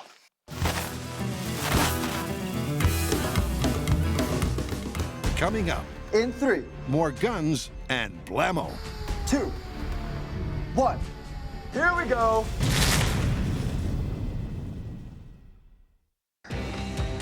To find out if the movie myth of an automatic dynamite crossbow pistol is a viable weapon of war or dangerous dud, Brian and John are about to load their crossbow with live ammo. Dynamite is a nitroglycerin-based high explosive, and back in the day, it was really, really unstable. Nowadays, thanks to modern additives, it's more stable, but still very, very volatile. You can't walk into a grocery store and ask for some dynamite.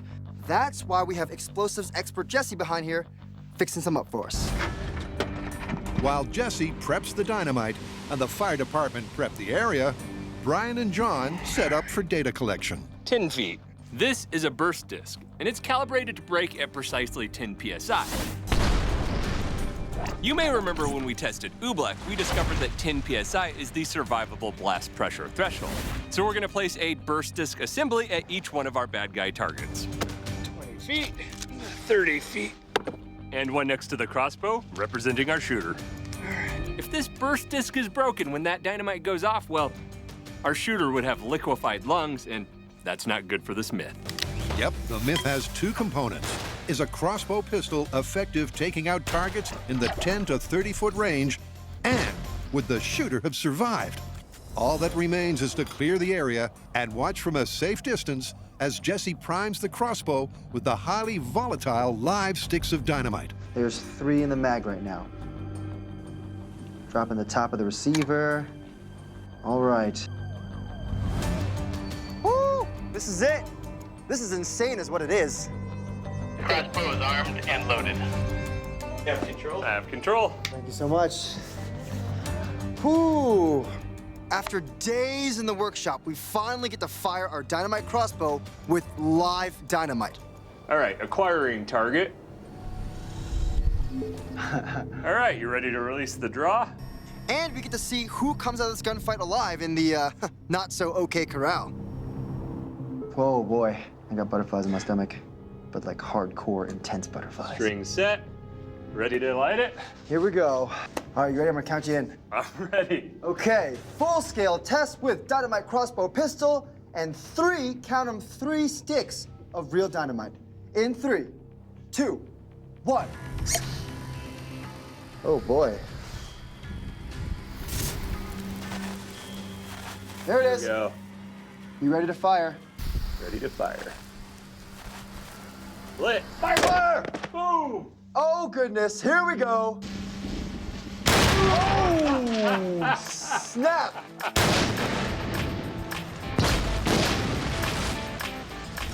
Nice. Reloading. Aiming at the 20-foot target. I see it moving. Get ignition.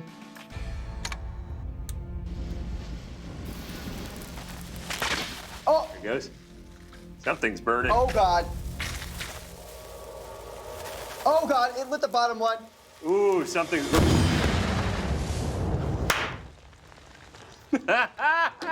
Well, there's your problem with a crossbow shooting 3 sticks of dynamite. Woo, so volatile. Guys, it blew up. After all our hard work, we put real dynamite in it, and we're in the bunker. 3, 2, 1. The first round ignites, fires, boom! It is glorious. And for a moment, I thought we had a working dynamite crossbow pistol. But the second round, click, click, click, click, click.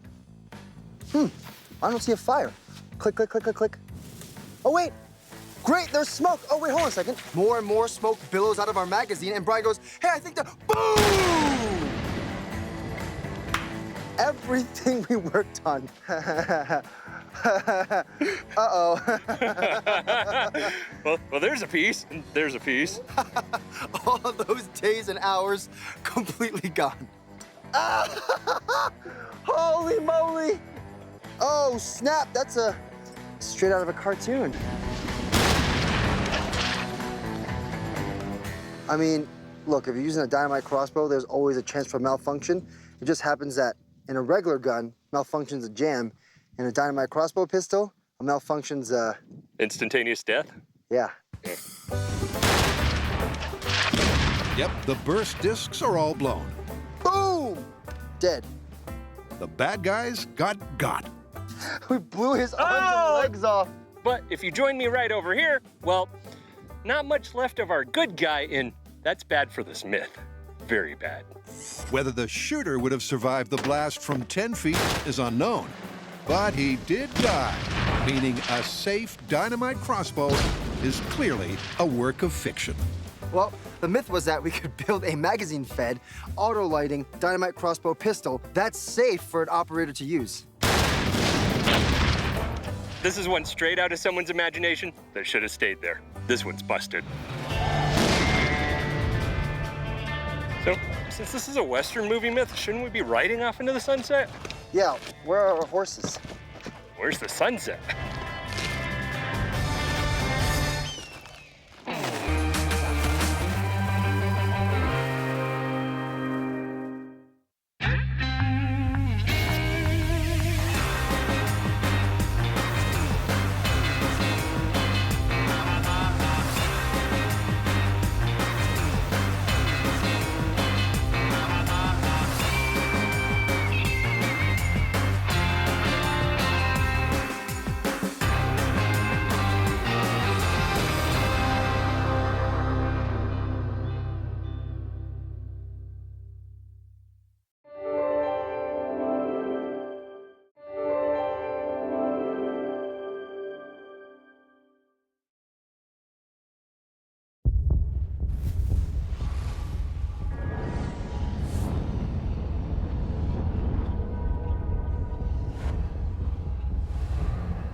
Onward, John, onward!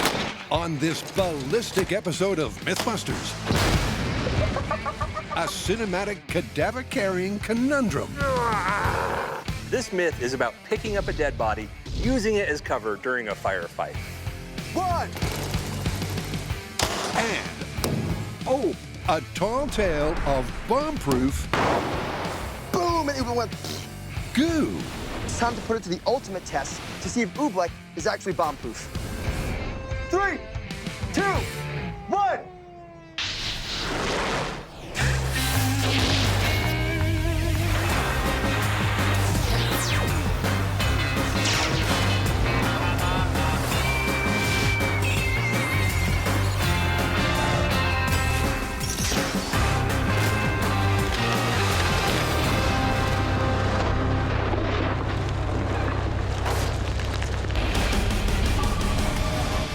First up is a classic action movie myth.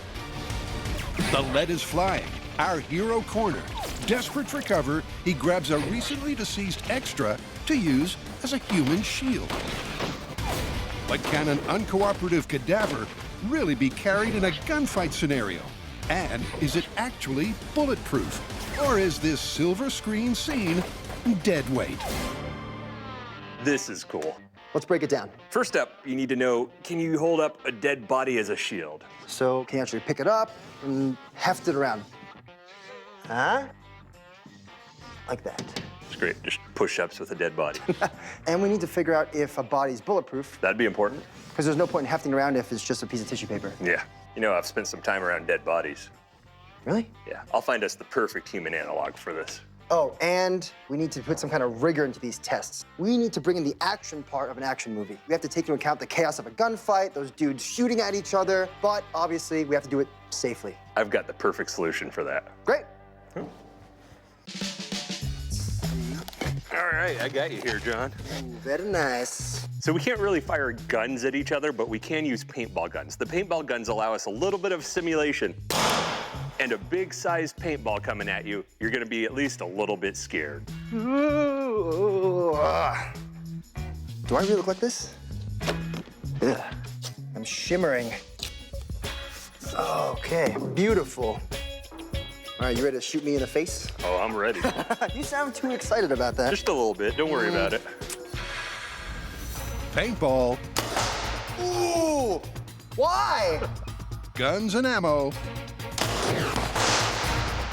How's that feel? You like that? Okay. Bobo, come here. Come on, Doug. Clearly ain't gonna cut it. Good girl. When it comes to testing the ballistic integrity of a dead body double. Be nice. What's the matter with you? Come on. But in the final test setup, I almost can't see your face. they need to simulate the action part of an action movie. Danger. Hitman at work. You got it?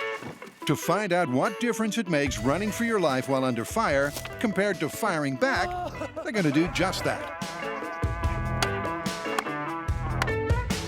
50 feet. Perfect. Winter camo. You know, to really blend in with all the snow. That's not a good start. That's where I'm gonna shoot you. Ooh. Quick surgery. Test 1 is a control. Let's go, John. A 50-foot duck and cover course while under fire. Safety first. Remember, these are top-of-the-range paintball guns. They're gonna hurt. In 3, 2, 1, run! Oh, shoot!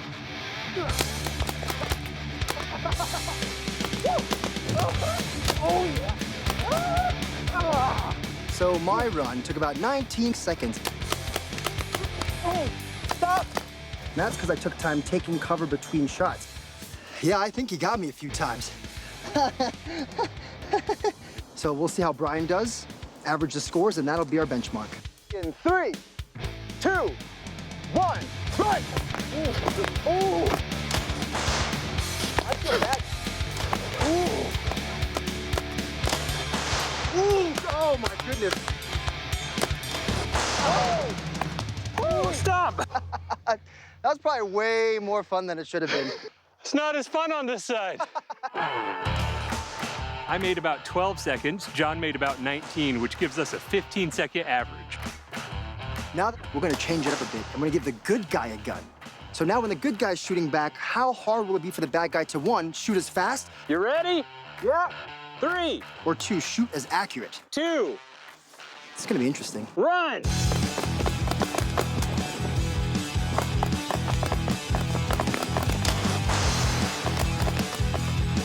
Woo!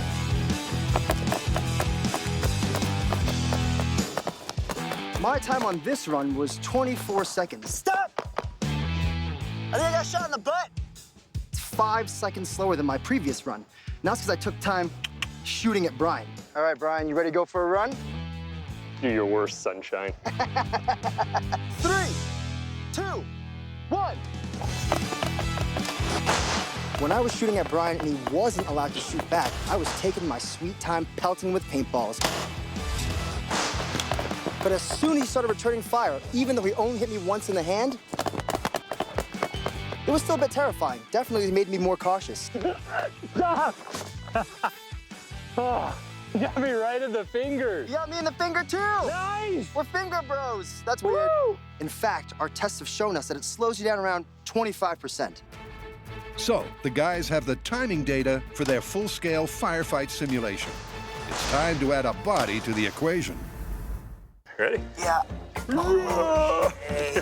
Boomer, our accurate human sindaver, So just pull the pants up. is just the dead guy for the job. Look at that. He's proved his take one for the team credentials on Airbag Disaster. Oh, no. And fresh Nice.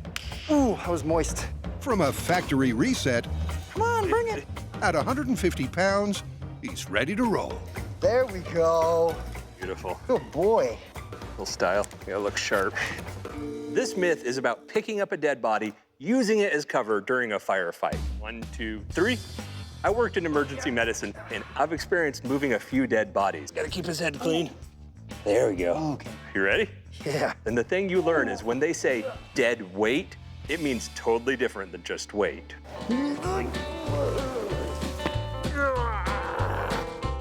Okay. How's this look? Oh, still moist. What'd you think? I mean, it's got heft to it. It's like dead weight, but. Okay, but if I was out there shooting at you, how would you feel? Are you glad you're hugging a body? Yes. It's like having a friend. So, John can lift and carry the cadaver. But to put this myth to the test, they need objective data. Brian and John set up a 100-foot-long course. They'll both run the gauntlet with Boomer in tow, ducking, dodging, and weaving, as if under fire. 3, 2, 1, go! And average their times to find out how long it'll take. 3, 2, 1, go! Okay. I can't get his legs to bend. Yeah, so the heroes in movies, they sweat a lot less. But I'm actually a little bit surprised. Because it's possible to pick up a body and carry it like a human shield. Oh yeah, feeling super safe. Keep going, keep going. Swing that. Yeah! All right, keep going. You feel that in your legs? I thought it was just some kind of Hollywood stunt. Here we go, finish line, and yeah! Nice job. Whew. How's it? Weird.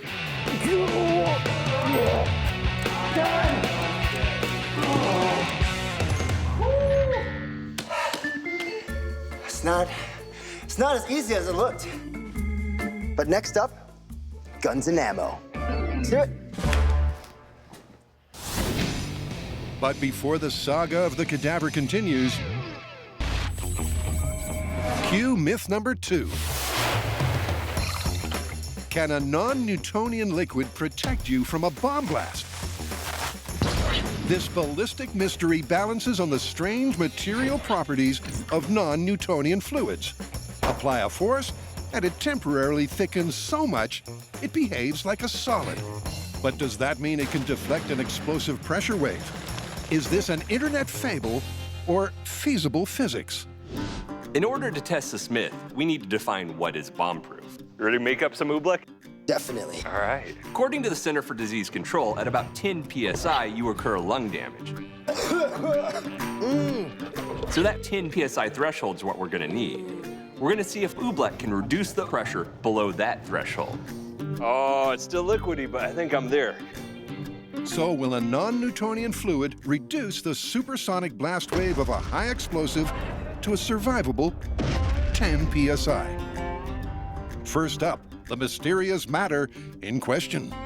Oobleck is made of 2 very common ingredients. Cornstarch for cooking, and water for keeping you alive. And when these 2 things combine, they create a magical substance known as oobleck. All right, you ready for the punch test? Which actually comes from a Dr. Seuss story, Bartholomew and the Oobleck, where Bartholomew has to save a kingdom from a sticky, gooey substance. Ooh! And this stuff is cool.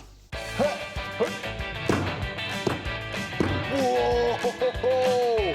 So, what exactly is going on here? Well, that's had scientists baffled for a while. What? But starch is key to it. It's made of long, coiled polymer chains that tend to flow around each other just fine, but you add a little bit of force to that, and suddenly they intertwine, tangling together. And that makes them act like a solid. Just for a moment, though. You remove that force, back to liquid.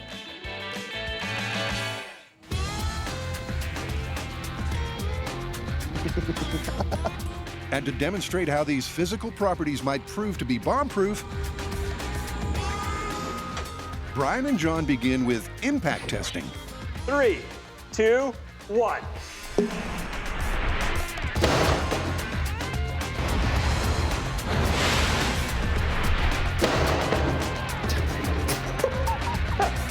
A perfect example of a Newtonian fluid. Consistent viscosity all the way through. Good. Let's move on. Next up, the oobleck. How will the non-Newtonian fluid react to the impact? In 3, 2, 1.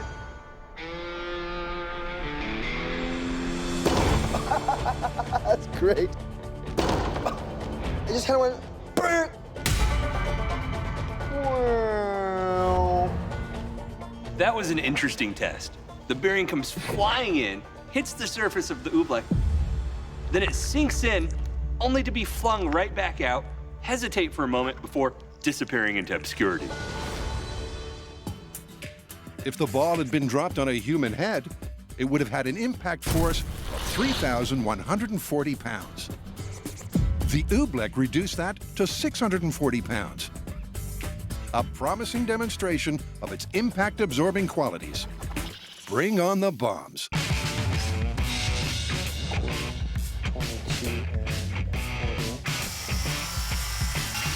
How are we going to test on a small scale if oobleck is bomb-proof?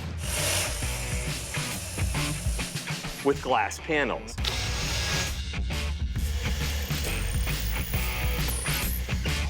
There's 5 glass panels here, and each one takes about 1 psi to break.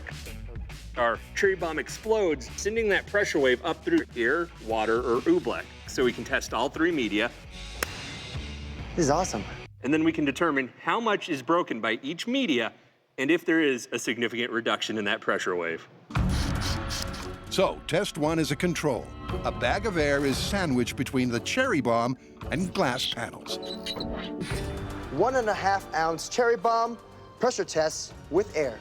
In 3, 2, 1. That's what I call a benchmark.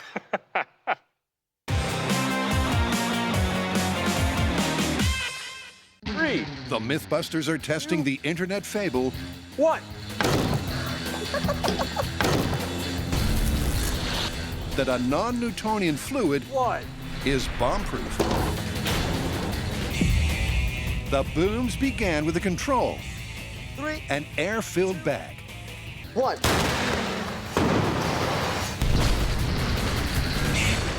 That test is exactly what we were looking for. It looked like shattered glass everywhere to us, but the high speed revealed the secrets. The pressure wave, boom, boom, boom. First 3 panes of glass gone. 4th one gives. The 5th one looks like it's not going to. The pressure wave's almost gone, but boom, the glass crashed. And that's exactly where we want to be, to compare water and oobleck to. Next up, a bag of water comparable in size to our bag of air. Hot. All right, here we go. 1.5 ounce cherry bomb pressure test with water. In 3, 2, 1. I'll never get tired of that. Using air as our barrier, the cherry bomb blew up 5 panes of glass. With water, 3 panes. Next up is oobleck. We'll see how that compares to the other 2. Just suck it in. Suck it in. Being a real jerk, you know that?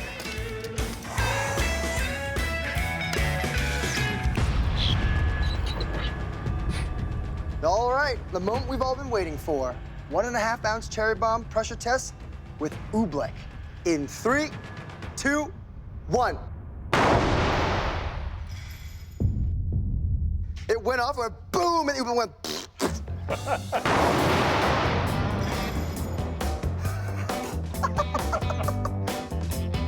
1.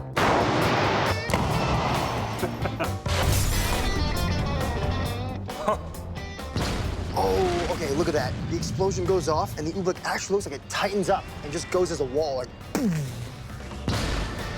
These were definitely interesting results. Oobleck was significantly better than air, and water broke 3 panes, with the oobleck only 2. I'm beginning to think there might be something to this myth. The mythical goo compares well to water, but a cherry bomb's just not gonna cut it. I mean, it's a bomb, as in cherry bomb, but to test this myth for real, we gotta go big. Next step, high explosives, baby.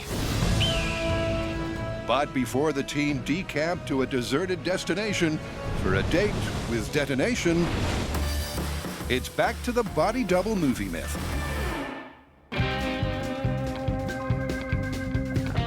Time to get to the pointy end of this myth. Right in the middle. Perfect.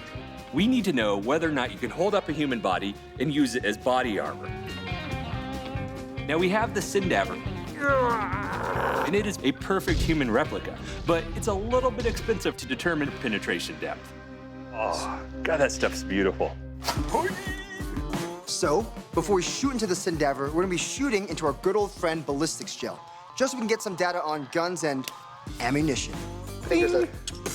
All right, we could have gone with a range of weapons. Boom! Yeah. Good.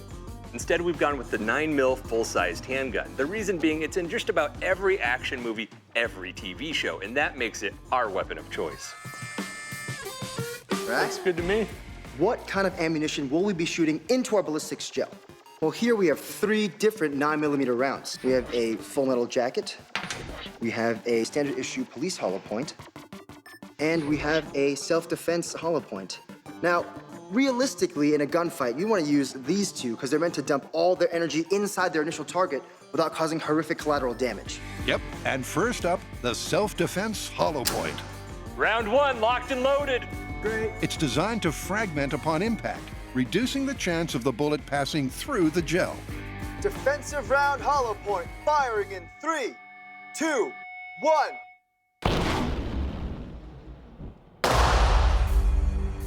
Oh, look at that. It's beautiful, it just dispersed. Looking at the test of the defensive hollow point round, you'll see that channel open up very wide. That's because all the energy is being left right here at this end. This one little bit, by the time it reaches right there, has very little energy and speed left. And I wouldn't be too worried about it. This is where I don't want to be. I'd be very happy being over here. With most of the energy dispersed within the first few inches, that's a promising result for the myth. If Boomer takes a bullet that well, the good guy holding him up may be saved. Cue test 2. Standard issue police hollow point in 3, 2, 1. That one had some kick to it. Wow. That's beautiful. It's pulled back, released some of its energy, but made it all the way through. I wouldn't want to be behind that. Not this time. Oh. Yeah. That's a lot more damage. I mean, it's that extra mass, that extra energy. And just look at it. You got cavitation at the front, you got cavitation at the back. There's just damage everywhere. Full metal jacket, final test. My prediction, beautiful high speed, ugly results. With its hard outer casing, this round is the least likely to break up in the ballistics gel.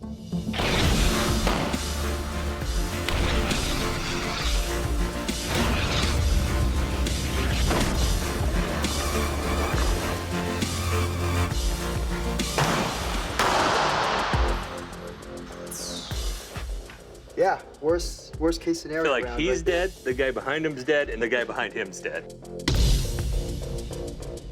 I just saw something that our high-speed cameras caught that I really want to share with you. Ooh, huge cavitation, and you see that flash of light? That's what we call sonoluminescence, and you've only seen it at this kind of speed. It happens when a cavitation closes itself so fast that it creates plasma upwards of 3,600 degrees Fahrenheit. That is pretty dope.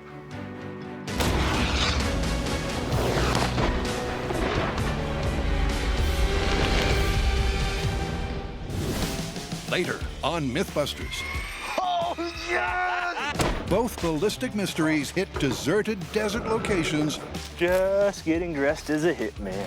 For full-scale mayhem. Oh, my goodness!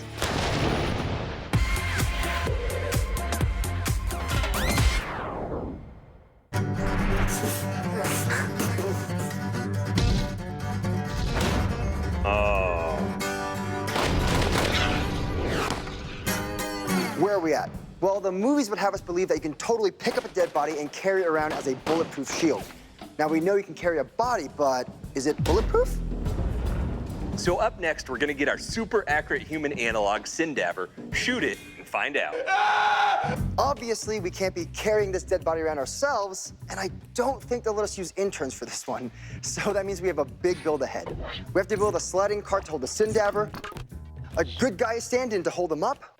We need a pulley and motor to move it back and forth. And we need a return fire paintball rig for added realism. Hey, Bo. It's about to get noisy. To take this Hollywood tall tale and test it with live ammo. Is that the sound of the blade breaking? No. Yeah, I recognize that sound anyway. Requires a complex setup. Oh. John will build a track and cart to carry the cadaver. Go, go, go, go, go. That's incredibly easy. That's awesome. Oh. While Brian provides the power. The cart we're gonna build for this rig, it's gonna be a little bit heavy with that Sindaver on it, all its parts nice and beefy. So we went with a tool we already had in the shop, has lots of torque. It's got a big gearbox on it, a reversible motor. Green wire first. Oh, no boom, we're good, all right. And with just a little bit of tweaking, we can control the speed on it. The proper technique's to use your teeth, but I wanna avoid that, and it'll get that cart back and forth. All right, that's the ticket. Ah, perfect. What was a power tool is now our precision-controlled, accurate, reversible winch motor. We wired it up to a speed controller and to a reverse switch to allow us to move that rig backwards and forwards. This is just one of 7 rail platforms that our dolly will be gliding across. That should definitely be strong enough to hold Sindaver and the good guy. So smooth. It'll be really smooth picking up those women at the bar with like That's right. 70 feet Hey, of track. ladies, wanna hop on this dolly? You're being shot at. Pew, pew, pew, pew, pew, pew, pew, pew. Pa, pa, pa, pa. That's incredibly smooth. I know. Let's shoot at it.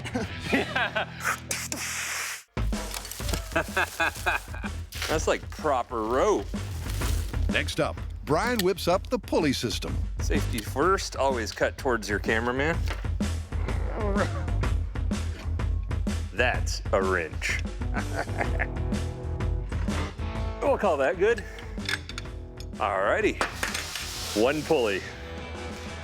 A little bit of grip, and this part's done. Bang, bang, bang, bang, bang, bang, bang. She won't do it if there's a toy. Bow. Bow. Bang, bang, bang. Bow. Bang, bang, bang, bang, bang, bang. Yeah, now you get it. She knows, she's like, am I gonna? Oh. You ready? Wait, let's try it. Bo, come. Bang, bang, bang, bang, bang. Bang, bang, bang, bang. She's like, I'll sit. She'll sit, but she wants the thing. I don't have the heart, man. I don't have the heart. Next up, John preps the good guy who'll be holding up the dead guy. Uh-oh, human anatomy. Oh, huge forearms. What I'm working on right now is the plywood cutout that sits behind the Sindaver. So we know that if the bullets do happen to go through, if they don't make it through the plywood, then we don't count them as lethal. Oh, heroic proportions. Yeah. Heroic legs.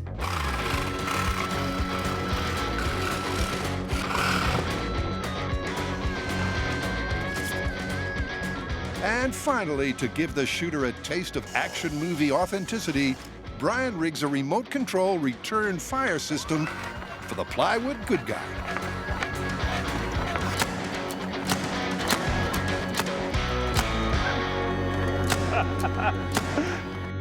Deadliest use of a wiper motor ever. Coming up on Goo Gone Wild. Wow, we're really good at this. If this doesn't work out, we can go to clown school. The TNT party ramps up with a countdown. 8, 3, 2, 1.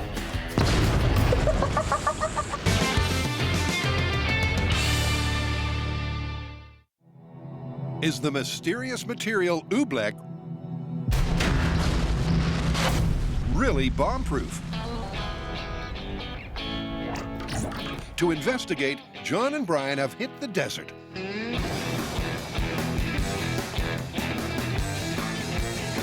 The perfect location to cause a commotion. We're here at Caravan West Ranch, and this is a beautiful, isolated spot. exactly what we need for some explosions. This is custom made for a boom. So where are we at? Well, we've played with oobleck back in the shop to see its non-Newtonian properties. And then we put that oobleck to the test against air and water, and it actually seems to reduce some of that blast force. But now it's time to put it to the ultimate test in a high-speed explosive to see if oobleck is actually bomb-proof. The blast point. For the first time on MythBusters, we're going to be using a combination of nitromethane and aluminum powder. Yeah! It's a two-part explosive used for demolition, and when you combine those two, you get a blast over 21,000 feet per second. That is one heck of a high explosive. Pressure sensor. In the pipe. Well, we want to get the best data from our blast, and to do that, we're going to use these pressure sensors. Brian. I can't hear you. Can you hear hot? Oh, that boat call's over. How's it looking? Oh, it's a dark pipe. Sensitive from all the way in the micro PSI range all the way to 5,000 PSI. But the cable itself needs to be protected from the blast. One more? Oh, a little flat. Can you go sharp on it? We're gonna bury these sensors, run the cable through a pipe laid in the trench behind us. Hey, Brian, want to see a trick? Yeah. Here we go. Come on. Oh, there it is. Let's drop her in. That's the expensive, sensitive electronic instrumentation. And these are analog pressure sensors, or water balloons.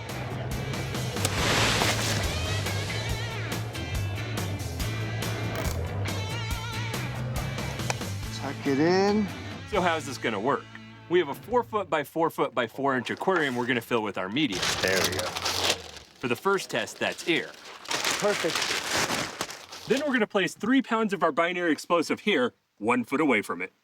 And these pressure transducers, 6 foot away from our blast, will give us readings on what kind of pressure wave moves through here after it travels through our empty aquarium. And in addition to that data, we have an analog explosion detector with these water-filled balloons, and we'll see how many pop after each different explosion. All right, we're all set up? Air test, here we come.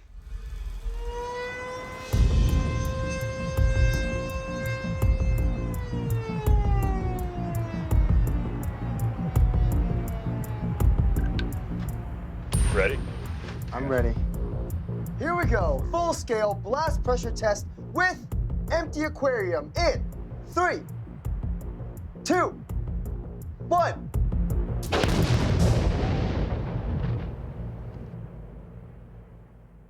I don't see any balloons. Or the aquarium. Or the bottom half of the rig. It's gone.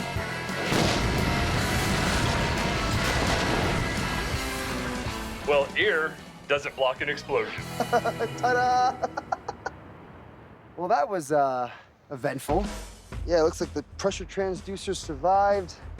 This, not so much. That was 3 pounds of high explosive, and most of our stuff is gone like a magic trick. Hey, little man, you make it? The empty aquarium did pretty much nothing to stop that shockwave. Oh, look at that. You can see the explosion. You see the shock wave going in front of it. And it's the shockwave that pops the balloons. That's fantastic. That's so beautiful. And then all the shrapnel hits.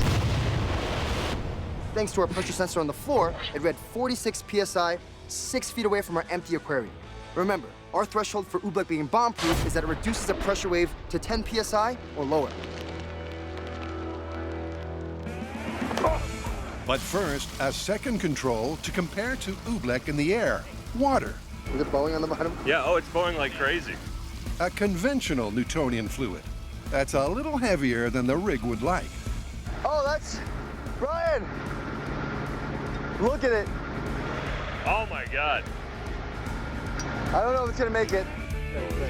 The aquarium acquiesces, barely, and the race is on to blow it up before it collapses under its own weight.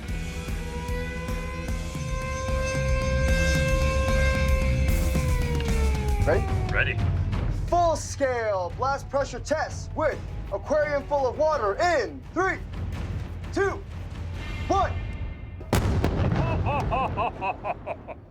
That was massive, but look, the wall's still in one piece. Unlike the air test, the water balloon wall is indeed still standing. Look at that. Yeah, actually, there's significantly less damage. The legs are still intact, the wall's still up. The sensor reading from the empty aquarium 6 feet away was 46 PSI. The aquarium full of water at 6 feet away was 36 PSI. That was beautiful high speed. Blast goes off, you see that shockwave pass through, destroying most of the balloons. After that, debris pretty much finished off everything. It was definitely less severe than the air-filled aquarium, but I wouldn't want to be standing out there. Yep, the pressure wave and resultant damage was dispersed by the water-filled barrier. But at 36 PSI, it's still lethal. But the big question is, will the oobleck block that blast and prove to be bomb-proof?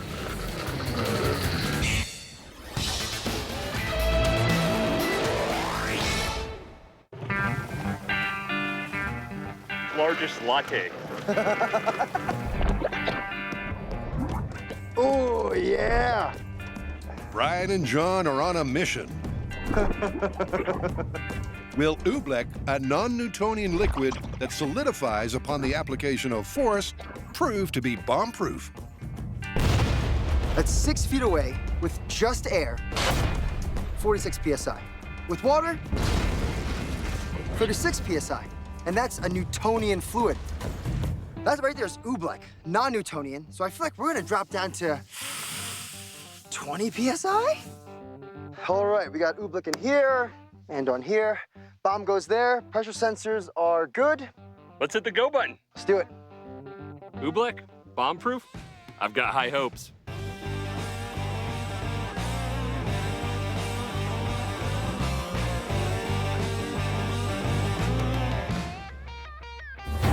All right, you ready? Ready. Okay, here's the final test. Oobleck bomb-proof test in 3, 2, 1. Hey! That's cool. The wall is literally running with oobleck. Yeah. In terms of damage from here, it looks comparable, if not better, to water. The binary high explosive does its thing. The blast is a concussive, eruptive, terrifying 21,000 feet per second. Man, look at this. There is a clear radius of where there's no oobleck, and then there's just oobleck all around. Is it still oobleck? I don't know. Ooh, it got dried out by the explosion. That high-speed footage was amazing.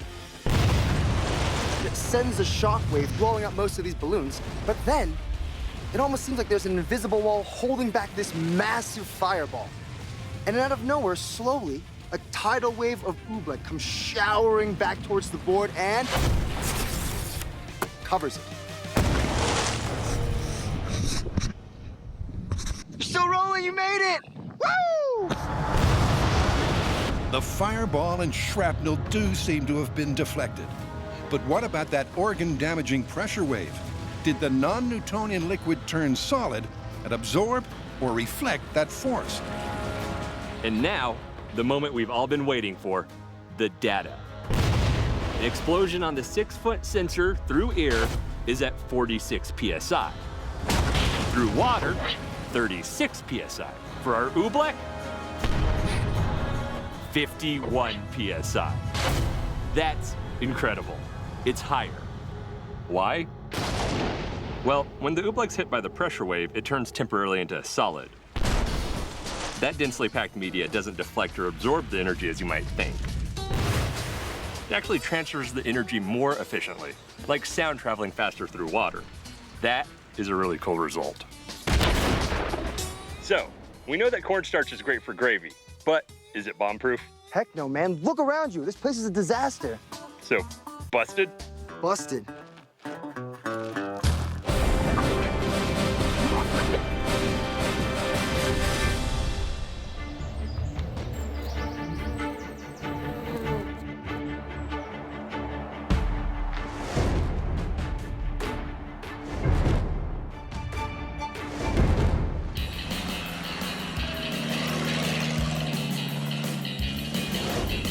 We're here at Combat Paintball, just outside of Santa Clarita in Southern California. This is a pretty awesome spot. Yeah, it's the perfect place for a firefight. We're here to test if you pick up an enemy body during a firefight, can that body protect you from oncoming bullets? We're gonna set up our rig out there and test this myth for real. It's like we're unloading this giant bomb disposal robot. Go, robot, go! Yes!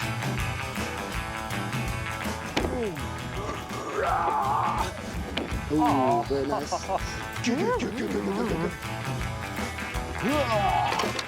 We're okay. Solid. Not even a creak. The way we have this track set up, it might seem a little wibbly wobbly. Onward, John, onward! But we've designed our dolly so well that it tracks perfectly smooth over the entire 50 feet. So light, like a feather. Damn you, gravity. So one John-powered race car. This is nice. The next thing we have to do is set up the pulley to get it up and down range. Drop this in. It's kind of like a TIE fighter.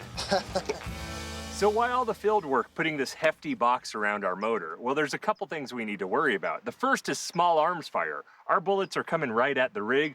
This wall is going to help protect that nice motor. The other is, that's a long track with a heavy cart on it. There we go. That won't go nowhere. We got forces wanting to pull this over towards the cart because it's pulling on the cart.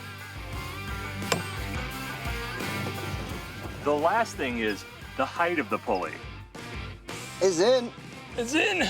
The rope under the cart is only a couple inches off the ground. Stop, you good. So we need about 6 inches of clearance, and this gets us right where we need to be. Which way do you want to go? This way or that way?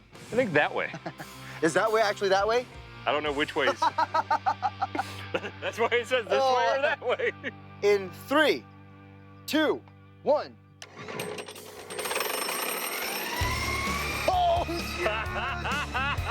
With the pulley system pulling this way and that. All right. That's it. And the cherry on top. The random return fire paintball gun is added. That should spray us. That'll do. And set up to fire remotely. See that smug look on my face? That's some sexy stuff. Cue our 2D good guy. Looks like he's fully armed. Are those muscles? Is that what that is? He either patted himself out by stuffing his shirt with socks, or he's jacked. Good. Good? Yeah. They're all set for a systems check. Just getting dressed as a hitman. Later, they'll be graduating to live rounds and adding the Sindabber to see if he protects the good guy. But for now, they're just making sure everything works. All right, Brian. You ready? Ready.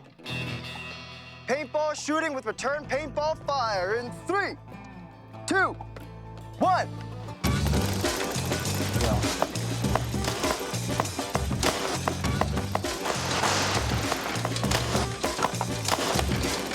Whoa! Have I hit you yet, Brian? It's kind of scary. Keep shooting. I mean, I'm lighting you up. I'm shooting the gun. It looks like it's getting close. Oh, holy moly! I almost shot myself. Oh my goodness. That's some real wildfire right there.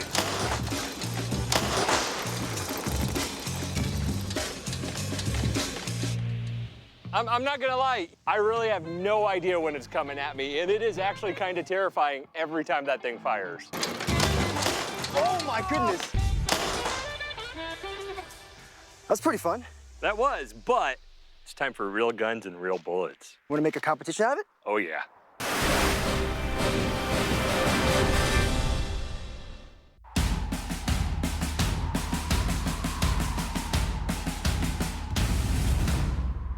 So where are we with the myth right now? We've done some paintball tests shooting at a moving dolly with it firing back at us. But now it's time to up the ante. Live ammunition. Oh yeah. 1 magazine, 10 rounds total. Lock and load it. Straight. John and I have set up 2 targets. We're gonna figure out which one of us is more accurate. That person, they're gonna end up being the shooter for our final test. The shooter will be firing live rounds at the good guy, who'll be holding up the dead guy for protection.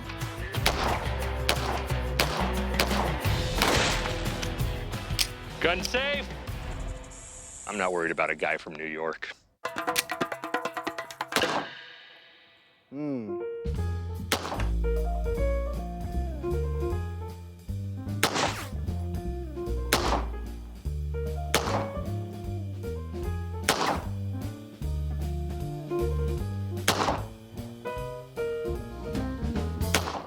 Ho ho. Well, I did put 2 in the center. My grouping's not so great. Those are beautiful, but What happened there? And the important thing, I think, when it comes to shooting a moving target is putting out rounds fast and putting them down accurately. You want to take the shot? I'll take the shot. Let's do it. All right. Texas proud! Texas! Texas! So Brian got the better of me, at least this time.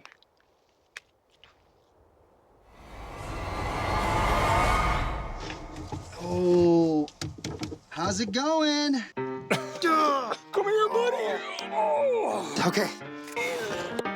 How are we gonna tell if picking up a body during a gunfight will actually protect you from oncoming bullets? I think we just found a new workout program. Well, if the bullet goes into the Sindaver and stays there, we're good. How's he look? Oh yeah, me and him are just hanging out, having a great time. Oh, très natural. But if that bullet goes through the Sindaver and the plywood, that's what we're calling a lethal shot. What do you mean it's not beautiful? I'm just saying. So how is all this gonna work? I'll be in here with this box controlling the speed of our dolly back and forth. And I'll be here with a 9mm with 2 magazines, 10 rounds for this way and 10 rounds to go back. And with this remote, I'll be controlling the return fire paintball rig that we'll be shooting at Brian.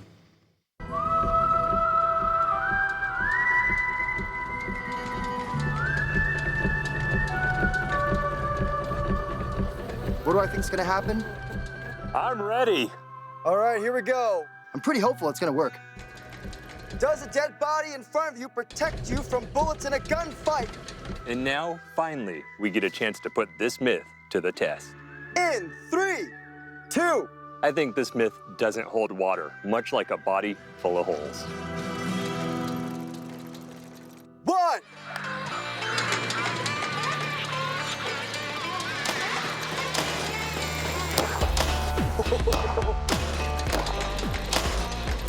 The good guy drags the dead body along the track. Oh! Brian unloads 20 rounds of self-defense hollow point ammo. The good guy returns fire. Oh, I shot myself. And all the parameters match the mayhem of the mythical gunfight. Stop! Stop! You good? Yeah. Okay, good. I shot myself twice. It's just beautiful how scary it is. Looks, oh, paintball paint. John, you might have killed me. Oh. Well, at least if I didn't, I blew off your ear. I'm sorry, but I'm not sorry. What? It's results time. Is a dead body double really bulletproof? Whoa. That's crazy. That looks like a human flesh wound.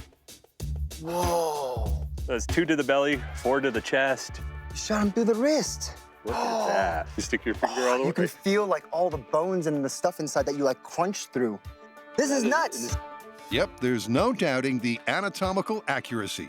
But did it absorb Brian's impressively accurate shots and protect Mr. Plywood?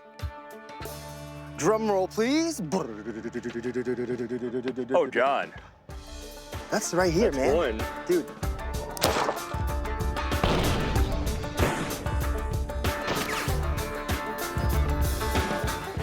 I mean, look at that. That's like spine, through the chest, femoral artery. Kidney. Lost a kidney or something? Yeah. I mean, he dead. Dead, dead, and dead. He's dead. So it turns out that although you can carry a cadaver and hold it up as a shield, even with ammo purposefully designed to prevent collateral damage, the result is definitive. What do you think, man? Dude, busted. Busted. All right, let's go home. Okay. How far is it to walk home? I don't know. Just keep walking towards that little valley over there. Oh, look, a car.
MythBusters 2 is back. 1. A dynamic duo, a state-of-the-art desert HQ, Come here. Come here. and an explosive menu About to get noisy. of all new myths. That was a heck of a fart. On the search, New York product designer John Long, I can't wait to get out there and just... Texan biologist and master builder Brian Loudon, Let the science begin. Yeah! and his best friend Bo, proved in a trial by myth We are good to go. they had what it takes to test tall tales. Please welcome the next generation of MythBusters! And so begins the next chapter. Brian and John kick off with an airbag disaster. Speed, 26 miles per hour. This myth is about whether or not having your feet on the dashboard turns a collision, bam, into something lethal. That was perfect. And Selfie stick. a rocket-powered sword. We're testing if a weapon can slice through a villain's neck. Now that's a knife. With such force and precision, welcome to the danger zone. That his head stays on his shoulders and doesn't move. Flames everywhere!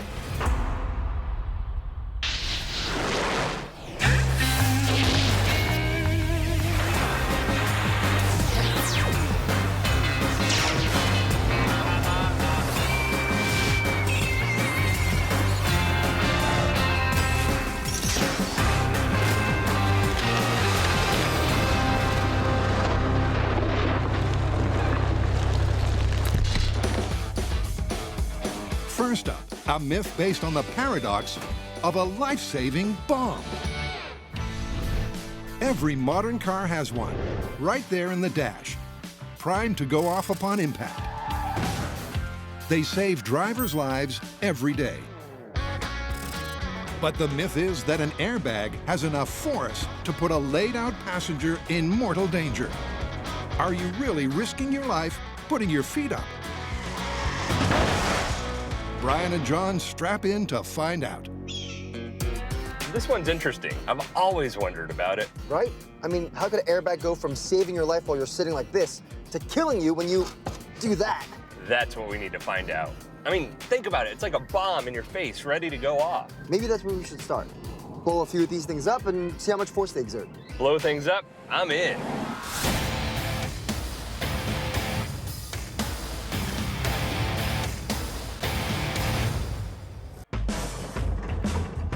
I love this machine.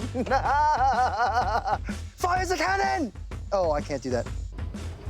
This is your standard family sedan. It's equipped with a supplemental restraint system, which we know as airbags. The first of which has been around almost 30 years and is in the steering wheel. Ta-da! You're nicely positioned in front of it, holding on, sitting upright. It deploys, gives you kind of a pillow to cushion yourself. I never get tired of wiring up explosives. The second one, here in the dashboard, that's been around for 20 years and has a few more challenges. The reason is you have this big open area. When this guy deploys, it has a lot more room to fill. It's got to do more work, which means more power to restrain that passenger. So, first up, the guys will ignite an airbag or two and measure how much force they exert. Driver's side airbag test in 3, 2, 1. That's not bad. Would you want to rest your face on this? That was the driver's side airbag. Think it's like you burned the bag of popcorn. Yeah. It was the smaller of our two airbags, but as soon as we touch those leads, whoosh, instant pillow. Ta-da! Cue test number 2. All right, passenger side airbag test in 3, 2, 1. That one had a bit more of a kick to it. Oh, wow. It like whips open. It goes. It's almost like a ballet, though. So many choreographed parts all at the same time, in an instant to the eye. The passenger side airbag went from 0 feet per second to 102 feet per second in 0.036 of a second. That means that that passenger side airbag deploys with 88 G's worth of force.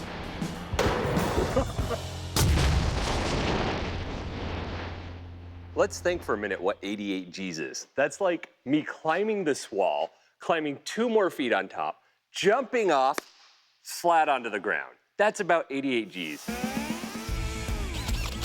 And to demonstrate just how much force that is, the guys enlist a dummy. Not that one.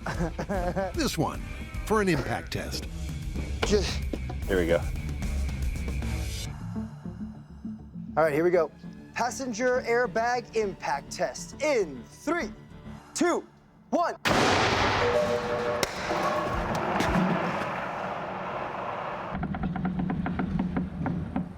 All right. Yes! That was pretty good.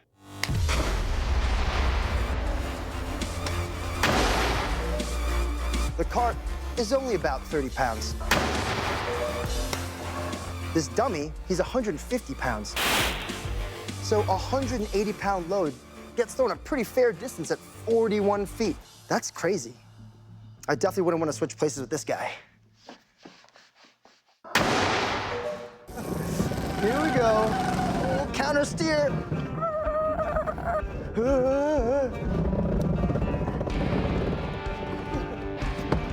Hello, ladies. I looked at it. Hi, Bo. Oh, I was talking to you. Oh, hi, Bo. This is our test vehicle.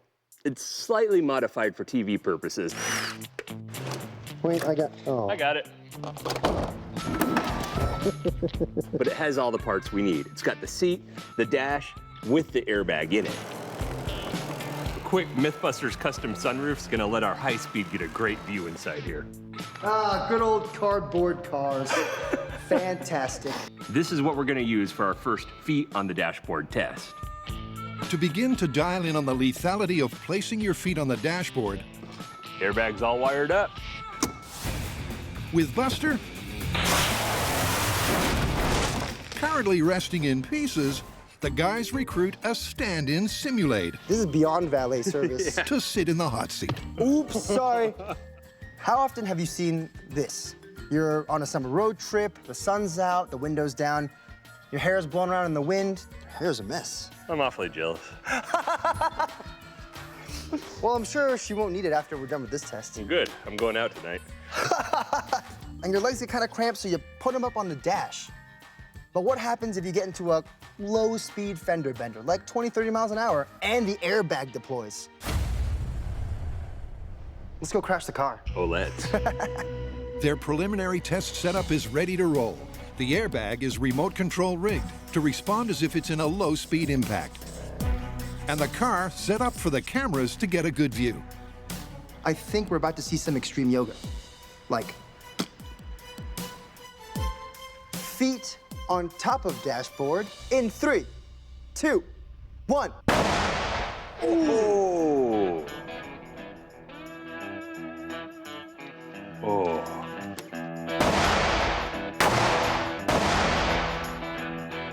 I saw her leg just shoot out the entire door. It just went. Yeah. 1. Oh man, I don't remember her leg looking like that, right? Yeah. How's the other leg? Oh. What? It's in the driver's seat. 1.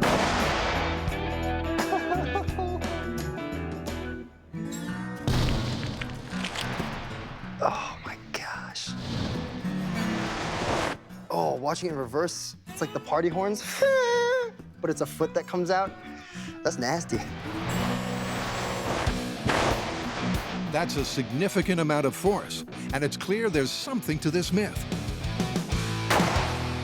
The question is, would it be deadly? But first, cue myth number 2. What'd I miss? Dude, there's a vampire in the house, and the guy's hiding in the bathroom with a sword. Oh! He just cut clean through that dude, and his head didn't move an inch. Wait for it, and head on the ground. Oh, that's awesome. But do you think that could actually happen in real life, you know? Like cut a bad guy in half, but doesn't move an inch, so he just flops in two? There's only one way to find out. We have got to test this. What's wrong with that guy? This classic movie trope is so common that it has its own name, delayed causality. So whether it's a zombie or a monster or some generic bad guy McBatterson gets hit with a blade with so much force that his body doesn't move until it slides apart. So, shrink! Hold for dramatic pause. That's what I call a night at the movies. To begin their decapitation deliberations, Brian and John have enlisted weapons-wielding expert R.J. McKeon. When it comes to swordplay, oh, he did. R.J. is a champion. Oh, jeez. He competes in and wins historical martial arts cutting competitions.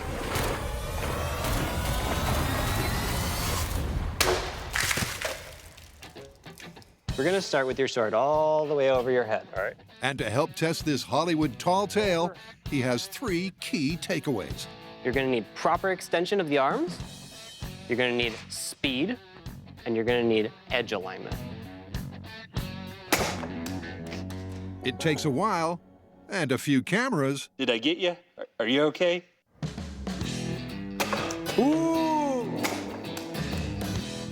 This is almost perfect. But before long, Pretty good. A little tiny bit of wobble. RJ's instruction has Brian. All right, what's next? And John.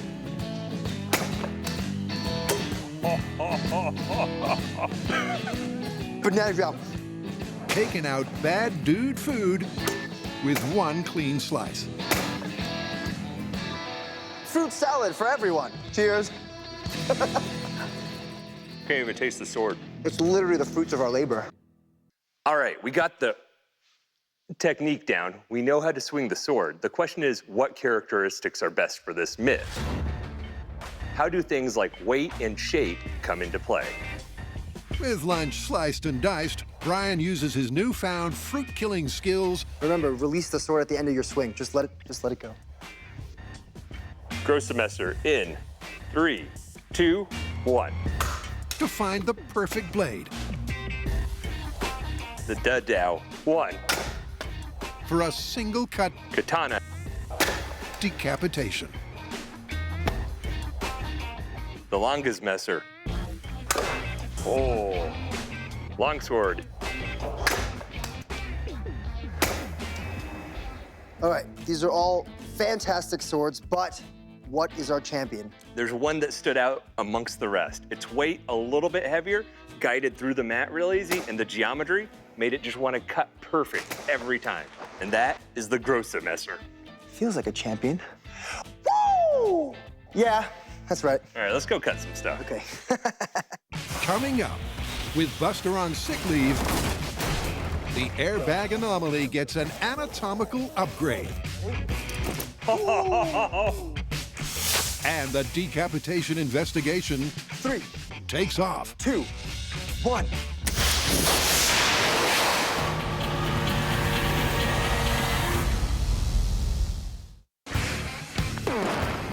To continue the rich, varied, and explosive 15-year myth-busting legacy,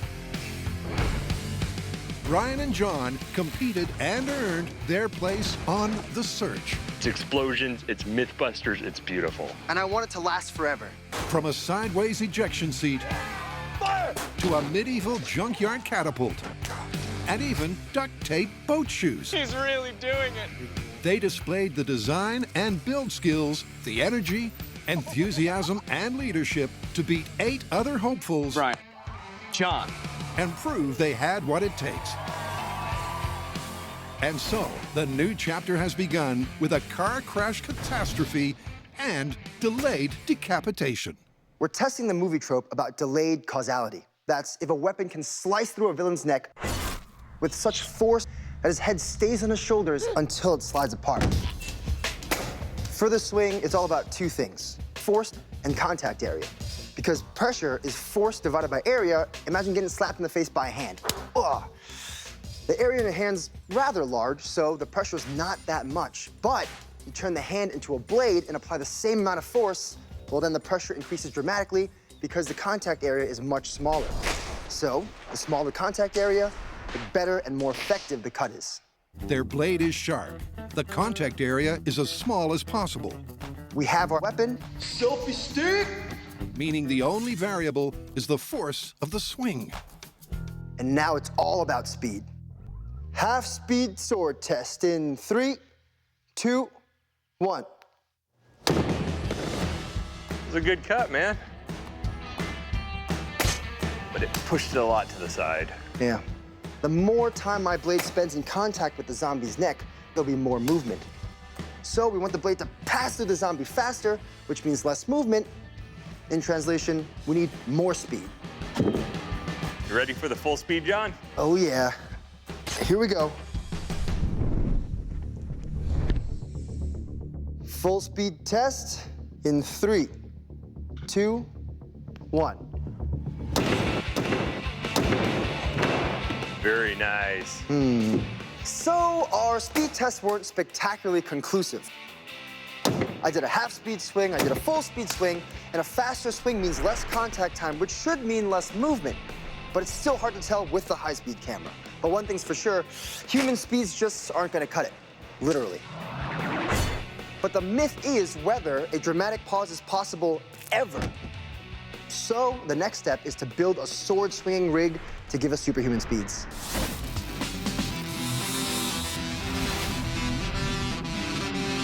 Back at Car Crash Central.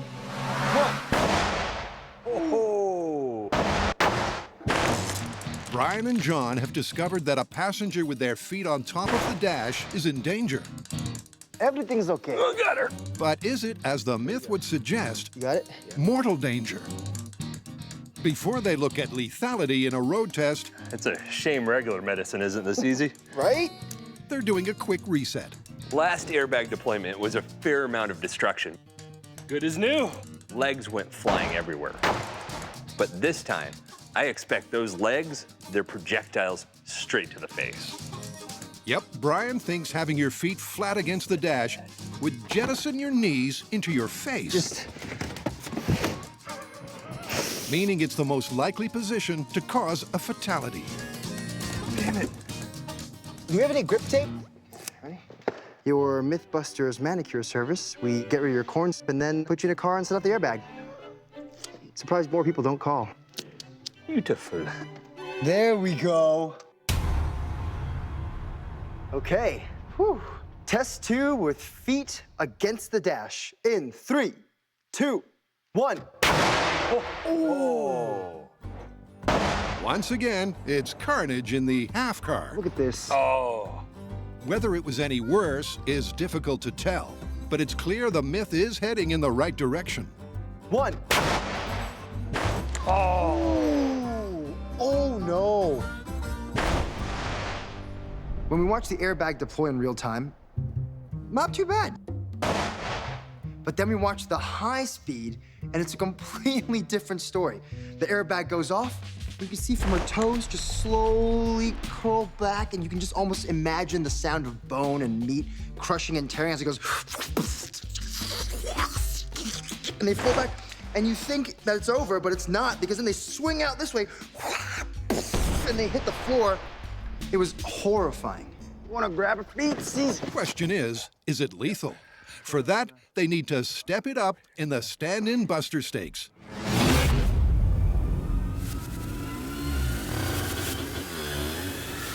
Meet Boomer. I worked in emergency medicine for over half a decade, and during that time, I taught a number of paramedics using all sorts of human analogs. Okay. But we have something here today that is as close as you can get on this entire planet to a human being without having a human being. You ready? Ooh, yeah, let's go. Go, go, go, go, go, go, go. Ready? And I am very excited.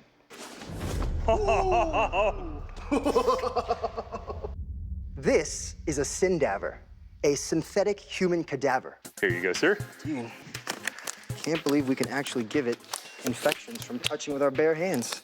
And what makes it so accurate is that every fiber of muscle, give the biceps a squeeze. You can feel all the little like individual layered muscles on top of one another.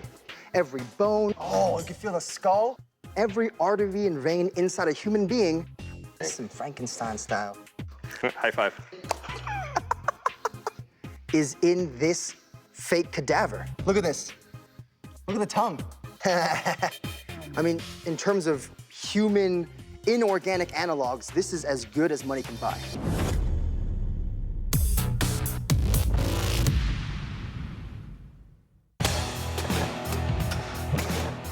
Ryan and John have determined that the movie myth of delayed causality, the dramatic pause after a decapitation. Yeah, we're kind of topping out on how much you and I can swing. I think it's time for a plan B. Requires a sword swing of superhuman speed. Looks like I gotta torture someone. It's a Tuesday. When it comes to building pneumatically powered pistons, Brian has history. All that pressure from the tank is gonna take that projectile and the door right off the car. On the search, his ejection seat established his myth-busting credentials. So, when it comes to your everyday... 3, 2, 1. That'll work. Not dangerous at all. So when this goes, and it go, whoop-ha! Air cannon-powered sword, he's your man. All right, who wants an explanation? What makes a sword cut efficiently is a push and a draw. The draw is actually the action of when you pull that sword back. It has to be a 1-to-1 ratio for an effective cut. So that's why I can't just build a rig where it goes, boop. I need to build a rig that goes, ooh. Brian's piston will be attached to the bottom of this, so when it fires, it'll give us that perfect slicing motion. On the search, John proved his mettle with medieval metal weaponry. You can almost taste the cabbage. Winning MVP for his junkyard crossbow. Congrats so much. Thank you. So when it comes to assembling the sword arm at air-powered muscle, John and Brian are the Mean Machine Dream Team. Go. Yeah, that's horrifying. It rides well. Horrifying. Horrifying. We didn't even put anything in. I'm scared already. All right, let's try one more time. It's giving me the death giggles. What have we done? Let's go hook this thing up, man. Yeah.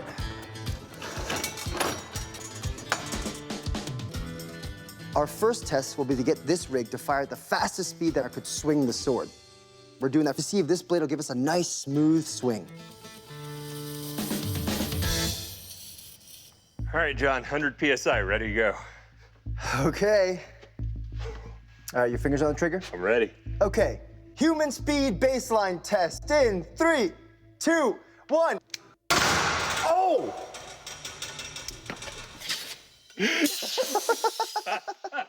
Well, firstly, yes. Secondly, it is just as horrifying as I thought it would be. I love it, man. 1.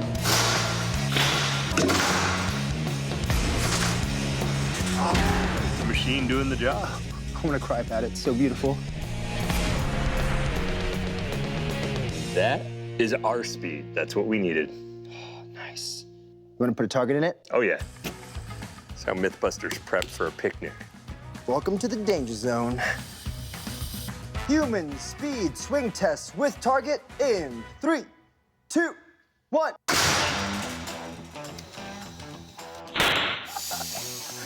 You saw the top of that watermelon do a cartwheel, right? The top of the watermelon didn't get pushed forward. It got cut, and then it went bloop, and then it fell off. So the rig works. It's time to test the myth with a more realistic target. Ballistics gel, as always, is soft tissue, and we've inserted a dowel to represent bones. This is it. With the air pressure-powered rig charged to maximum capacity, will it cut the ballistics gel neck so cleanly, it'll pause for dramatic effect.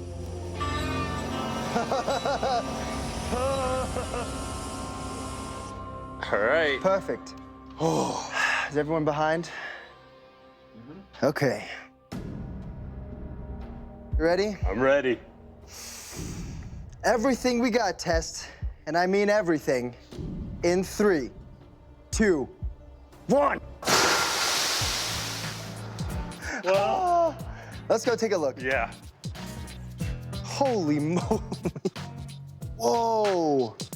It cut through a good portion. Oh. Oh. Whoa. Some damage to the dowel, but it didn't make it through. The cool part is, look how clean that cut is. The high-speed camera tells the story. The sword is moving at 110 miles per hour. It slices clean through the flesh-like ballistics gel, but when it hits the dowel, representing bone, so it catches that dowel and it's pulling everything. Yeah, it's beautifully gruesome. It hits it so hard that it racks the whole... Stand and all, man. But all the way up until that point, it's a completely smooth cut. that's as fast as their air cannon can swing the sword. And there's still no sign of the mythical clean-cut slice. But they're not giving up yet.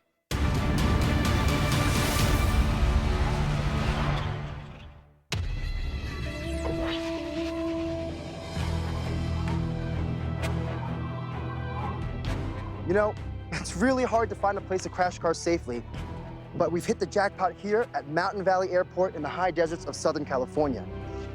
This place is absolutely gorgeous.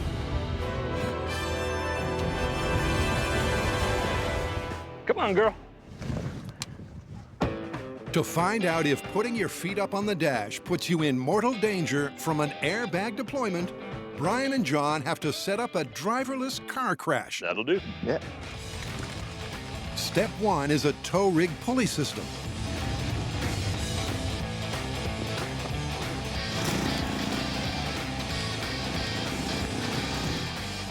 That'll definitely hold. Got it, guys. Step 2, the crashee. Step 3, the crasher. Slow.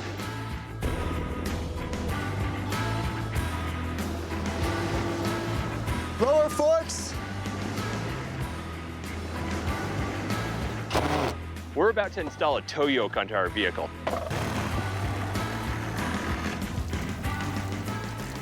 Oops. Wiper fluid. That's 2 arms welded out from the inside of the control arms with a cross beam, tow wire connected in the middle. Whoop. Oh, it makes its own noise. That way, if our car begins to deviate, the force on that tow beam will pull it right into our target.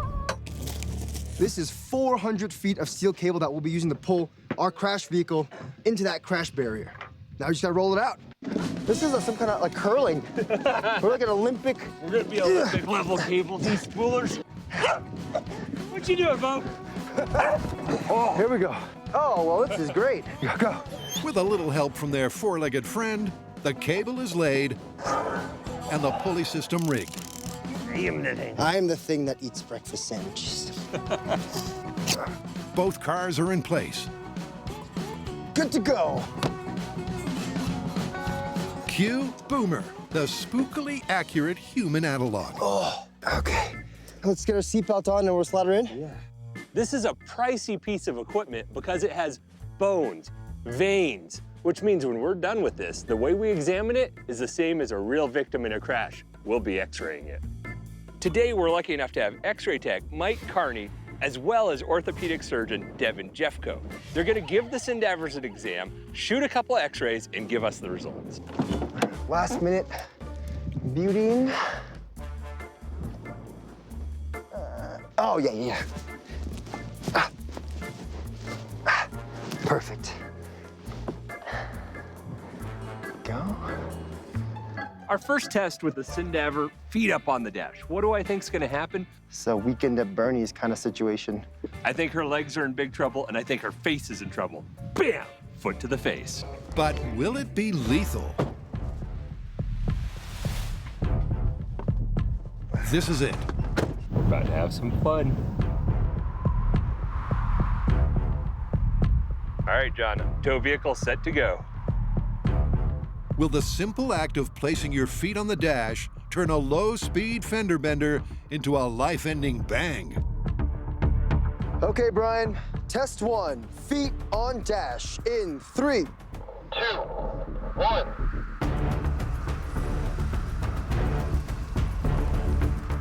Five miles per hour. Tow rig looks good so far. Oh, wait, is it veering off? 12 miles per hour. 26 miles per hour.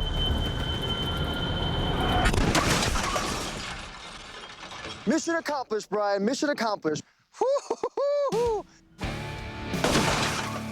You know, it went off a little bit, but at the end it came right back, hit the car.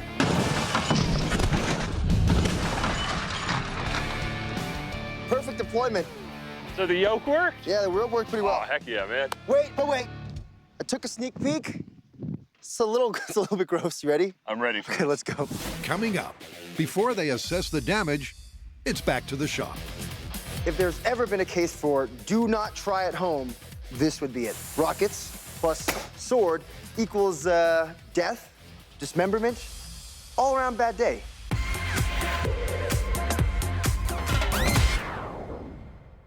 One. Brian and John are testing the well-worn movie myth that after a generic bad guy is decapitated, there's a dramatic pause. The problem we're having right now is speed.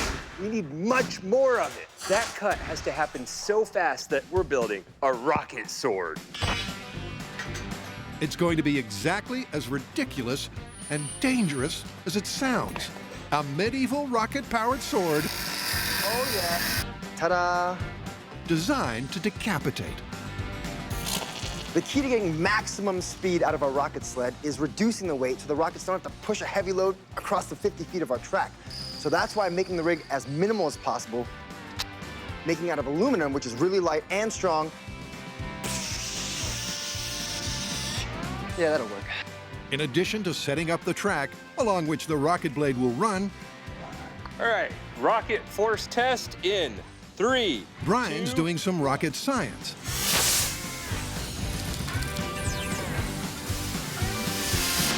That was a great test of our rockets. We got about 23.8 newtons of force. Which means with the sled weighing about 4.5 kilograms. And adjusting for friction, 20 rockets will send their sword flying. Fire!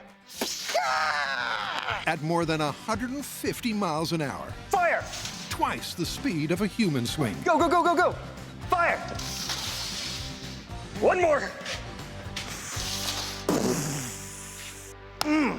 That's not bad. I think that's ready for rockets. Our rig is set up to test whether or not a blade moving with enough speed can cut clean through our target while leaving it completely intact. But first, we're gonna do a dry run without a target just to make sure everything works smoothly. Perfect.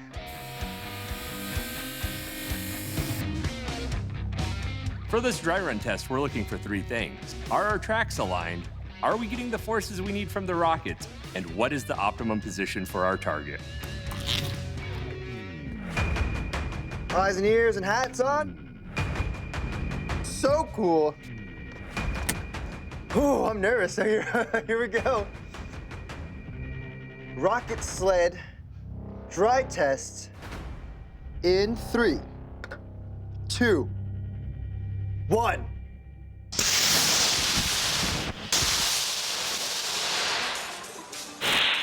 I think that's successful. It's like Christmas. What's Fireworks. beautiful? We're good. Well. Like it hit the end of the track and it went,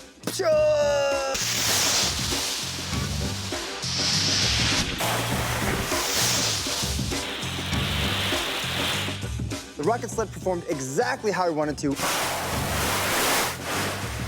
Everything worked fantastically. In terms of power and speed, I think we got it. I think I'm gonna just wipe it down, get some of the schmutz off, and tighten a few things, and we'll set up for the next test. It's a magnificent and terrifying sight to behold. A razor-sharp blade powered by rockets launched at 165 miles an hour. Our dry run went great. We got the results we were looking for. But before we graduate to the final event, we're gonna have a soft target test.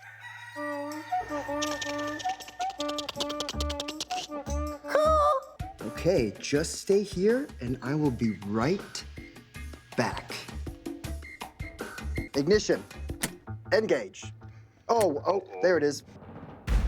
Okay. I will count you down, bro. Oh, I can't wait to fire the chicken. Okay.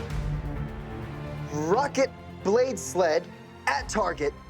Just stay there, chicken, it'll be okay. In 3, 2, 1.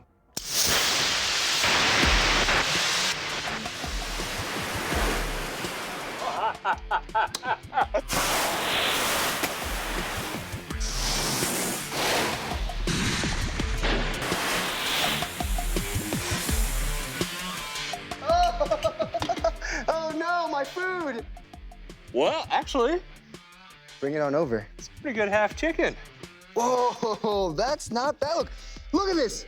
It cut through the bone the long way. That is a perfect cut through there. That's impressive. Whoa. Okay, that blade traveled straight through the chicken. Super clean cut. Look at that juice flying everywhere. He's barely moved. And then it gets railroaded. So there's a slight problem with the rig. The back end of the sled crashes into the target.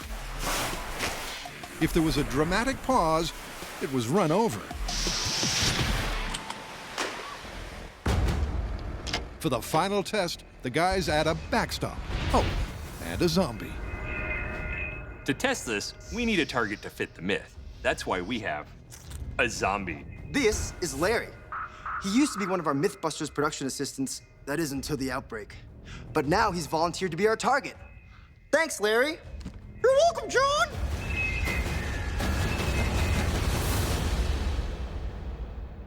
I'll turn the key, you flick the switch. Sure. Bad boys for life. Here we go. Okay, rocket blade test with very nervous zombie in 3, 2, 1.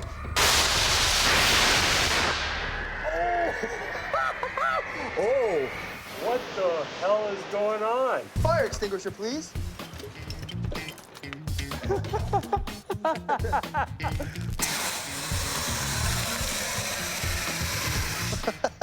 That was spectacular. Oh! You ready for this? Yeah. Oh, it chopped through skin, tissue, bone. Wait, where's the head? Where is the head, man? Oh! Woo, scared me a bit. Oh, let's look at the, oh!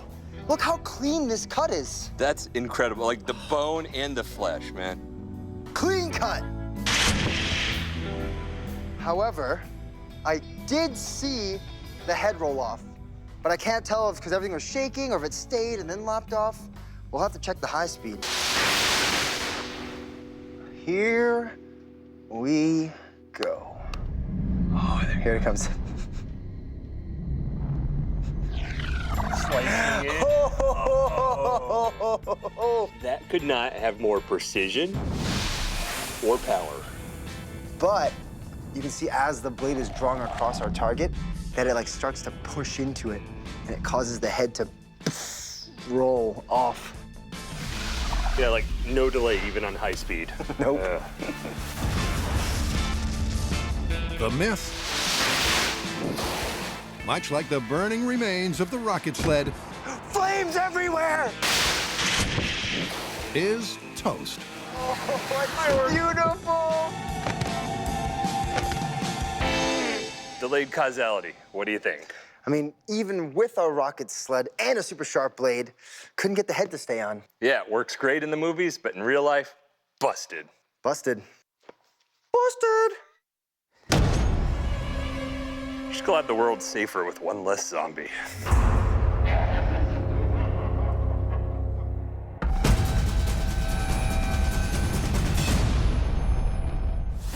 Coming up, the myth of the foot-resting passenger Speed, 26 miles per hour.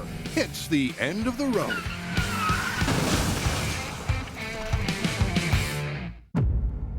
Countdown, 3, 2, 1.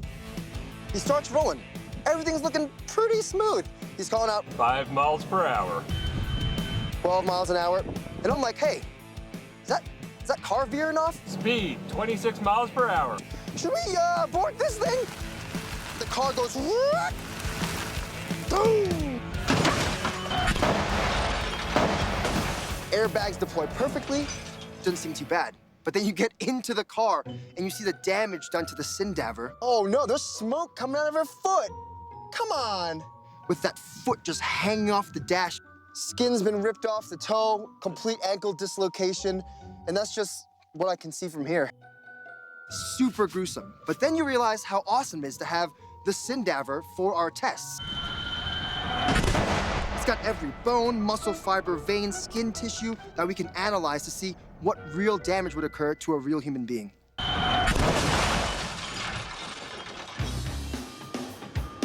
But before the guys send the patient off for an x-ray,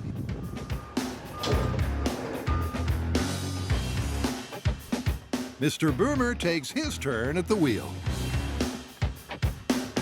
This time, our careless gentleman has his feet flat against the dash. I think this is the best chance of doing some damage. Knees are up into the chest, up into the face. All right, Brian, you ready? Good to toe. Nice, okay. Feet against dash in 3, 2, 1. 5 miles per hour. Toe rig is looking good. 15 miles per hour. Speed. Whoa! 26 miles per hour. Oh, okay. Stop. Oh, there goes the camera. Okay. That was interesting. You want to come down here, Brian? So that didn't quite go as planned. The car started out nice, then began to veer. It whipped around the target vehicle, but that airbag went off, which is interesting to us. How would I sum up what just happened for our test? Well, even though the car didn't hit the crash barrier, it still clipped the sign violently enough to fire off that airbag. And that alone caused some severe lower leg damage. But the myth parameters require an airbag deployment in conjunction with an impact. So a quick realignment of the tow rig and... So obviously we're not gonna leave it at that. We're gonna get a new airbag in there and do it one more time. Haven't you learned anything? All right, Brian, everything is in position. You ready? Copy, tow is go. Okay, feet against dash. In 3, 2, 1. 5 miles per hour. 15 miles per hour. Ooh, you're flying pretty true, Brian. Speed, 26 miles per hour. That was perfect.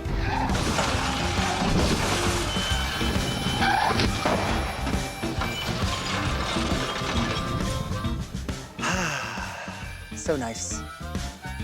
So, how did our volunteer fare with his feet against the dash in a crash? Solidify yourself in your knowledge of which way feet face. Okay.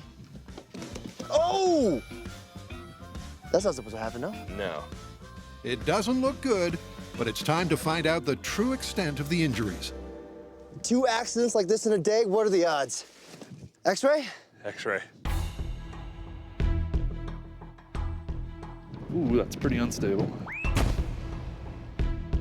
Yeah, so that's definitely broken there. Yeah, that's broken there too. Yeah, we should definitely get a pelvis and a hip x-ray over here. So Devin, 2 different Sindavers. You've gone through them. What do you find? Well, both of them have pretty bad ankle trauma. Our situation with the female patient, as you can see, she had a really bad ankle fracture, which we sometimes call a pilon fracture. Bad injury, but survivable. Our male patient, similar injury, but both survivable. So, injury, but nothing lethal. Survivable injuries only. As gruesome as the high-speed footage is, the anatomically accurate Sindavers prove the injuries are restricted to the feet and ankles. I mean, it's just so close to plausible, but it's definitely busted. Busted. Nasty, though. Yeah, I definitely won't be putting my feet on the dash anymore. Nah. That was a good day, though. I like how, like, on video, this is like the bit of the news where they cut away, but they're still shuffling. Exactly, and they're still just like, what do they talk about? Or just like talking about nonsense.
On this high-velocity episode of MythBusters. First up, look, there's smoke coming out of his pants. A fabled, forceful eviction. Burglar tries to rob a house. Ah! Whoa, gets stuck in the chimney. Oh, I see him struggling. Actually, that's me struggling. Family comes home, they don't know he's in there, and then they ignite the fire. And then, boom! Criminal becomes Rocket Man. Then a mythical meeting of Chainsaw and Bullet. This is absolutely ridiculous. Someone shoots a bullet into a tree. There she is. And then years later, someone's cutting into a tree with a chainsaw, pulls the bullet out, and it kills him. What could possibly go wrong? I mean, this is quintessential MythBusters.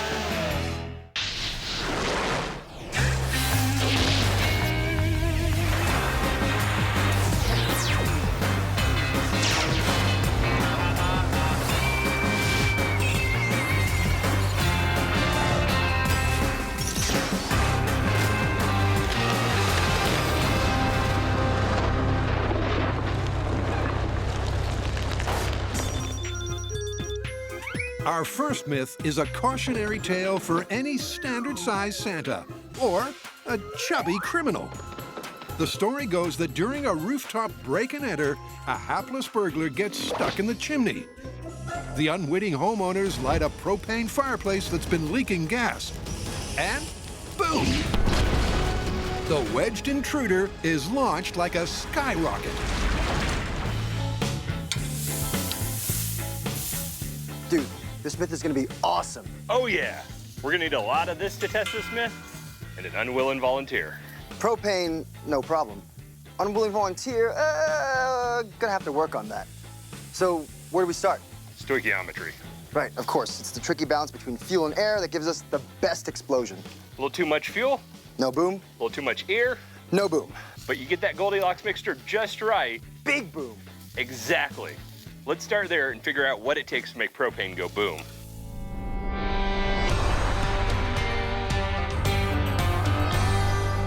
Allegedly, this myth takes place somewhere out in the countryside. So they're probably not getting natural gas provided by the city. Instead, they're using propane. It's the explosive properties of that gas that we'll be testing. They've got the propane, but to fire a felon sky high, the guys need to work out the optimal explosive conditions.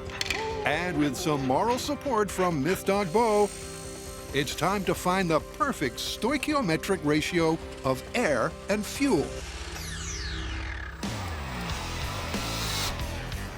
I feel like I'm robbing a bank. Bend it there. Voila. We're about to fill each one of those tubes with a very specific mixture of propane and air. Then we're gonna cap it off, we're gonna ignite it, and then we're gonna see how high it takes that stopper. Then we're gonna mark off exactly how much each percentage carried it and how high. More propane doesn't necessarily mean a bigger bang. So the first tube is 50%. So they'll kick off by doing 3 tests at 50, 30, and then 15% propane mixed with air. To get the ratios right, they've come up with a splashy solution. Science can be quite beautiful. On my command, Brian will unleash propane up this line that leads to our cylinder. That propane will displace all the water down to our mark, which will flow out of this water outlet tube into this bucket. Then we'll have the exact amount of propane we need for the experiment. And right in the middle of that tape, that's propane. Let's get air in the rest of this. Ready? Yeah. Here we go. Then we'll plumb in compressed air, get the rest of the water level down, and we'll have the perfect mix of propane to air for our experiment. And we're good. Shut off both valves. We have our 50-50 mix. That's 50% propane and 50% air ready to go. That mix of propane and air back there seems kind of rich. I don't know if it's gonna pop, but that's why we're testing it. 50% propane to 50% air. Test in 3, 2, 1. Too rich. Too rich. John was right. The magic mix was definitely not half and half. But before the guys dial it in, they're ready to rip with tall tale number 2. It's another not-so-urban myth that you might call a shot in the bark. It all starts with a hunter who misses his mark. The stray bullet stays lodged in the tree trunk until, years later, the loggers roll in. Chainsaw meets buried bullet, which bursts out at lethal velocity. It's a lumberjack's worst nightmare. This is an insane story. And I love it because this myth's been around for a long time. Everybody's heard it. I mean, this is quintessential MythBusters. Let's go do it. All right. To test this myth, we're gonna need 3 things. First off, a log, of course, a bullet, and our weapon of choice, the chainsaw. But what we're interested in right now is the speed that these teeth move around. So we need to look at high speed and determine what distance, in what amount of time, these teeth are moving. The myth's veracity rests on velocity. A typical hunting rifle has a muzzle velocity of around 2,500 feet per second. Let's see how the chainsaw stacks up. Normally when we check high speed, we put the high speed scale behind the object we're checking. But in this case, we want to see how fast this tooth is moving on this bar. So this time, we put the high speed scale directly on the object. If John's going to turn lumberjack, he needs to dig deep and channel the flannel. You're looking good there, John. You look like you can operate a chainsaw now. We'll see. All right, chainsaw high-speed test in 3, 2, 1, go! Just one brief burst at maximum revs. And it's off to check the high speed. You ready for this? Yeah, let's go. By tracking the tooth they marked against the scale, they nail down the speed. About 90 feet per second. 90 feet per second might not sound like that much when we're talking bullets, but in our case, we're talking a chainsaw hitting a bullet. With that weight of the chain, the flywheel, and the piston all behind it, that bullet can exit whoosh with much greater velocity than the chain, and that gives this myth a good chance. Yep, 90 feet per second doesn't compare with a real rifle. But the transfer of energy from the mass of the chainsaw to the lightweight bullet means it could potentially fly much faster. Fast enough to be fatal? Well, there's only one way to find out. Rig up a system to try from a safe distance. We're about to do a preliminary test with chainsaw versus bullet. But to do this test properly, we need this chainsaw to land on that bullet every single time in the same spot. What we need is a rig that is remote controlled and rock solid. So as that chain goes through that log, we have a nice steady cut and no risk to ourselves. And there's just a chainsaw on it. Cool.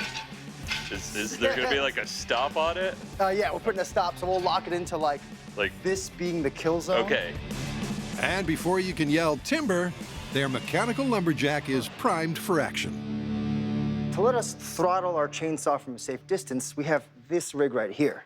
This sits on top of the trigger guard, holds down the safety, and then, with this spring attached, we can pull our throttle cable, which revs our chainsaw. Oh. Are you loving your life or hating your life? Loving it. Look at this. Look at this. I wasn't sure what that sound was. That's fantastic. That's it. But the saw needs something to sink its teeth into. And for a proof of concept test, it's over to our resident Texan chainsaw masochist. This is my bullet sandwich. Why? Gotta feed your chainsaw something, right? We need to know how the bullet is gonna exit the rig. All right, bring me the sandwich. The chainsaw's attached. Okay, this is stable. Very nice. They test the alignment. That works. And the high-speed cameras are ready to roll. These are the lengths we go to just to get that single, perfect, beautiful shot so we can understand the science going on behind it. I mean, in this case, we've got a scissor lift and straps and plywood and camera mounts with weird assorted hardware and stuff like that, all for that single, beautiful, high-speed shot. You ready? I'm gonna go. Chainsaw versus bullet in styrofoam in 3, 2, 1. Oh, here we go.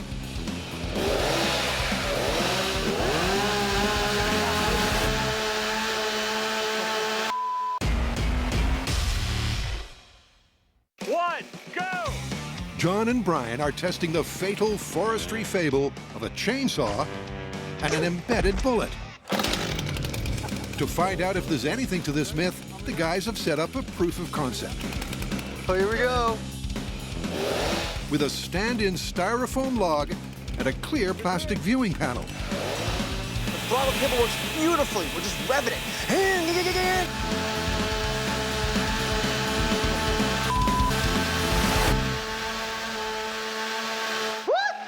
They cue up the high speed, but that was less than impressive. Somewhere over here is the bullet. Really? Yes, but it's not quite what you're thinking. It slowly worked its way out, tumbled down the table, and it's really somewhere like down here. I could actually, with my own eyes, watch it, so the high speed should be spectacularly slow. Okay, so the chainsaw catches the bullet, but instead of just throwing it out, it goes boop, boop, boop, boop, boop, boop, boop, and then tumbles to the ground. The chainsaw makes clean contact, but then the bullet has no clear exit path. We're gonna need to kind of rethink this, aren't we? Yeah, let's go do that. Okay. If this is gonna work, the bullet needs to be positioned right at the edge of the styrofoam log. So to give it the best chance, we've removed this part so that when the tooth grabs, hopefully it'll just shoot it out. You set? Yeah. Chainsaw versus bullet. Test number 2 with open channel in 3, 2, 1.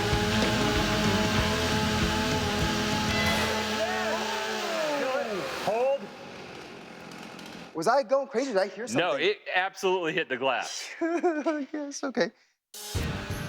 So what just happened with this test? Chainsaw comes in, the tooth engages the bullet, into the wall, right in front of my face. At this point with our small-scale tests, it actually turns out a chainsaw can grab a bullet and throw it out pretty hard. But now it's time to ramp it up with real bullets in real trees.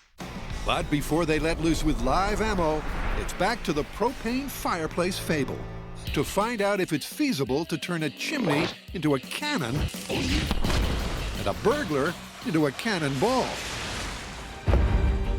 50% propane to 50% air. Test in 3, 2, 1. Too rich. Too rich. That's what happens when there's not enough air for it to ignite. I'd say we should move on to 30%, and that's 30% propane and 70% air. Once again, the proportions are measured out to the milliliter. Stoichiometry test, 30% propane, 70% air in 3, 2, 1. It's a bit rich, yeah? Yeah. And yet again, 70% air, 30% propane, not enough oxygen to let it burn. By now, they're fully expecting fireworks. 15% propane, 85% air. 1. But it's another bust. I was ready to catch that stopper. Many of you have heard the term flooded engine. That's exactly what we have here. Too rich a mixture means too much fuel and not enough oxygen to let it burn. It's the same thing going on in your car when you can't start it, or if you're me, pulling that chainsaw, you smell those fuel fumes. There's no oxygen in that cylinder for it to burn. To have a fire or combustion, you have the fire triangle. You have fuel, oxygen, and ignition. We have ignition, we have fuel, but what we don't have is oxygen. So to raise their chances, they lower the propane. 10% propane in 3, 2, 1, boom! Or not. Even 10% was too rich a mix. You got ear. So the guys dial it down ever so slightly to 7. 7% propane, 93% air in 3, 2, 1. Yes! I'm gonna take another sigh of relief, just, and one more.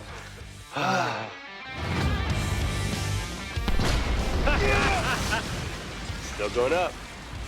Oh, Wow, no. it's still going, no, it's still going. Slowing down, though. And That's it. that's where it is. Beautiful. 7%. Perfect. Or is it? Perhaps 5% propane works even better. Ready? Yep. Beautiful. At just 5% propane, that pushed our stopper clear twofold the length of our high-speed scale.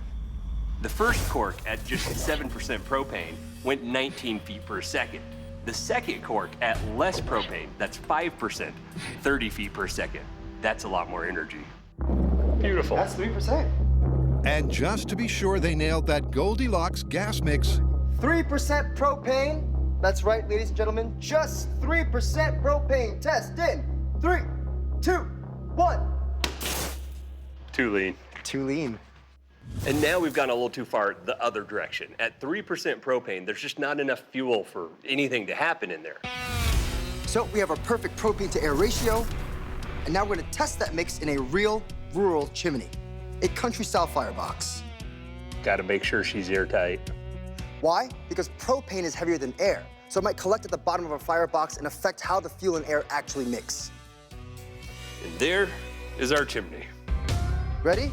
Enclosed explosion in 3, 2, 1.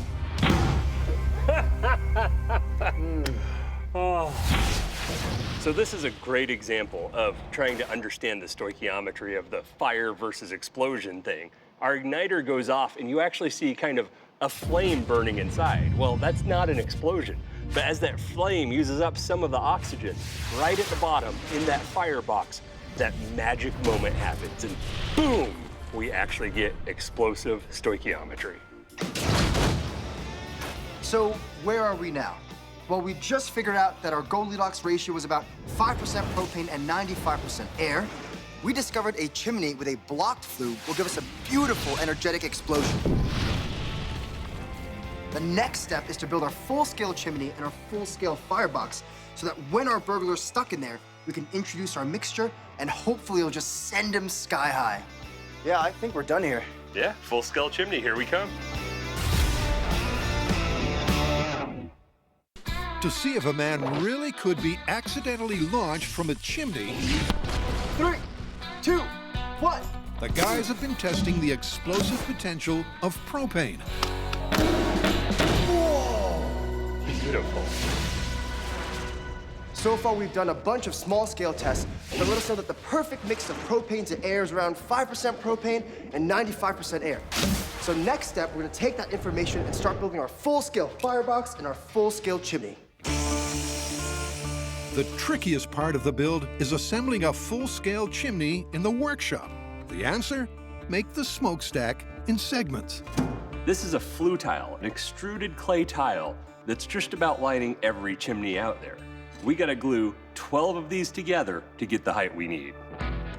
So just a little tip, I'm using a polyurethane-based construction adhesive. It works great for this clay, but that clay is real porous, so a quick spritz with water helps activate that adhesive. 1 down, 3 to go. When we get in the field, we'll remove some support straps, use the same frame, glue 4 of these modules together, and that's how we get our whole chimney. In the meantime, John's getting into some heavy metal. This is our firebox. Well, it's our footprint of the firebox for now. Everything that's in our chimney, the flue tiles, all the structure, all 12 feet of it is gonna be sitting on top of this box, so it needs to be extra sturdy. Starting to get the idea, right? Doors here, chimney there, and then hopefully we fill it with gas and boom. In fact, there's just one piece of the puzzle missing. A volunteer to plug their chimney. Yeah, that's not bad. You know, if we're gonna do this right, we're gonna need a human analog. Yeah, Buster would have been perfect. Whatever happened to that guy? More to the point, what didn't happen to that guy? After many a glorious and painful adventure, Whoa! Buster Mark I is finally tagged, "Do not resuscitate." Oh, yeah, poor guy. Wish we could get a new Buster. If only there was a way. Look! Bo, hit it! Manufactured in a top-secret location. Made from courage, grit, and state-of-the-art materials, meet Buster, the next generation. All systems ready.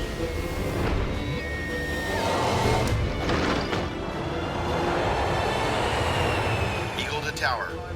Buster is in transit. Approaching drop zone. Packages away.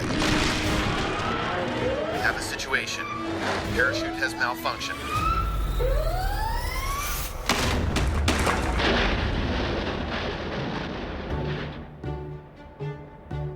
See if we can put them back together. Before Buster even begins day one, he's off to rehab. So the boys have some free time to take to the woods and rekindle the myth of the lethal chainsaw bullet.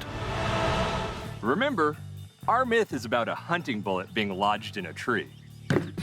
Our weapon of choice, the World War II Russian Mosin Nagant. The reason is so many were produced during World War II that this became a common hunting rifle at the end of the war. And they've narrowed the type down to 3 top contenders. A soft core, a steel core, and a hardened steel core. Now this guy, I don't think it's gonna be very good, but it's another bullet to shoot. And for the moment, they won't be gunning for the local flora. That's because John's got a better idea.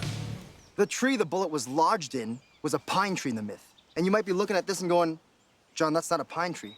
But these are in fact pine boards, and the reason we're doing it like this is so that when we strap these boards together and we shoot the bullets in here, we can peel back to see which of the 3 different rounds we're using holds intact the best. Yep, I'd shoot that. Our first round's gonna be the soft core bullet. I don't think it's gonna be as impressive, but we're gonna give it a shot. Literally. You ready, John? Yep. So it's soft core bullet. Fire. The hardcore result. Oh, nice shot. Dead center. That's fantastic. That's not bad. That's a good shot. For a New Yorker. For a New Yorker. So, shall we peel them back? Let's do it. 1. 8. 9. Oh, here we go. Look, the boards are stuck together. That's cool. It's pinned it together. Doesn't look like much of a bullet anymore. But it is a sizable chunk of metal. That's true. I'm not gonna kid with you. If that got shot out of a chainsaw and hit me, I'd be a little bit concerned, but I kind of think a chainsaw will go just right through that soft lead. So it's Brian's turn to try a more resilient, mild steel core round. Mild steel core round, firing in 3, 2, 1. Oh, you wanna count the boards? You wanna count boards? Let's count them. Yeah, you go ahead and count them there, John. Yeah. 3. All right, 5. Come down here. 7. Look, actually exited the entire thing. 8. He's gonna be counting a while. 21. 22. 23. 24. I think it's over there. So somewhere out there is something that looks like a bullet. Seems a 1.5 feet of solid pine is no match for a speeding bullet. Fingers? The solution? Double down. Oh, fantastic. You think you can get it right this time? We got this. Mild steel core firing to 48 boards. In 3, 2, 1. Again, Brian's right on target. And right through it.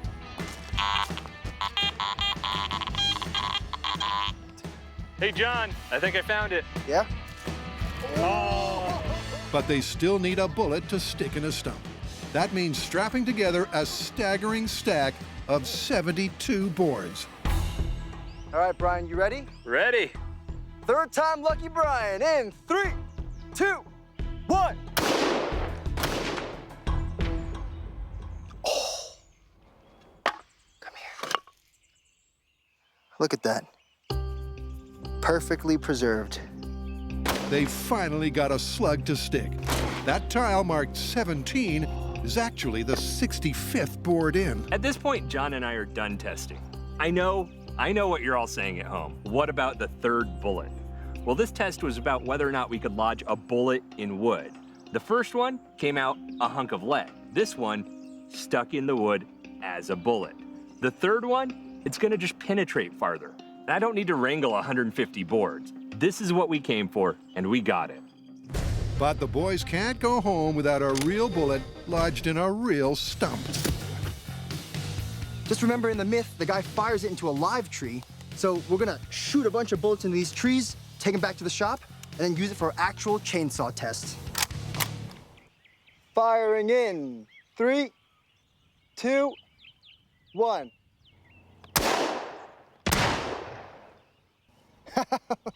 That looks like an exit wound if I've ever seen one. We need a bigger log.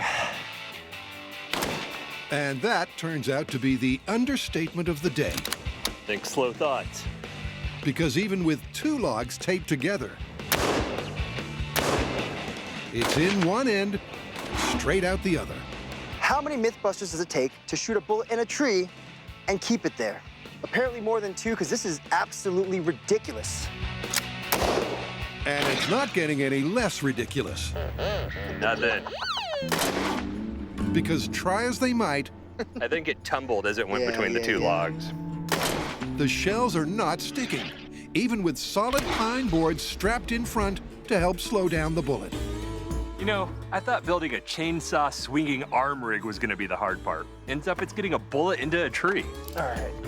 Let's line her up. That back there is one of the biggest logs that we have, with boards strapped on it.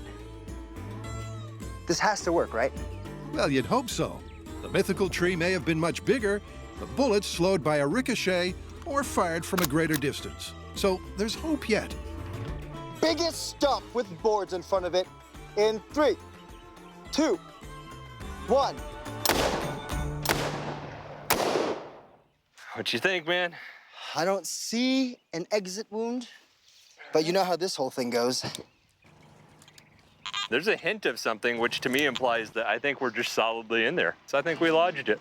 At last, and with a good chunk of the budget blown on ammo, they've got what they came for. So, I think we're done here. We're gonna pack everything up, take it back to the shop, and then we're gonna bring on the chainsaw.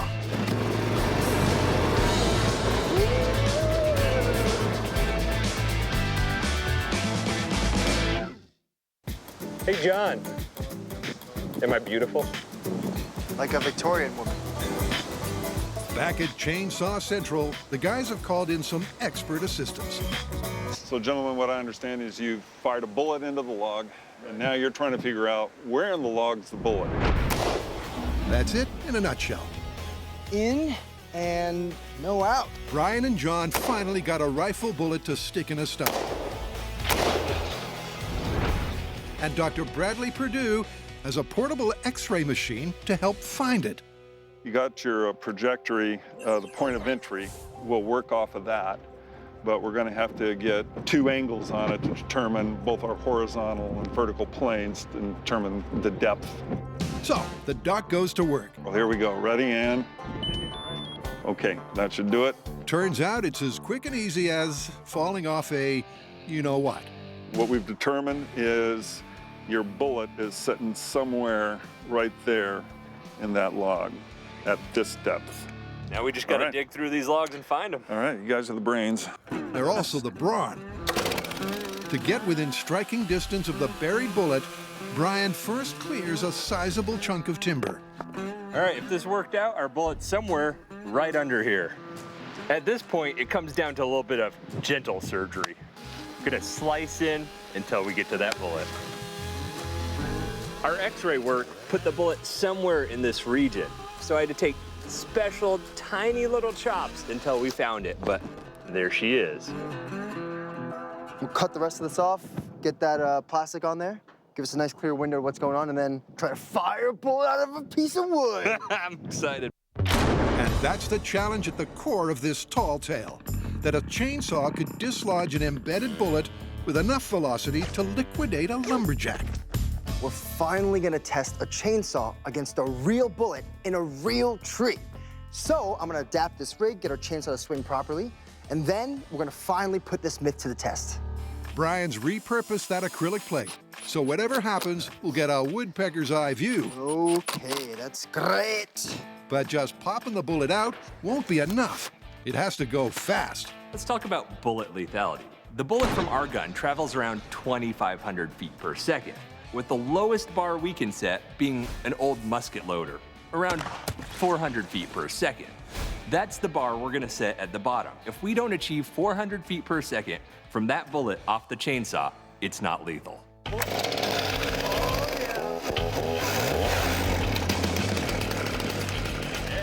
All right, here we go. You ready? Yeah. Okay. Chainsaw versus bullet and log in 3, 2, 1.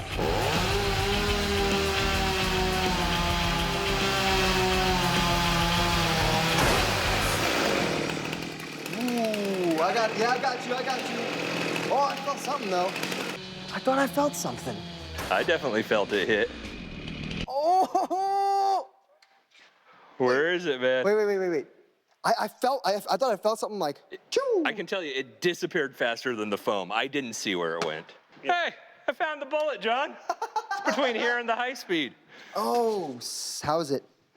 Oh, definitely got a piece of it. Look at that. The bullet's in pretty good shape. But can the same be said for the myth? Oh! It didn't even make it out. It clipped the bullet, flipped it backwards, and then shot it almost out, and then stopped. That was an interesting result. We watched the saw blade come down, engage the bullet, send it flying until it jammed, stuck in one spot.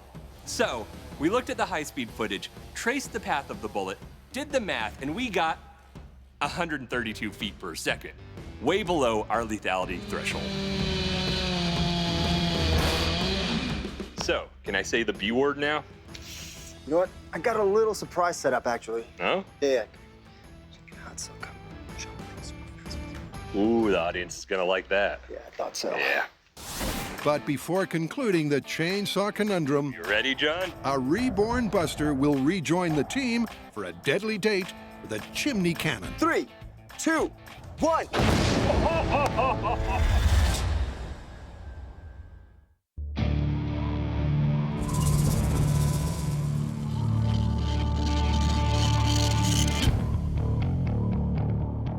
To find out if a propane-powered fireplace can actually shoot a man from a chimney, John and Brian need the right kind of house in the right kind of neighborhood. This is our test site. Just imagine when we're done setting up, a wall here, a wall here, maybe some comforts from home, like a couch, a carpet, maybe some paintings. And then for those freezing cold California winters, our firebox with the chimney on top and the burglar stuck in it. Not a lot of houses get built by laying the carpet first. And very few boast a feature fireplace that does double duty as an explosive intruder extruder. Get her perfectly level. We're gonna have 12 feet of chimney up on top. Yeah, I know. They raise the walls without raising a sweat. Is that a bad-looking house? But the same can't be said for Brian's easy home assembly chimney in a crate concept. Whoa. The forks won't clear now. Won't clear? If you get it all the way in. What was perfectly sound in theory is proving a whole lot trickier in practice. As we get higher, and even higher, it's kind of gonna get dangerous. We came up with an alternative idea. If we put the remainder of the chimney together on the ground into one large piece and put it up, that's one move and more to work with. What's this wee business, Brian? All right, okay. You figure Forward it a out? little bit. There you go. Ooh, yeah, push. Good. Push. Yeah. I think the hardest part about this myth is just getting this chimney up. The segments are heavy and fragile, so it's very much a case of steady as she goes. We're still on the pallet, but it's starting to angle onto the front. Yeah, that's perfect. But slow. You have a lot of moving parts to this. You have a round cylinder in sections, glued together in a square frame. Oh, that's nice. That's real nice. At this point, getting this on top of that firebox is testing our ingenuity. This thing only wants to go forward in like 2-inch increments. Well, you got 4 inches, so you're good. All right. Their patience and perseverance pay off. Ah! And before you know it, holy crap, we made a chimney. These chimney flue tiles are a bit uneven, so trying to stack them up safely and securely is proving to be really difficult and a bit scary. John's soon in harness to strip back the scaffold, while Brian gets down to the nuts and bolts. An important aspect of this myth is that leaky fireplace. Now remember, theirs was a propane retrofit. It's about time for us to do the same. Got to put a couple of holes in here for the propane and the igniter, then we'll have the same setup they did. Ignition, gas. In a final flourish, the ceramic smokestack gets brick veneered. You know, I had no idea John was a master brick mason. And their living room launch pad is ready for action.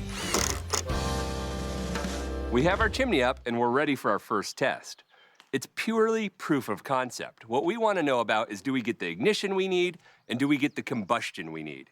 And you may notice a little extra support over here. That's just in case something doesn't go quite as planned. And that's always a possibility. Whatever fate awaits our jumpin' jack Flash. Oh, I see him struggling. Actually, that's me struggling. Rest assured, it'll be a gas, gas, gas.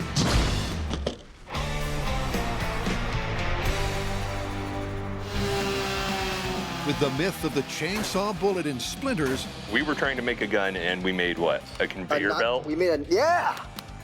Brian and John have opted to significantly upgrade the hardware. At this point, we're done with our saw, but it's time to turn that dial up to 11. Dennis Cahoon is a 30-year logging veteran who still has all his fingers and a supercharged shredder he calls a hot saw. Hey, Dennis, I see you bought the beast. Yep. How about a little chainsaw throwdown? Love to. Okay, let's do it. To see what makes Dennis's hot saw so hot, they've set up a challenge. One log apiece, with Brian on the trusty, tiny two-stroke. Come on, you little. Oh, I suddenly get the feeling that we're competing in the wrong weight class. The rules are simple. The first man to slice through his stump is the winner.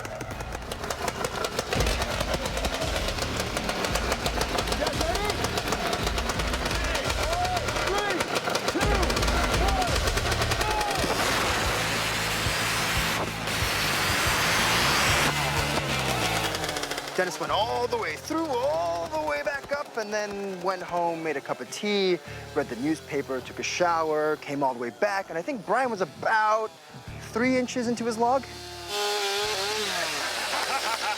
Take that, man! Well, at least you cut knot. That's harder wood. I think that shows us what a difference it is, though. And that huge power difference could be enough to make the myth. So, Dennis, can you give me some specs on your saw? Yeah, it's a 250cc motorcycle motor made into a chainsaw. It revs about 10,000 RPMs. Chain speed is approaching 200 miles an hour. Probably 8 times the horsepower of your regular chainsaw. That hot saw is a beast. So we are spending copious amounts of time screwing things down and gluing and nailing and stapling and strapping it in because we want to pay it the utmost respect in terms of safety and we don't want anything to go wrong. If there's anything at all to this myth of the lumberjack who felled himself, the mighty hot saw is its very best chance of success. Now we're logging. Ready? Ready.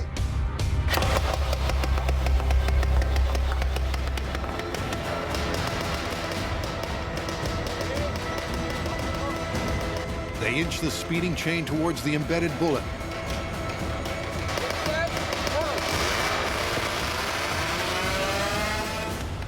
And in the blink of an eye, it's shot from the stump. Oh, everything happened extremely quickly. We revved the chainsaw up, smoke blowing in my face, and all of a sudden, done. How did we do? Well, It hit it, bullet disappeared. Sure not in here. It's not long before Brian's eagle eye spots the missing missile. Ah, guys, found it. Looks a little different than the other ones. It peeled the jacket off of it. That sounds more than promising. There it goes. Oh, It's in trajectory. It goes straight. it shot it. It did. Ping! And it hit right off the saw. Yeah. And then it went sideways. Guys, I think we shot a bullet with a chainsaw. Yeah, I think so too. Or did they? It was so promising. It just disappeared in real time and even looked good on the high speed. It was just gone. But then Brian and the camera crew did the math and the bullet peaks at 193 feet per second. Now that's twice as fast as a standard chainsaw, but it's still way below our lethality benchmark. At this point, we've given this myth its best shot. An extreme chainsaw, an extreme rig, everything as precise as possible. But this thing, it might give you a shave, hurt your eye, but not much else. So, what do you think? It's conclusive. We had a chainsaw so powerful it was built around a motorcycle engine, and still only got half the speed of an old-timey musket ball. So what you're saying is that this myth is totally busted! Busted. And to the relief of all the loggers who are still out there. That too. So that's one myth diffused and another about to be detonated. Coming up, will Buster survive his comeback as a cork in a chimney?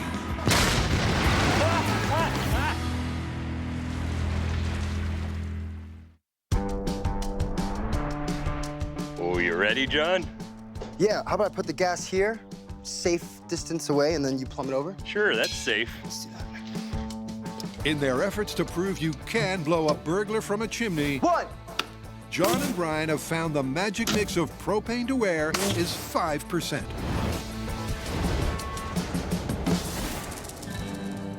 So here's how this whole thing's gonna work. I'm gonna flip this switch. It's gonna open a valve over there, sending propane to the firebox. And this gas will be ignited by a tiny electric charge that I've stuffed up in that chimney. In order to know how much propane we're using, we're gonna measure it through this flow meter. And when we get 5% propane in that chimney, I'm gonna hit this switch. And boom. Proof of concept with unsealed chimney. In 3, 2, 1, go. That was good. Whoosh.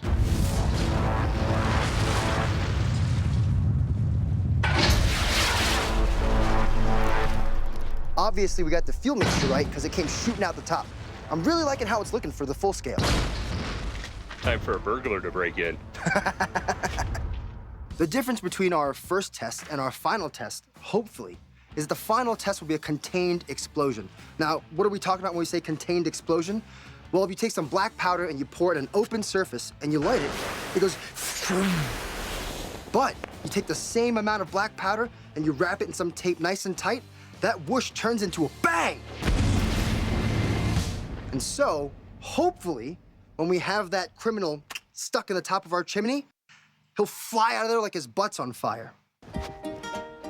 There's just time for a few homey touches before this myth gets put to the torch. Boom! Oh, beautiful. How's it look? Looks like a happy family to me.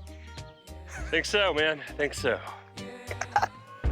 Add one not-so-happy burglar buster. This is the man of this myth. It's time for our burglar to get stuck in our chimney. Who's already having second thoughts about his first day back on the job. Gotta remember, John, this guy tried really hard to get in. We got valuable paintings of dogs. His ass is in? Okay. But there's one small snag. Oh, I see him struggling. Actually, that's me struggling. Despite appearances, Buster's not quite a snug enough fit. So we want our burglar to have a good fit in the chimney to get the best chance of an explosion. He's a little fit right now, so we need to make him a little more rotund. To do that, we put a little expanding foam around his belly in a plastic bag. With our beefed-up burglar now firmly wedged in, they're set to bust or confirm this myth once and for all.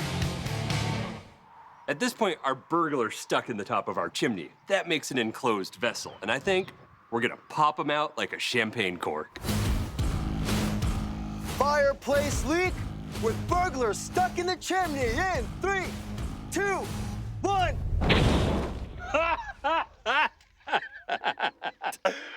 Well, there you go.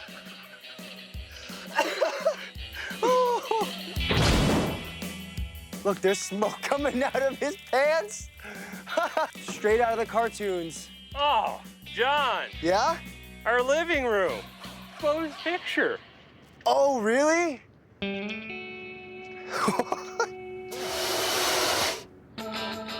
Our criminal kind of just popped up and landed right back in the chimney.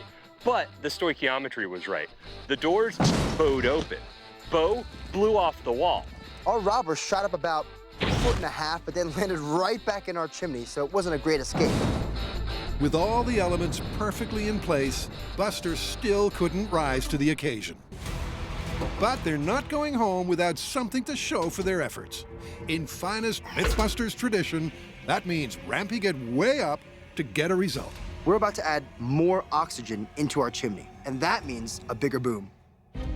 Instead of using air, which is mostly nitrogen, they're pumping in pure oxygen. But will that be enough to finally blast Buster into the backyard? You ready? I'm ready. Okay, what would it take? In 3, 2, 1. I felt that one in the chest. That probably goes for everyone in a 1-mile radius.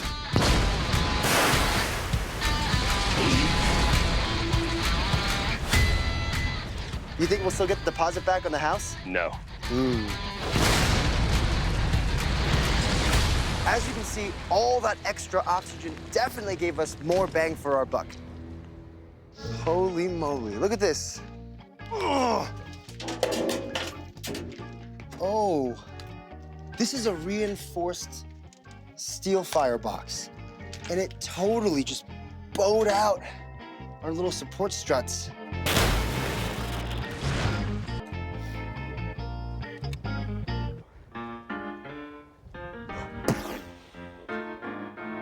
So, the house is gone, and come on. The criminal, I guess, does it count? Did he break back into the house? I don't know. But it did blow his pants off, so that's a win for me and Brian. Look at the burglar. It blew his pants off. Oh, wow. I don't know, though. I think he mostly fell. I don't think he shot. Yeah. He's not far from where he began. That means that his body and the fireplace were a good enough seal that when it went off, it just, boom, blew it apart. And there you have it. The mythical propane mix barely budged Buster. And the ramped-up oxygen-rich mix brought the house down. But there was a definite failure to launch. Definitely busted. Yeah, he definitely popped up a little bit on that chimney, but he didn't shoot out. Yeah, but he definitely shot out when we turned it over the top. Yeah, he did. All right, let's get out of here. Yeah. I told you, crime doesn't pay.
On this red-hot episode of MythBusters.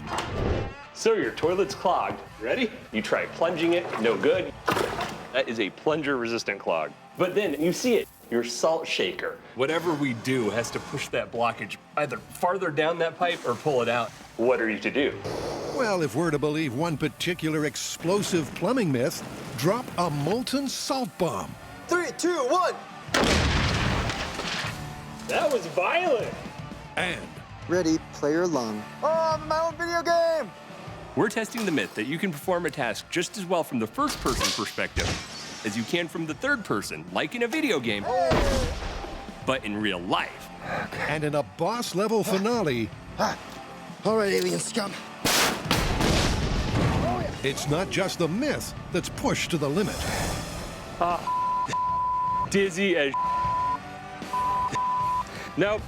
I cannot do this, buddy.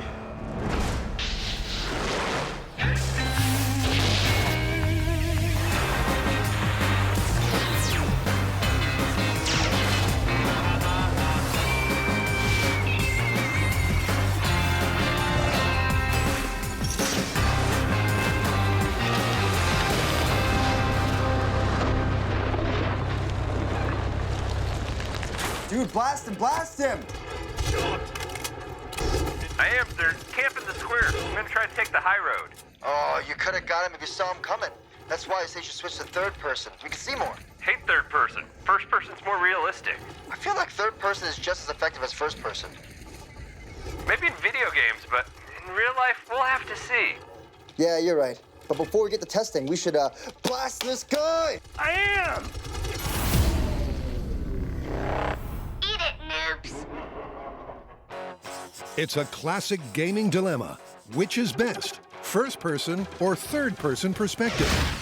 Fans of third-person would have us believe that whether you're saving the world from invading aliens or racing a supercharged vehicle, it's going to be easier with a wider field of vision.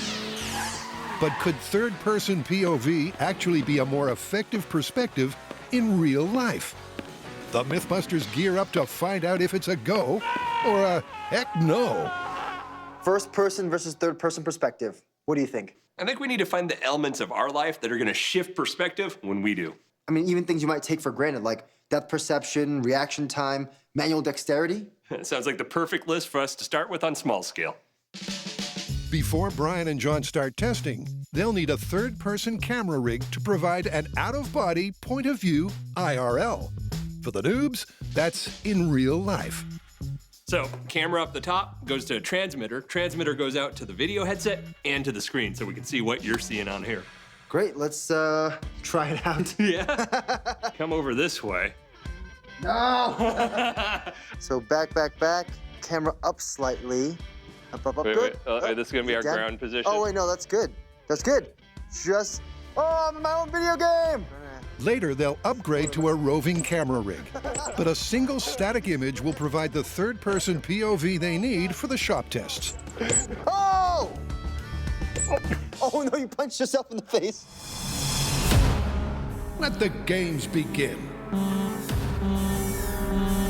To test video game perspectives in real life, we're gonna need a real-life video game stage. I'd like to welcome you to the MythBusters headquarters turned military compound overrun by aliens. The first level of the MythBusters real-life video game is a test of depth perception across 3 stages. Player 1, ready. Here we go. The first one is taking this grappling hook. Nope. Good thing they're not real-life grenades. And hooking 3 individual crates of grenades back to the starting point. Oh, yeah. That's 2. I got a free action cam, too. And that's 3. Once we've retrieved those cases, we're going to put our grenades to work by attempting to take out 3 alien sentry posts. Oh, snap. Boom. And done. With all the aliens defeated, our last objective will be to grab 3 of these science tubes scattered all over the map with this extending arm grabber and put them into our biohazard container, blowing this place to smithereens. Nope. 1. 2. Oh, no! Okay. Bring it in. Oh. Timing. Ah, woo! And that's in first person. Player 2, ready. With each task needed to be completed in full before moving to the next one, Yeah! we're going to be able to use time as our metric Oh, yeah! to compare first person to third person Woo! Here we go. when it comes to depth perception challenges. So Brian wins bragging rights for the first-person run. But remember, these times are just a baseline to measure their third-person performance against. Now, to repeat the level, Let's see, we have picture and we have picture. this time from a third-person POV. Awesome. Player 1, ready. Player 2, ready. Here we go. Let the third-person mayhem commence. Slightly more difficult the second time around. But first, when you gotta go, you gotta go. But what do you do when you can't? Unable to unclog his blocked toilet with a conventional plunger, an amateur scientist instead turned to the contents of his kitchen cupboards and physics. The now desperate dude superheated a cup of table salt to melting point, then tipped the red-hot liquid into the toilet bowl and blasted the blockage free. But is plumbing with a molten salt bomb actually effective or plain mentally defective? So, unclogging toilets with molten salt. Yeah, apparently this guy thought it was a clever technique. I say it's worth giving it a shot. Putting the plumbing into science. Or possibly the stupidity into plumbing. We're all used to seeing salt on our kitchen table. It's a solid, it's powdery, it's sodium and chloride, and it dissolves readily in water. But what we don't think about is when salt is a liquid. You apply enough heat to it, like any rock, in the case of salt, 1,747 degrees, and you get a liquid. So why don't I show you that? Transforming salt from solid to liquid requires a slow transfer of a lot of thermal energy. And when the liquid salt hits cold water and resolidifies, this energy will transfer again, but this time much faster and with explosive effect. We don't know exactly how volatile molten salt is in water, so I've built us a Go-Go MythBuster arm extension rig so that we can pour it from a safe distance. I mean, like a real safe distance. Brian and John's first task is to gauge the magnitude and nature of the reaction between water and molten salt. All right, cut it. So they've evicted the MythBusters goldfish to stage a small-scale test in their tank. And then,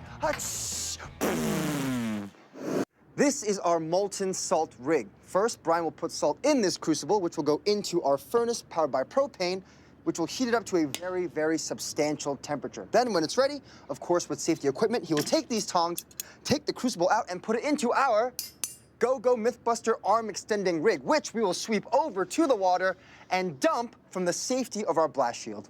All right, I'm gonna clear the area. All right, I'm gonna melt some salt. Be safe. It's molten. In 3, 2, 1. That sounded like a gunshot. That did sound like a gunshot. It's an impressive blast in real time. And viewed at 25,000 frames per second, the unfolding physical reaction gets even more interesting. Wow, that is legit molten salt. It is pouring out like a liquid. That's beautiful. Oh, wow, look at that. The second it hits, it's just exploding. Snap. The gunshot sound is actually a supersonic shockwave. It's caused when water enters cracks in the surface of the molten salt and flash vaporizes into steam, expanding to 1,800 times its volume, faster than the speed of sound. When that molten salt hit that water, there was that sudden bam, and it was so much more explosive than I expected. That's a ton of energy. This myth's getting interesting. But while the explosion was dramatic, it released most of its energy at the water's surface. No good for clearing a blocked toilet. So I'm thinking we raise this up so that the salt has more momentum and gets deeper into the water. So we see something cooler further down? Exactly. Dope, let's do it. All right. There it is.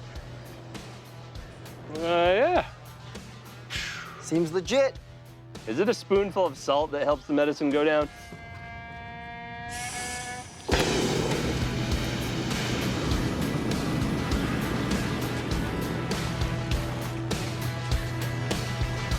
You good? Yep. Molten salt test in 3, 2, 1. Oh, it definitely went deeper. I heard boom, boom. This time, the explosive reaction seemed staggered. Look at that. It's wow. Beautiful. Oh, wow.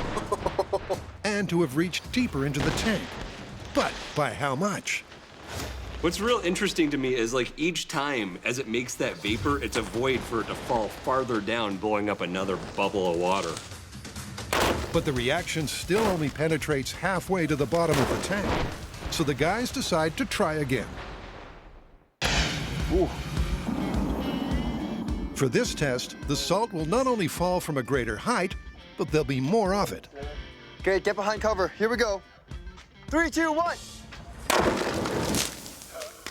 That was like thunder. A larger cupful of molten salt equals a bigger explosion. But when viewed in super slow motion, it's clearly not just a singular blast. It actually looks like multiple discrete explosions happening in a row. It's like an explosion, it blows the water out of the way, it falls into the void, it explodes again, it falls into the next void. What I think's going on there is called the Leidenfrost effect. So what exactly is the Leidenfrost effect? And how does it apply to the mythical molten salt bomb? This crazy physical phenomenon has previously enabled the MythBusters to perform a seemingly superhuman feat. One human hand in molten metal.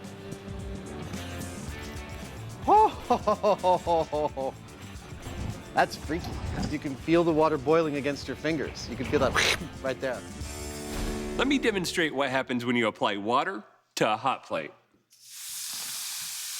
It simply boils away. The water turns into steam. It's 1,800 times the volume, but it just poof, and it's gone. Hot plate has now gone from hot to extra hot. Note the difference with the water. This is significantly hotter than it was before, but this bubble in the middle is protected by a layer of steam underneath it that insulates it, so it's staying nice and cool, and it's kind of like our molten salt going into that aquarium. Super hot salt, layer of steam, and then all that water. In the last test, the insulating effect of a steam vapor layer is clearly visible, allowing the molten salt to fall 1/3 of the way into the tank before it flash vaporizes the surrounding water. Several smaller explosions occur as the process repeats and the molten salt continues to fall. The molten salt's pushing through that vapor and going deeper every time, so it's almost like a boom, boom, boom, boom, boom, boom, boom, boom, boom, boom, boom, all the way down to the center until you run out of salt. We suspect that the Leidenfrost effect is turning our molten salt into essentially a depth charge inside our aquarium. It's going bloonk, releasing energy, bloonk, releasing more energy until it hits the bottom of our tank. That seems like it might be helpful for unclogging toilets. Coming up. I see you've stolen gasoline before. I don't know what you're talking about, John. The MythBusters pit the humble toilet plunger That is actually not bad. against the clog-shifting power of molten salt. 3, 2, 1. And in the myth of effective perspective, will third-person POV prove the real-life choice of winners? I love having this viewpoint. Or just result in Butterfingers? Uh-oh.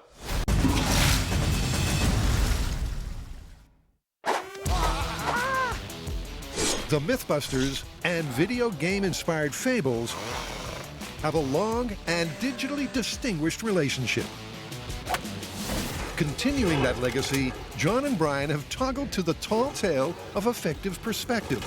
Can you perform tasks in the real world just as well from a third-person perspective as a first-person POV?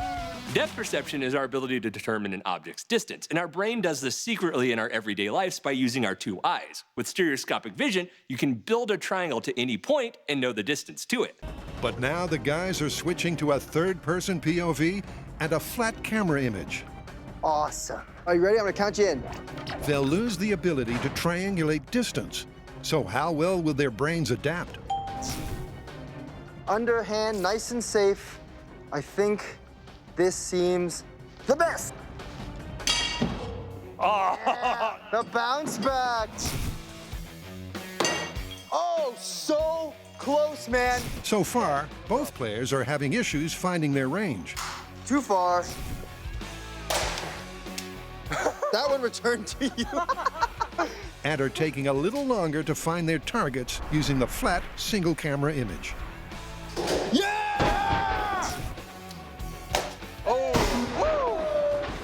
Losing the stereoscopic benefit of two eyes is a minor disadvantage. That's not in the barrel, is it? Nothing but net. This might take a while. Everyone should get a seat and a cup of tea. But it doesn't prevent them from saving the world. Yeah, save the world. Take that, aliens! Alien invasion squashed. That's all right. We did a good job. But it was a lot more difficult when you're looking in third person to judge how far things are, because I could not gauge the depth of where those science tubes were. And this was borne out in both John and Brian's third-person level times. Yeah, that change in perspective definitely had an effect on how long it took us to do these tasks. So I think it's time to move on to a new skill. Let's do it. Next up, The guys test their reaction speeds. Oh, we gotta go, Brian! As they bust into an alien base. All right, John, I'm gonna hotwire the door panel. All right. First up, in first person. Like any good alien base in a video game, it's got an impenetrable door. Well, almost impenetrable. If the guys react fast enough to the sequence of lights and push the corresponding button in time, they'll gain access. I'm gonna get us through this door, Brian. You got it, you got it. That's it, I did it! And then we're gonna move on to these very special laser human body probing alien turrets that can only be disarmed Sucker. with these highly advanced alien disarming weapons. Oh! Yeah! Oh, snap. After these bad boys are down, there's only one challenge left. And that's taking out the squad of invading aliens. Oh, you killed him! We're gonna be lit up individually for a limited time. He's down. So we can take him out with a paintball gun. Not bad, he's down. Like it? That's the baseline. Now for the third-person comparison. Let the festivities begin!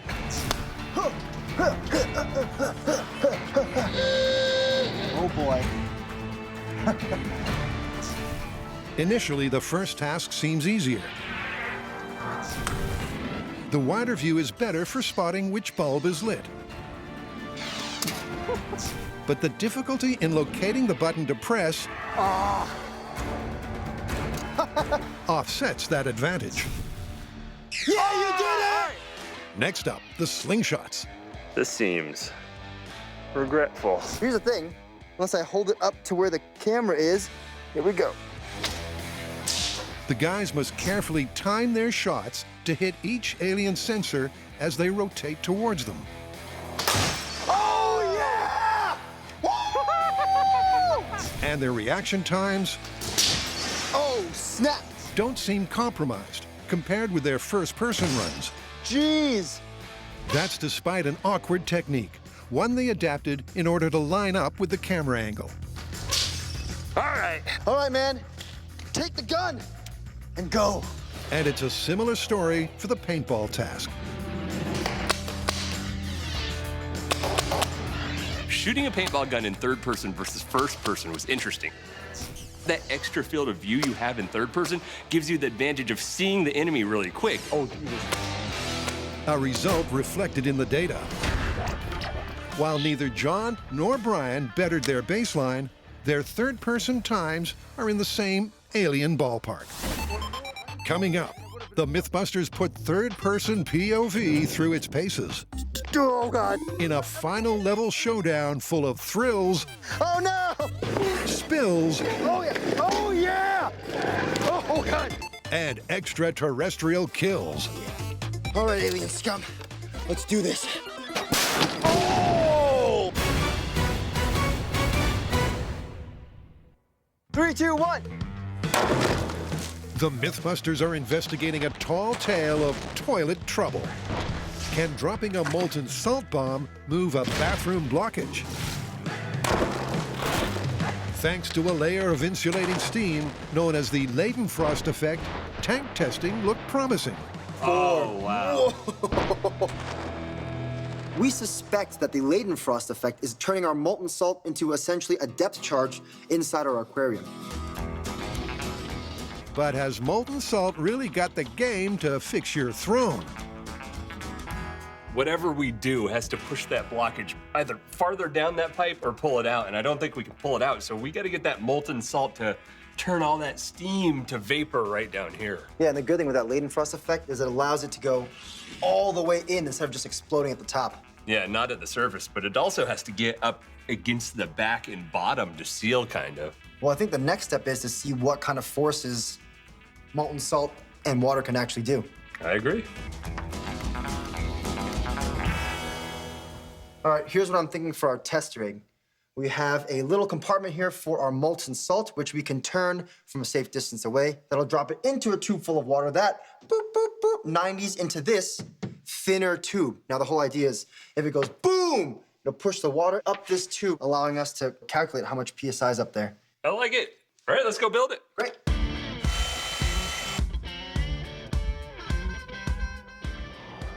Hey, John.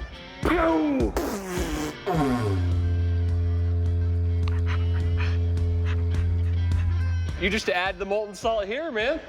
Wow, that clear stuff is sweet. Ooh. Ooh. You wanna go finish the rest before I break it? Okay. We saw what pouring molten salt into an aquarium does, and it was impressive. That was a lot of energy. But remember, this myth is about that energy doing some work clearing some pipes, and that's what this rig is about. With a little bit of household plumbing, we can see how all that energy might react with a toilet. I see you've stolen gasoline before. I don't know what you're talking about, John. Just to help us see the water a little bit better. The pressure gauge is ready to go. Time to find out just how much clog-busting force that molten salt reaction generates. Molten salt in pressure rig in 3, 2, 1. It's a perfect measure. Yeah. The molten salt triggers a steam reaction in the U-bend, which pushes water clear out the top of the smaller measuring tube. So exactly how much pressure was produced?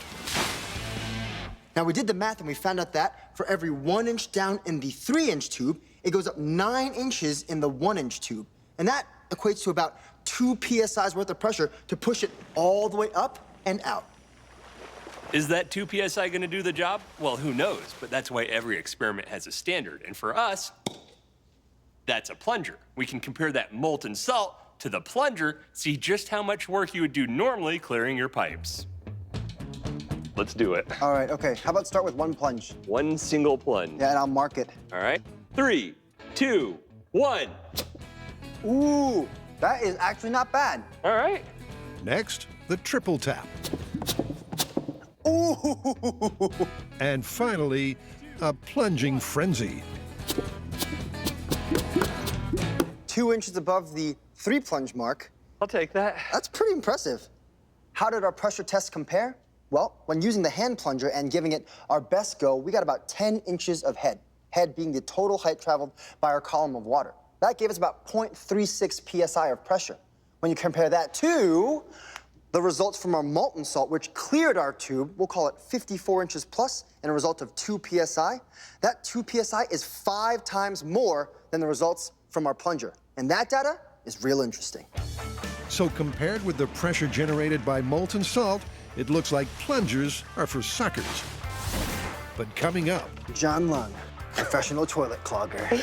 Will final testing result in an explosive plumbing success? 3, 2, 1. Or just a big old mess? First, it's time to rack up some more XP in the myth of effective perspective. Oh, my own video game! Is third-person POV as successful in real life as it is in a video game? So far, the MythBusters' depth perception was hampered. That one returned to you. This might take a while. But their reaction times were comparable. Oh, yeah! Next up, just how good are our players with their hands? It's a test of manual dexterity. In order to defeat the oncoming mob of aliens, John and I have 3 tasks left. The first is to build this catapult from these parts in this frame. 1. I wish I had dramatic action music. Do. Nope. Nice and gentle. All right, assembled. Start making your bombs. Then we're gonna move on to this chemistry station, Wow, this is quite a beautiful bomb. where we're gonna make silicone dioxide-based explosives with just the right amount of each secret ingredient. Boom! Aiming mode. All right, let's do it. Once these bombs are complete, the entire catapult rig will turn 90 degrees and we will try to launch these bombs into that last bastion of aliens. Launching the bomb in 3, 2, 1.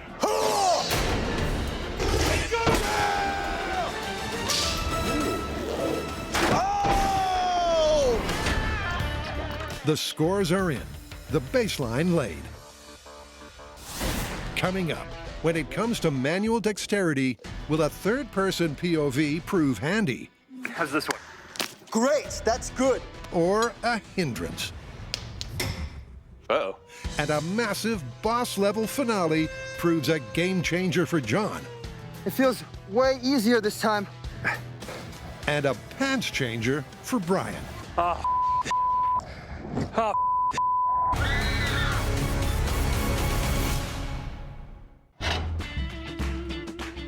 John and Brian completed the manual dexterity level in first person with relative ease.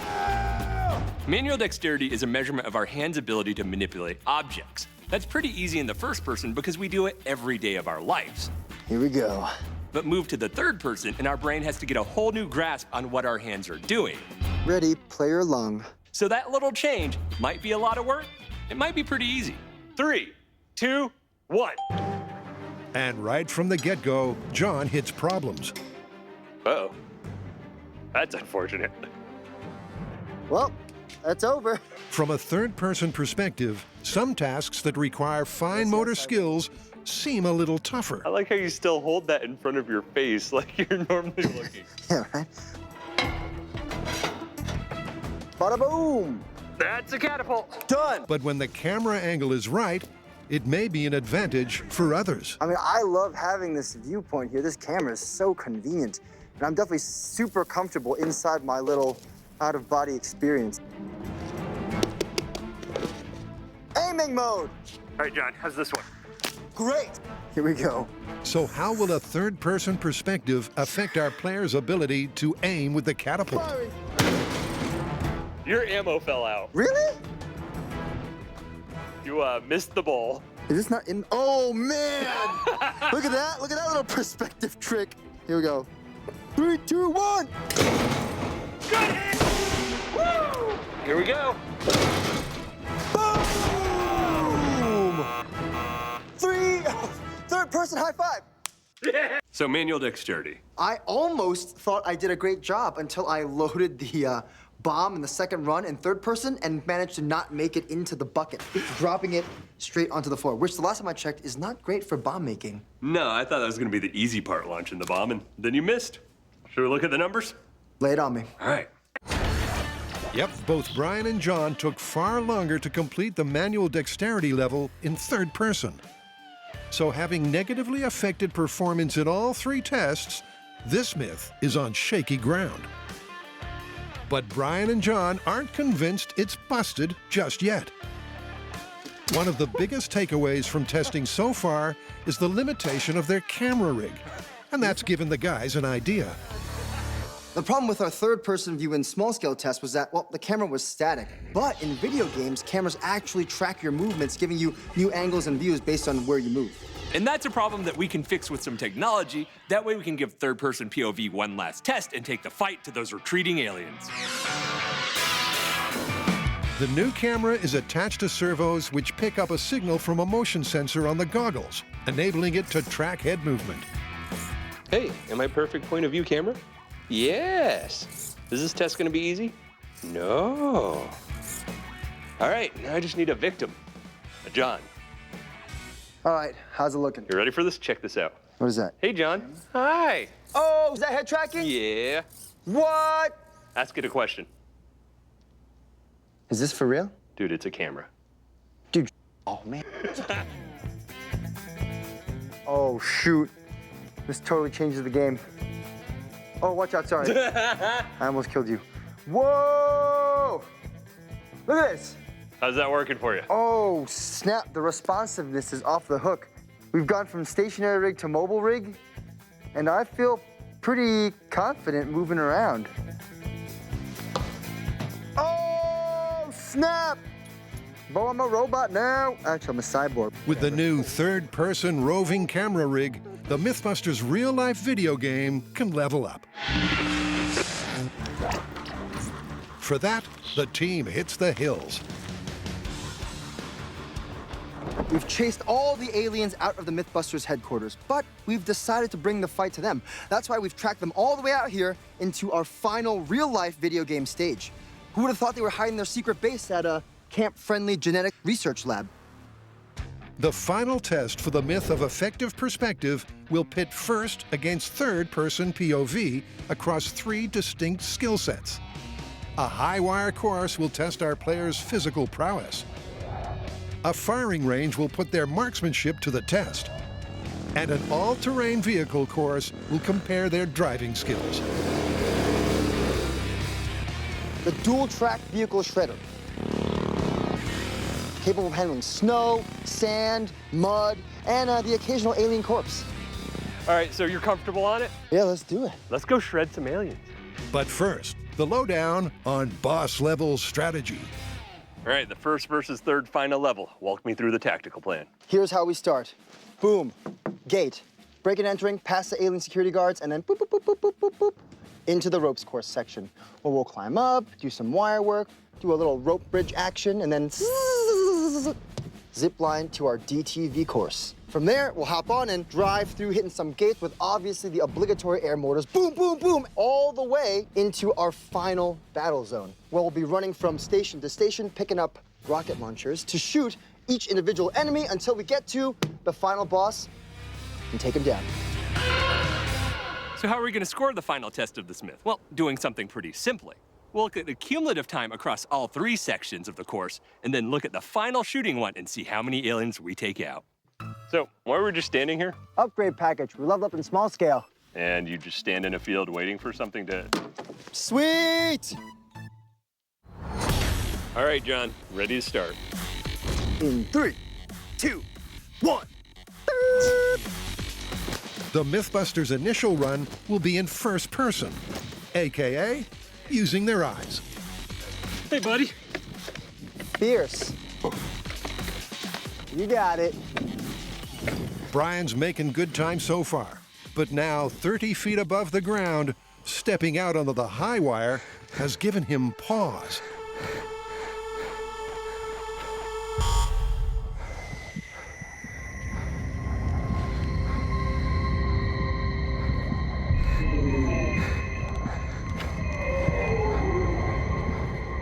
Oh, oh.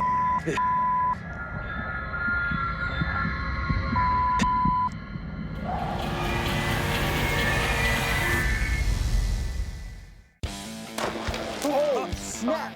That seems like it might be helpful for unclogging toilets. John and Brian have discovered that just 2 tablespoons of molten salt tipped into water generates 5 times more pressure than the humble plunger. Ooh, ready?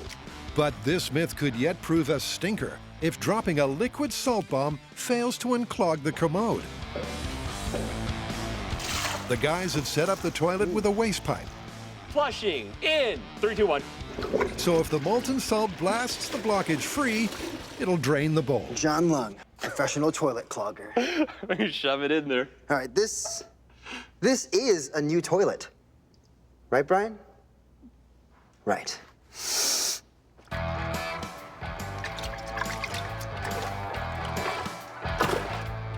Congratulations, that is a plunger-resistant clog. We should throw some molten salt in there. Seems like the only logical next step. So with bomb dropping time fast approaching, what are the odds it'll shift the stoppage? Based on our small-scale test, I can't wait to see what happens. Even with just 2 tablespoons of molten salt, we got a pretty big pop. We're putting a whole crucible's worth of salt in there, so it should be a pretty energetic explosion. What do I think's gonna happen? I think we put the crucible in the holder, turn it, pour it in, that molten salt hits, and bam! That same explosive release we saw earlier in the aquarium, but it's all out of the bowl and none of it down the pipe. Oh boy. Molten salt and clogged toilet. 3, 2, 1. That was violent. It's an impressive explosive reaction and causes the type of carnage that makes clean freaks cringe. But did it blow out the blockage? Even though the toilet water is very warm, the clog is still very much intact, so we still got a problem. You ready for some beautiful high speed? Oh, always. All right, great, here we go. That is an insane amount of energy. And the beautiful part is you can see the molten salt continuing to pour into the hole. Whoa! Formed by the explosion from the salt before it. You mean the Leidenfrost effect? Yeah. and it's acting like a depth charge, as we saw on the small scale, trying to bust that clog open. It was like that first one blew out a little bit, and you could see some water, and then that next blob fell through it, and then boof! Molten salt in a toilet in real time? Epic.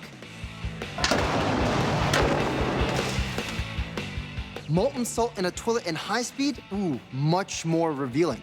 The entire time we've been talking about the Leidenfrost effect, preserving the energy of our molten salt, boom, boom, boom, boom, boom, going all the way down our water into the bottom of our tank. And for our full scale, that's exactly what we saw. Except at that quantity of molten salt, it was much more of an explosion. The first drop hits the top of the water, boom, exploding a large empty cavity, allowing the rest of the molten salt to essentially punch our clog. Even so, most of the energy from the supersonic shockwave propagates upwards out of the bowl, and the toilet remains blocked. But the guys aren't flushing this myth just yet. Just need to install our toilet seat. So for the next test, the lavatory will be lidded. Ta-da! But will this redirect enough explosive pressure to shift the stoppage? Clog. Same technique as last time. Yep. So, with the lid closed, I'm expecting a pretty big explosion. Will it unclog the toilet? I don't know.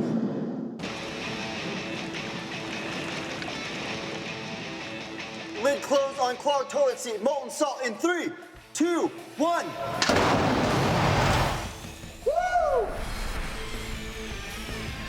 We slammed the lid shut and I could see like the glowing gap between the seat and the throne. And it just went, goo, and just shot salt out from the side. That was insane. That was a phenomenal explosion. Wow. Significantly more water in there as well, so it did contain some of the pressure. But, voila, still clogged. I thought that was gonna clear the clog. I can't believe it. I know. So, despite packing an explosive punch, when it comes to ungumming your plumbing, the verdict on molten salt is clear-cut.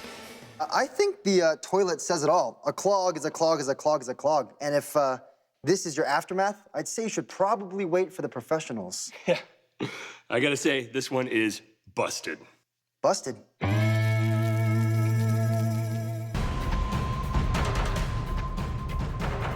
Oh, this.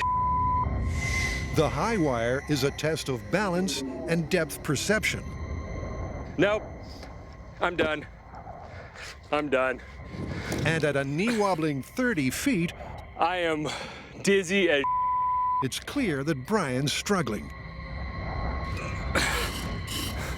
You're on your way down. I cannot do this, buddy.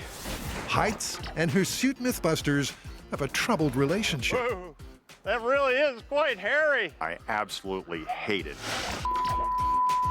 The Heineman had several bouts of paralyzing vertigo while on the job. This is a long way down.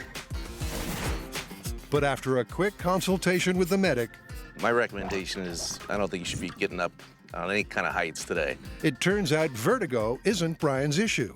He's running a fever, meaning it's game over for the big guy. So it's down to John to rid the world of aliens. 3, 2, 1. And settle the mythical claim that third person is an effective perspective in a real-world environment. My advice, don't get vertigo. First up, John must infiltrate the alien base on a high-wire course. Once up top, it's no breeze for John. What? But without the crippling dizziness Brian experienced, he keeps it together.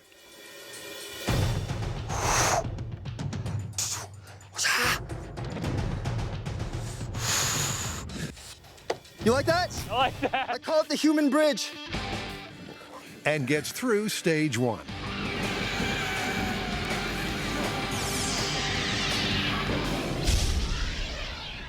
Next, it's on to the shredder for a driving assault on the evil extraterrestrial defenses.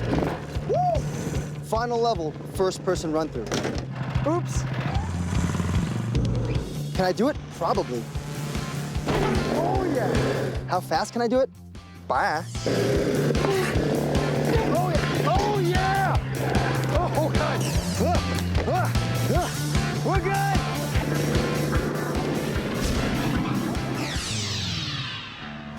With the base's defense is breached, it's time to take out the alien boss and his henchmen in a blazing bazooka shootout. Oh, yeah.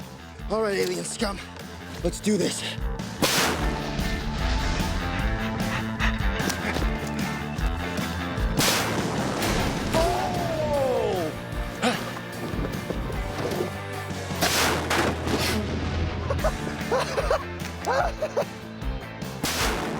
Having shot up 2 of the boss's sidekicks, but missed the other 2.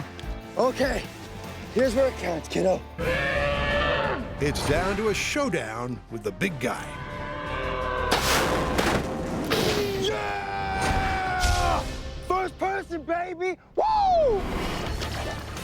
It took John 15 minutes and 17 seconds to rid the world of the alien scourge. And in the final shootout, he took down 3 out of 5 aliens.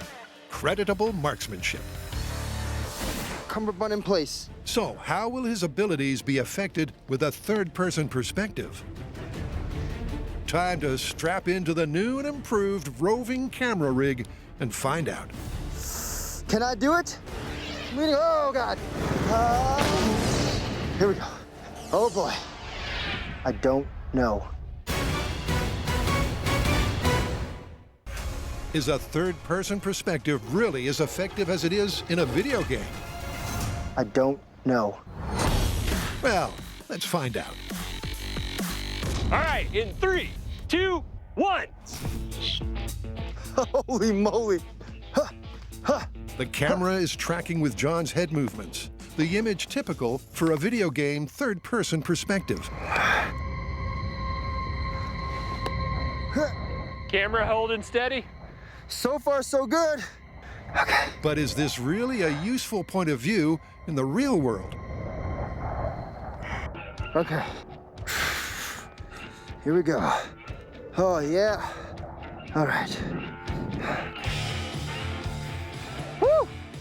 Here we go. Holy moly. Oh, commit. Yeah. It feels way easier this time. I can see it. Yes, sir, I can see it.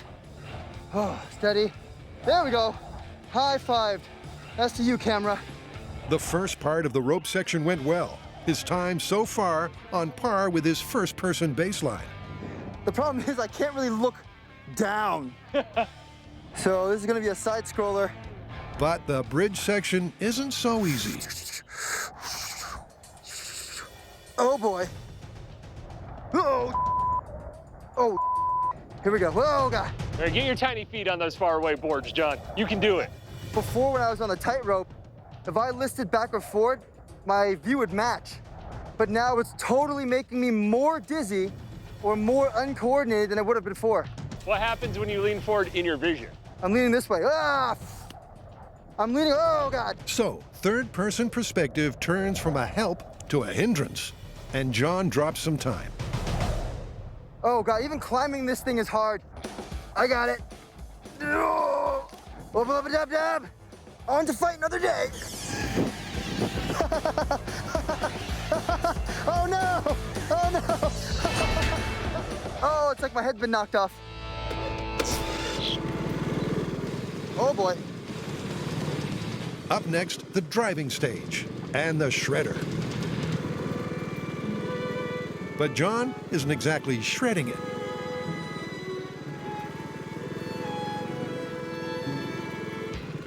Once again, the disorienting effects of a third-person POV are an issue. Here we go. Yeah! What up, son? The lack of depth perception means he's forced to crouch to keep balance and to a crawl to keep from a fall.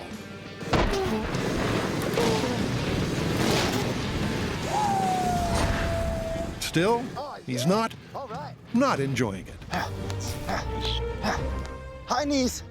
Can't see the terrain. So heading into the shootout showdown, John's down on time. We in business now. Here we go. But does the third-person perspective help him with his aim? Okay. I'm in business now. Can he beat his score of 3? Oh, come to daddy. Oh, yeah, okay. Where's this guy? All right, here we go.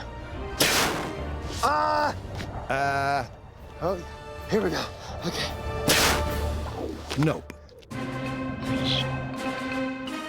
Okay, I think you're over here. Nope again. Oh, yeah. But John's got one last chance to save the planet. And the alien boss is UFO-obliterated. Woo! Well done, sir. Think you got him. Yeah, thanks. Although, seriously, third person, super difficult. Not just this one, all of it. Well, only one thing left to do. Let's go add up the scores. Even with a roving rig, the lack of depth perception afforded by the third-person POV was telling, and both John's time and aim were significantly compromised. All right, how do we do? You took almost twice as long, and you hit 3 guys your first time. What this time, dude? I think it's pretty clear. Busted. Absolutely busted. I'm gonna stick to my eyes. They seem better in general. All right. Okay, you're part of MythBusters team now. You stay here, we'll go get help.